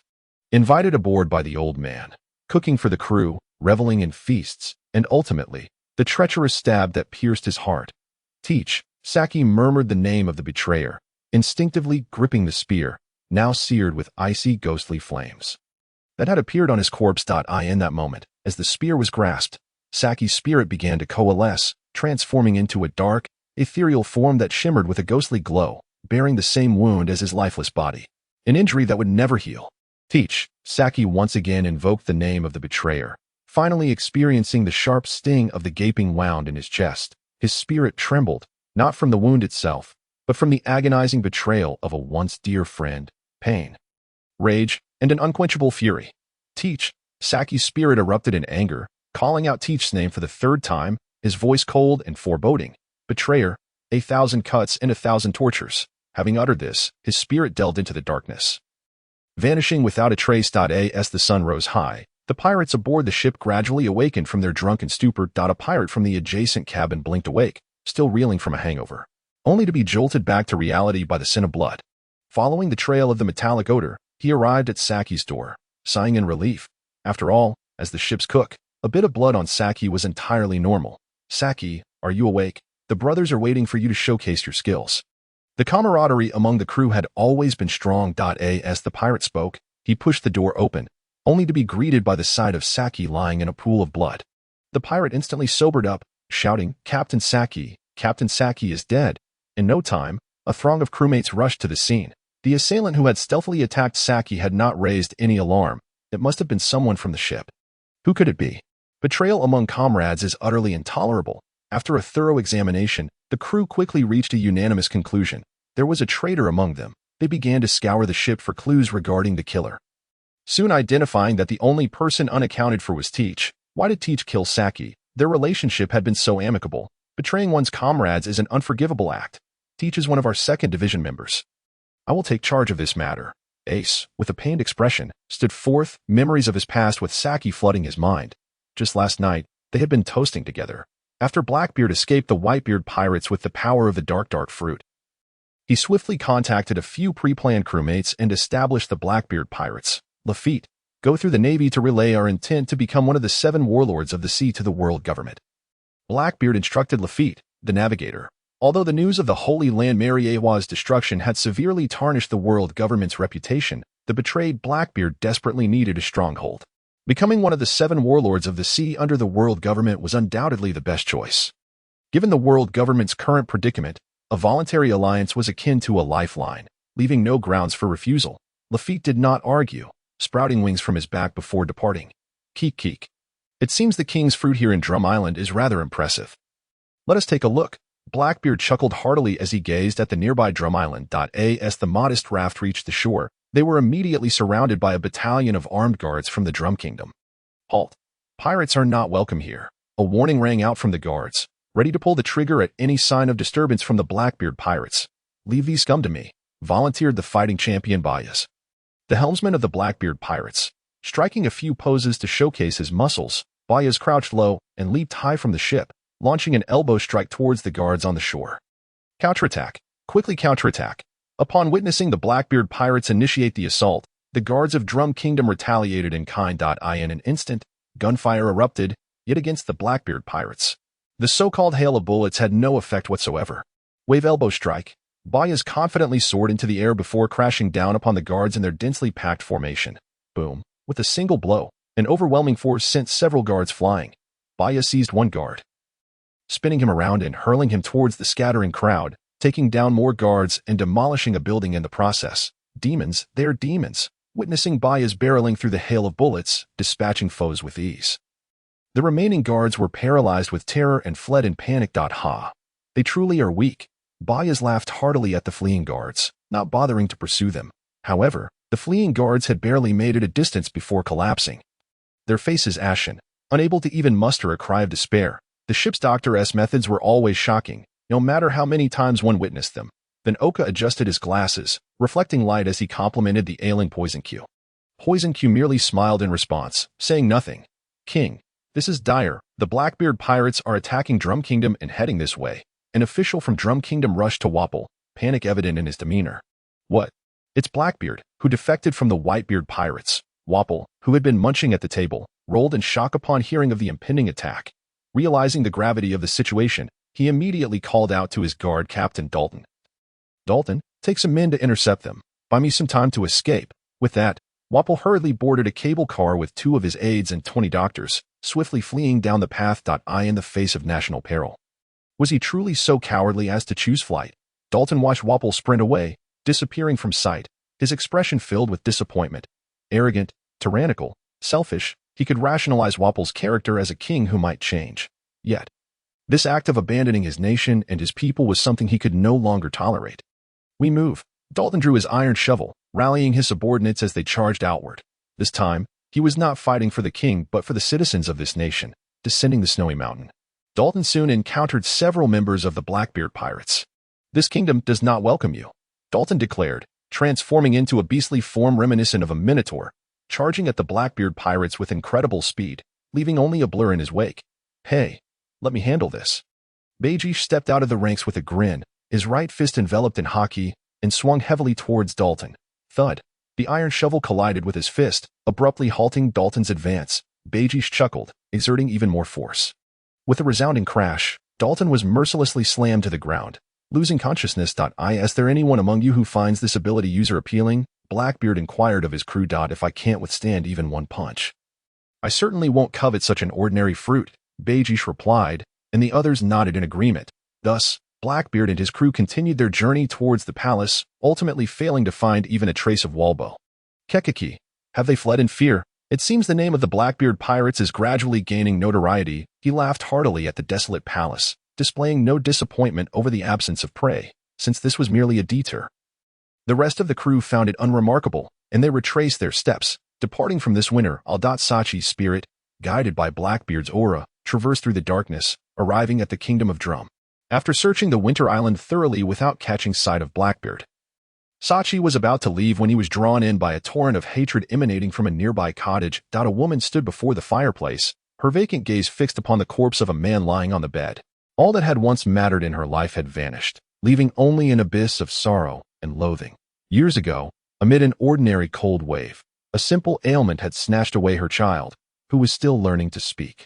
Due to the lack of medical care, Today, a grievous wound, again without a doctor to staunch the bleeding, had claimed her husband. It is worth noting that this nation had been renowned worldwide for its advanced medical practices just a few years prior. The grotesque visage of Walbo resurfaced in her mind, the tyrant who had oppressed and extorted with impunity, the architect of laws so absurd that they defied humanity. As king, he should have been the protector of the people. Yet, by betraying his responsibility, he had turned her family into one of countless victims. She desperately yearned to pierce his chest, to witness the light of life slowly fade from his eyes, but she found herself powerless. Day and night, guards surrounded him, and as an ordinary woman, her strength rendered such aspirations mere fantasies. Gazing into the flickering flames of the fireplace, the dancing fire could not warm her desolate heart. Breathing in the cold air of the winter isle, she prepared herself for death. Who? A shroud of black mist materialized before the fireplace, revealing a luminous spirit. Call upon his name, Sachi instructed, casting his spear before the woman. Bewildered, she looked at the spear and met Sachi's gaze, instantly infected by the same emotion reflected in his eyes, understanding the invitation for vengeance.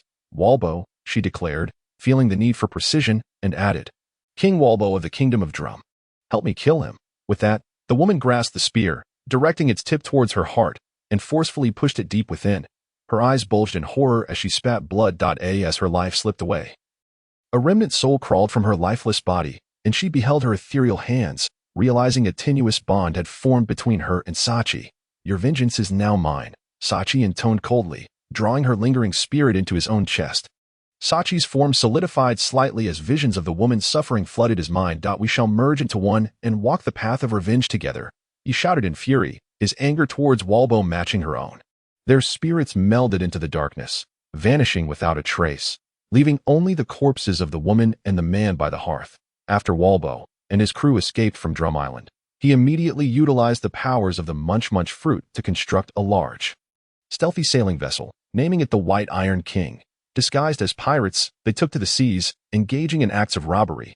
Given that the crew consisted of defectors from the Kingdom of Drum, a strict hierarchy was enforced aboard the ship. At that moment, Captain Walbo sat glumly in his cabin, devouring rare metals, while his companions, Jess and Cromalimung, shared laughter and drinks. Your position as king will remain unthreatened once we weather this storm, Your Majesty. Just endure this temporary hardship, they urged jovially. Indeed, you know well the obedience of the citizens. As long as there are 20 doctors, no one will dare oppose your rule, they added, knowing how much Walbo had suffered since leaving his kingdom. Before long, the trio found themselves intoxicated and dazed. Who are you? Who let you in? Get out. The affairs officer slurred, staring at a shadow that had appeared before him. How dare you disturb the king's revelry? Jess, the cunning advisor, swiftly drew 3 arrows from his quiver, knocking one to his bowstring. Whoosh, whoosh, whoosh. The arrows flew in rapid succession toward the looming figure. Yet, the figure did not flinch, allowing the arrows to pass through its form unimpeded. Jess and Cromalimung watched in alarm as the figure approached, seemingly unaffected by the arrows, their senses sharpening. Rubbing their eyes and peering ahead, they saw the glowing spirit shrouded in black mist, its steps unyielding.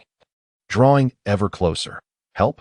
There's a ghost! Jess and Cromalimung screamed, dragging the drunken Walbo along as they fled. Swish! 2 spears, ignited with chilling spiritual flames, pierced through them in an instant.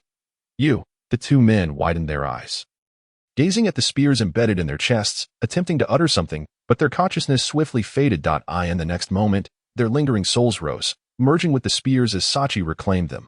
The cold spiritual flames now more frigid than ever. Sachi's spirit approached the unconscious Walbo, enveloped in black mist, as the woman's lingering soul emerged, spear in hand, from the gash in his chest. They stood in silence, waiting for Walbo to awaken in a daze, only to reveal terror upon seeing the 2 spirits before him. With a fierce thrust, the woman drove the spear into his heart. Walbo's eyes widened, and he gasped, attempting to speak but only able to spew blood. Before life ebbed away, his soul consumed by the flames of the spear. Revenge, the woman declared, observing Walbo's lifeless form as her fury gradually transformed into clarity, her face revealing a sense of relief. Her spirit became increasingly transparent, eventually dissolving into Sachi's chest. Great fire. Akainu's arm transformed into a massive molten fist, mimicking the explosive force of a volcanic eruption, hurling it towards the fleeing pirate ship. Boom! Upon contact with the ship, the magma fist detonated violently, showering the vessel with countless volcanic projectiles, utterly annihilating it and claiming the lives of the pirates aboard, who were silenced before they could utter a single cry. Die. Akainu's attack was always awe-inspiring, regardless of how many times one witnessed it. This marked the sixth pirate crew he had dispatched today. The sailors aboard cheered with fervor, for Akainu adhered to the principle of absolute justice, always striking first. Most of those who followed him bore an intense hatred for pirates, often being individuals unafraid to engage in violence. Retrieving his magma-formed arm, Akainu cast a cold glance at the remnants of the ship sinking into the depths of the sea. Following setbacks faced by the world government, the autonomy of the Navy had gradually expanded, marking the most comfortable period he had experienced since joining. No longer confined to waiting for orders. The number of pirates he eliminated in a single day nearly equaled what he had accomplished over the previous month. As for why he eliminated rather than captured and transported them to Impel Down, it was well known that Akainu never set foot in that prison, even when the Navy had captured Kaido. While others were at a loss as to how to handle him, Akainu tirelessly whipped him day and night until Kaido managed to escape or break free. This vividly illustrated the depth of his enmity towards pirates.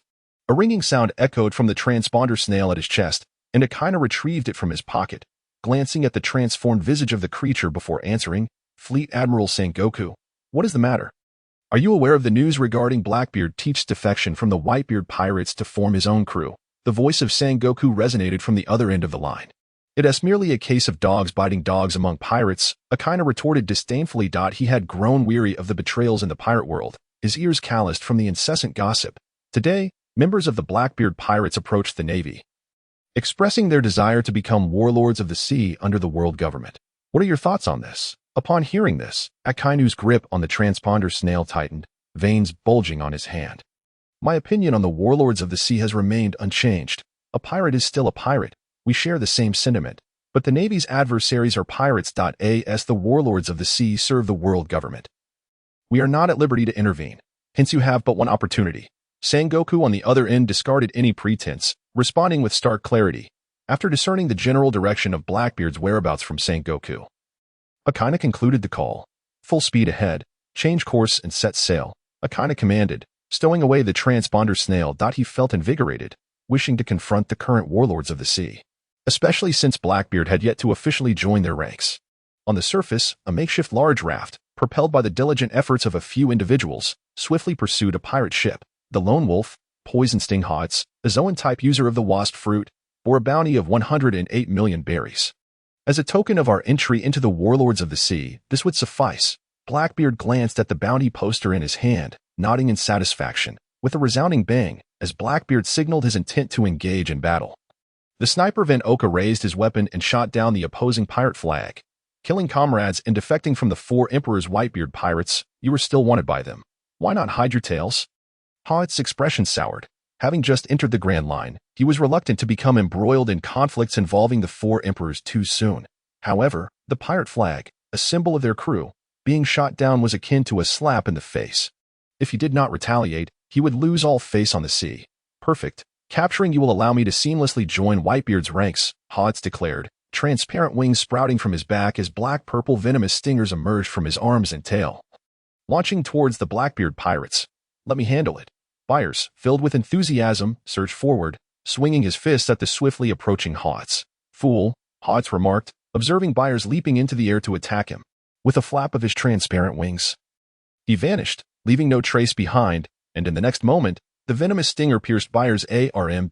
So fast, Byers gasped, as the toxin rapidly spread from the point of contact, transforming half his body into a black-purple hue in no time. As a solitary wanderer of the seas, Howitt's rapid toxin and speed were his 2 greatest assets. After landing a successful strike, he did not pause, swiftly advancing towards the remaining members of the Blackbeard pirates. Targeting the next victim, Poison Q. His speed was so swift it was almost imperceptible. In the blink of an eye, Hotz appeared beside Poison Q, his body contorting in an uncanny manner, his stingers poised to strike like horns aimed at Poison Q.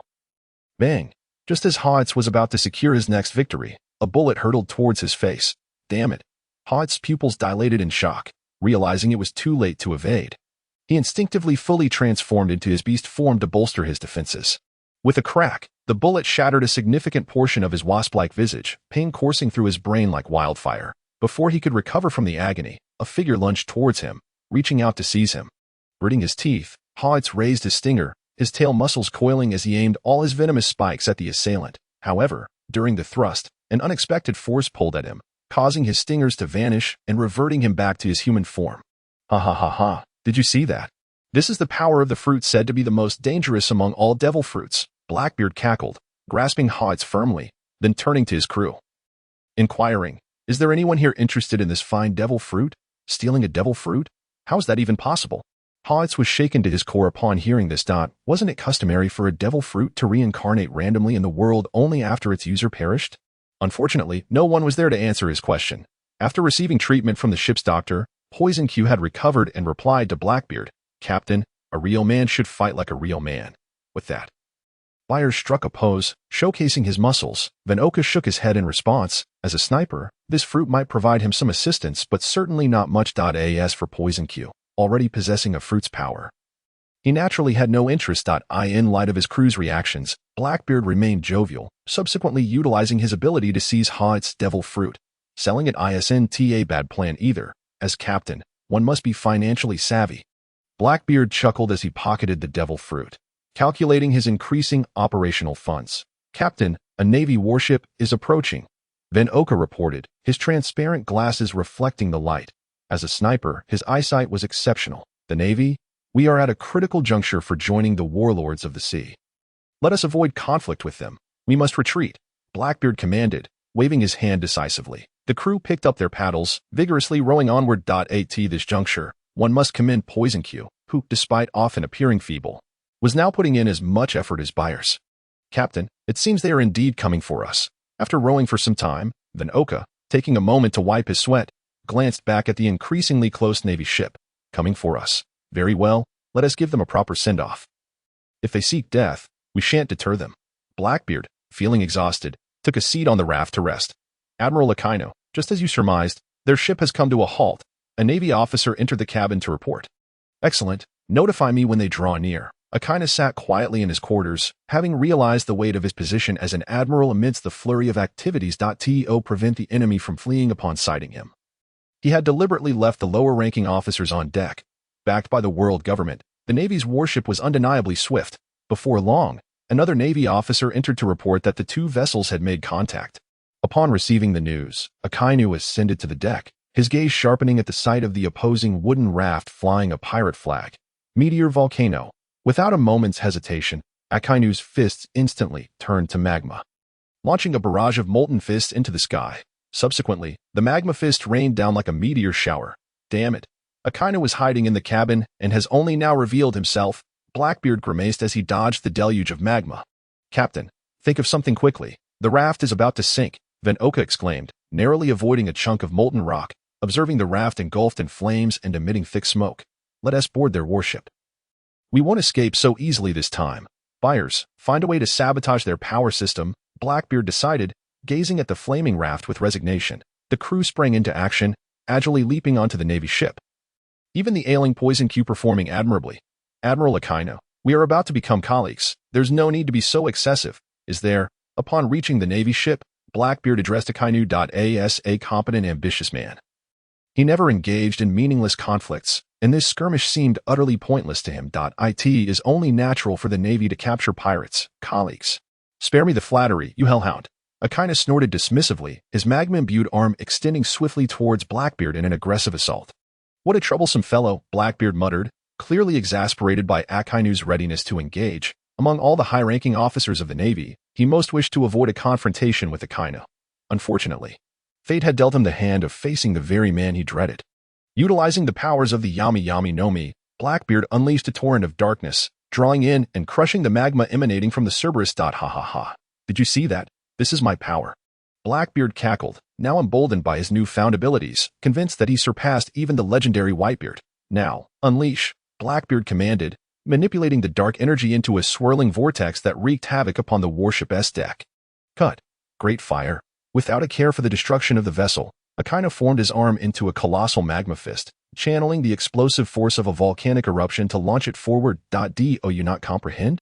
As the most perilous of all devil fruits, the Yami Yami no Mi nullifies all other abilities, Blackbeard declared, shaping himself into a miniature black hole, drawing everything, including Aquino's assault, toward him with immense gravitational force. Thud. When Aquino's extensive attack was engulfed by the black hole, it inevitably made contact with Blackbeard, causing him to roll his eyes back and spit blood. Seizing the opportunity, Akainu employed the shave technique to close the distance rapidly. Canine bite, Crimson Lotus, Akainu roared, extending his magma-formed arm into the shape of a dog's head, lunging ferociously at Blackbeard. Sizzle. Even as Blackbeard hastily activated his Busashoka Haki, the shoulder that was bitten released the unmistakable scent of roasting flesh. So painful, Blackbeard wailed, drenched in sweat, suffering immensely. The Yami no Mi rendered other powers ineffective at the cost of his own elemental transformation, resulting in him experiencing double the agony from any inflicted damage. Cerberus, Akainu's other arm swiftly elongated, attacking Blackbeard once more. Bang! With a single strike, the magma-infused arm pierced through Blackbeard's chest, skewering him like a shish kebab. Don't get too cocky. I am Blackbeard. Despite the overwhelming pain, Blackbeard's instincts kicked in, numbing his senses, and he declared defiantly to Akainu before activating the powers of the Yami no Mi. Before me, all abilities are rendered void. His palm transformed into darkness, ensnaring Akainu with a powerful gravitational pull, forcing him out of his elemental state. The ability to nullify powers truly lived up to its fearsome reputation. Yet, Akainu understood that true strength could never be solely attributed to a devil fruit. Observing his retracted form, he focused his fist, now cloaked in haki, and smashed it down upon Blackbeard's forehead. Bang! Blackbeard was sent crashing onto the warship, bouncing back up and rolling several times before losing consciousness. Once Blackbeard was incapacitated, Akainu's arm remagnified as he approached his fallen adversary. Bang! A bullet tore through Akainu's skull, but within moments, he recovered. You can't let you kill our captain, Venoka shouted, brandishing his firearm. Unperturbed by the ineffectiveness of his attack and gesturing for Akainu to look elsewhere on the warship, Akainu turned to see all the Navy soldiers sprawled on the ground, their faces exhibiting a distinctly purplish hue. What do you think? Trading an entire ship of Navy for our captain seems like a fair deal, right? Venoka rasped, though he held little hope, well aware of Akainu's relentless pursuit of justice regardless of the cost. TCH, can't even defeat a pirate, Akainu grimaced, recalling his devastating defeat alongside Akiji in the deserts of Sorajima. In former times, he would have unhesitatingly chosen to eliminate Blackbeard, but now he recognized the significance of every force upholding justice at sea. One mere Blackbeard was not worth the sacrifice of so many lives. Once the poison is cured, you shall be free to leave. Grasping Blackbeard by the collar, Akainu addressed the Navy's poison specialist. Admiral Akainu, once we depart, the poison will indeed be neutralized, Poison Q replied weakly, showing no belief in Akainu's words. Left with no other choice, Akainu could only watch grimly as Blackbeard's crew released lifeboats from the warship, taking their captain away. As the Navy personnel began to recover from their poisoned state, Akainu clenched his fists, commanding, full speed ahead. We cannot let them escape. Having suffered such a setback, Akainu was not one to relent easily. Admiral Akainu, the ship's propulsion system has been damaged, a subordinate reported quietly as he approached. Cunning pirates. Akainu's expression darkened further as he glared at the already distant Blackbeard pirates, cursing under his breath. After the catastrophic defeat in Sorajima, he now placed equal importance on the Navy's future. If he relied solely on this group, who faltered in the face of opposition, eradicating all pirates would become an insurmountable challenge. The Navy soldiers who felt Akainu's piercing gaze instantly stiffened, a wave of dread washing over them. Indeed, the next moment, Akainu's cold voice rang out. Upon returning, all training tasks will be doubled, and I shall personally supervise. The Navy. After escaping Akainu's grasp, Blackbeard finally stirred under Poison Q's treatment, groaning, Damn that Akainu. Once I become one of the 7 warlords of the sea, I shall relish seeing his expression. He gritted his teeth, wincing from the pain radiating from his bandaged forehead. Having consumed the Yami no Mi, he was now subjected to twice the pain, and he had yet to acclimate to everyday bumps and bruises before facing a barrage of attacks from an admiral. It was akin to drinking ice-cold soda on a sweltering summer day, exhilarating yet agonizing. Captain, are we still preparing the token of allegiance? Venoka inquired at the opportune moment. Their previous offering had sunk along with their raft after encountering Akainu's onslaught. No need for excessive preparations. The world government is currently troubled by declining influence. Our alliance would be like a timely boon, and they would not refuse us, Blackbeard replied, checking the wounds on his chest and shoulder that Akainu had inflicted. Thanks to Poison Q's treatment, the wounds had scabbed over, leaving behind unsightly scars. Damn that Akainu, Blackbeard mumbled, resolved not to engage any powerful foes until he had adapted to the dual pain. Having already rolled on the ground in agony from a single blow, he was not eager for another confrontation. Hey, is that a ship ahead? And there's a dog on it. Blackbeard squinted, pointing toward a small vessel in the distance. That ship has a dog and a polar bear aboard. Then Oka replied, "As a sniper. He had spotted it as soon as it came into view. Ha ha ha. Cough cough." Blackbeard attempted to laugh heartily but was interrupted by a fit of painful coughing. Once he composed himself, he told his crew, "To be injured by a kainu and then have dog meat as a remedy, it seems I am indeed favored by fate. If I cannot defeat you, a kainu, then venting my frustrations on a dog will suffice." Understanding Blackbeard's intent, the crew began to row vigorously toward the small vessel. The small craft's sails were not sufficient to navigate the seas effectively, and it was soon overtaken by Blackbeard and his crew. "What a large dog, and a bear too. Enough for a hearty meal," Bias declared, leaping from the ship and swinging his fist toward the unsuspecting prey. Eat. Having just returned to Qinghai, Beibua had barely the chance to revel in his joy before he noticed a ship approaching from behind, and upon the first encounter, it mistook him for a meal. Before Beibua could retaliate, Xingjie observed Beiji's fist-waving gesture and mimicked it with great enthusiasm, eagerly advancing towards Beiji's. Bang! The collision of man and dog resulted in a momentary standoff before they both separated. Woof! Despite having a size advantage, Xingjie was still jolted back upon landing on the ship, but after regaining his footing, he raised his paw towards Beiji's with a fierce expression. "This dog can box too." Beiji's, returning to the ship, gazed incredulously at Xingjie. "All right, let us wrap this up quickly. We've been hungry all day." Duqiu, exhausted, lay sprawled on the lifeboat. Ever since joining Blackbeard, his old bones had to engage in battles and rowboats. Beiji's, acknowledging Duqiu's statement, felt a pang of hunger himself. Champion elbow strike. Beiji's, enveloped in haki, leaped high to strike at Beibua Xingjie, while Fan Oka, not wishing to remain a mere observer, pulled the trigger, aiming directly at Xingjie's forehead. Xingjie endured the elbow strike, rolling on the deck before he could stabilize himself, only to find a bullet unavoidably pressing against his face. In a critical moment, Beibua's paw brewed with thunder, intercepting the bullet. "Enough already, just leave us alone. We don't want to fight." Beibua crackled with arcs of electricity as he bared his teeth at the Blackbeard pirates. "What? This bear is from the mink tribe. It seems we'll have to settle for this dog instead." Upon hearing Beibua speak and noticing the distinct electric arcs characteristic of the mink tribe, the members of the Blackbeard pirates instantly felt dejected. Since the mink tribe began their activities at sea, they had gradually been regarded by humans as subhuman. Aside from a few utterly deranged individuals, normal humans were reluctant to consume humanoid beings. Realizing Beibua was off the menu, Duqiu, undeterred by the risk of poisoning the food, unleashed toxins at Beibua, while Beiji's and Fan Oka continued their assault on Xingjie. The onslaught from the Blackbeard pirates was swift, and Beibua, witnessing their refusal to heed his warning and daring to counterattack, felt a surge of anger rise within him. Roar. In a youthful roar, a tempest manifested instantaneously as Beibua, cloaked in thunder, expanded in size severfold, causing the ship to sway precariously. With a thunderous roar, Beibua's paw swelled with the storm, brewing a tempest that crashed down upon the lifeboat of the Blackbeard pirates. The first to be struck was the leaping Beiji's. In an instant of contact, Beiji's was met with what resembled a CT scan of his skeletal structure, followed by a resounding bang as the Blackbeard pirates and their lifeboat were capsized into the sea beneath Beibua's paw. As they plunged into the ocean, the Blackbeard crew finally came to terms with reality, struggling to call for help on the surface. "Help, save us. We know we were wrong." The only conscious non-devil fruit user, Fan Oka, laboriously piled his companions atop himself, poking his head out to plead for Beibua's mercy. At that moment, he resolved never to consume a devil fruit again. "This is incredibly heavy." At this juncture, Beibua remained rational, not consumed by the fervor of battle, and, faced with the Blackbeard pirates' pleas for help, refrained from delivering a fatal blow. "Do you still eat dog meat?" Beibua returned to his original size and approached the ship's edge alongside Xingjie.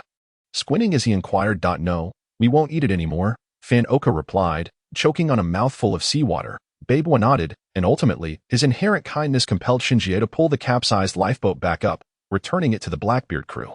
"Remember what you said today, and a bear as adorable as this one should never be consumed," Beibua concluded, snorting softly, before continuing his journey alongside Xingjie in search of his companions. After watching Beibua depart, the Blackbeard crew finally exhaled in relief. That bear's paw could swell to such a size, and it was imbued with enchantments. How terrifying.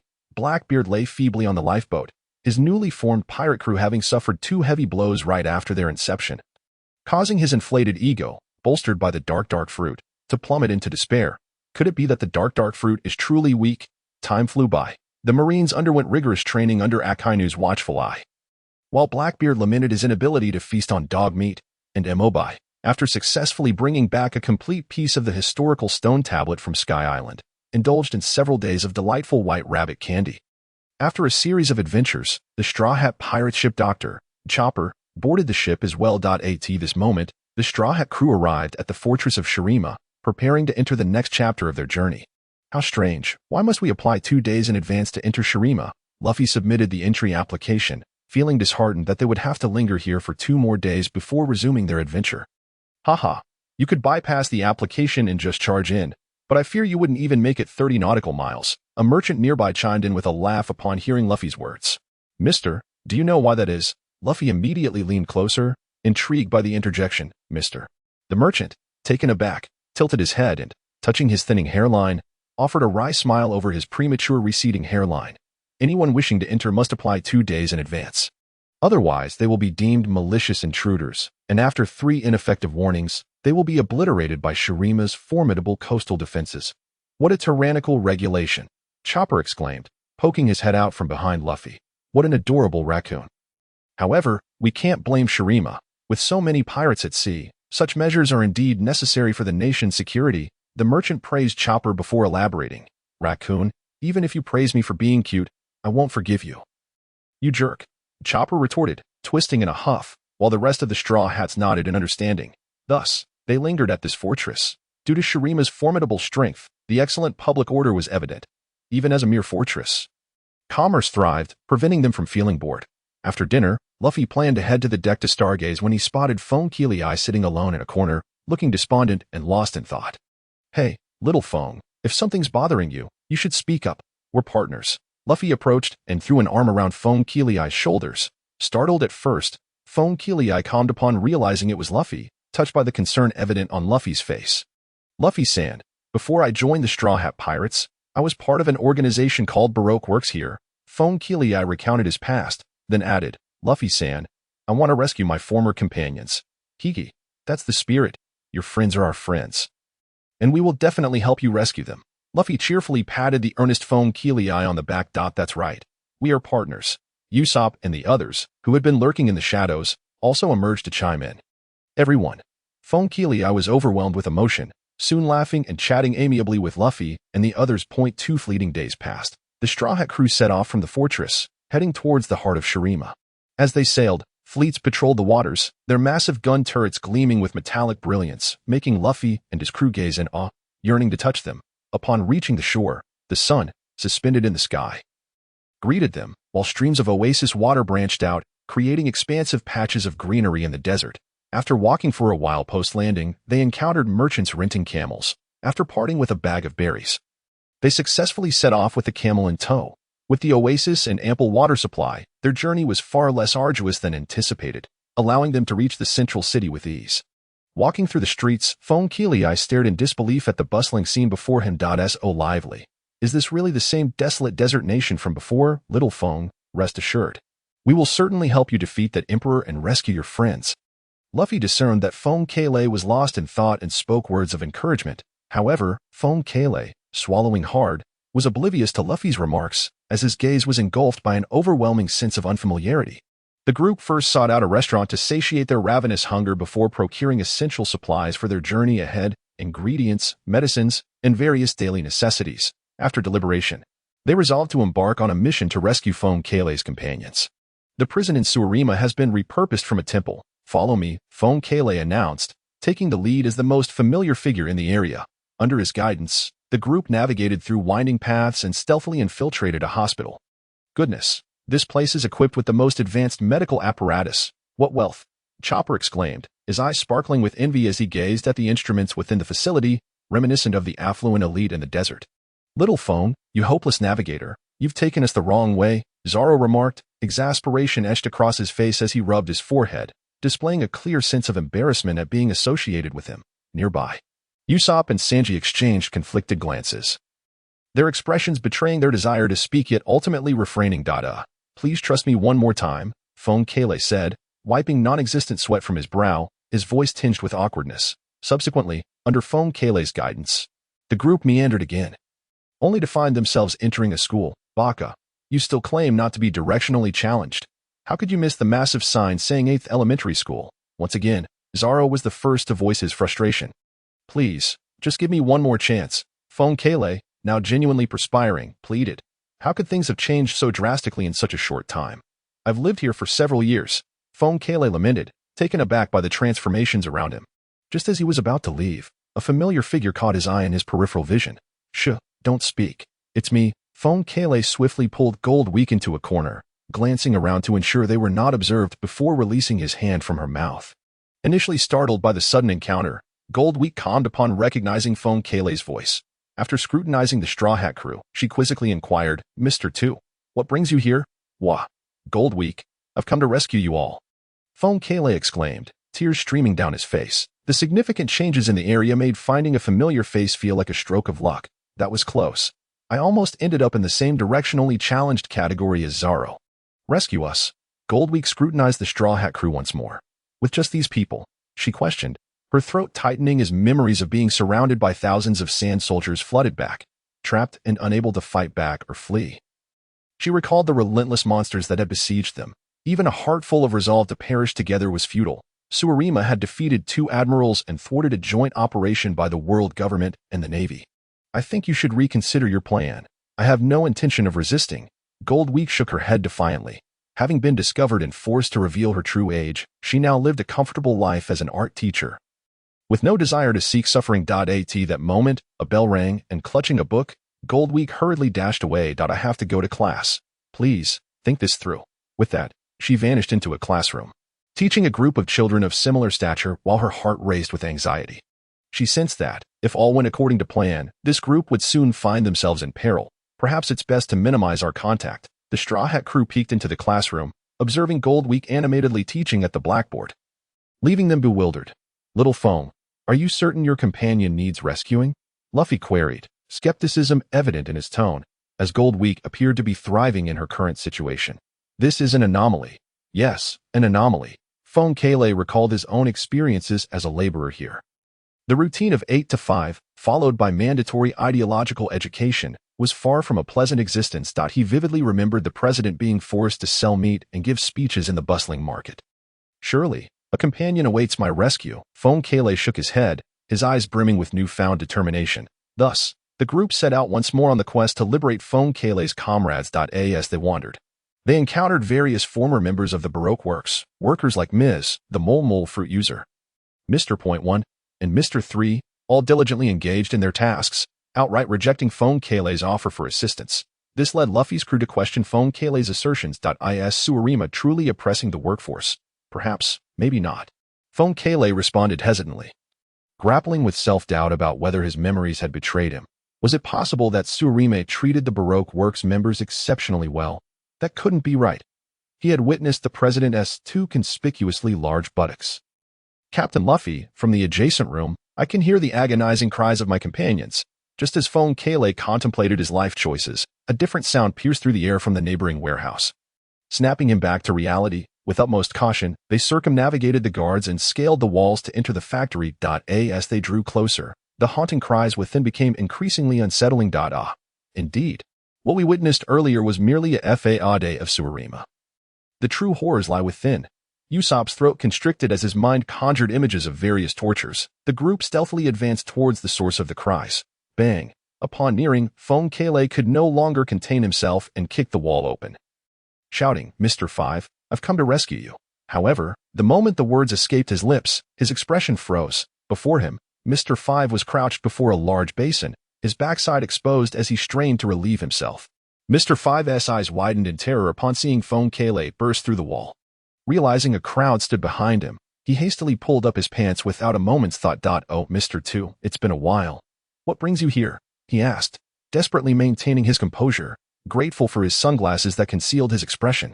I came upon hearing your cries for help, Phone Kale replied, disregarding the awkward atmosphere as he yanked Mr. 5 away. The noise of the wall crashing down would surely attract the guard's attention soon.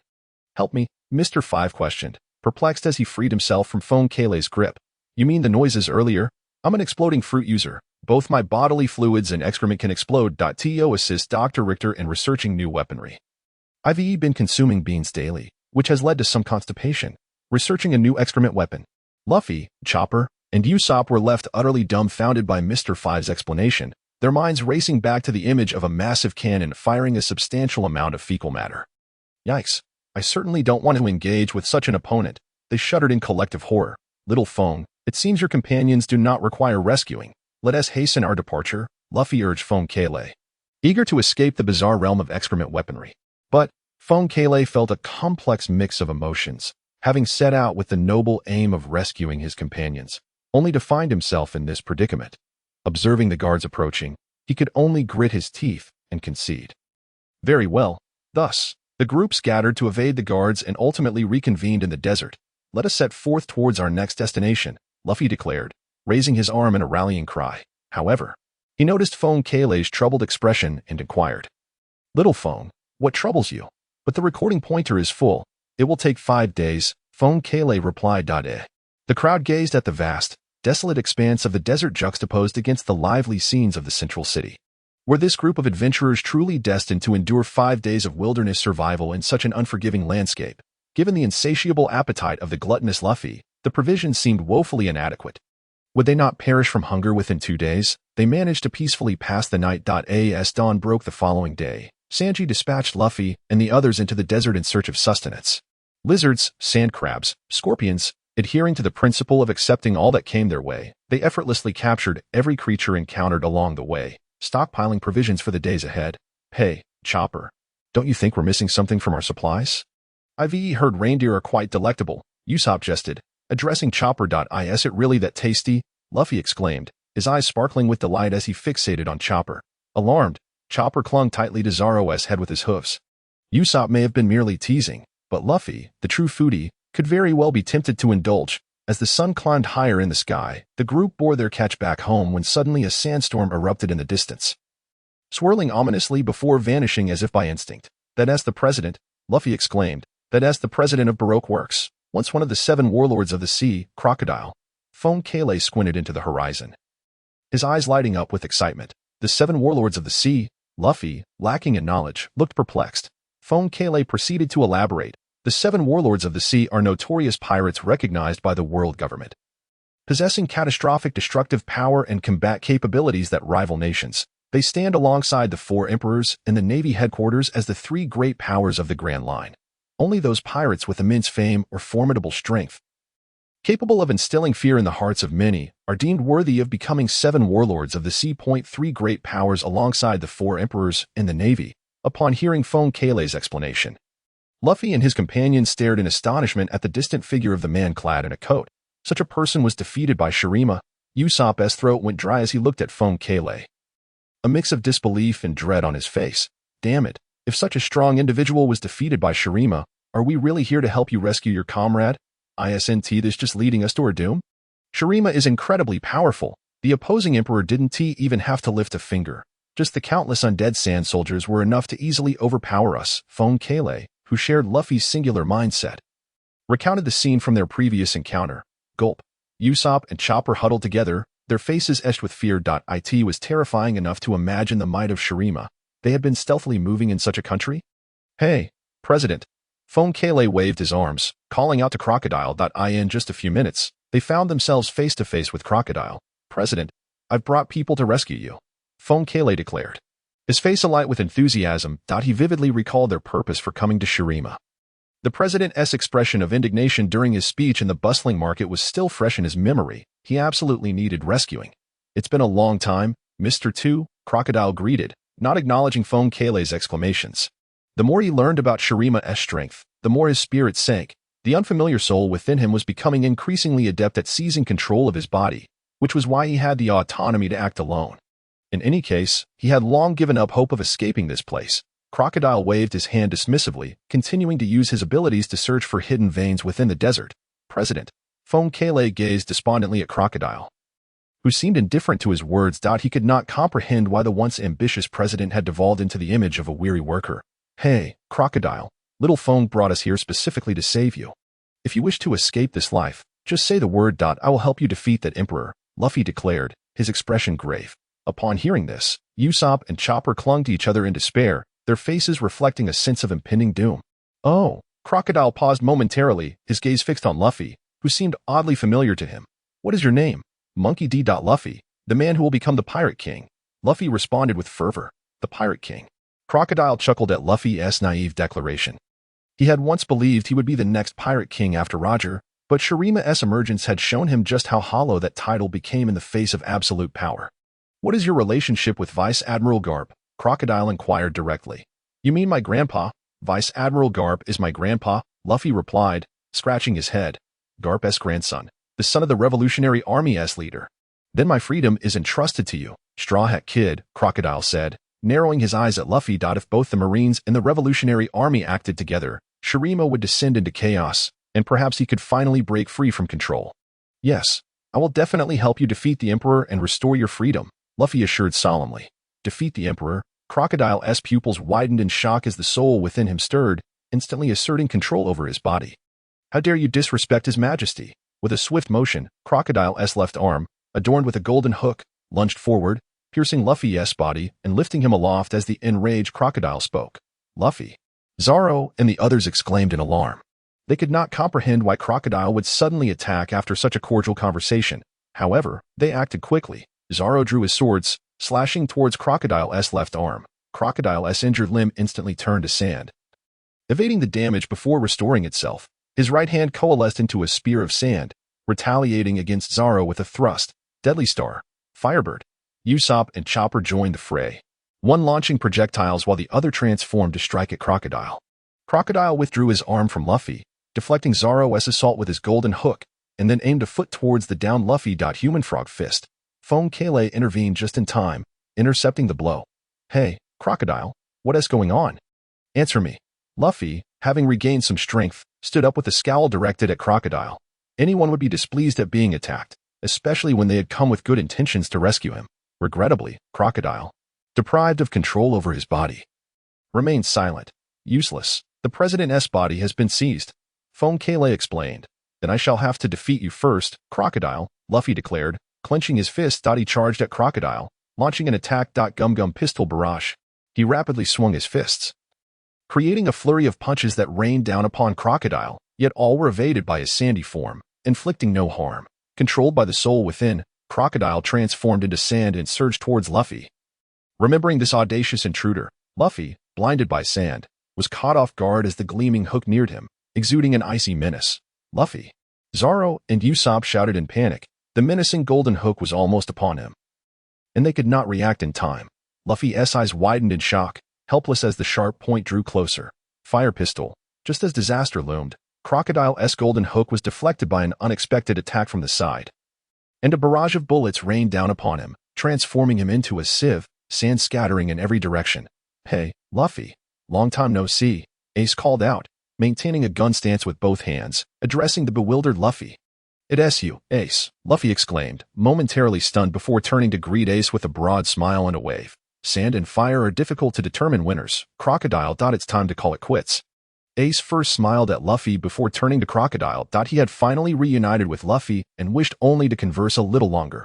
However, the soul occupying Crocodile's body evidently disagreed with his proposal, conjuring a whirlwind of sand that entwined with Ace. It's futile. Crocodile is under control, Luffy remarked to Ace. Under control?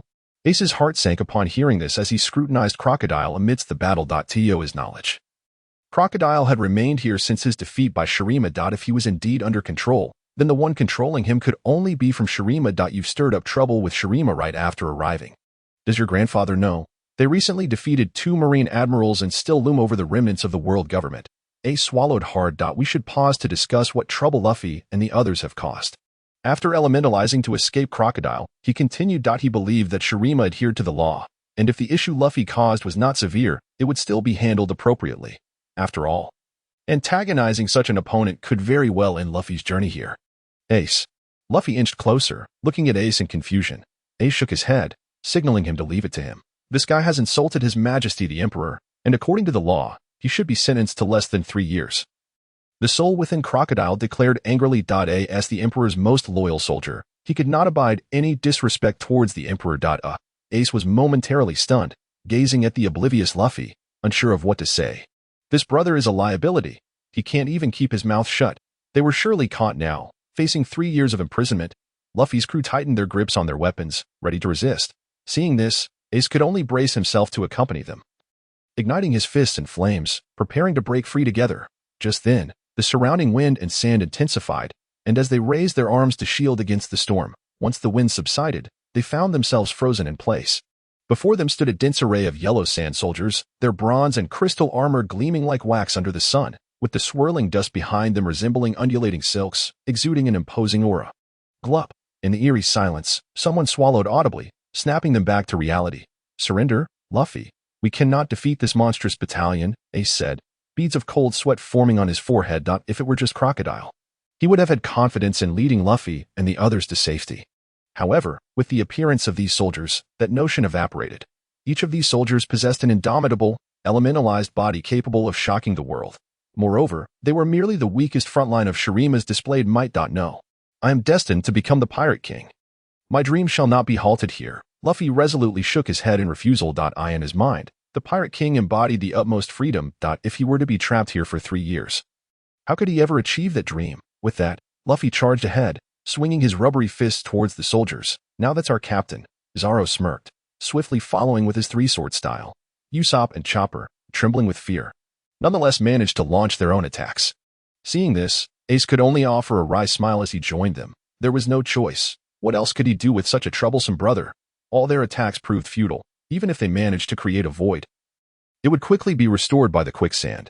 Their valiant yet tragic assault was swiftly engulfed by the ranks of the yellow sand soldiers, and their resistance ultimately ended in failure. As the yellow sand soldiers escorted them back to serve their sentence, Sanji, who happened to witness the scene from the ship, rushed over in anger, kicking a pile of sand before following the group. You conspired together, destroyed public property, and obstructed law enforcement. After compensating for the damage, you were sentenced to 22 days of detention. You, who insulted the Emperor, the law enforcement officer read from the file, looking up at Luffy with disdain. He could not comprehend how anyone could insult such a noble and righteous emperor.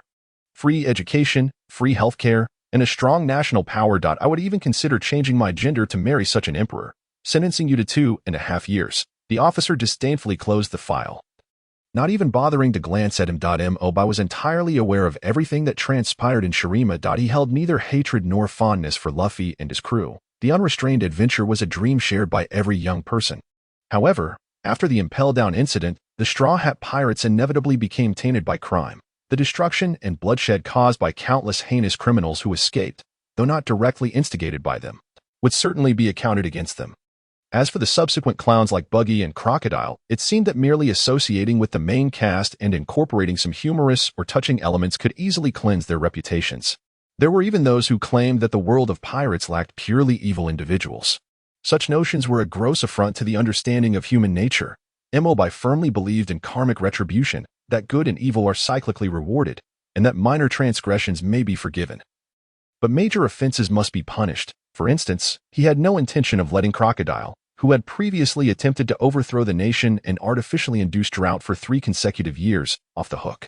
You shall spend your life mining in the desert, Mobai thought menacingly while embracing Robin. Meanwhile, in the desert, Crocodile, who was struggling to regain control of his body, suddenly shivered. How strange. Could I be catching a cold?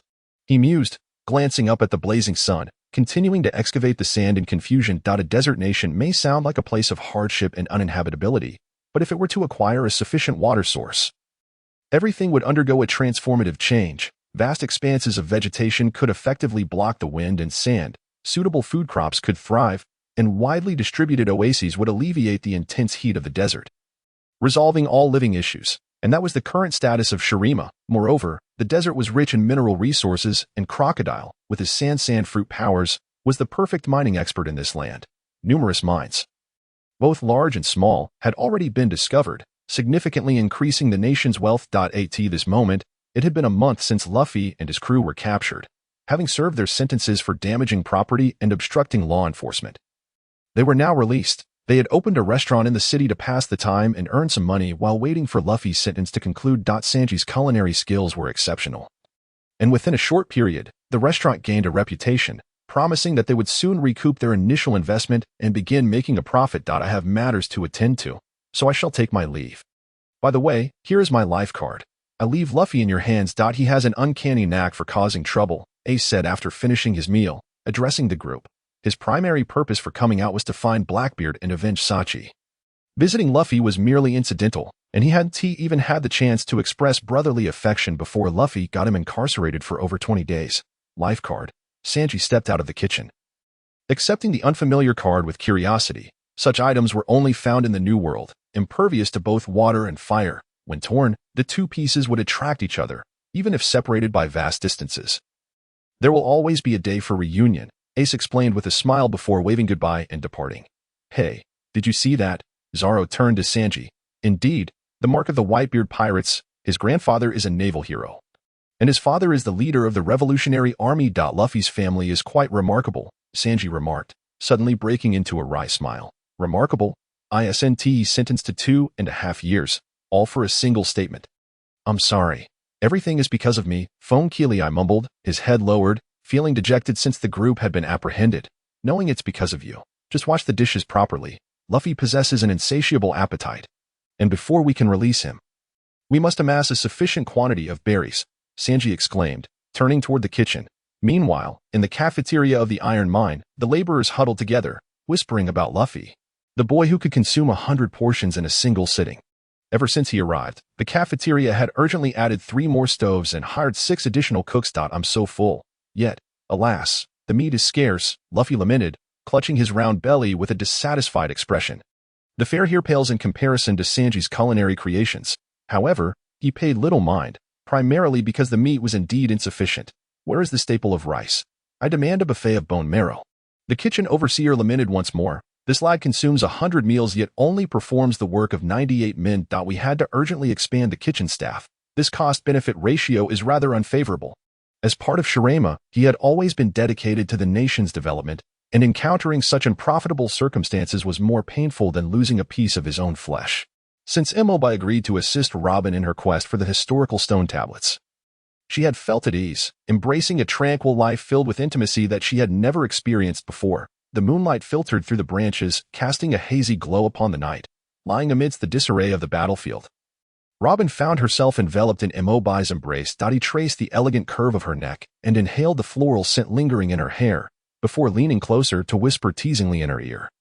Why have you surrendered so quickly today? With Robin having completed her interpretation of the historical stone tablets within the royal tomb, she had taken to training alongside Belga, honing her hockey skills during her leisure time. Even without experiencing true combat, Enel was well aware that her progress was remarkable. The wildness and endurance she demonstrated in their sparring sessions indicated her growth was indeed extraordinary. It seemed as though she had not heard his words. For just as he prepared to continue teasing her, a sudden noise erupted from outside the bedroom. The door creaked open, revealing Robin's figure standing in the doorway. Enel's mind exploded in shock as he sprang from the bed. Glancing back at the Robin who had just shared a passionate encounter with him, then at the Robin in the doorway, his thoughts involuntarily conjured the heavily made-up visage of Phone Keeley. Curling himself into a corner in fear. How infuriating. Had he known, he would have ensured Luffy and the others were well fed and sent away. The sight of Robin at the door, observing Enel's terrified expression, and then the doppelganger in bed, made her quickly deduce the cause of his alarm. Initially intending to surprise Enel with her training progress, she found herself instead instigating a fright, though the cunning Robin had no intention of revealing her identity so soon. Who are you? Robin questioned the doppelganger with a tense expression, poised to strike at any moment. And who might you be, impersonating me? My dear Enel would never fall for such a ruse. The doppelganger retorted, feigning innocence while casting a lamentable glance toward Enel. Enel's face turned a shade of green upon witnessing the doppelganger's feigned delicateness. Memories of their previous heated encounters resurfaced, and the tender whispers that had once been sweet now transformed into the haunting visage of Phone Keeley. Enraged and embarrassed, Enel raised his hand, ready to dispose of the doppelganger who had once shared his intimate moments. Sensing his intent, Robin crossed her arms, and in an instant, the delicate figure dissolved into a flurry of petals, vanishing without a trace. Enel stood dumbfounded, his raised hand slowly lowering as he cast a glare at Robin, who was smiling radiantly. You nearly jeopardized our future happiness, do you realize? He exclaimed, initially glancing at the still responsive future before sighing in relief, only for his mouth to twitch in irritation. Just then, at the sound of Robin's shriek, he brought his palm down heavily. No, the doppelganger's sensations are synchronized with the original. As Robin pleaded for mercy, Enel's expression darkened with a wicked grin. Unleashing his pent-up frustration, he resolved then and there to ensure Phone Keeley was kept at a considerable distance from himself. Please, Sanji, make sure to keep a close eye on him. Indeed, Robin had progressed rapidly, having developed her doppelganger abilities ahead of schedule. Fortunately, cultivating her skills was much easier than tilling dry land. And Enel still managed to maintain the upper hand. The following morning, Enel rose early, and his first order of business was to concoct a pretext to have Luffy and his crew expelled from the country. After all, the previous night's fright was still fresh in his memory. And as a reasonable person, it was best to keep a respectful distance from those with such peculiar appearances, particularly those capable of changing forms. Prisoner 4396, you may leave now, but you must exit the borders of Shirama by noon, announced the kitchen overseer, who had received the news and rushed over with excitement. He was pained to see the unprecedented super glutton indulging in his meal, so he was eager to relay the message before mealtime began. Hoping to save a portion of the monumental feast meant for 100. Wonderful, I can leave today, Luffy exclaimed with delight upon hearing the news. He had expected to languish there until his sentence was served or until he could defeat the Emperor to escape.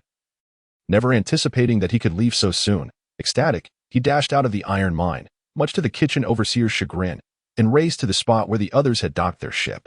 Sanji, everyone, Luffy called out energetically as he boarded the ship, but found no one in sight. Puzzled, he counted on his fingers. They had been imprisoned for 22 days, and now a month had passed. This doesn't make sense. I need to resolve my hunger first.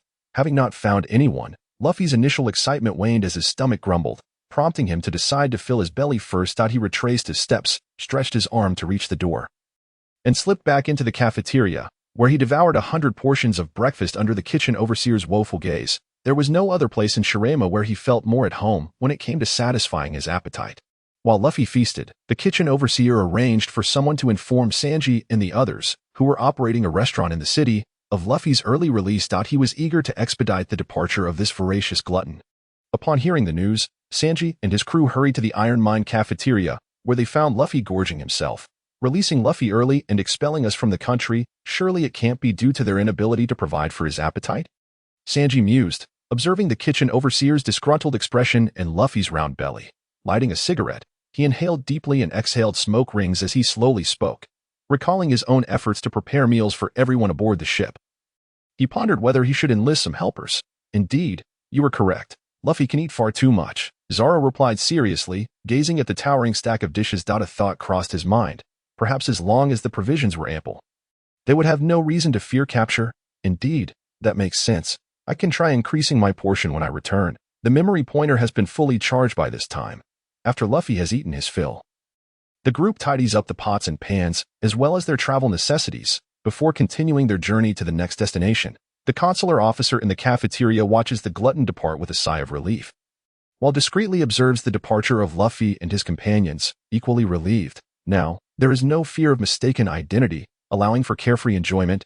Hehehe. During their time in Shirama, many events have also unfolded upon the vast seas. Following the newfound autonomy of the Navy, their crackdown on pirates has intensified, leading to an overall improvement in public safety. However, this has prompted some less confident pirates to seek refuge under the banners of the 4 emperors in the New World. Hoping for protection, even more audaciously, some have chosen to join the ranks of the 7 warlords of the sea, obtaining what they call legal plundering rights from the world government to evade the Navy's pursuit. This tactic has indeed proven effective, unwittingly fostering a growing animosity within some Navy ranks towards the warlords, further fracturing the relationship with the world government, which initiated this policy. Among all this information, the news of Blackbeard betraying the Whitebeard pirates to become one of the 7 warlords has certainly become a hot topic as of late, especially given the Navy's intensified crackdown. In no time, Blackbeard has rallied a considerable force, yet the development of this force has not been smooth from the outset. Captain, the members of the 6th Division have all been slaughtered, Fan Oka grimaced as he reported to Blackbeard. After they became warlords, a large number of pirates flocked to them. Blackbeard welcomed all, rapidly expanding his fleet to 20 divisions, mirroring the structure of the Whitebeard pirates. Initially, he felt optimistic about their prospects. Yet an unexpected ruthless individual began a spree of killings, starting from the last division, leaving only 5 crews aboard the main ship. They remain in the dark about the identity of the assailant, living in perpetual fear, their nerves frayed, unable to sleep at night. This period should have marked their swiftest growth, but instead, such calamities have caused would-be recruits to hesitate, waiting to see their fate unfold. How could Blackbeard, whose ambition had surged after obtaining the dark fruit, bear this? Damn it, once I catch him, I will make him understand the price of offending me, Blackbeard, he declared with a fierce glint in his eyes. Filled with malice. Having endured the beatings from Akainu and Bepo, Blackbeard has been honing his endurance, now accustomed to the pain of double suffering. Everyone, gather around. I want to see who dares to stir trouble above my head. At the Navy headquarters in Marineford, the high-ranking officers convened once more. The Navy has recently achieved considerable success in their maritime operations, yet we must remain vigilant, for countless people are eagerly awaiting our justice.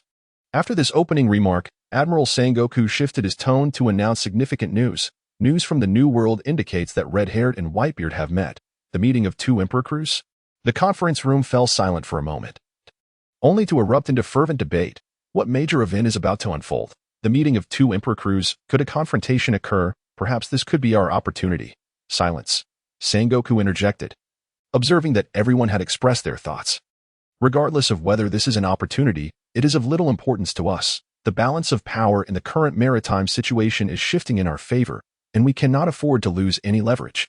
The purpose of this meeting is to remind everyone to avoid impulsive actions when confronted with problems. As long as we proceed with caution, the Navy's justice will undoubtedly reign supreme, Sengoku proclaimed. His spirits soaring. Recent events had rekindled his ambitions. Perhaps before his retirement, he might witness the Navy's supremacy. While the Navy convened, the two emperors in the New World met as scheduled. The overwhelming conqueror's haki reverberated throughout the venue. The clash between Griffin and Sungin tore through the clouds above. After exchanging simple greetings, Whitebeard and Red-Haired sat down to converse. As in the original narrative, even with Red-Haired's presence, the power of the face-face fruit did not receive its due respect from Whitebeard. After all, as a father, what reason could he have to prevent one son from avenging another? Red-Haired arrived in haste and departed just as quickly, leaving no changes in the situation, except for a flask of liquor he relinquished. Thick clouds obscured the moonlight, ensuring that this would be a night shrouded in darkness. In a small town, Blackbeard sat wide-eyed in a room, savoring a cherry pie while guarding the last 5 crew members. This marked the 3rd day of his vigil, yet he had not detected any trace of the assailant, causing his patience to wane and his hatred to intensify. He swore to obliterate the individual obstructing his rise to power. To satiate his inner fury, they're here. A scream pierced the silence, igniting Blackbeard's fury as he sprang to his feet. Bang! With the sound of the door being burst open, the area was suddenly illuminated, casting an eerie glow in the moonless night. Rushing out of his room, Blackbeard arrived at the source of the scream, only to be confronted with a room full of contorted corpses, their faces frozen in expressions of terror, indicative of immense fear in their final moments. As Blackbeard turned again, the previously illuminated area was enveloped in thick fog, the light now diffused, rendering it more terrifying than the darkest night. A ghost. Help me. Simultaneously, cries and screams erupted from all directions, causing Blackbeard's expression to darken as he felt lost amidst the chaos. Unseen, his observation haki was released. Yet all he received were reports of crew members perishing one after another.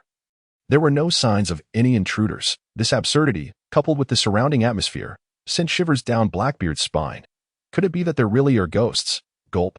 Blackbeard swallowed nervously, feeling someone approaching from behind. Acting on instinct, he turned and struck. Dark water. His palm transformed into endless darkness, reaching out toward the figure behind him. Captain, it's me, Toxic Q, ensnared by the pull of the dark water, called out to Blackbeard. At that moment, Blackbeard realized he had attacked the wrong person and awkwardly began to retract his hand. However, in the next instant, swish, a spear shot out from the mist, and Blackbeard instinctively reached out to grab it. After seizing the spear, a cry of agony escaped Blackbeard's lips. The chilling spirit fire above scorched his very soul, far more unbearable than physical pain.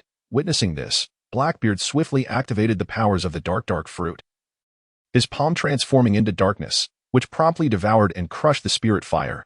Just as the spear was about to be consumed, it suddenly morphed into a mass of black mist, vanishing into the fog. Blackbeard gazed toward where the spear had disappeared, watching as the mist parted to reveal a figure holding the spear, emanating an eerie glow. Who are you? Blackbeard stared at the silhouette, gradually recognizing the familiar form from his memories. Sachi. Trembling, Blackbeard broke into a cold sweat, his body stiffening in fear. He had personally plunged a knife into Sachi's heart. Witnessing him fall into a pool of blood, the glowing figure before him, resembling a corpse, was undoubtedly a vengeful specter risen from the depths of hell. Stay calm, Toxic Q interjected, noticing Blackbeard's disarray, offering a timely reminder. Right? Blackbeard regained his composure. The fact that he could withstand Sachi's attack indicated that he could handle it if he approached it earnestly. What was there to fear? He. All fear stems from the unknown. Knowing he could withstand Sachi's assault restored Blackbeard's confidence. He laughed heartily, dispelling his previous trepidation, and addressed the figure before him. I have yet to kill anyone twice. Thank you for delivering me a brand new experience from afar. With a sinister smile, Blackbeard clapped his hands against the ground. Dark hole. The darkness was unleashed in vast quantities, instantly enveloping a sprawling terrain, consuming and compressing everything it touched. Teach, the voice of Sachi resonated with a chilling terror. Brandishing a spear, he leaped into the air, evading the reach of the dark passage, and hurled his spear towards Blackbeard with great force. As he struck, Sachi did not pause. From the swirling black mist behind him, another spear materialized in his grasp, continuing its relentless assault on Blackbeard. Though Blackbeard's physique was corpulent, his agility was remarkable. As he nimbly dodged Sachi's spears, occasionally retaliating with blasts of dark energy, Sachi maneuvered adeptly between the structures. The moment his spirit re-emerged into the world, he found himself in a unique state, immune to physical attacks. However, elemental assaults still posed a threat. And the encroaching darkness was no exception. Ha. Do you see it now?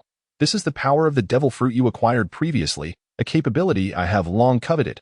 Blackbeard, witnessing Sachi's need to evade his attacks, grew increasingly confident, laughing carelessly as he spoke. I have lurked within the Whitebeard pirates for over 20 years, precisely because they were the most likely faction to obtain this devil fruit. I was gambling, betting my future on an endeavor that might yield no results. Fortunately, I wagered correctly. The time ahead belongs to me, Blackbeard. He unabashedly revealed his ambitions to Sachi, explaining his betrayal of the Whitebeard pirates. You deserve 1,000 deaths. Sachi's eyes glowed with an eerie light, akin to a machine, as he relentlessly hurled spears at Blackbeard. The remaining members of the Blackbeard pirates, alerted by the tumult of their clash, rushed towards the scene. Upon witnessing the unfolding events, they unleashed their abilities against Sachi, but all their attacks harmlessly passed through him, as if they were merely air, inflicting no damage whatsoever. The battle between Sachi and Blackbeard resembled a marksman whose basic attacks perpetually missed.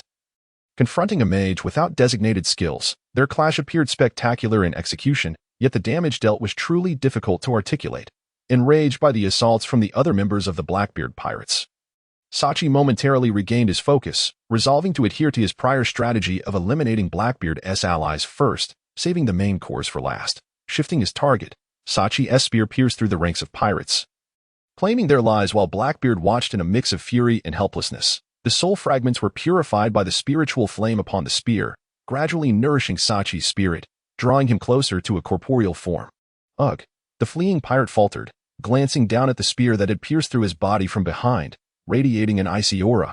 Just as he was about to call for help, the excruciating agony of his soul being torn apart distorted his expression, as the merciless spiritual flame from the depths of hell caused his essence to tremble, choking him. Not even a final word was left to the world before his vitality was stripped away. The spirit of the deceased instinctively sought to wander towards the land of the dead, but in the next instant, the spiritual flame upon the spear surged, transforming it into nourishment, devouring and incinerating it. After dispatching his target, the spear morphed into a swirling black mist, which Sachi reclaimed, feeling the pure essence nourish him, causing the glow of his spirit to deepen slightly, far inferior to the willingly offered souls.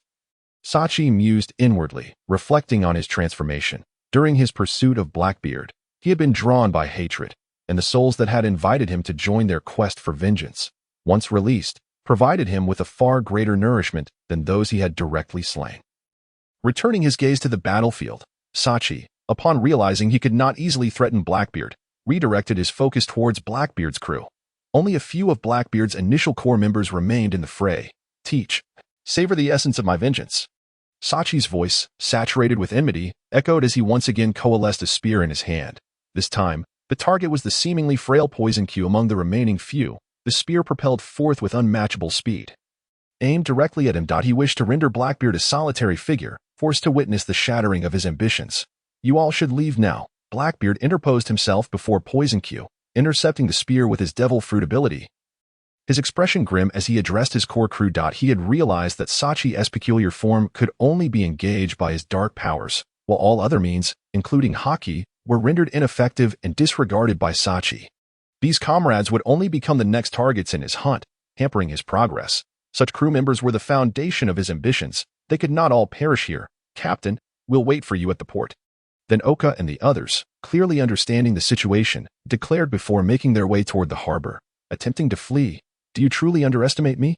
A voice, eerie and chilling, resounded as countless spears fell like a torrential rain, obstructing the path ahead of them. So, even a traitor cares for their comrades. Sachi's vengeful gaze swept across everyone present, landing on Blackbeard with a cruel smile. "Now, we shall play a game. I shall claim either Blackbeard's life or yours. Choose wisely." With that declaration, the spears surrounding them transformed into black mist, enveloping Blackbeard and his crew, forming a quintessential arena. Sachi, perched high upon the mist, observed their choices with keen interest. He knew that resolving the threat posed by Blackbeard, who wielded the powers of the dark fruit, would be challenging, yet the lives of the others were firmly within his grasp.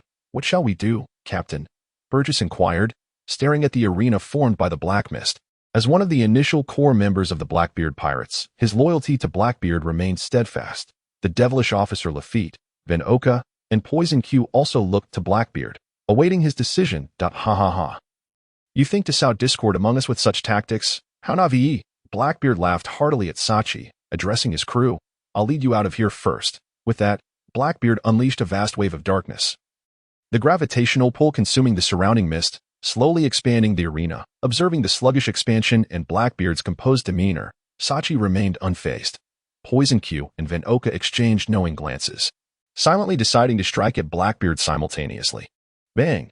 The armed bullet, imbued with Haki, shot towards Blackbeard, while Poison Q unleashed the powers of his sick fruit. In the treacherous world of piracy, where deceit was rampant, their attacks posed no threat to Sachi. But Blackbeard was certainly not exempt. Given the opportunity for survival, betrayal naturally arose. As an ambitious individual who had gained the dark fruit through treachery, Blackbeard had anticipated the possibility of his crew turning against him. The extensive release of darkness had been a precaution against such eventualities. As Van Oka's bullet approached Blackbeard, the surrounding darkness stirred to life, consuming it before swiftly extending toward the feet of the others.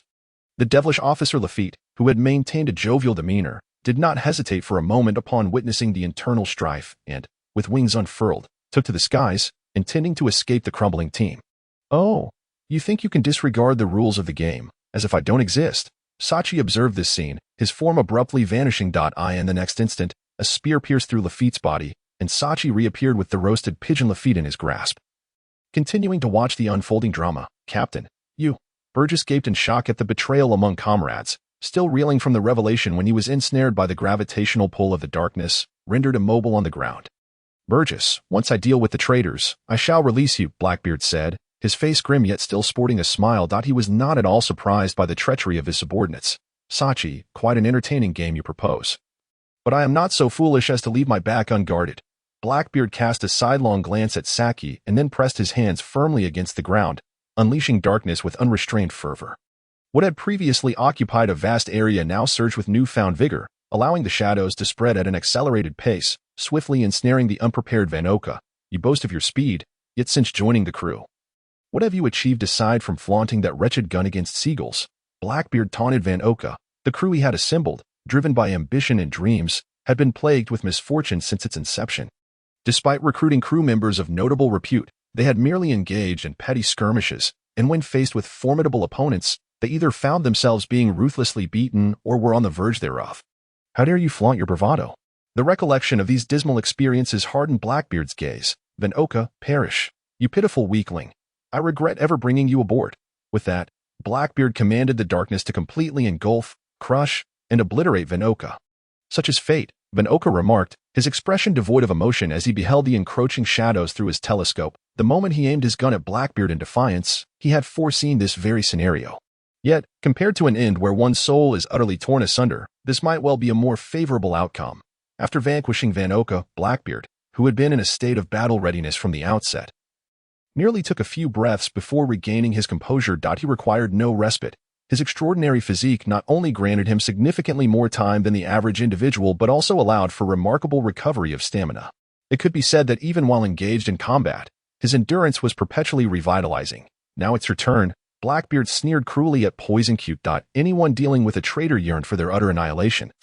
Even the typically patient Blackbeard felt the same. "Captain, perhaps we should first eliminate our common enemy," Poison Q suggested, displaying remarkable agility as he evaded the encroaching tendrils of darkness.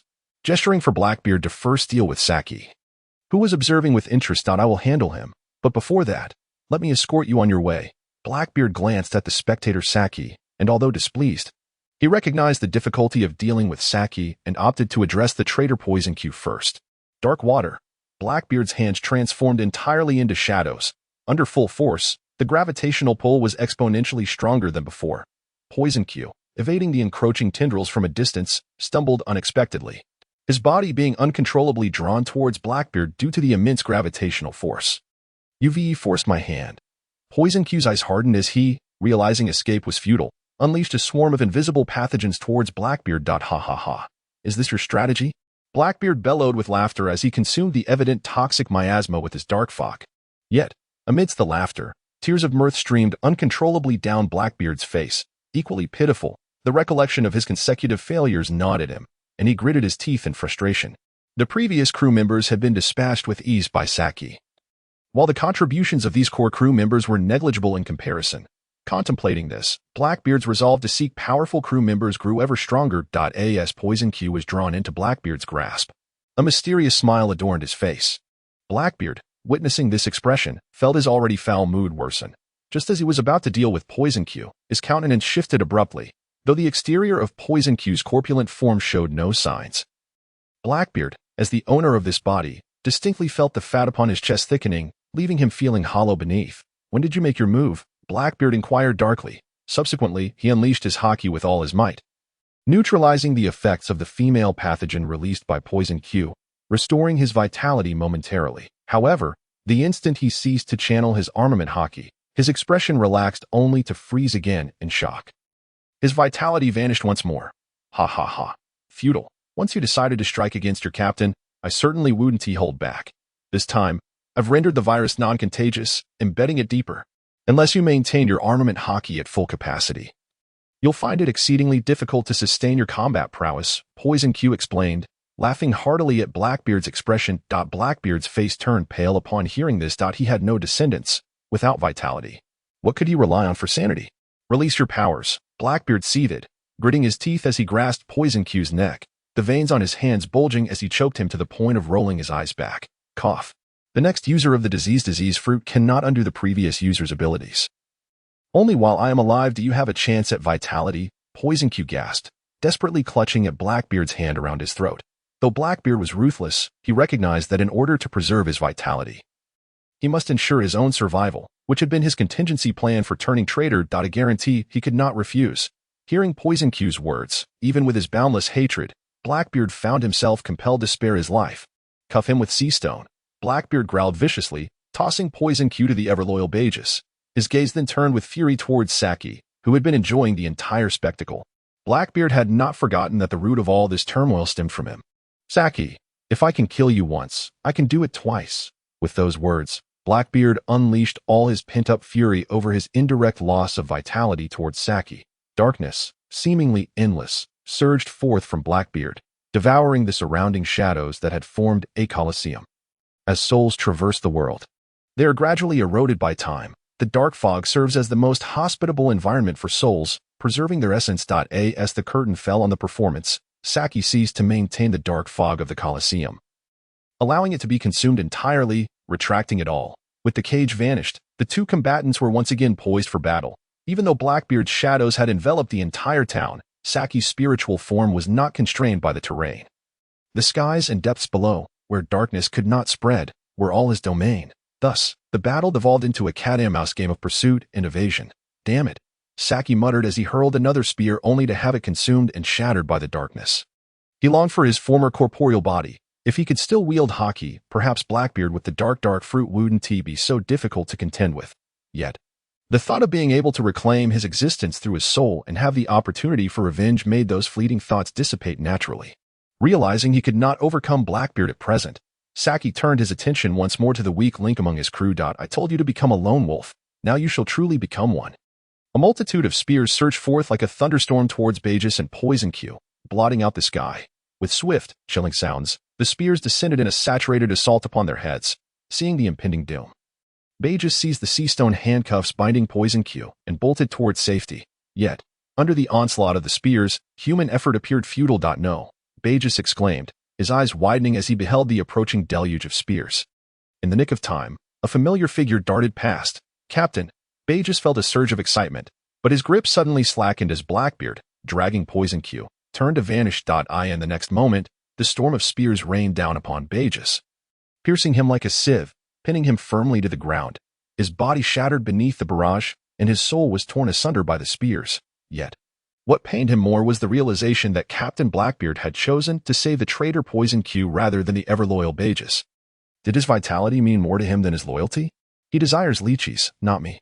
Bagiasi, burdened with a profound obsession, felt his eyes dim.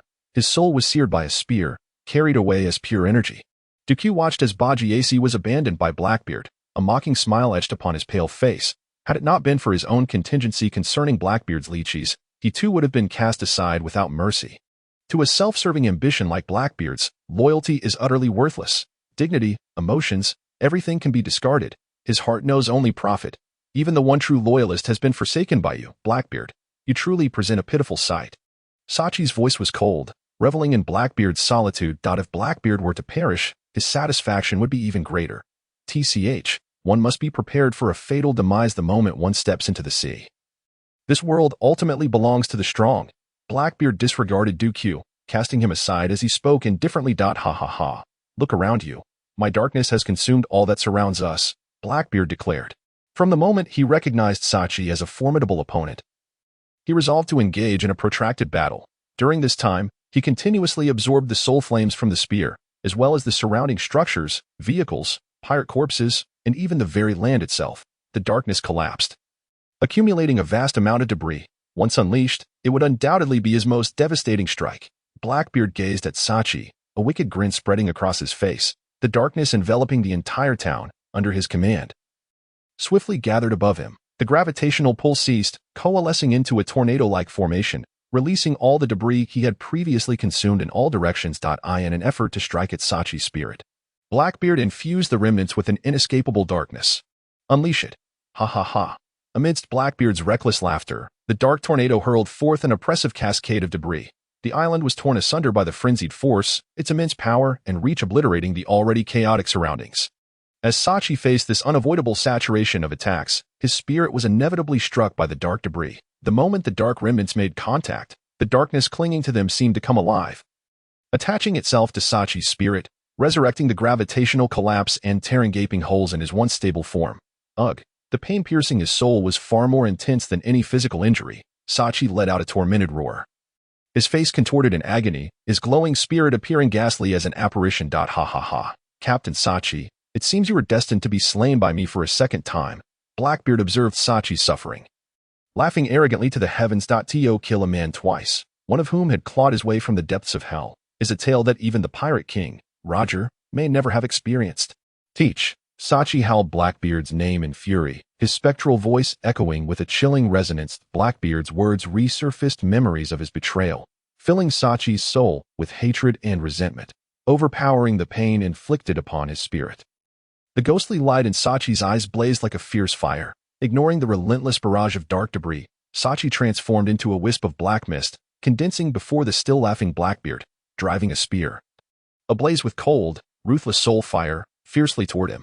Sizzle, the spear pierced flesh, smoothly entering the unsuspecting Blackbeard's chest, tearing apart not only his body but also his soul.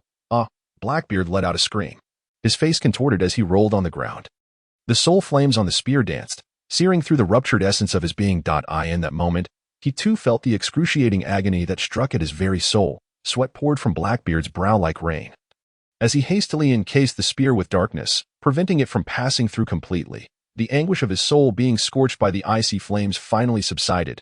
However, the gaping wound from the spear remained. The pain ever present, Blackbeard, trembling in agony, knelt on the ground, preparing to rise when he beheld Sachi's glowing ghostly form. Captain Sachi, I was bewitched by the dark fruit, misled into slaying you. Spare me. Blackbeard swallowed hard, and seeing Sachi's relentless advance, blurted out, for the sake of old man Whitebeard, old man. Upon hearing Blackbeard's plea for mercy, Sachi remained expressionless as he thrust down the spear. Yet, upon hearing the name of Whitebeard, Sachi's motion faltered. Memories of laughter and joy shared with his father and comrades flooded his mind. How heart-wrenching it would be for father to discover his sons were battling one another. But all of this is due to you. Teach. Anyone may plead for mercy, but not you. A traitor is beyond forgiveness. With this thought, Sachi's resolve hardened once more. Declaring so, he drove the spear downward as if spearing fish. However, the brief pause granted Blackbeard an opportunity to evade the strike with a lazy roll. The next moment, darkness surged from Blackbeard, crashing upon Sachi's spirit. Ha, ha, Captain Sachi, you Whitebeard's good son truly harbor deep feelings, or perhaps, you were simply laughably naive. After gasping for breath and regaining some strength, Blackbeard spoke. The constant pain emanating from his soul ignited his ferocity. With a twisted visage, he maximized the gravitational pull of the darkness in his grasp, devouring and collapsing Sachi's spirit. Ugh, it hurts. Teach. May you experience the torment of a soul being torn as well. Sachi cried out in agony, then recklessly drove the spear into Blackbeard's body. The next moment, Blackbeard's scream echoed in kind. Ah. You truly deserve death, Sachi. Those who have died should remain quietly in the depths of hell. Blackbeard shouted amid his cries. Relentlessly, he pressed his other hand against Sachi's spirit. I returned from the underworld to take you, the traitor, with me. I shall not rest until I do. Sachi gritted his teeth, filled with hatred, enduring the pain as he twisted the spear embedded in Blackbeard's flesh. Thus, the two engaged in a relentless cycle of mutual torment, their horrific screams echoing through the now-ruined pirate town. This battle is far too brutal. Thank goodness it's not me. Duke, forgotten and languishing on the sidelines, managed to rise, observing the two as they exchanged blows, his eyelids twitching at the sight of their agonizing assaults. Kidnapping Blackbeard's leeches had indeed been a wise choice, if only the other side weren't a ghost. Otherwise, if he could capture another pair of leeches, he would truly be at ease. Blood soaked Blackbeard's torso, the crimson tide blurring his consciousness. Yet, witnessing Sachi's increasingly ethereal form, he clung to the hope of dragging his opponent down with him. Sachi felt similarly. Both were ignited with fierce determination, driven by a life-or-death mentality.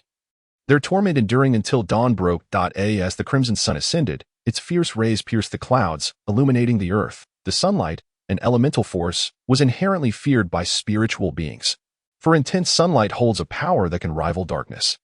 At the moment the sunlight enveloped the ruins, Sachi's spirit began to dissipate at an accelerated pace. Ha ha ha. Captain Sachi, even the heavens favor me. It seems victory is mine. Blackbeard's hair, drenched in cold sweat, hung limply. Despite his disheveled appearance, he could not help but laugh at Sachi's more wretched condition. Damn it. Sachi glared at the rising sun, his voice laced with bitterness. As time progressed, the sunlight grew stronger, increasingly detrimental to him. He was so close to avenging himself. It appears that this quest for vengeance is destined to end in failure. With this conclusion, Saki's fervor for a life-and-death struggle dissipated. He resolved to bide his time, focusing instead on enhancing his spiritual strength, postponing the opportunity for revenge to a later date. With thoughts of retreating from battle, Saki withdrew all the spears he had thrust into Blackbeard. Ha ha ha. Are you considering giving up? I shall not grant you a single opportunity. Blackbeard laughed brazenly. Saki was still ensnared by his own gravitational hold. How could he possibly let this threat escape? Observing Blackbeard's smug demeanor, Saki felt a surge of irritation and inadvertently caught sight of the nonchalant poison cue, suddenly struck by a notion to inflict discomfort upon him. Oh, you might want to watch closely. This move will be quite spectacular, Saki declared, a smirk tugging at the corners of his mouth as he hurled a spear directly towards Poison Q. Hey, you all can fight however you wish. Why involve me? Poison Q exclaimed, his hair standing on end at the sight of the incoming attack. He was currently shackled by sea stone handcuffs, unable to move swiftly. You dare? Blackbeard's pupils dilated at this sight, instinctively attempting to intercept the strike. However, recalling the tenacity of Saki, who had been a thorn in his side, he realized that failing to resolve this matter thoroughly would lead to endless troubles. Caught between the dilemma of saving Poison Q and eliminating potential future threats, Blackbeard was left helpless as Poison Q was unable to evade the spear, which pierced through his heart. You can only rely on such tactics to annoy me. Await your second demise, Blackbeard seethed, his chest heaving furiously, the loss of Poison Q becoming a grim reality. Are you so certain of your hold over me? Saki retorted, his form abruptly dissipating into a cloud of black mist.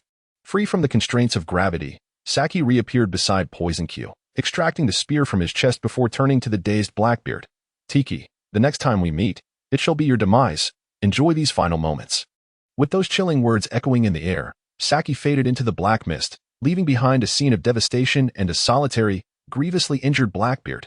Blackbeard stared stiffly at the spot where Saki had escaped his gravitational grip, his mouth agape in bewilderment, unsure of what to say. In this battle, He had seen all of his subordinates, whom he had recruited after becoming a warlord, perish without a single survivor. Even the key members who had remained with him were gone, leaving him with nothing but a pair of ruined leeches. Despite sustaining severe injuries, he had failed to retain Shiki. Was this some kind of jest? How could he escape the grip of gravity and still fight so fiercely? Blackbeard stood amidst the ruins, his expression darkening. After a prolonged silence, a conflicted expression crossed Blackbeard's face. After a moment's contemplation, he approached a deep pit, surveying his surroundings to ensure no one was watching, and unleashed his haki without reservation. We may not meet often from now on. Farewell, little Tiki. After placing a stream of water into the pit, Blackbeard caressed his pitch-black future with a melancholic expression. Having spoken, he adjusted his pants and ceased the use of haki. Feeling the emptiness return beneath him, Blackbeard steeled himself. The dreams of men are unending. At that moment, a seagull soared overhead, doubting whether it had misremembered the location of the small town. When suddenly it heard a noise from below and unhesitatingly dropped a newspaper, Blackbeard, dragging his injured body, picked up the newspaper and swiftly scanned its contents, pausing abruptly at a particular headline. In a flurry, he extracted a bounty notice wedged within the paper, flipping through it quickly until he pulled out one in particular, a smile breaking across his face. One of this year's supernovas, the surgeon Trafalgar Law. Wielder of the surgery fruit, little Tiki, you have hope, Blackbeard exclaimed with excitement, clutching the bounty notice as though it were a lifeline. Having perused the devil fruit encyclopedia, he recognized the value of this rare fruit at 50 billion berries. It was the dream fruit of every doctor. The user must study extensive medical literature to unlock the full potential of the surgery fruit, and Trafalgar Law's emergence as a supernova this year undoubtedly marked him as a medical genius. Who needs a sickly fruit? We are unfamiliar with that. This is precisely the ship's doctor my Blackbeard pirates require. The countless wounds inflicted upon his soul could not quell Blackbeard's fervor for his dreams.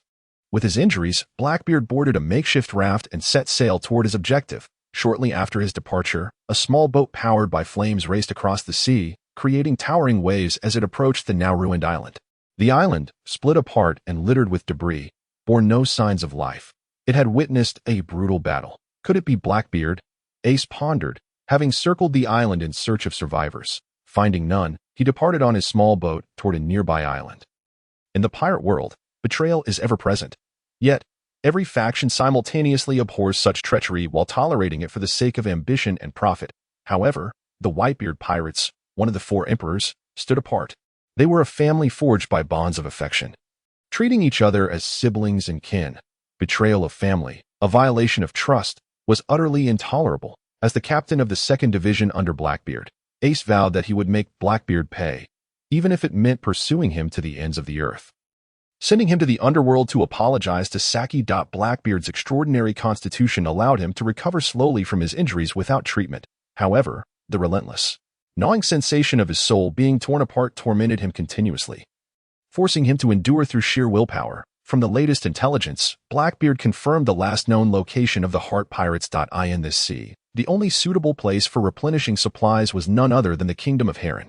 The vastness of the ocean and its treacherous weather made it impossible for him to row while enduring the pain of his soul. Thus, filled with hope, Blackbeard discarded his original raft and boarded a passenger ship bound for the Kingdom of Heron. This vessel catered to the nobility of Heron, but to emphasize their elegance and superiority, it required the presence of common folk as a backdrop.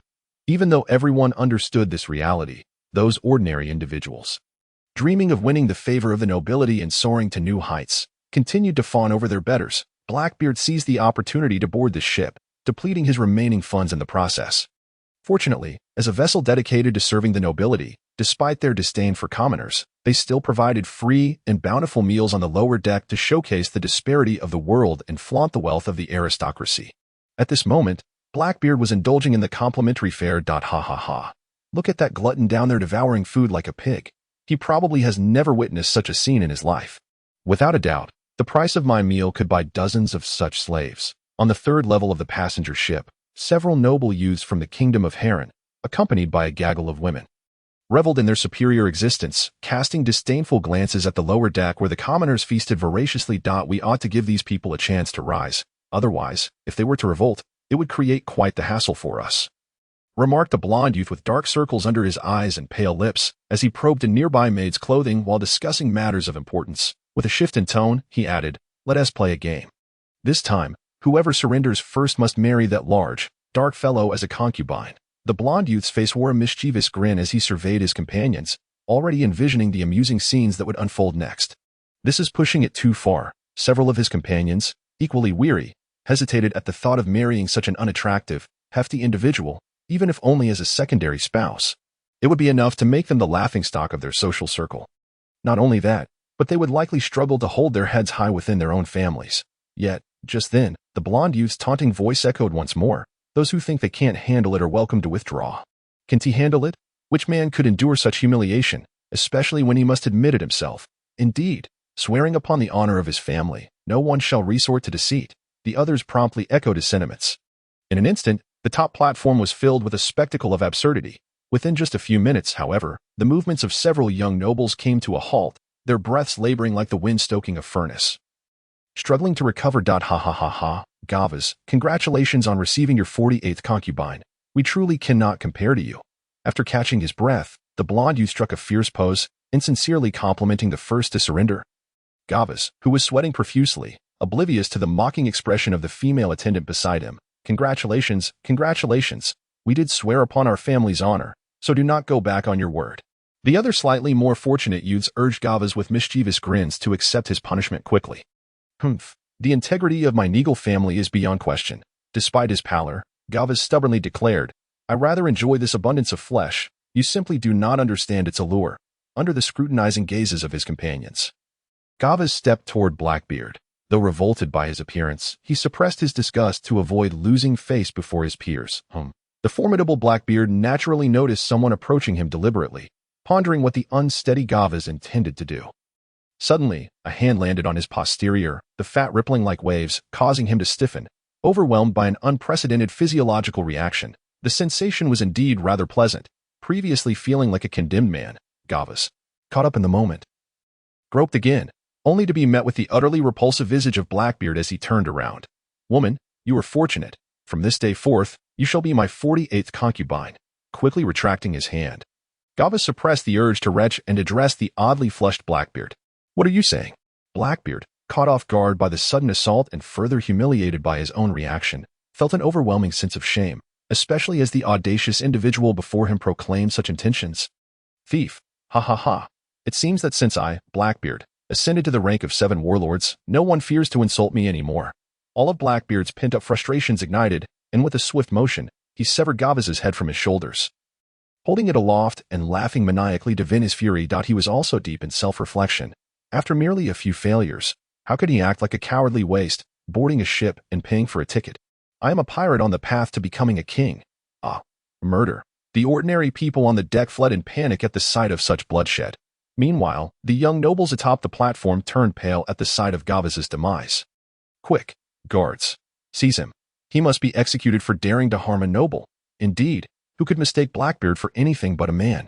Several young nobles, paralyzed with fear, slumped to the ground, issuing commands to the ship's guards, hoping to rely on their strength for protection. Bang, bang. Witnessing Blackbeard's ferocity, the guards dared not approach recklessly, opting instead to fire at him from a distance. The bullets rained down towards Blackbeard, yet before they could come near, they were engulfed and crushed by the darkness emanating from behind him. You rabble dare to lay a hand on me. Blackbeard pressed his hands against the deck, the darkness creeping outward, swiftly ensnaring and crushing all the guards. Easily dispatching the ship's defenders, Blackbeard felt an immense sense of exhilaration. His face, splattered with the blood of Gavas, bore a terrifying and demonic countenance. Scanning the area, he reveled in the sight of fear upon the faces around him. Nearly moved to tears, this is the normal progression. What madness had he endured in recent times? First, the Admiral Akainu, then a thunderous, gigantic white bear, and finally, the restless spirit Sachi. Look. Was this a series of high-stakes encounters? Had he broken some divine law? The endless darkness soon engulfed the entire deck, annihilating all within, leaving only a few sailors intact. Then, the darkness surged upward, where the cries and wails of humanity filled the air, accompanied by the sounds of flesh and bone being crushed by an irresistible gravitational force, transforming the luxurious passenger ship into a realm of torment. Thief, ha ha ha. Just like this. Fear me to your heart's content. Blackbeard laughed maniacally. Spare me. I can offer you great wealth. So can I. I am from the Farab family. I can provide you with an abundance of riches. I am from the Norland family, the young nobles trembling in the face of this infernal scene, knelt before Blackbeard, pleading for mercy. I shall remember your families. However, I desire both your wealth and your lives. Take your time on the road to the underworld. I shall send your kin to reunite with you. Thief. Ha ha ha. Blackbeard cruelly observed the formerly arrogant nobles now reduced to lambs awaiting slaughter, then commanded the darkness to consume and obliterate them as well. Listening to the cacophony of screams and wails, his thirst for power intensified. What status, what rank, could withstand the might of true strength? He would gather powerful devil fruits and formidable allies, striving to become the most powerful individual in the world. The most influential, with a fearsome aura, Blackbeard commanded the remaining sailors to set sail for the kingdom of Heron. Utilizing a unique submersible mode, the Heart Pirates encountered no obstacles along their journey. Skillfully evading any potential troubles. In their quest to locate Bepo, they hurried along, traveling faster than before. The kingdom of Heron was their penultimate stop before reaching the New World, just prior to the Deity archipelago.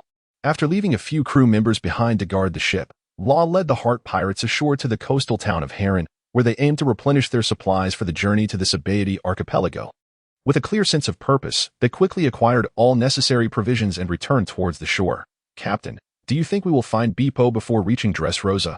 Penguin, who shared a close bond with Bepo, lamented while clutching a box of seasonings. It had been quite some time since he last had the chance to ruffle the timid polar bear. It's been N days since we left Bepo. I miss him, Law replied, visibly disheartened yet still exuding confidence. But Bepo is definitely searching for us as well. If we cannot find him on the way, we will surely reunite in Dressrosa. As they walked and conversed, their dialogue inevitably revolved around the only lost member of their family, Bepo. Upon returning to the shore, they were met with the sight of a passenger ship blocking their vessel's path, where a grotesquely overweight black woman stood upon their deck. Gripping one of their companions' room, Law, flustered, discarded his belongings and opened a spatial portal, swapping places with an injured companion lying on the ground. In an instant, he appeared beside Blackbeard, wielding his gamma knife, aimed at Blackbeard's throat. Such formidable abilities. Blackbeard's observation hockey instantly detected Law's movement, and he dodged the strike, transforming his palm into darkness, unleashing a powerful gravitational pull towards Law. Dark water. Under the powerful gravitational pull, Law inevitably drew closer to Blackbeard. Sensing the peril emanating from the palm of his hand. In an instant, Law activated his abilities once more, swiftly relocating his position. What a troublesome ability! Upon witnessing this scene, a look of delight appeared on Blackbeard's face. Although Law still exhibited a certain naivety, his remarkable performance so soon after debuting undoubtedly qualified him to become Blackbeard's future right-hand man. He was precisely the ally Blackbeard sought. After discerning Law's potential, Blackbeard ceased to show leniency. His corpulent form moved with such agility that no afterimage remained, and he promptly appeared before Law, ensnaring him with the powers of the Yami Yami no Mi. So fast. Upon seeing Blackbeard materialize right in front of him, Law's pupils dilated in shock. He attempted to teleport again, but discovered that his fruit's abilities could not be activated. There's no need to be so tense. I harbor no ill intentions towards you. Your comrades have merely suffered minor injuries. Allow me to introduce myself. I am Blackbeard, one of the 7 warlords of the SEA. My Yami Yami no Mi is regarded as the most perilous of the devil fruits, capable of nullifying the powers of any devil fruit user it comes into contact with. Blackbeard explained to Law, and to demonstrate his goodwill, he released his grip. One of the 7 warlords of the sea. Blackbeard. The newspapers clearly stated that Blackbeard was a man, yet the figure before him. Very well, since I cannot defeat him, I shall temporarily accept him as Blackbeard. What do you want from me? Law inquired. Puzzled. Despite Blackbeard's explicit declaration of good intentions, the cautious Law remained wary. You possess immense potential. How about joining the Blackbeard pirates? Without hesitation, Blackbeard extended his hand to Law with a smile. Receiving the invitation, Law regarded Blackbeard with uncertainty about his true intentions. However, considering that both his and his crew's lives were currently at stake, he had no choice but to opt for joining him, planning to assess the situation later. I look forward to working with you, Captain. Having made his decision, Law shook Blackbeard's hand and accepted the invitation. Ha ha ha. Welcome aboard, Law. You are now the captain of the 1st Division of the Blackbeard Pirates. You shall not regret your choice today, Blackbeard bellowed with laughter. After a moment, he hesitated before addressing Law again. Could you possibly use your fruit's abilities to help me restore my future? Future? This impersonator of Blackbeard desires a future. Law thought, though he conceded, that can be arranged, but you must first acquire the materials you seek. Law said with cold sweat trickling down his brow, observing Blackbeard's awkward demeanor. he could no longer maintain his stoic facade and broke down.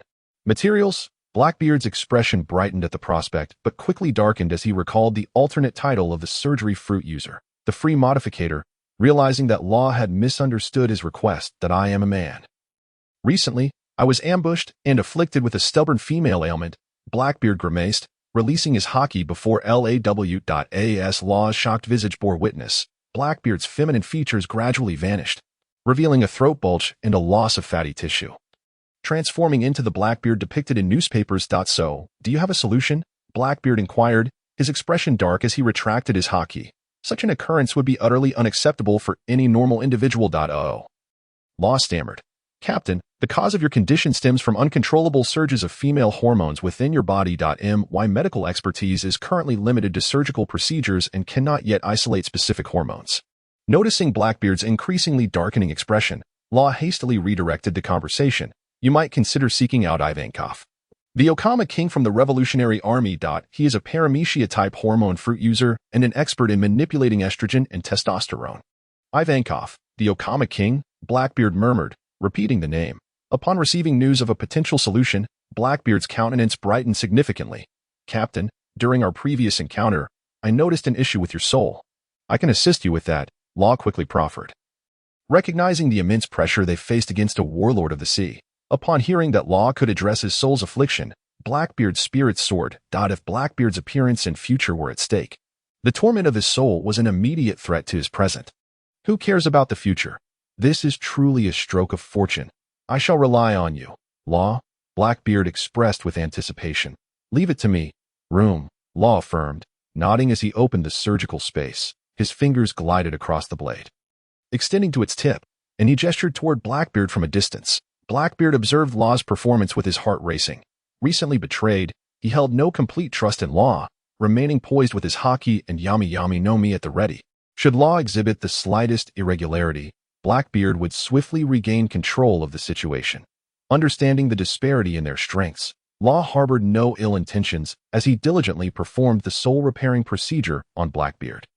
In his surgical space, even the ethereal essence of a soul could not escape. The blade imbued with his fruit's powers delicately traced over the torn wounds of Blackbeard's soul, mending them. It is finally complete. To inflict such damage on your soul suggests you encountered an exceptionally formidable opponent, Law exhaled, relieved as he withdrew his powers. Beads of sweat adorned his forehead, testament to the complexity and intensity of the soul surgery. As the relentless agony of his soul subsided, Blackbeard's furrowed brow relaxed. Blackbeard, recalling the tenacity of Sachi, furrowed his brow again, remarking, indeed, he was a difficult adversary. However, as he considered Sachi's own injuries, his mood lightened. Let us stir up some commotion. It is time for the world to hear the name of the Blackbeard pirates. Ha ha ha, Blackbeard bellowed with laughter. In the opulent city center, a realm reserved for the nobility of the Heron Kingdom. Expansive artificial waterways separated this enclave from the bustling commoner districts, creating two entirely distinct worlds. The outer peasant district, filled with the essence of daily life, saw its inhabitants toiling endlessly for sustenance. Navigating the vicissitudes of existence, in stark contrast, the center city was a haven for the aristocracy. The streets were broad and immaculate, the edifices towering and grand, with tens of thousands of servants catering to the nobility's whims. Yet, this former sanctuary for the common folk now welcomed an unexpected visitor. Blackbeard, accompanied by Law and the members of the Red Heart Pirates, easily dispatched the guards at the city gates, invading the stronghold of the Heron Kingdom's elite. The grievances of being humiliated and assaulted aboard the ship lingered in his mind. They've killed someone. Pirates are murdering people. Quickly, summon the guards to stop them. Witnessing the chaos, the crowd screamed in terror.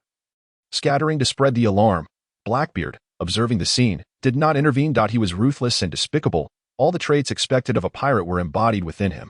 However, every action he took was laden with purpose. Slaughtering these innocents held no significance for him. After capturing one individual to extract the locations of the noble families, Blackbeard decisively snapped the man's neck. Upon locating his target, Blackbeard forcefully kicked open the grand door. Subsequently, he unleashed darkness with unrestrained ferocity, and as the endless void descended, it began to expand rapidly. The air was filled with wails and pleas for mercy. Everything in its path, matter and life alike, was consumed and crushed by the encroaching darkness. In no time at all, the estate of the noble family was transformed into a desolate wasteland devoid of life. The red-haired pirate ship sank beneath the waves, entering stealth mode. Unlike before, Blackbeard, one of the 7 warlords of the sea, now held dominion over the vessel. The atmosphere aboard was oppressive. Blackbeard's massacre of several noble families was not merely an act of vengeance, but rather a display of power intended to instill fear in law, discouraging any unwarranted aspirations. "What are your thoughts on Kid?" Blackbeard inquired, reclining in a chair while holding a bounty poster, directing the question towards Law. The supernova had surprised him greatly, and consequently, Blackbeard was contemplating recruiting from this generation of supernovas. "I am not well versed in such matters. We lost a companion, and have scarcely focused on information from other fronts," Law replied, leaning against the wall with his gamma knife. He then shifted the subject. "You should be aware of my relationship with Don Quixote da Flamingo. We are not suited for collaboration." The intent behind Law's words was unmistakable. Even though he had reluctantly joined Blackbeard's crew due to circumstances beyond his control, he was still devising a plan to locate Bepo. "You read correct. My current position indeed does not lend itself to antagonizing da Flamingo," Blackbeard mused, pondering the situation. "After our encounter with Kid, we shall part ways. My aim in becoming a warlord is solely to leverage this status to infiltrate Impel Down and recruit formidable allies. Rest assured, your opportunity for revenge is not far off. Recruiting allies at Impel Down? Blackbeard must be mad." Law's expression shifted dramatically upon hearing Blackbeard's audacious plan. That prison, renowned as the impenetrable fortress, had only seen one legendary pirate, Don Chinjo, escape, and even he had lost 2 legs in the process. "Are you serious?" Law asked in astonishment. Ha ha ha. "Indeed, it is a rather insane notion." Blackbeard laughed heartily. Suddenly, his laughter ceased, and he fixed a serious gaze upon Law. "Precisely because the idea is so outrageous, no one would think it feasible. Isn't that right?" Law fell silent, having made a resolute decision in his mind. Once freed from Blackbeard's clutches, he would lead his crew far away from this madman. What was this about being the 1st division captain of the Blackbeard pirates? This crew was on a path to self-destruction. "Let those who wish to remain do so." Ha ha ha ha ha. Blackbeard, misinterpreting Law's silence as shock from his proposal, erupted into laughter, blissfully unaware that his only remaining ally was already plotting an escape. In the night, in a small town along the first half of the Grand Line, countless severed limbs and corpses lay scattered across the streets, now reduced to ruins. Ha ha ha. "My bounty should see a considerable increase after this," exclaimed Kid, with his bright red spiky hair and a fierce countenance, surveying his handiwork with glee. Hailing from the South Blue, his ruthless nature had led to innumerable acts of slaughter and destruction, allowing him to dominate the current crop of supernovas in bounty due to the sheer scale of his devastation. His recent massacre of this town stemmed from a trivial grievance upon arriving at a restaurant too late. He was informed that only curry udon was available, a dish he detested. Did this wretched proprietor not realize that curry udon was his most loathed food? Was this a deliberate attempt to infuriate him? "Kid, you really ought to temper your temperament," remarked Killer, who stood nearby. Kid, growing increasingly irritable with each passing moment, was at a loss for how to proceed. Ha ha ha. "Let us go. There is nothing left to eat here," Kid replied, leading the way toward the shore. Indifferent to Killer's admonitions. He was a pirate. Killing was a normal occurrence, not something to be repented over. As they walked, a muffled, childlike voice suddenly emerged from the nearby ruins, halting Kid in his tracks. Are there survivors?" Kid turned to see a dirty little girl cowering in fear behind a fragment of wall. Her arm bore a distinct injury, likely from exposed rebar, and the previous sound had been a result of her pain. "You were just a hair's breadth from escaping. Truly unfortunate for you. Allow me to escort you on your journey," Kid said with a cruel expression, controlling his magnetic powers to draw a steel rebar towards him. "There is no need for that, Kid," Killer urged from the side. "I'm merely having some fun. Her family is gone, so I'm just facilitating a reunion," Kid retorted, hurling the rebar at the little girl. The rebar drew closer, and Kid's face twisted with delight, reveling in the anticipated scene of bloodshed. "Room," a voice rang out, and in the next moment, the girl vanished, replaced by a peanut that collided with the rebar. "Who is it?" Kid's previously ecstatic expression vanished as he turned to the source of the voice. "Trafalgar Law, meddling in my affairs? Are you seeking death?" Kid asked irritably upon seeing Law, who had rescued the girl. In response, Law simply raised a middle finger in mockery. "Pirates should not be overtly sympathetic," Blackbeard remarked, surprised by Law's intervention, yet still wearing a smile. "Just reflecting on some past events," Law replied, handing the girl to a crew member while shrugging. Blackbeard paid little heed to Law's response, surveying the devastated town. Such destructive tendencies were rare among supernovas with bounties exceeding 100 million. And Kid's display piqued Blackbeard's interest. "Kid, would you consider joining the Blackbeard pirates with your crew?" Blackbeard directly proposed. The Blackbeard pirates, one of the warlords of the sea? Ha! Merely a lapdog of the world government. "What right do you have to expect my allegiance?" Kid retorted, his face laden with disdain. With that, he activated his magnetic fruit powers, manipulating the magnetic field and electricity to draw all metallic objects from the surrounding ruins, forming a massive mechanical arm. "Let me show you what a true pirate is," Kid boasted, as the colossal mechanical arm swung toward Blackbeard and Law. "Speak less and act more. The last one standing has the final say," was his guiding principle. Such a fiery temper, Blackbeard sighed. His impression of Kid diminishing significantly. A mindless brute like him would only serve as a lackey.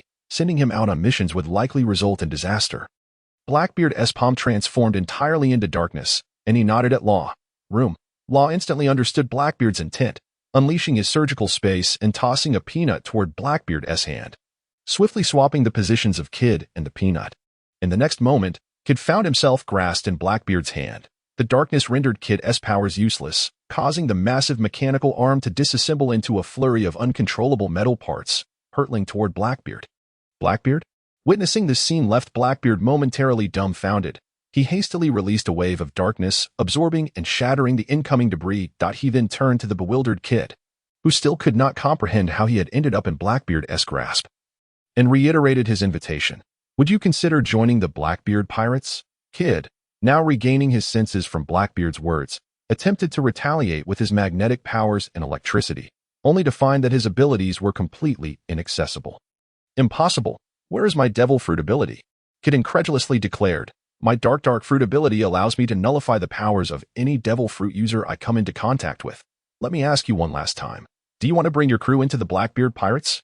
Blackbeard spoke, his eyes already betraying signs of impatience. It was an utter folly to make a special trip to recruit such a brainless brute. Compared to Law, he felt utterly shortchanged. Meanwhile, Killer, momentarily distracted, witnessed Kid's figure suddenly vanish, only to reappear ensnared in Blackbeard's grasp, his spinning scythe swiftly approaching Blackbeard. "Release Kid," Killer shouted, his scythe whirling at an astonishing speed, slicing toward Blackbeard like a guillotine. Truly, one could see that a captain's nature reflects in his crew. As neither could discern the chasm of power that lay between them, Blackbeard observed Killer's attack, shaking his head in disdain. Darkness seeped from his consciousness, spreading across the ground towards Killer. It swiftly enveloped a vast territory, the overwhelming gravitational pull causing Killer's rapid advance to falter, rendering him immobile, bound to the earth. "Have you made up your mind? Tell me your answer," Blackbeard said, his gaze lethal as it fixed upon Kid. This reckless and arrogant supernova had already been removed from his list of usable pawns. Any continued invitation was merely to ensure this endeavor bore some fruit. "I will not join any pirate crew. From the moment I set sail, I resolved to pursue the title of Pirate King," Kid declared fearlessly, his slanted eyes suddenly glinting with fierce determination. "Do not underestimate me, you grotesque, corpulent woman. A true pirate is nothing but a reckless outlaw." With their lives precariously tied to their belts. As a standout among them, Kid had never lacked the resolve to face death. Unable to utilize his powers, he decided to forego them, with a swift motion. Kid drew a dagger from his chest strap and plunged it fiercely towards Blackbeard. "What did you say? Grotesque, corpulent woman?" Blackbeard's expression darkened. Kid's words had undoubtedly pierced him deeply, already haunted by the loss of his little Titch due to a woman's affliction. Now to be openly ridiculed as an ugly, fat woman ignited a furious blaze within Blackbeard. Grasping Kid's hand with a vice-like grip, his veins bulged as he drove the dagger deep into Kid's flesh.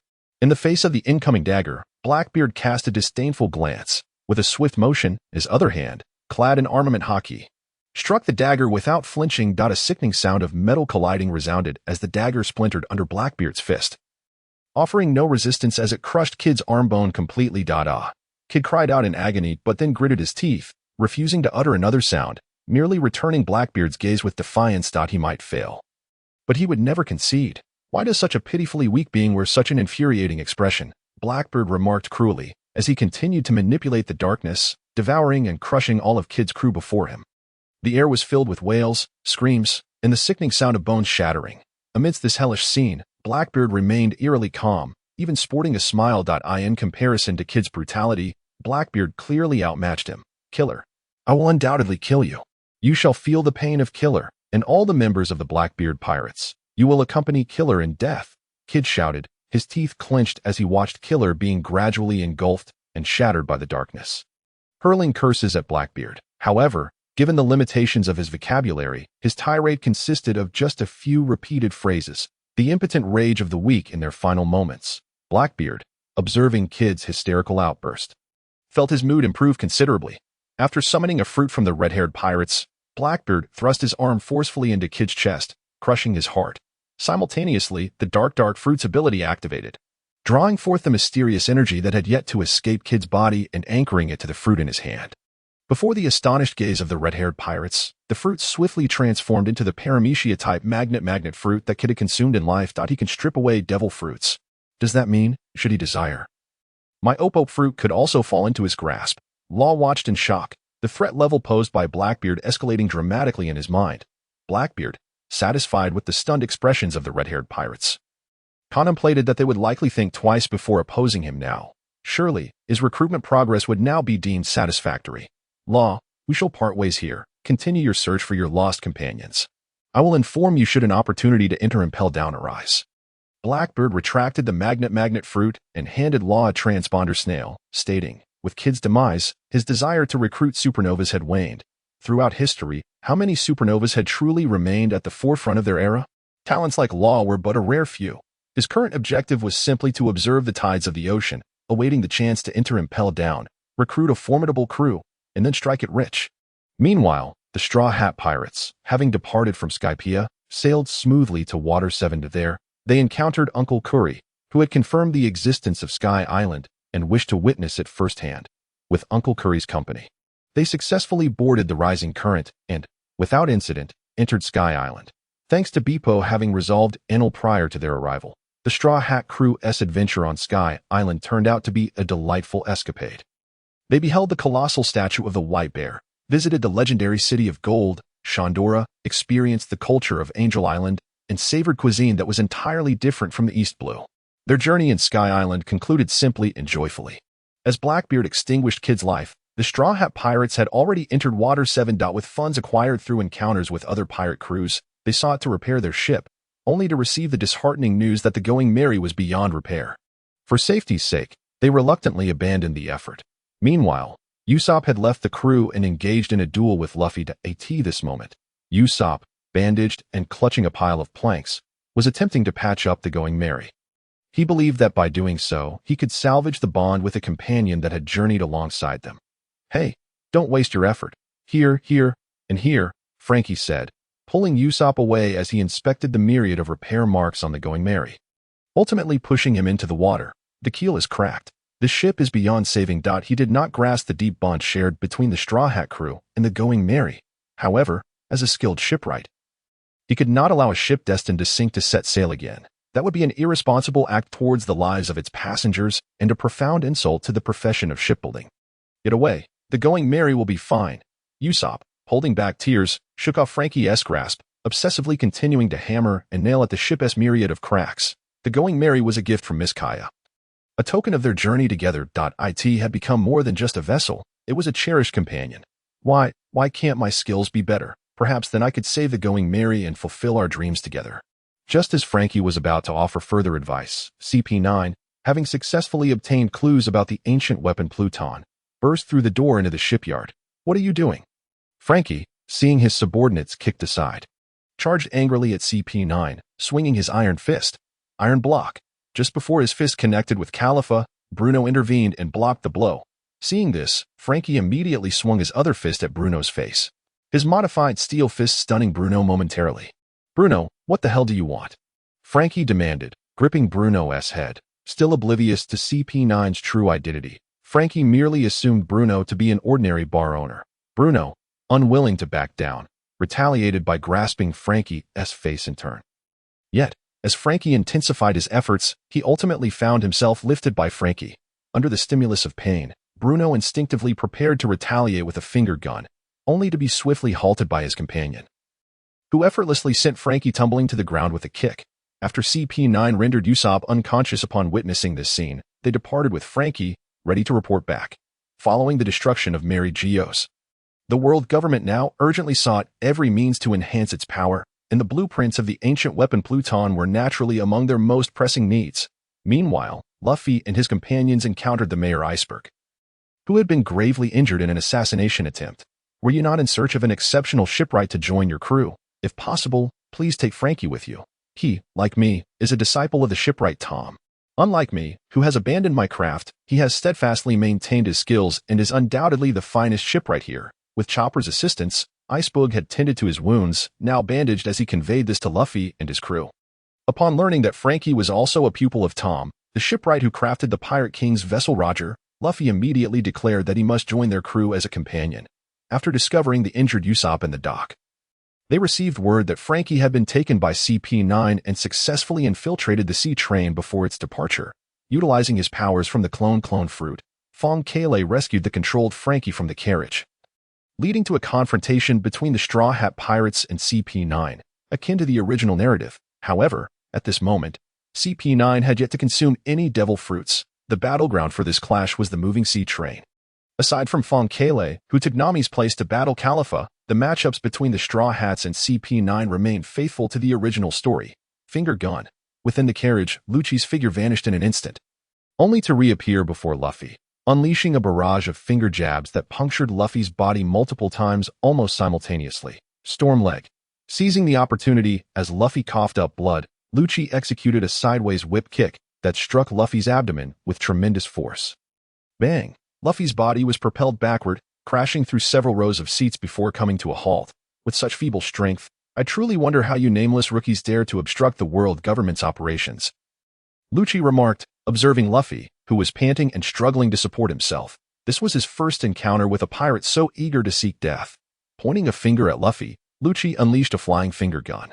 In the next moment, the air compressed rapidly, generating a projectile aimed at Luffy. In a critical moment, steam erupted from Luffy's body, and he swiftly vanished from his position, dodging the attack. Indeed, the speed you cannot perceive is merely the explosive force from rapidly stepping on the ground within a short time frame. A technique I have mimicked using my fruit abilities, aptly named Second Gear. Luffy, enveloped in pink steam, declared to Lucci, "The 6 powers shave? You learned it in just one glance. Quite a talent. But before me, you remain too weak." Lucci, internally shaken, began to question his own existence, yet maintained a facade of calm. Flying finger gun. Fire burst. Lucci flicked his fingers, igniting the air through rapid friction, sending a blazing projectile hurtling toward Luffy. Gum Gatling. Luffy evaded the attack and swiftly closed in on Lucci, unleashing a relentless barrage of punches. Paper drawing. Lucci's form transformed, resembling thin paper, evading all of Luffy's punches propelled by the gust of wind. He then advanced toward Luffy. Finger gun. Spot. Lucci's hands formed multiple afterimages, launching a deluge of jabs toward Luffy. Under the rain of concentrated finger guns, Lucci's pupils trembled, witnessing a shocking sight that sent a jolt through his skull. Luffy's body effortlessly dodged all attacks as if he were made of paper. What? You learned that too?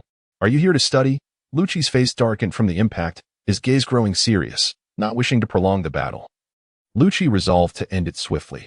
Approaching Luffy with the shave technique, he twisted his legs in an unnatural manner, ensnaring Luffy to prevent his escape.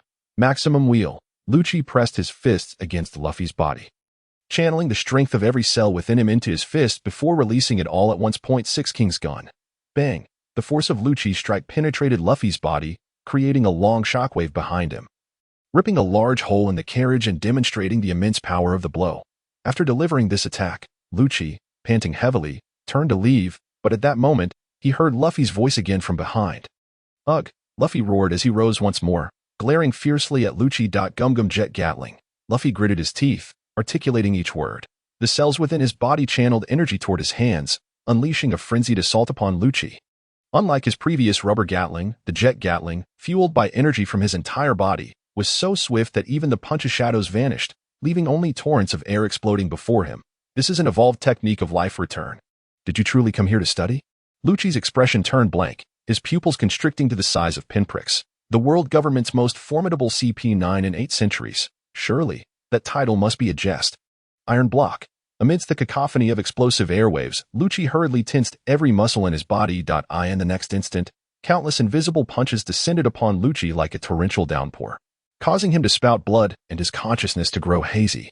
What a nightmare. Encountering someone who learns while fighting and grasps techniques in a single go. I need to take A in another carriage. Zoro faced a challenging battle against Kaku without having experienced a confrontation with Mr. 1. Having entered the realm of cutting steel. Three-sword style. Bull horn. Zoro charged forward, mimicking the sharp angles of a bull's horn to unleash a flurry of slashes at Kaku. Iron block. No dead angles. Although Kaku could have blocked the attacks with his sword, he opted to use the iron block from the 6 powers. Clang, clang, clang. A series of metallic sounds echoed as Kaku's body shimmered with a metallic sheen, effortlessly withstanding Zoro's strikes. Useless. Your attacks cannot harm an old man like me, Kaku remarked with an air of calmness, tinged with a hint of malice. Subsequently, he relentlessly pressed the attack with his dual swords and occasional whirlwind kicks, forcing Zoro into a defensive stance, unable to retaliate. Damn it, why can't my sword cut through him? The sword is a swordsman's closest companion and weapon. If he cannot even breach an opponent's defenses, there is little point in continuing the fight. Zoro recalled the moment when Mihawk had effortlessly sliced through a massive ship before him, contrasting that with his own battle against Mihawk when their blades clashed. Mihawk's sword is so sharp, it surely surpasses mere craftsmanship. There must be something I have overlooked, Zoro pondered, warding off Kaku's relentless onslaught while formulating a strategy in his mind. Every detail of the scenes replayed in his thoughts. Suddenly, Zoro felt the environment around him grow still, as if he had entered a divine perspective. Everything became vividly clear before him, revealing even the minutiae of internal structures. Yes, everything has its weak points. As long as I strike these vulnerabilities, anything can be easily severed. Three-sword style, 108 pains. Zoro's eyes sharpened. Exiting his moment of epiphany, a whirlwind of chaotic blades disrupted Kaku's rhythm. Three-sword style, Tiger Hunt. Zoro's 3 swords gathered strength from different angles, delivering successive strikes imbued with tiger-shaped sword energy towards Kaku. Not at all, young man. Your attack, Kaku began, crossing his blades in preparation to counter the incoming assault. Yet, before he could finish his sentence, a sharp sound rang out, and his 2 katanas were severed as effortlessly as a hot knife through butter upon impact. How is this possible? Iron block. Kaku's expression shifted dramatically as he swiftly employed the iron block technique from the 6 forms, bracing himself to absorb the blow as he had done previously. Just as the metallic glimmer flickered past his body, Zoro's attack descended upon him. Swish. The sound of blade-piercing flesh echoed as the 3 tiger-shaped sword energies effortlessly breached the iron block defense, leaving Kaku with wounds resembling claw marks from a tiger, deep enough to glimpse bone. Cough. Kaku fell to the ground, blood spilling from his lips. That I concede. Swordsman, your strikes are formidable, he acknowledged with a sense of grace. Accepting his defeat, Demon Wind Foot, a finishing touch, as Zoro triumphed over Kaku. Sanji, too, dispatched the severely injured Gabro with a fiery kick. Similarly, after a brutal skirmish, Frankie's metallic fist overcame Bruno, the user of the Dor fruit. Among them, the most unfazed was Frankie, who, utilizing the clone fruit, easily subdued Khalifa with a series of flamboyant martial arts moves, ultimately overcoming her with minimal effort. Soon after, the victorious individuals encountered each other in a train compartment, their bodies battered and bruised. Hey, Green Algae Head, I didn't expect you to have defeated your opponent as well. I thought you would need my assistance, Sanji remarked, exhaling a puff of smoke while observing Zoro, who was dust-covered from head to toe. Shut up, curly brow. I dispatched my foe with ease, Zoro retorted angrily. Luffy and Frankie watched in silence, bemused by the sight of their disheveled comrades, bloodied yet claiming to have effortlessly dealt with their adversaries. Luffy-san, you all are amazing. I just finished off my opponent, chimed in Frankie, immaculate in his swan ballet attire, with his extravagant makeup intact, albeit with slightly wrinkled clothing. Yes, Sanji and Zoro continued their bickering. They fell silent upon noticing Frankie's appearance. Yash, now we just need to find Chopper and Usopp, Luffy declared, counting heads with a determined clap of his hands. Just then, a tremendous beastly roar erupted from the front of the train car. What is that? The group turned to see a colossal creature with horns burst through the compartment, cleaving the sea train in two, leaving the rear carriages devoid of power, gradually coming to a halt. A few moments earlier, the timid Chopper and Usopp were cowering beneath the back seats of the train car. Usopp, everyone is actually waiting for your return. After the battle, you should reconcile with Luffy, Chopper urged. Enough already.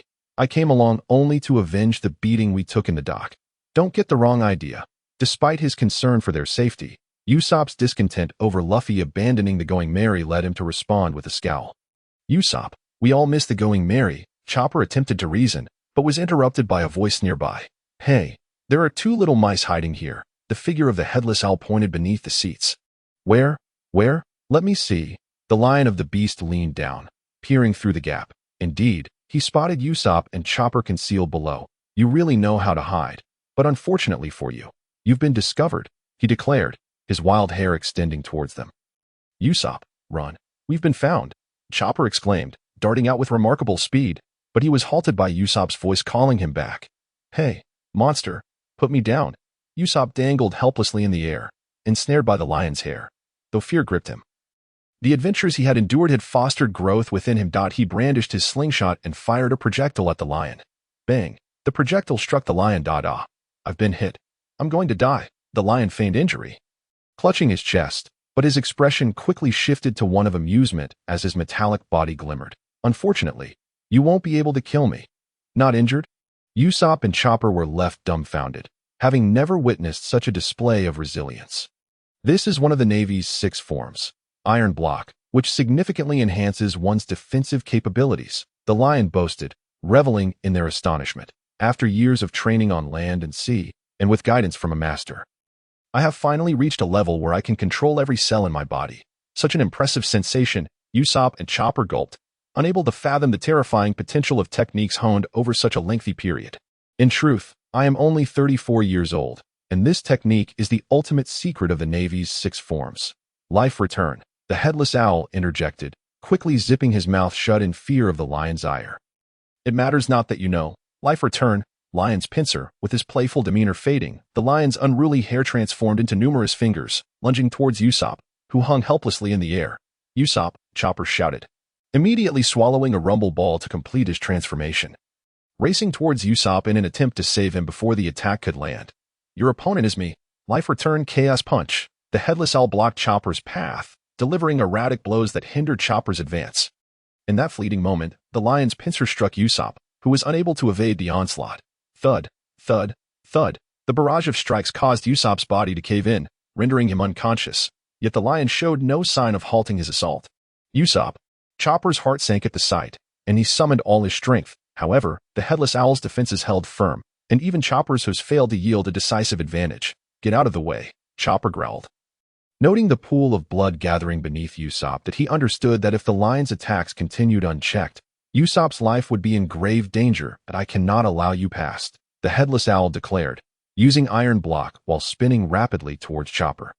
Usopp has only this chance. Rumble Ball. Chopper's gaze hardened as he pulled out 2 more rumble balls, biting down and swallowing them. In the next moment, the immense energy unleashed from consuming the unpredictable rumble balls shattered his consciousness, causing his body to expand rapidly as he entered a berserk state. His gargantuan form burst through the train car, its weight fracturing the tracks beneath the sea, emitting a cacophony of ominous sounds. Roar. A haunting and terrifying cry reverberated through the sky. As the lion faced the oncoming behemoth, Chopper swatted him aside with a single blow, sending him flying far out of sight. Monster. The lion recoiled at the sight of the rampaging Chopper, releasing Usopp and retreating cautiously, fearful of drawing the beast's attention. However, in the next instant, Chopper's fist descended upon him with unrelenting force. Iron Block, steel. The lion hastily activated his defensive technique, bracing himself against the onslaught of Chopper's fury. Only he alone has transformed the Iron Block into the realm of steel. Bang! A tremendous fist descended upon the majestic lion, and despite employing his most confident defensive skills, he succumbed to Chopper's immense strength, spitting blood and losing consciousness. Bang! Bang! Enraged, Chopper continued his relentless assault, mercilessly pummeling the lion. With a resounding crack, the rails finally succumbed to the pressure of Chopper's might and shattered.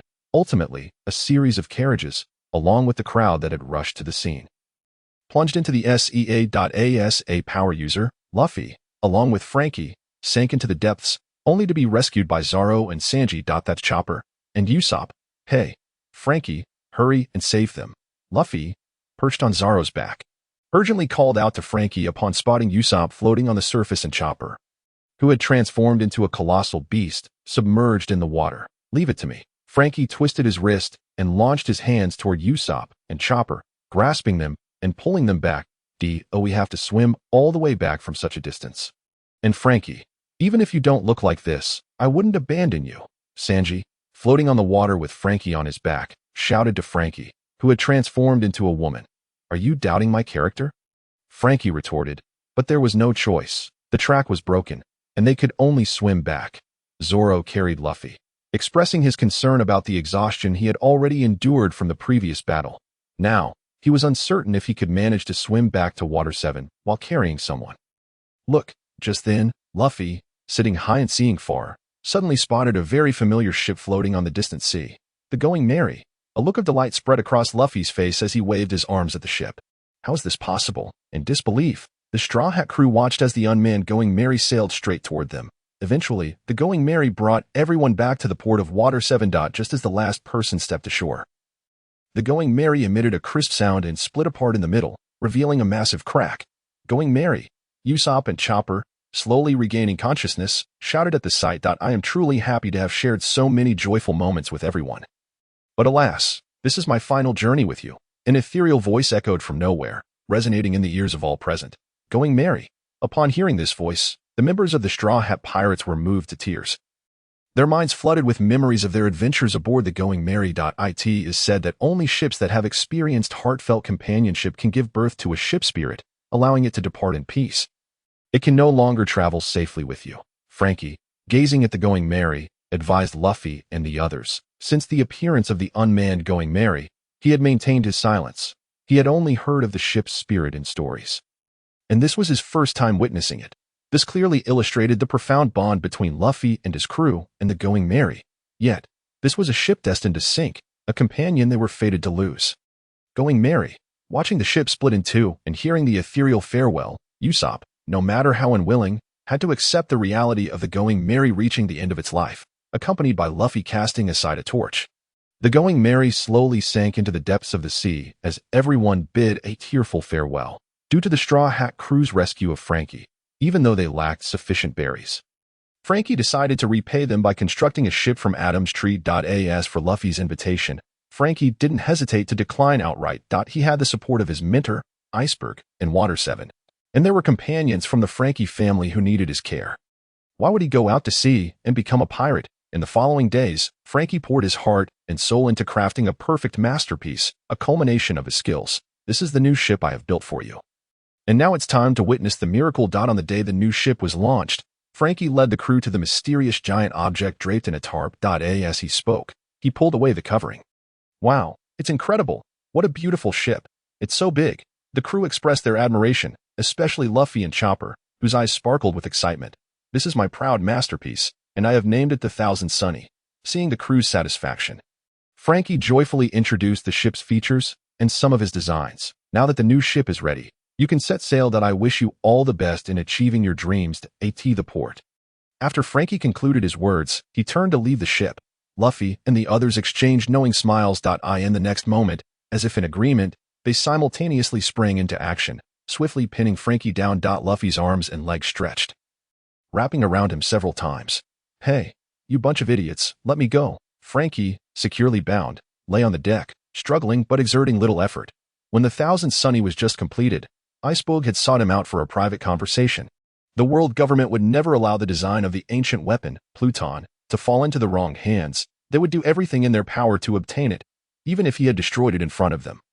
It would be of no avail. The world government would not permit anyone who had seen the schematics, potentially capable of creating Pluton, to remain uncontrolled. If he stayed in Water 7, both the city and his little brothers would inevitably be caught in the crossfire, plunging them into endless danger.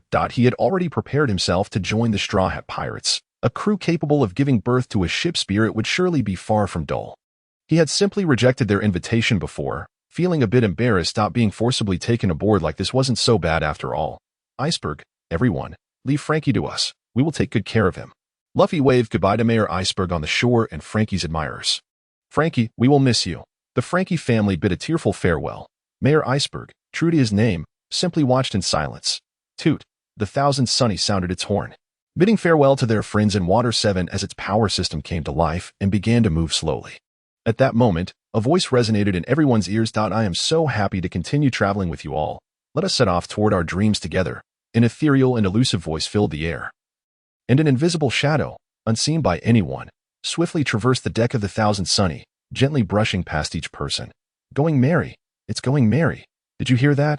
Usopp, still haunted by the loss of the going merry, burst into tears upon hearing the voice again, confirming to the crew that we heard it too. Oh, going merry. Ha! Going merry. Welcome back. The Straw Hat crew, overwhelmed with joy, rolled on the deck of the Thousand Sunny, celebrating the return of their beloved companion. Only Frankie, who had been forcibly tied to the ship, looked on thoughtfully. So, the ship's spirit is the true essence. The ship is just a backup. After a moment of contemplation, Frankie hesitantly suggested to the group, how about we still call this ship the Going Merry? I agree. Agreed X2. The ability of the Merry to continue accompanying the Straw Hat crew on their adventures is undoubtedly the handiwork of Mobai. This marks his first encounter with a harmonious mystical entity in this world. It is akin to a captivating melody, alluring yet profoundly fragile. As the ship was on the verge of succumbing to silence, Mobai decisively intervened, preserving this harmonious sound. Reflecting upon it, he summoned the vigorous solar bloodline within him, infusing it with solar energy, thereby enhancing its strength and endowing it with a degree of self-preservation in this realm. Thus, it returned to the side of the Straw Hat crew, having taken 2 comrades from them. He now returns too, exemplifying a fair exchange devoid of debts, highlighting a sense of professionalism. As for Mobai, who orchestrated all of this behind the scenes, there was no need for him to continue monitoring the Straw Hat crew. The ship spirit now served as his watchful eye, relaying all occurrences without delay. At that moment, Mobai's figure materialized elsewhere. Is this impel down? Tisk, truly a testament to the extravagant might of the world government. Mobai stealthily maneuvered through the fissures of space, navigating the first level of the Red Lotus hell of impel down as if unperturbed, observing the prisoners, pursued by venomous spiders and guards. Darting back and forth among the sword trees and thorny grasses, Mobai couldn't help but scoff at the wastefulness. With so many prisoners, each with remarkable stamina, they could have constructed numerous buildings if put to work. Without the need for wages, just food and drink provided. Truly, they are oblivious to the treasures at their disposal. It is often said that Teacher Kai from Wano country lacks intelligence, but the minds behind the construction of this prison seem even more deficient. As Mobai traversed the narrow corridors of the prison, he lamented the squandered labor force but held no particular disdain for the guards torturing the prisoners. Sometimes, he even found amusement in chasing after the fugitives. The prisoners confined here are hardly innocent. Even those merely imprisoned on the first underground level are notorious for their violent tendencies, often resorting to murder. Their confinement here is simply due to their comparatively lesser strength and the relatively minor destruction they have wrought upon the populace. The punishments they endure are well-deserved, and the same principle applies to Shurima, albeit with a substitution of labor for punishment, utilizing their unproductive existence to create greater value for the masses. Mobai strolled through the corridor with purpose. In his mind, the Marineford War would continue as usual, and Blackbeard would inevitably arrive at Impel Down in search of formidable allies. Given that all of his elder members had perished, it was likely that his recruitment targets would be more abundant this time. Mobai, devoted to creating a harmonious society, would not allow the most vicious criminals imprisoned here to escape and threaten the innocent denizens of the sea. Thus, his mission was to eliminate the hidden dangers here and prepare another surprise for Blackbeard. Suddenly, an unusual sound nearby halted Mobai's movements, causing his expression to shift to one of concern. Unable to suppress his vivid imagination, Mobai's figure penetrated the adjacent wall, concealing himself within a spatial fissure to witness a novel spectacle he had never encountered before. Ah! A whip cracked against the back of a prisoner suspended in midair, eliciting an immediate agonized scream. The small figure of Sooty, with hair obscuring her eyes, licked her lips with interest upon hearing the prisoner's wails. Ah! Spare me, the prisoner pleaded desperately. Yet, the more he shrieked and begged for mercy, the more Sooty relished in the torment.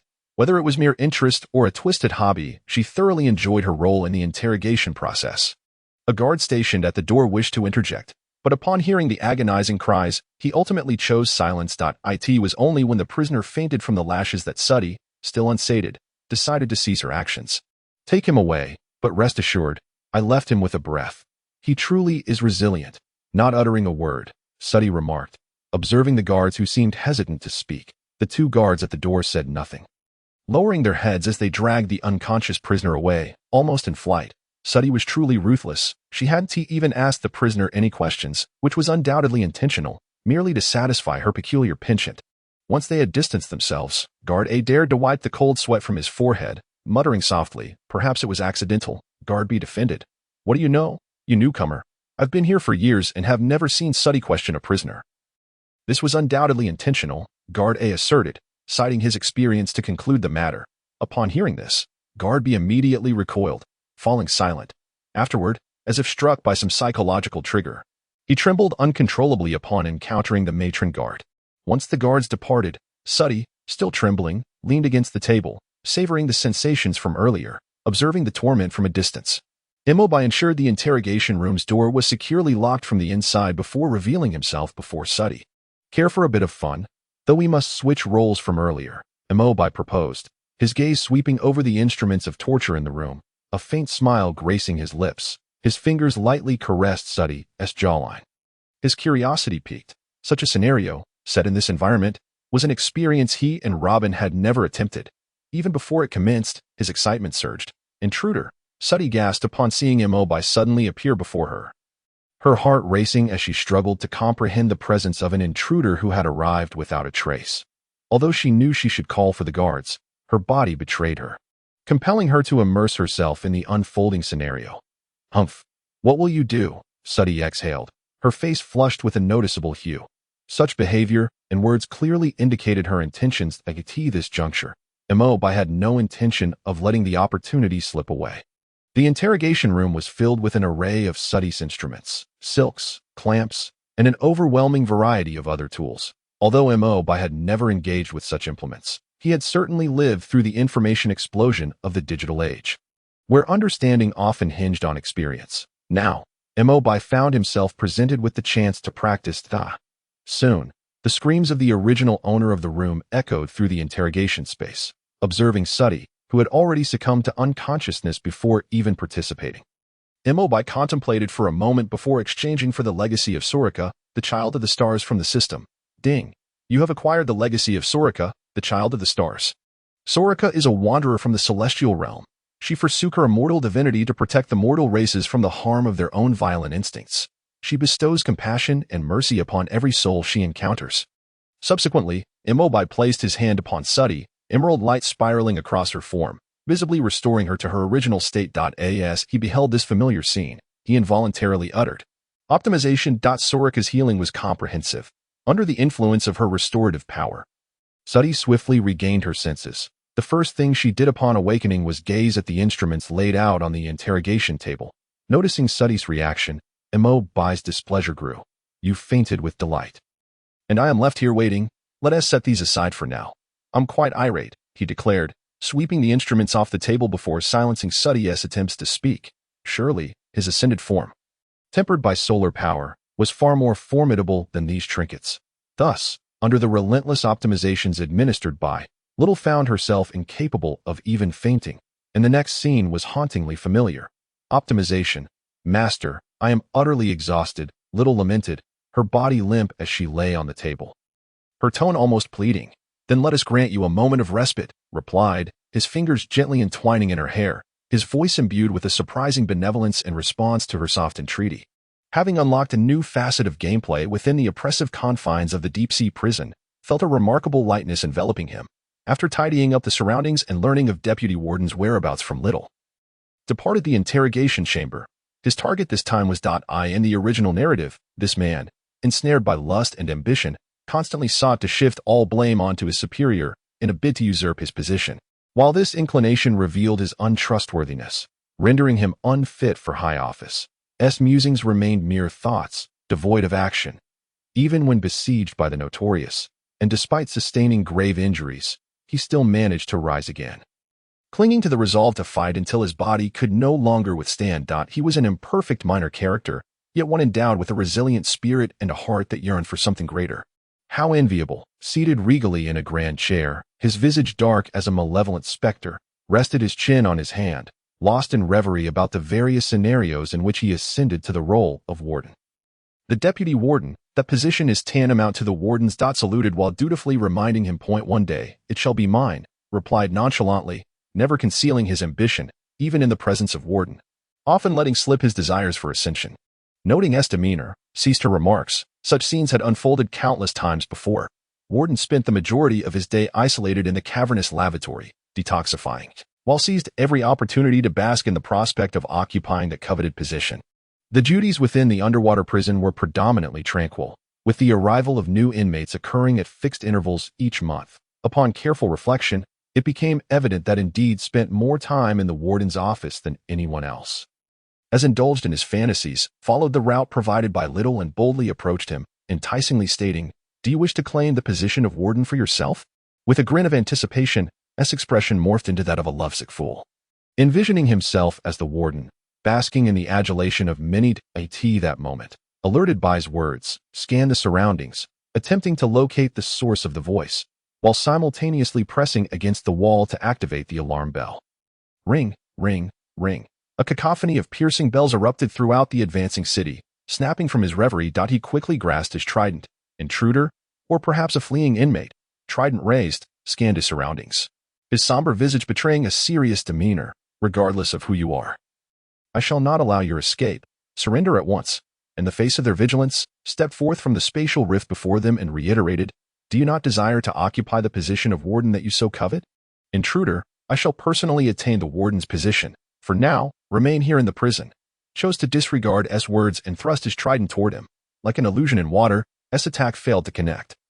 Passing through's form, unyielding, swept his trident sideways in a futile attempt, but the result was unchanged. A user of a devil fruit ability, observing from a safe distance, cautiously approached, producing a pair of handcuffs from behind her as she lunged toward him.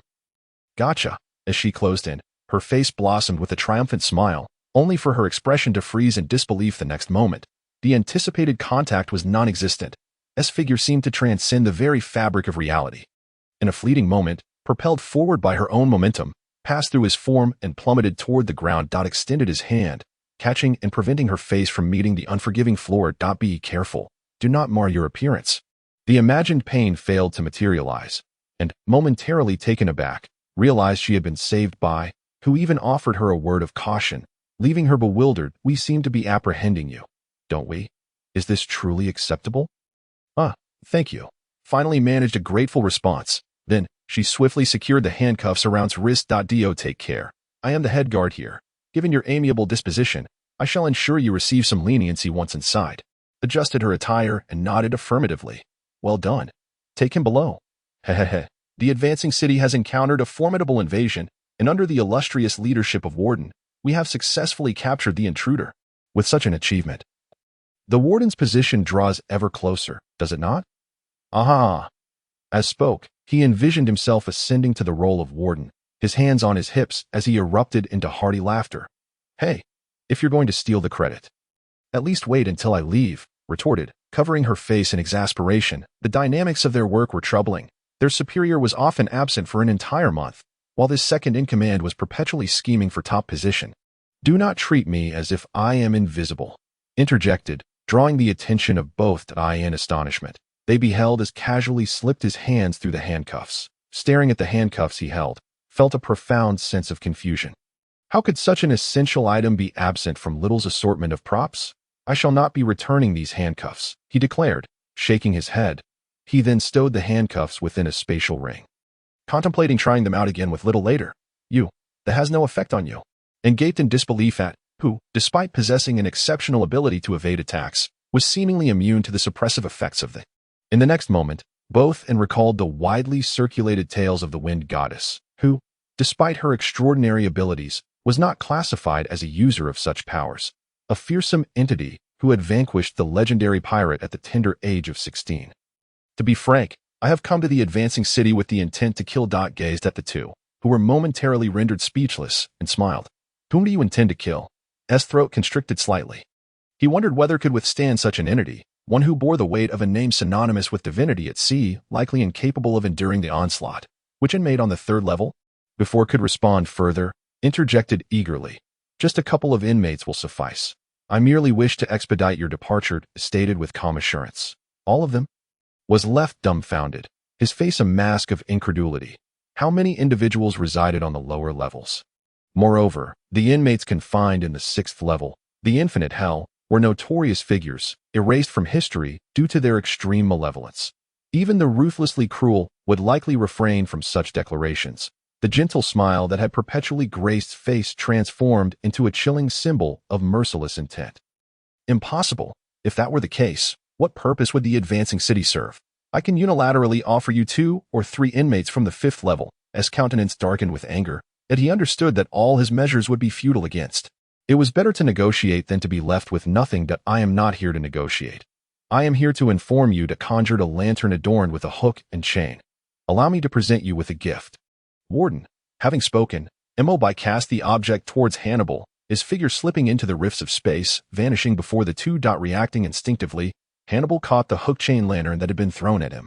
In the next moment, a torrent of dark, malevolent mist surged forth from the lantern, enveloping Hannibal entirely. Vice Warden, Domino exclaimed anxiously, yearning to rush in and rescue him. Yet, the sinister aura emanating from the black mist forced her back against the wall. Unable to endure the pressure, ding! Hannibal has received the legacy of the Soullock Warden. Thresh, the brutal and cunning Thresh, a wraith from Shadow Isles, was relentless in his ambitions, having once been the keeper of countless secrets. His corporeal form shattered by a power that transcended life and death. Moments later, the black mist receded back into the lantern, revealing Hannibal once more. Vice Warden Hannibal, are you all right? Domino inquired, leaning in with concern. I am unscathed, Hannibal replied, shaking his head at Domino while glancing at the chain lantern in his grasp. Discarding his previous weapon, the trident, aside. Let us go. Even if we cannot stop him, we must not stand idly by. Must we? With that, Hannibal stepped out of the warden's office, lantern in hand, heading towards the colossal elevator leading to the 3rd underground level. He was eager to ascertain whether he truly possessed such power. If so, this underwater prison would indeed be rendered obsolete. He himself was a prison, without the need to search for a passage. Enel traversed through the earth directly. In the 3rd underground level. The hungry hell.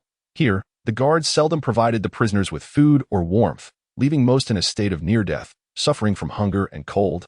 Upon arriving, Enel observed the inmates lying helplessly on the ground, devoid of any will to move. Living in such a manner held little meaning. Allow me to escort you on your final journey. Without hesitation, Enel unleashed a violent disturbance within the confines of each cell. Crack, crack, crack. The very fabric of space began to fracture into countless shards. Where the rifts passed, objects crumbled as if made of glass, and the structures of the cells collapsed neatly into ruin. The prisoners within were torn asunder by the rending of space, their blood pooling everywhere, yet they lacked even the strength to scream. Quickly, an intruder has breached the 3rd level, after Enel had dealt with all the prisoners. The guards finally arrived, albeit tardily. Ignoring them, Enel vanished into the earth, weaving deeper below. 4th level, the fiery hell. 5th level, the frigid hell. Enel encountered no obstacles, as the prisoners he passed were all reduced to mere remnants in the wake of the spatial rifts. Upon reaching the 5.5th underground level, Enel abruptly quickened his pace, gliding past without a glance. The hybrid beings retreat to the north. In no time, Enel arrived at the 6th level, the infinite hell. Those confined here were formidable creatures, either death row inmates awaiting execution or those deemed too dangerous, sentenced to life imprisonment, due to the heinous nature of their crimes, which surpassed the bounds of human cruelty. This level was shrouded in secrecy, unknown to outsiders. Upon entry, Enel's first encounter was with Bondywald, a user of the Momo fruit, known as the World Destroyer, imprisoned within a massive block of ice. The Momo fruit could amplify the size and speed of any object it touched by hundreds of times. Such a perilous ability, paired with Wald's grandiose ambitions to overthrow the world government, made his indefinite confinement here entirely justifiable. Enel, intrigued by the fruit, promptly sealed the surrounding space and tore Wald free from both the ice and his bonds. The mysterious energy of the devil fruit began to flee upon its wielder's demise. Yet, under the rigid confines of space, it could only seek refuge within the singular fruit in Enel's possession. After resolving Wald's fate, Enel released the spatial seal, and instantly, the gazes of the 6th level prisoners converged upon Wald's cell. Who is it? Release me, and I shall grant you great treasures, cackled one voice. Magellan would never have anticipated an intruder here. Hey, let me out, or I swear I will kill you. The 6th level erupted into chaos, the clashing of chains mingling with the cacophony of voices.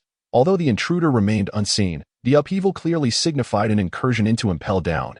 Through threats or promises, the prisoners within the cells hastily offered their own conditions, yearning for the chance to reclaim their freedom and return to the seas to pursue their grand ambitions. Silence. A pale feminine voice pierced through the din, and an abrupt hush fell over the 6th level. "Let me out, and I shall recognize you as captain, granting you the opportunity to establish one of the paramount powers atop the sea. Crescent Hunters," declared Katarina Devon, her words directed at Wald's cell. As one of the most notorious female criminals of the pirate era, her prowess was not to be underestimated, instilling confidence in her proclamation. "Count me in," chimed in a drunken figure sporting an elongated nose. Beryl, who likewise exuded confidence in his abilities, thus, under Katarina Devon's lead. The 6th level of Infinite Hell swiftly transformed into a venue for self-nominations. Mo observed with keen interest as the prisoners vied for attention. Before interjecting, "Oh, since you all believe yourselves to be exceptionally strong, which among you is the mightiest?" At this utterance, the Infinite Hell fell silent once more, many eyes unconsciously drifting towards the innermost 2 cells. These glances seemed to provoke the displeasure of their occupants. In the next moment, an overwhelming force of conquerors' hockey surged forth, enveloping the Infinite Hell in its might. Even the prisoners confined to the 6th level succumbed to unconsciousness under such formidable pressure. Such overwhelming presence. This is the true embodiment of a monster. Mo Bai's gaze pierced through the bars, settling upon the source of the overwhelming aura. He beheld a towering figure, even while bound in sea-stone shackles. Steadfastly training his physique, the devil's descendant, Barrett. Mo Bai spoke with a measured tone. The figure within the cell halted his training, directing his gaze towards Mo Bai's direction. Finding no presence, Barrett subsequently unleashed his observation hockey. But to no avail. In the next moment, Barrett, intrigued, released his conqueror's hockey with full force, pressing towards Mo Bai's location. Buzz, the unrestrained conqueror's hockey reverberated through the floor of the 6th Infinite Hell, yet it bore no effect on Mo Bai. Barrett leaned against the cell bars, a crimson gleam in his eyes, grinning at Mo Bai. "Let us have a duel. I wish to witness your strength." Driven solely by the pursuit of power, Barrett was exhilarated at the prospect of facing Mo Bai, who had audaciously invaded Impel Down. The bars of the cell rattled under Barrett's fervor, his eyes gleaming with the fervor of battle. "Apologies, but I did not come here to entertain the challenges of mere trash." Mo Bai's voice echoed throughout the Infinite Hell. Has he lost his mind? How could he provoke that monster? The prisoners held their breath, turning their heads towards Barrett's cell, awaiting the response of this devil's heir. As expected, in the next moment, Barrett's already formidable conqueror's hockey surged into a frenzy, causing the ground to visibly quake. "What did you say?" Barrett's arm slammed powerfully against the cell door, his booming voice resonating like thunder in the stillness of Infinite Hell. Before breaking into a maniacal laugh. "If you have the guts, come closer, and I shall show you the strength you deem to be trash." Barrett's words dripped with a distinct provocation. This tactic, typically futile in the treacherous world of pirates, proved effective when both parties were supremely confident in their own abilities. At least, no opponent had ever successfully resisted the provocation during his time with Roger's crew. "I believe I possess sufficient courage." As Barrett's words fell, the voice of Mo Bai resonated from behind him, but a smirk crept onto Barrett's lips as he unleashed the armed color of hockey, sweeping his arm back in a swift motion. However, this sweeping strike failed to make contact with anything. Undeterred, Barrett dashed about the confines of the cell, leaving a path of destruction in his wake, yet he continued to strike at the empty air as if it were his foe. A devil fruit user, Barrett pondered a strategy in his mind, ultimately directing his gaze to the sea prism stone shackles on his wrists. "Come out. Is hiding and lurking all you can do?" Provoked by the taunting, Barrett's fury ignited as he shouted into the surroundings. "Is it possible that I have remained stationary since my arrival? And by the way, my remarks about garbage were not aimed at you." Mo Bai materialized mere inches from Barrett, raising his hands in a gesture of indifference. "I meant that everyone here is garbage, both in strength and character, seeking death." Upon seeing Mo Bai before him, Barrett wasted no time and lunged forward, attempting to strangle him with the sea prism stone shackles between his hands. Yet, Mo Bai merely regarded Barrett's actions with calmness, not even bothering to evade. In the next instant, the shackles, accompanied by a metallic clang, passed through Mo Bai's form, dragging Barrett downwards with him. Thud. Barrett landed face first, using his face as a brake, quickly rising to his feet, when he turned his gaze back to Mo Bai. Disbelief etched across his features. The other inmates, witnessing this scene, wore equally shocked expressions as they stared at Mo Bai. "No wonder you act with such audacity. Neither hockey nor sea prism stone can touch you." Realizing he could not threaten Immobile, Barrett ceased his attacks and fixed a penetrating gaze upon him. So, what is your purpose here? To kill? Bondywald. He has been imprisoned here for many years. I truly wonder what offense you have taken with him. Barrett shook his head as he spoke, dismissing Immobile's presence and preparing to continue his physical training. That moment, an ancient voice suddenly echoed from another cell. He intends to kill everyone here. As this proclamation resounded, a brief silence enveloped infinite hell, followed by an eruption of chaotic noise. Is this a joke? How dare he do such a thing? Barrett halted his training, casting a hostile glare at Immobile. Even though he knew his methods could not reach his adversary, he still could not resign himself to waiting idly for death. Immobile, however, did not refute the voice. Instead, directing his attention toward an elegantly poised elder leaning against the wall. Having read the original text, he was no stranger to the individual imprisoned in that cell, known as the Solitary Red. The Red Count, Baloric Redfield, stood alongside Roger and Whitebeard. Can you see my future? Immobile inquired, puzzled that a barrier of temporal and spatial currents perpetually surrounded him. Surely, no one could penetrate those layers to observe his destiny. The Red Count shook his head with serene composure. I merely glimpsed my own future. I see. Immobile nodded in understanding, then surveyed the room, smiling at the inmates of infinite hell. Are you prepared to embrace death? No sooner had he spoken than the space within every cell began to fracture, like the sharpest of blades. Wherever the fissures appeared, all objects within reach were shredded. Even the notoriously sturdy sea prism stone was not spared. Countless spatial rifts tore through the bodies of the inmates, leaving devastation in their wake. Even Barrett and the Red Count, deemed monsters by their peers, could not withstand the onslaught of the spatial rupture. Limbs and severed body parts scattered haphazardly across the floor. When Immobile first acquired his powers, he preferred to gently siphon the life force from individuals. However, as his experiences at sea grew richer, the brutality exhibited by these villains compelled him to adapt. Thus, in his current state, he had become accustomed to employing far more ruthless methods of execution, under the expansive destruction wrought by Immobile. Infinite hell was left devoid of life, every cell reduced to mere ruins. Having claimed several devil fruits, Immobile departed from the now hellish wasteland. As he traversed the path to the upper levels, he fortuitously encountered Magellan and Shiryu, who was yet to be sentenced to the 6th level. Inmates from the 3rd, 4th, and 5th levels have been slaughtered. We must reach the 6th level before the murderer does.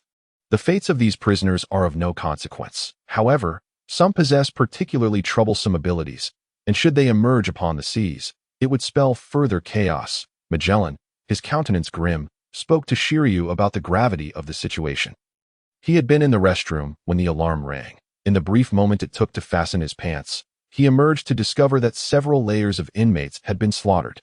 This killer is even more bloodthirsty than Shiryu. With so many prisoners, do you not tire of the carnage?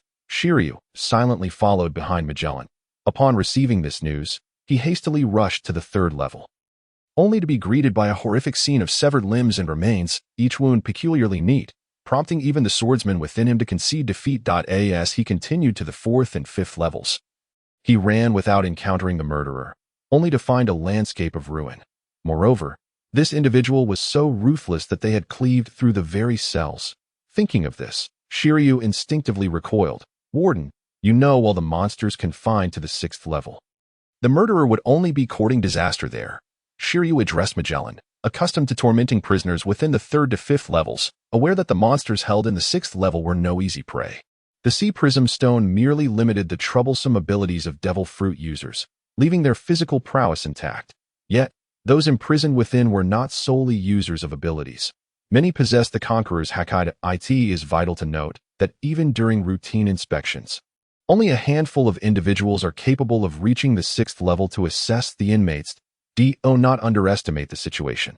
The mere fact that he could breach Impel Down indicates he is no ordinary foe. Magellan replied without turning back. Instinctively clutching his abdomen, he had rushed out to work mid-detox. He could easily be considered a model worker. As the two continued, a sudden sound of shattering glass reverberated. Crack, crack. The space surrounding Shiryu began to fracture, intricate web-like cracks rapidly spreading, instantly inflicting countless wounds upon his body. Even with timely use of Haki, his arm was severed. Who is it? Shiryu, are you all right? Magellan shouted. As the toxic mist began to spread, attempting to stifle the intruder's assault. Ouch, that hurts. It turned out it wasn't swordplay at all. Shiryu clutched his severed left arm, hastily distancing himself from the shattered spatial rifts. Yet, in the next moment, he collided with an invisible wall. What is happening? His pupils widened in shock. Though the space before him appeared empty, he found himself unable to advance. I cannot possibly die here so easily. As he turned to face the encroaching spatial rifts, Shiryu's eyes widened in desperation, drawing his sword, Rain, and striking at the fissures. As the rift expanded and collided with Rain, the sound of metal shattering echoed. The sword shattered into multiple segments, while the spatial rift continued unabated toward Shiryu. Shiryu emitted a cry of agony, followed by a chorus of wails that he finally comprehended the torments suffered by the inmates he had previously butchered. The spatial rifts reduced him to countless fragments of flesh. After dispatching Shiryu, the spatial rift abruptly vanished, leaving the surroundings tranquil as if nothing had transpired. Shiryu, Magellan beheld the tragic demise of Shiryu, and could not help but exclaim loudly. Although he often found himself troubled by this colleague, who was notorious for his brutal treatment of prisoners, and had even submitted documents for his trial and punishment, they were still colleagues in the absence of a formal verdict. He retrieved the din mushi and dialed, connecting with Hannibal on the other end. Proceed to the 6th floor corridor and come collect Shiryu's body, he instructed. Is that psychopathic killer Shiryu really dead? I'm on my way. After notifying, Magellan hung up the din mushi, yet a flicker of doubt lingered in his mind. Why did Hannibal's voice seem to carry a hint of suppressed excitement? Surely, it was merely my imagination. Little Suddy, have you rested well? Let us continue. In the interrogation room, Enel secured Little Suddy's hands to the chair with handcuffs, playfully pinching her tongue as he grinned wickedly. Master, I still wish to rest. Little Suddy's cheeks flushed, her tongue curling around Enel's fingers as she spoke in a muffled tone. Enel, noticing her fatigue, summoned an emerald-hued aura that coiled around her body. Optimization. Black mist enveloped the desolate expanse of the frozen hell, as vast swathes of ghostly green light, yearning to drift elsewhere, remained ensnared within the dark haze, gradually morphing into something sinister. One beam of eerie green light transformed, nourished by the black fog, into a ghost radiating the glow of its former self. Am I not dead? Where am I? The ghost gazed in bewilderment at its ethereal hands, the previous silence of its soul rendering it perplexed about its current state. Return to Warden Hannibal's prison. A voice echoed nearby. In the next moment, the black mist enveloped the ghost, condensing into a small orb, and flew into the cursed lantern held by Hannibal. What a marvelous sensation! Hannibal inhaled deeply, relishing the essence of the black mist. With each soul captured within his lantern, he felt a surge of strength emanating from them, gradually enhancing his own physical prowess. Observing that the souls within the black fog were nearing fruition, Hannibal raised his lantern and proclaimed, "All shall return to Warden Hannibal's prison." In the next instant, the black mist, which had blanketed the frozen hell, surged forth like a torrent, all rushing into the lantern. What a splendid treasure! The previous intruder must have been a remarkable benefactor. Hannibal leaned closer to the lantern, gazing at its interior that shimmered like a starry sky, thousands of green orbs twinkling within. Now, let us collect Shiryu's soul. I hope the prisoners on the 6th floor have also been executed, Hannibal declared as he made his way towards the 6th floor corridor, eagerly anticipating the acquisition of those malevolent souls. Meanwhile, as Enel lingered in the midst of the optimization process, Ace, who had been seeking revenge for Sachi, finally located Blackbeard on an unnamed island's dock. Teach, you remember well the fate of those who betray their comrades in the Whitebeard pirates. Don Tiu? Ace perched atop the mast, gazing down at Teach with undisguised disdain and hatred. After trailing him for several days, he had finally confirmed that this grotesque figure was indeed Blackbeard. Captain Ace, Whitebeard's condition is deteriorating. One cannot remain atop the pinnacle forever. Why not join me instead? Blackbeard, seemingly oblivious to Ace's contempt, extended an invitation, with the members of the only crew who had joined Blackbeard absent. He had been in a state of isolation for quite some time. He regarded the weak with disdain, yet found himself eager to recruit anyone possessing strength. Silence. You have no right to speak of Father Whitebeard. I will take you to Sachi's grave and make you kneel before it, Ace retorted, his gaze sharpened as he positioned his hands in a crossfire. A torrent of flames erupted from Ace's fingers, hurtling towards Blackbeard. Blackbeard, fully focused, swiftly dodged to the side as Ace's flames relentlessly pursued him. Such a hot-headed temper, Captain Ace. Always so quick to strike. Blackbeard remarked with a smirk while evading the flames, his body beginning to emanate a vast darkness that surged towards Ace. Blackbeard. Ace watched warily as the encroaching darkness exuded an aura he found inexplicably repulsive. Flame ring. Flame pillar, Ace declared, summoning a swirling flame around him.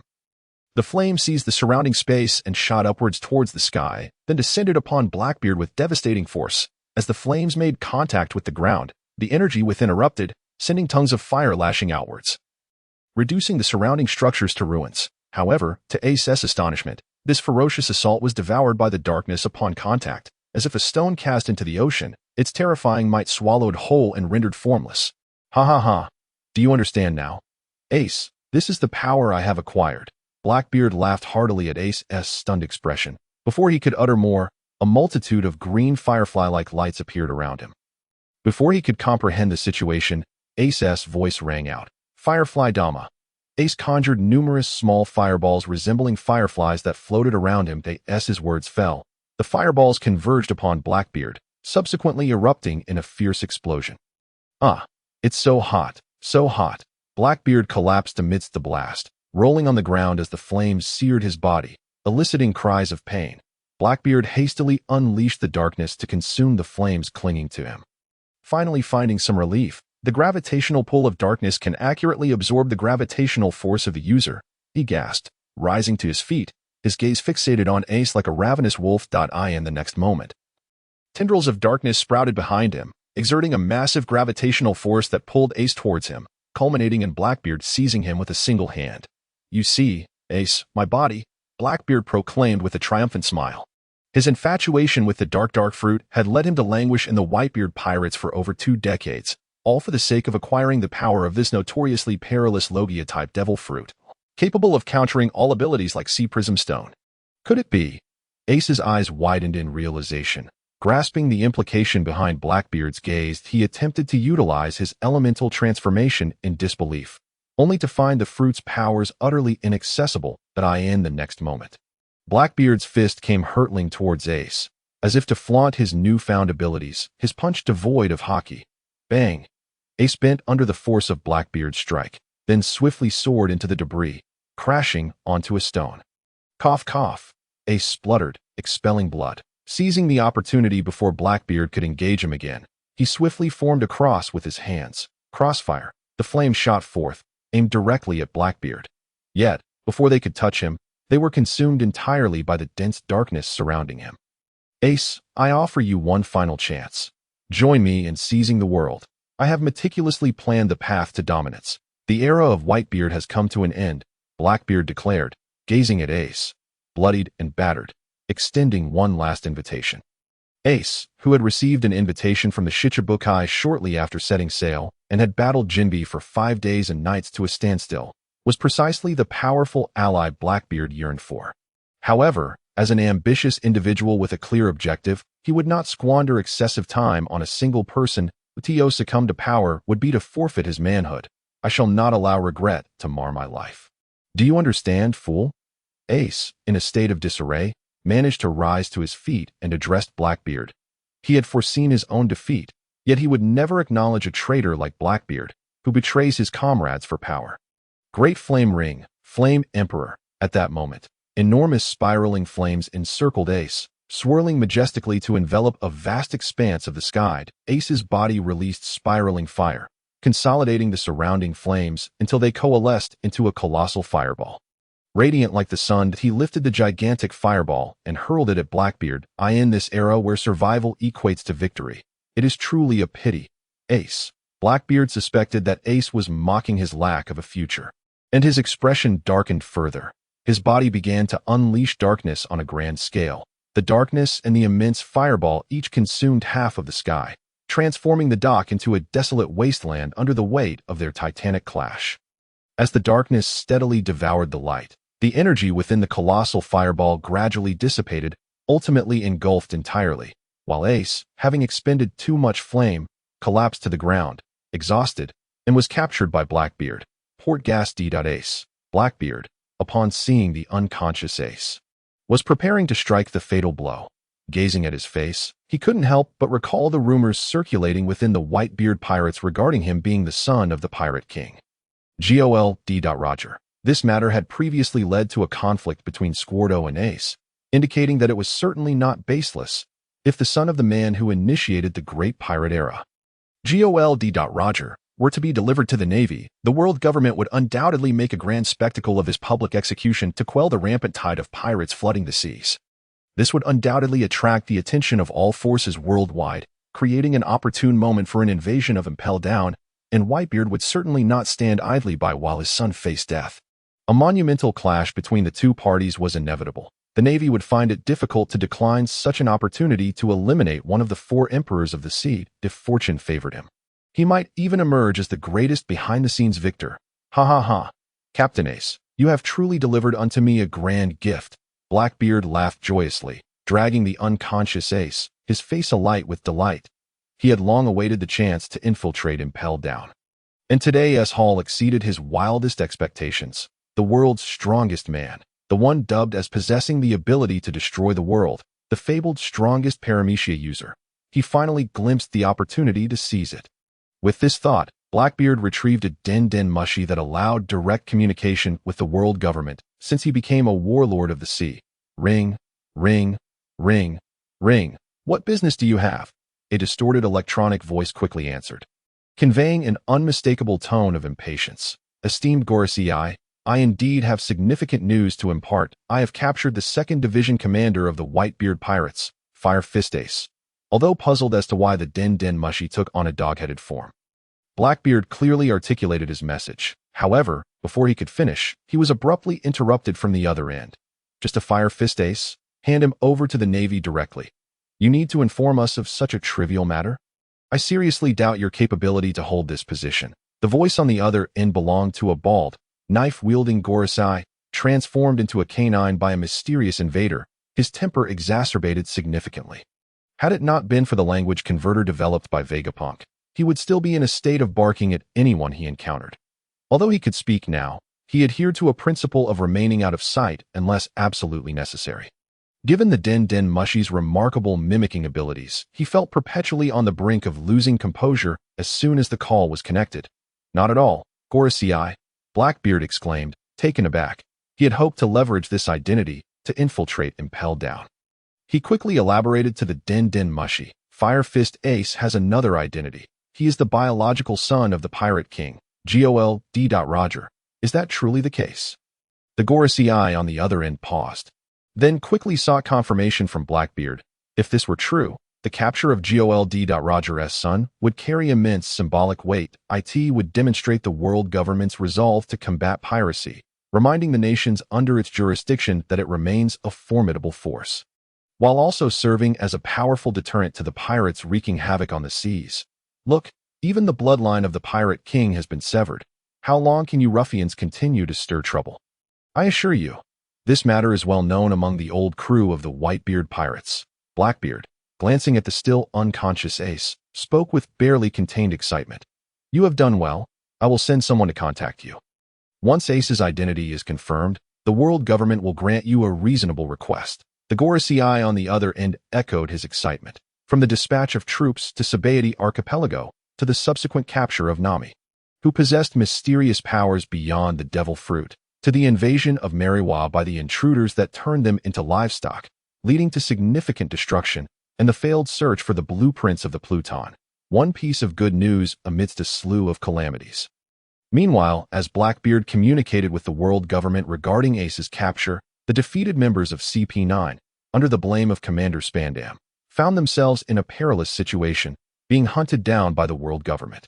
Since Lucci and the others had yet to consume any devil fruits, those who regained consciousness after their defeat and the sinking of the train still possessed the ability to rescue their unconscious comrades. Ultimately, after Bruno, who possessed the door fruit ability, awoke, they worked together to bring him to the surface, and Bruno used his powers to successfully extricate the others from their predicament. However, before they could contact Commander Spandam, they were met by agents of the world government's secret police, who had come to apprehend them. After defeating them, they learned that Spandam had shifted all blame onto them, plunging them into a state of pursuit.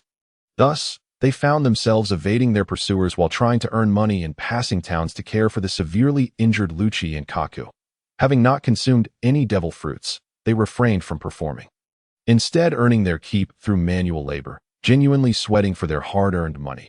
Due to the necessity of evading capture and the inability to linger in one place for long, earning money became even more challenging under such circumstances. Yet, having trained and grown up together, the bond among CP9 members was exceptionally profound, and they had never considered abandoning their comrades. What shall we do? Kaku is gravely injured. If we do not provide treatment soon, it could be perilous. Khalifa sat beside the sickbed, gazing anxiously at the unconscious Kaku, who had succumbed to slumber once more. Faced with Chopper, who had consumed the third uncontrollable devil fruit and had entered a rampaging state. Kaku had suffered multiple fractures and internal injuries even more severe than the lesson Lucci had given to Luffy. Medical expenses? Lucci, lying on the sickbed, murmured softly, his injuries comparatively lighter this time. They had no operational funds. Having concealed themselves in Water 7 for 7 years, they barely managed to meet their basic needs.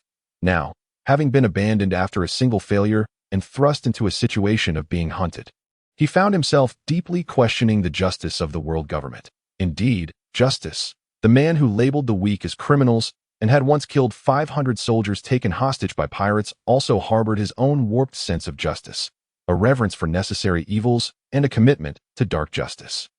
Had their goals aligned, he might have forged a friendship with a canoe. Unreservedly unleashed justice inevitably leads one into the realm of evil. Hence, he has always held himself to rigorous standards under his leadership. CP9's principles and practices aligned with his own. Even in the face of adversity, they would never resort to tyrannizing the weak through cunning or coercion, even if the target is a ruffian or a pirate.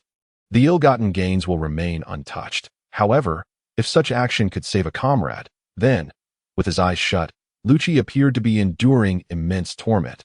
After a prolonged silence, he finally spoke. Go borrow some medical expenses from the thugs. Upon finishing his words, Lucci leaned weakly against the headboard, as if he had lost all vitality. Lucci, Khalifa said, her eyes glistening with unshed tears as she bit her lip, her gaze wavering between Lucci and the unconscious Shirshir. They were well aware of Lucci's aspirations, and now, witnessing him willing to forsake his own desires for the sake of his companion, they were torn between feelings of gratitude and sorrow. It was ironic that they, who acted on behalf of the world government, would end up in such a wretched state. Go. Shirshir cannot wait much longer, Lucci urged. Khalifa nodded in response, and just as she was about to leave, her expression suddenly hardened. A figure had abruptly materialized in the hospital room. Who are you? She demanded, positioning herself protectively in front of Lucci and Shirshir, her gaze fixed warily on the newcomer. Bye. Relax, I mean no harm. That if I intended to strike, they would already be dead, Mobai replied, his eyes scanning Khalifa before shifting to Lucci, a smirk playing on his lips. How does it feel to work for the world government? You see our predicament. Feel free to speak your mind. Lucci, muscles relaxed against the headboard, did not question Mobai's lack of malice. Instead, confusion and shock filled his gaze as if he had not witnessed it with his own eyes. Even an empty mind would have failed to detect Mobai's presence. Lucci even believed that had Mobai not wished to be seen, no one would have detected his existence. Even after taking action against them, I want you to do something for me, Mobai stated directly. He had no desire to return such an obedient blade, one that had willingly concealed itself for 7 years due to mere rumors. Back to the world government. How can we trust you 1T discard us like the world government did? Lucci inquired, fixing his gaze on Mobai. They had already been abandoned by the world government and were now trapped in a dire situation. Being hunted. Moreover, this immensely powerful and mysterious being stood before them, leaving them with no choices. Finding a refuge was already a fortunate outcome. Asking this question was merely to seek a reason for reassurance. Because I am stronger than the world government, and I disdain to treat you as they would, Mobai replied, noting the intent behind Lucci's words as he spoke. An emerald light emanated from his hand, swirling around the group, first releasing his sincerity. The pure life energy began to take effect, with Khalifa, who was feeling particularly fatigued, instantly revitalized under the emerald glow, feeling a surge of lightness. Next was Lucci. The wounds beneath his bandages rapidly healed, scabbing over and finally being restored to a flawless, infant-like skin, with not a trace of injury visible. The unconscious Shurshur emitted cracking sounds as shattered bones reassembled at an unimaginable speed. And the injured organs followed suit. In a matter of seconds, Shurshur awakened, his eyes fluttering open. "Where did you find a doctor?" "I feel completely restored," he exclaimed, feeling as light as if he were naked. He sprang from the bed with a flourish, adopting a theatrical pose directed at Khalifa. However, both Khalifa and Lucci ignored him, their eyes fixed in astonishment on Mobai. His stealth abilities were reminiscent of Bruno's special devil fruit powers. But what was more perplexing was his extraordinary healing ability. How could Shurshur's near-fatal wounds be healed in the blink of an eye? Even the legendary healing abilities of the mythical Zoan Phoenix fruit, known for its immortal blue flame, could not rival such prowess. "We have seen your sincerity. What do you require of us?" Lucci asked, descending from the bed. After Mobai raised an eyebrow in silence. Lucci furrowed his brow but quickly relaxed, revealing a posture of submission as he knelt on one knee before Mobai. "From this day forth, I humbly seek your guidance." "Excellent. You will not regret your decision today." Mobai nodded, satisfaction evident in his demeanor. By gathering such a responsible group of workers, he could enjoy a more laid-back lifestyle in the future. A scythe, terrifying in its crimson single eye and monstrous aura, appeared in Mobai's hand, offered to the kneeling Luq. It is said that cursed blades only recognize those worthy of their allegiance. Unleashing their full power, I possess a weapon that surpasses any cursed blade. Do you have the courage to test it? Weapons? Lucci responded, lifting his gaze to the scythe. Before he could examine it closely, the crimson eye on the scythe abruptly fixed its gaze upon him. Who is truly worthy? A voice filled with darkness and disdain echoed in the room. The voice was rife with temptation, inciting discord among the group. An insidious thought emerged in their minds. Only the one who survived would earn the weapon's favor. The gazes of Shurshur and Khalifa began to shift towards the crimson hue, their thoughts tainted by malevolence. Just then, the earlier emerald glow reappeared, dispelling the darkness and malice, restoring clarity to the two. What a terrifying weapon! Was that its voice? Khalifa said, cold sweat dampening her forehead, her heart racing with fear. Just moments ago, she had harbored thoughts of eliminating everyone to possess the scythe. That I heard it too. Shurshur turned his head away, not daring to look at the scythe, equally shaken. This scythe possesses its own consciousness. Lucci's brow beaded with cold sweat, his eyes locked on the scythe. Indeed, I cannot ascertain whether cursed blades have consciousness. But this scythe undoubtedly does. You must either conquer it or be conquered by it. Mobai observed Lucci, awaiting his choice. A choice that could grant him the power to execute his will. Is that so? Lucci closed his eyes, recalling the arduous training he had endured and the beliefs he had steadfastly upheld. Aside from the failures he faced in meeting the protagonist Luffy, he was renowned as the most formidable and ruthless weapon of CP9. Often regarded as the strongest in its 800-year history, with his confidence rekindled, Lucci opened his eyes, his expression brimming with certainty as he fixed his gaze on the scythe, smiling confidently. "It is not I who am worthy to be your master, but rather, you who are worthy to be my weapon. It belongs to me," Lucci declared triumphantly to Mobai. In the next instant, without hesitation, he seized the scythe and raised it aloft. In that moment, the dark essence within the scythe began to corrupt and erode Lucci. Simultaneously, the hand that grasped the scythe transformed into a shadowy hue, binding him to the weapon, while his mind passively absorbed a plethora of martial techniques and shadow magic. Ding! Rob Lucci has acquired the legacy of the Shadow Reaper. Kane is a prodigy of shadow magic. His purpose in battle is to fulfill his true destiny, to one day lead the Shadow Order and establish a new era of dominance in Ionia. Kane wields a living shadow weapon. With the aid of shadow magic, Lucci barely managed to control the living shadow scythe. However, the corrupting power of the shadow still gradually eroded his body and mind. Silence. Enough with the noise. Upon awakening, having received the legacy, Lucci stirred from his slumber. The first thing he did was to manifest his newly acquired shadow magic into a shadowy fist, delivering several powerful blows to the blood-red single eye of the scythe. This fiend was incessantly chattering like a loquacious fool, and its words directly infiltrated his mind, rendering it impossible to ignore.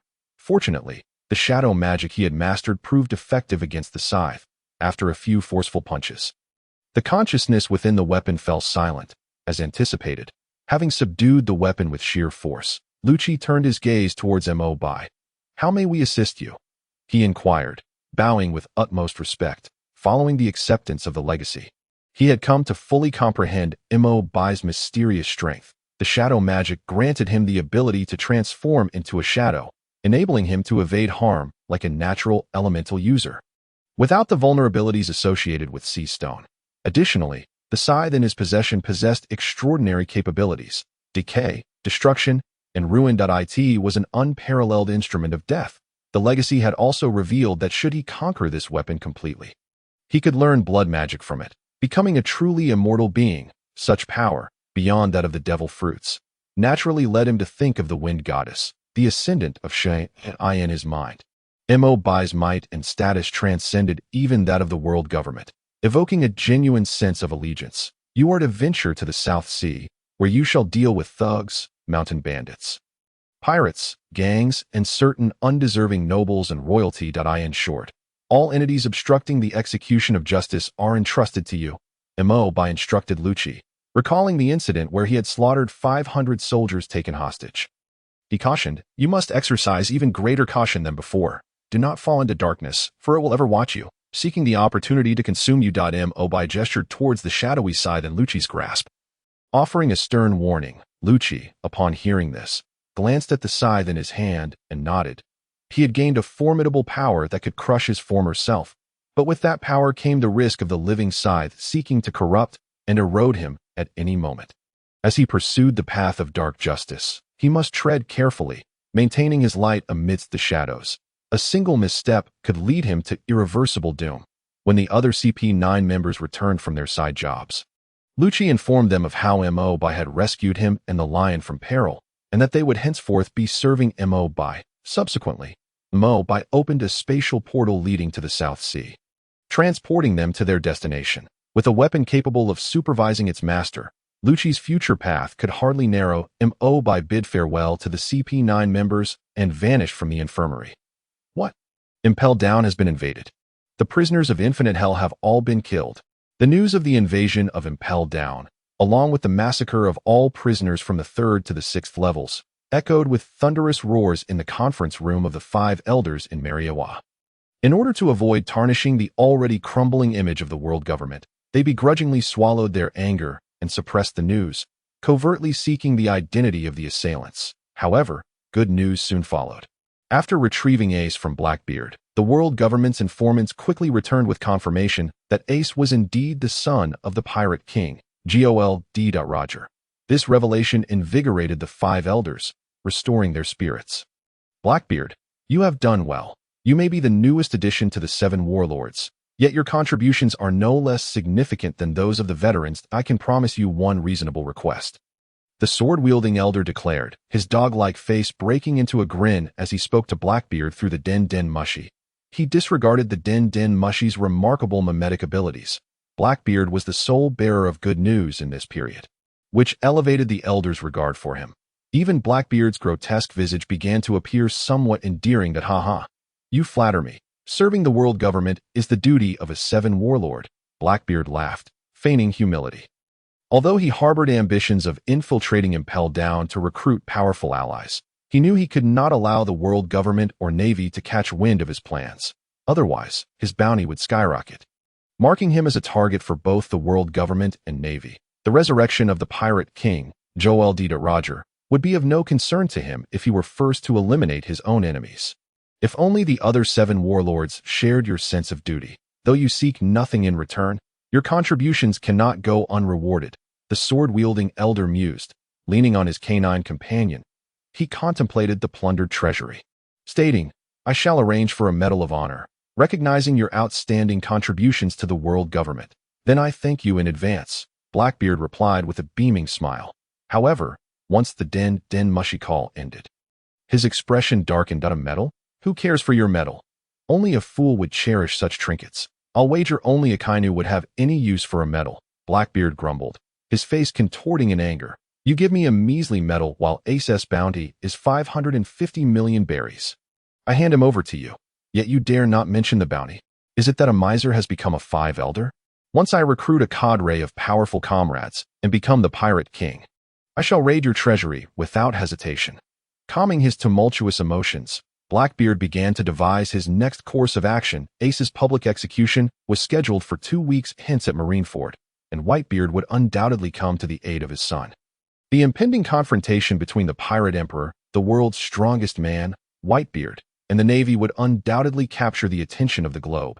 The perfect opportunity to invade Impel Down had finally arrived.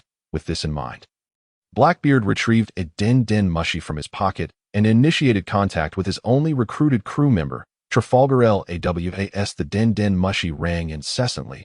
Blackbeard's patience waned, but finally, it connected. "Law, what in the world are you doing? Why did it take so long to answer?" He roared as soon as the connection was established. Before Law could respond, the den mushy began to mimic him, transforming into an octopus face. The octopus face opened its mouth, emitting a series of incomprehensible sounds. Gurgle, gurgle, gurgle, gurgle. The bubbling noises resonated clearly from the other end. Staring in disbelief at the den mushy's octopus form, Blackbeard realized he had been toyed with by Law. Gripping the den mushy tightly, his veins bulged as he crushed it into a pulpy mass. An upstart, a rookie making a name for himself, dared to act so defiantly before him. How foolish. Very well, Trafalgar Law, our next encounter will not be so pleasant for you. He seethed, flinging the remnants of the den mushy to the ground. His fury palpable as he stormed away, already plotting how to make Law regret provoking his wrath. Indeed, the capabilities bestowed by the surgical fruit are quite remarkable. Perhaps during our next encounter, I may seize them. Marine Headquarters, Marineford. Due to the invasion by the Blackbeard crew, all inmates between the 3rd and 6th levels were slain, leading the world government to realize that Impel Down may not be so reliable after all. Consequently, Portgas Ace was directly imprisoned at Marine Headquarters, under the supervision of Vice Admiral Tsuru, who possesses the powers of a paramecia-type fruit. Given the familial bond between Garp and Ace, both Admiral Sengoku and Vice Admiral Tsuru found themselves in a predicament regarding their old friend, and could only offer Ace what care they could in their daily interactions. This moment, Garp had received the news from the world government that Ace was to be executed in 2 weeks, and he sat in silence before Ace's cell, gazing at his grandson, who, though not by blood, was as dear to him as his own. A torrent of emotions surged within him. He had a myriad of sentiments he wished to express. Yet he was at a loss for words. The elderly Ace peered through the bars of his cell at Garp, lowering his head, and spoke in a halting voice. It had been quite some time since he last saw Garp. In his memory, Garp was often absent for most of the year, and during the rare occasions he returned home, he treated Ace and Luffy with a lack of decorum, often resorting to physical reprimands at the slightest provocation. However, during this meeting, Garp, who usually stood tall like a mountain, now bore an air of despondency. "Thanks to you, Ace, Marine Headquarters, no, the world government, is in utter chaos," Garp lamented, his thoughts drifting to the time he bid farewell to his rival, the Pirate King Joel D. Roger, attempting to mask his tumultuous feelings with laughter. "Kill me," Ace interrupted Garp's mirth, exclaiming, "Just kill me already." At that moment, Ace contemplated the inevitable arrival of Whitebeard and his crew in response to the news of his capture. Knowing that many of his brothers would perish in the ensuing conflict, given Whitebeard's frail condition, afflicted by illness, he thought, "You want me to die? Fool, it won't matter what happens." Garp's posture sagged further as he muttered to himself, "Even if you were to die, Whitebeard would not let this go easily. We have angered the king of the seas." Yet, deep down, Garp understood that if Ace were to perish here, Whitebeard's wrath would only result in chaos at Marineford, after which he would likely retrieve Ace's body and depart. However, if Ace were to survive, Whitebeard would undoubtedly fight to the bitter end to rescue him. The world government and the Marines aimed to publicly execute Ace, not only to diminish the influence of GOLD Roger, but also to seek an opportunity to eliminate one of the Yonko crews, thus tipping the scales of power in their favor. During this tumultuous period, there existed a possibility for Ace to be rescued. Garp realized that his grandson had a chance to live. As Ace absorbed this, he recognized the inevitable clash between the Marines and the Whitebeard pirates. He recalled the moment Whitebeard had invited him aboard, the camaraderie shared among the crew, and the kindness extended to him. Soon, many would fall in battle against the Marines because of his capture, losing their lives in the process that I had hoped for you and Luffy to become distinguished Marines. Now, not only has that dream faded, but you two are on the path to becoming notorious villains that you've heard the rumors about Luffy, haven't you? Garp reminisced, recalling the times he had watched his grandson's antics. A smile breaking through his somber demeanor. I even told Luffy about his father. He was quite taken aback. Garp recounted, oblivious to how the mention of father pierced Ace's sensitive heart. Such matters were fraught with complications. Both he and Luffy bore the blood of a world-renowned criminal. How could we become Marines? Ace declared defiantly. I refuse to acknowledge the blood of that scoundrel father of mine. Old man, my only father is Whitebeard. As those words left his lips, Garp's expression fell into a profound disappointment. Are you truly determined to walk this path to the bitter end? How I wish you could have declared your willingness to join the Marines. That way, even in the final moments, I could find a reason to convince myself. Criminals do not deserve sympathy, but family does. As Garp visited, news spread across the seas that Ace, the 2nd Division commander of the Whitebeard Pirates, had been captured and sentenced to execution at Marine headquarters in 2 weeks. Alongside this, another shocking revelation emerged. Ace was the bloodline of the Pirate King, Gold. Roger. These two pieces of news sent ripples across the oceans. This cannot be true. The bloodline of Gold. Roger? I heard that when the world government hunted him down, they apprehended all pregnant women in the regions he passed through. How could his bloodline still exist? The newspapers reported that Ace's mother had fought tooth and nail to ensure he could be born, enduring 20 months of pregnancy. What a noble sacrifice. Yet, it is indeed a cursed bloodline, having caused the death of its own mother at birth. Over the years, the world had suffered at the hands of pirates, and those who read the papers condemned the evil lineage of the Pirate King that had ushered in this era of crime. Meanwhile, aboard the Moby Dick, the flagship of the Whitebeard Pirates, 1st Division Commander Marco received the news. Upon reading the contents, he rushed to Whitebeard's side. Father, Ace has been captured by Teach and handed over to the Marines. Marco handed the newspaper to Whitebeard, his face filled with concern. The members of the Whitebeard Pirates, though not bound by blood, shared bonds as strong as those of siblings. The news of Ace's capture, a brother they held dear, overflowed their hearts with anxiety. Ace, Whitebeard exclaimed as he took the newspaper, his gaze fixating on Ace's disheveled photograph, his aged eyes regaining the sharpness of youth. Sons, your brother has been captured by the Marines. What shall we do? Whitebeard surveyed the captains on board, his voice resonating with vigor. Upon hearing Whitebeard's words, the captains raised their weapons in response. Let us assault Marine headquarters. We must rescue Ace. Rescue Ace. Following the mobilization, the Whitebeard pirates fell into an unusual silence in the seas of the New World. Yet, amid this peculiar calm, it was evident to all that turbulent currents lay beneath. The Marines and world government hastily consolidated their forces, recalling all available troops from the New World and bases across the 4 seas. They also reached out to summon the 7 warlords of the sea in preparation for the impending clash with the Yonko. Whitebeard in the calm belt, on Amazon Lily, a newly constructed warship equipped with seastone coating slowly approached the island, despite its seastone coating allowing it to evade the scrutiny of most sea kings. Luck would not favor them indefinitely that a massive sea king, measuring 100 meters, detected the vessel and leaped from the depths, its toothy maw aimed at the ship. To our surprise, we are not met by the Kuja, but by this monstrosity. If this ship becomes the Sea King's meal, it would be a disgrace to justice. Rear Admiral Momonosuke leaped forth, wielding his katana, and struck a cross slash at the gargantuan beast, sending it crashing back into the depths. Die! Rear Admiral Momonosuke exclaimed as he felled the Sea King with a single strike. What a splendid feat! I've heard that the Pirate Empress is the most beautiful woman in the world. I wonder if we'll have the fortune to witness her beauty firsthand. Laughter erupted among the crew as they admired Momonosuke's prowess.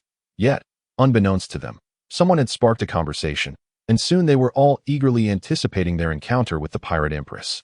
Get serious. We cannot tarnish the Marine's reputation. As the Vice Admiral of the Navy, Wushu could not help but place a hand on his forehead while shouting at the sailors aboard the ship.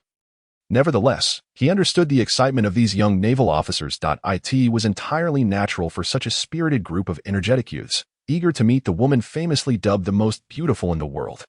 Pirate Empress Boa Hancock, to display their enthusiasm. If he were a decade or 2 younger, he would likely exhibit a similar fervor as the naval ship glided closer to the dock of Amazon Lily. An imposing vessel, drawn by two colossal serpentine sea kings, obstructed their path. The warriors of Amazon Lily cast their gazes toward the wooden doors of the ship's cabin, prompting the naval officers to follow suit. The sound of high-heeled shoes echoed like a heartbeat, and amid the expectant glances, the wooden door creaked open. Dressed in a striking red chi-pao and sporting an elegant Heim hairstyle, the statuesque Boa Hancock emerged from the cabin. Her presence commanding. "Who dares to litter the path I tread?" she proclaimed, her voice crisp and haughty. Without a hint of restraint, Hancock carelessly kicked aside a small creature that dared to play in her way. At last, she had made her entrance. Vice Admiral Wushu fixed his gaze upon her as she approached, articulating the purpose of his visit. "I am Vice Admiral Wushu of the Navy headquarters, sent to escort you, Pirate Empress Boa Hancock. But today's newspaper has confirmed the time and place of the public execution of Port Gas D.Ace, the 2nd Division commander of the Whitebeard Pirates. This summons from the 7 warlords is a direct order from the world government. Should you refuse, your title as a warlord will be revoked. Reflect on the implications of this.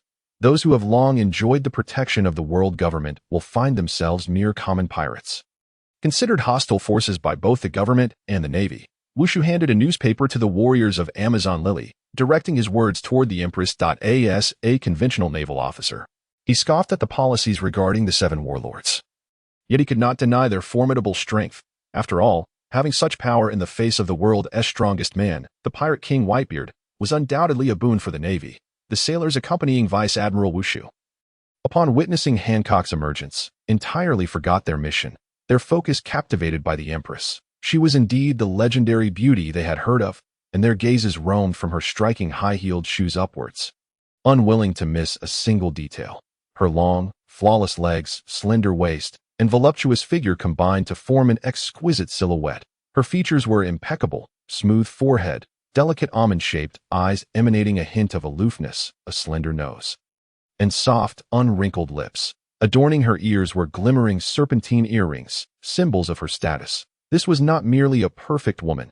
She was the epitome of allure. The eyes of the naval officers began to glaze over with infatuation, their breaths heavy with longing.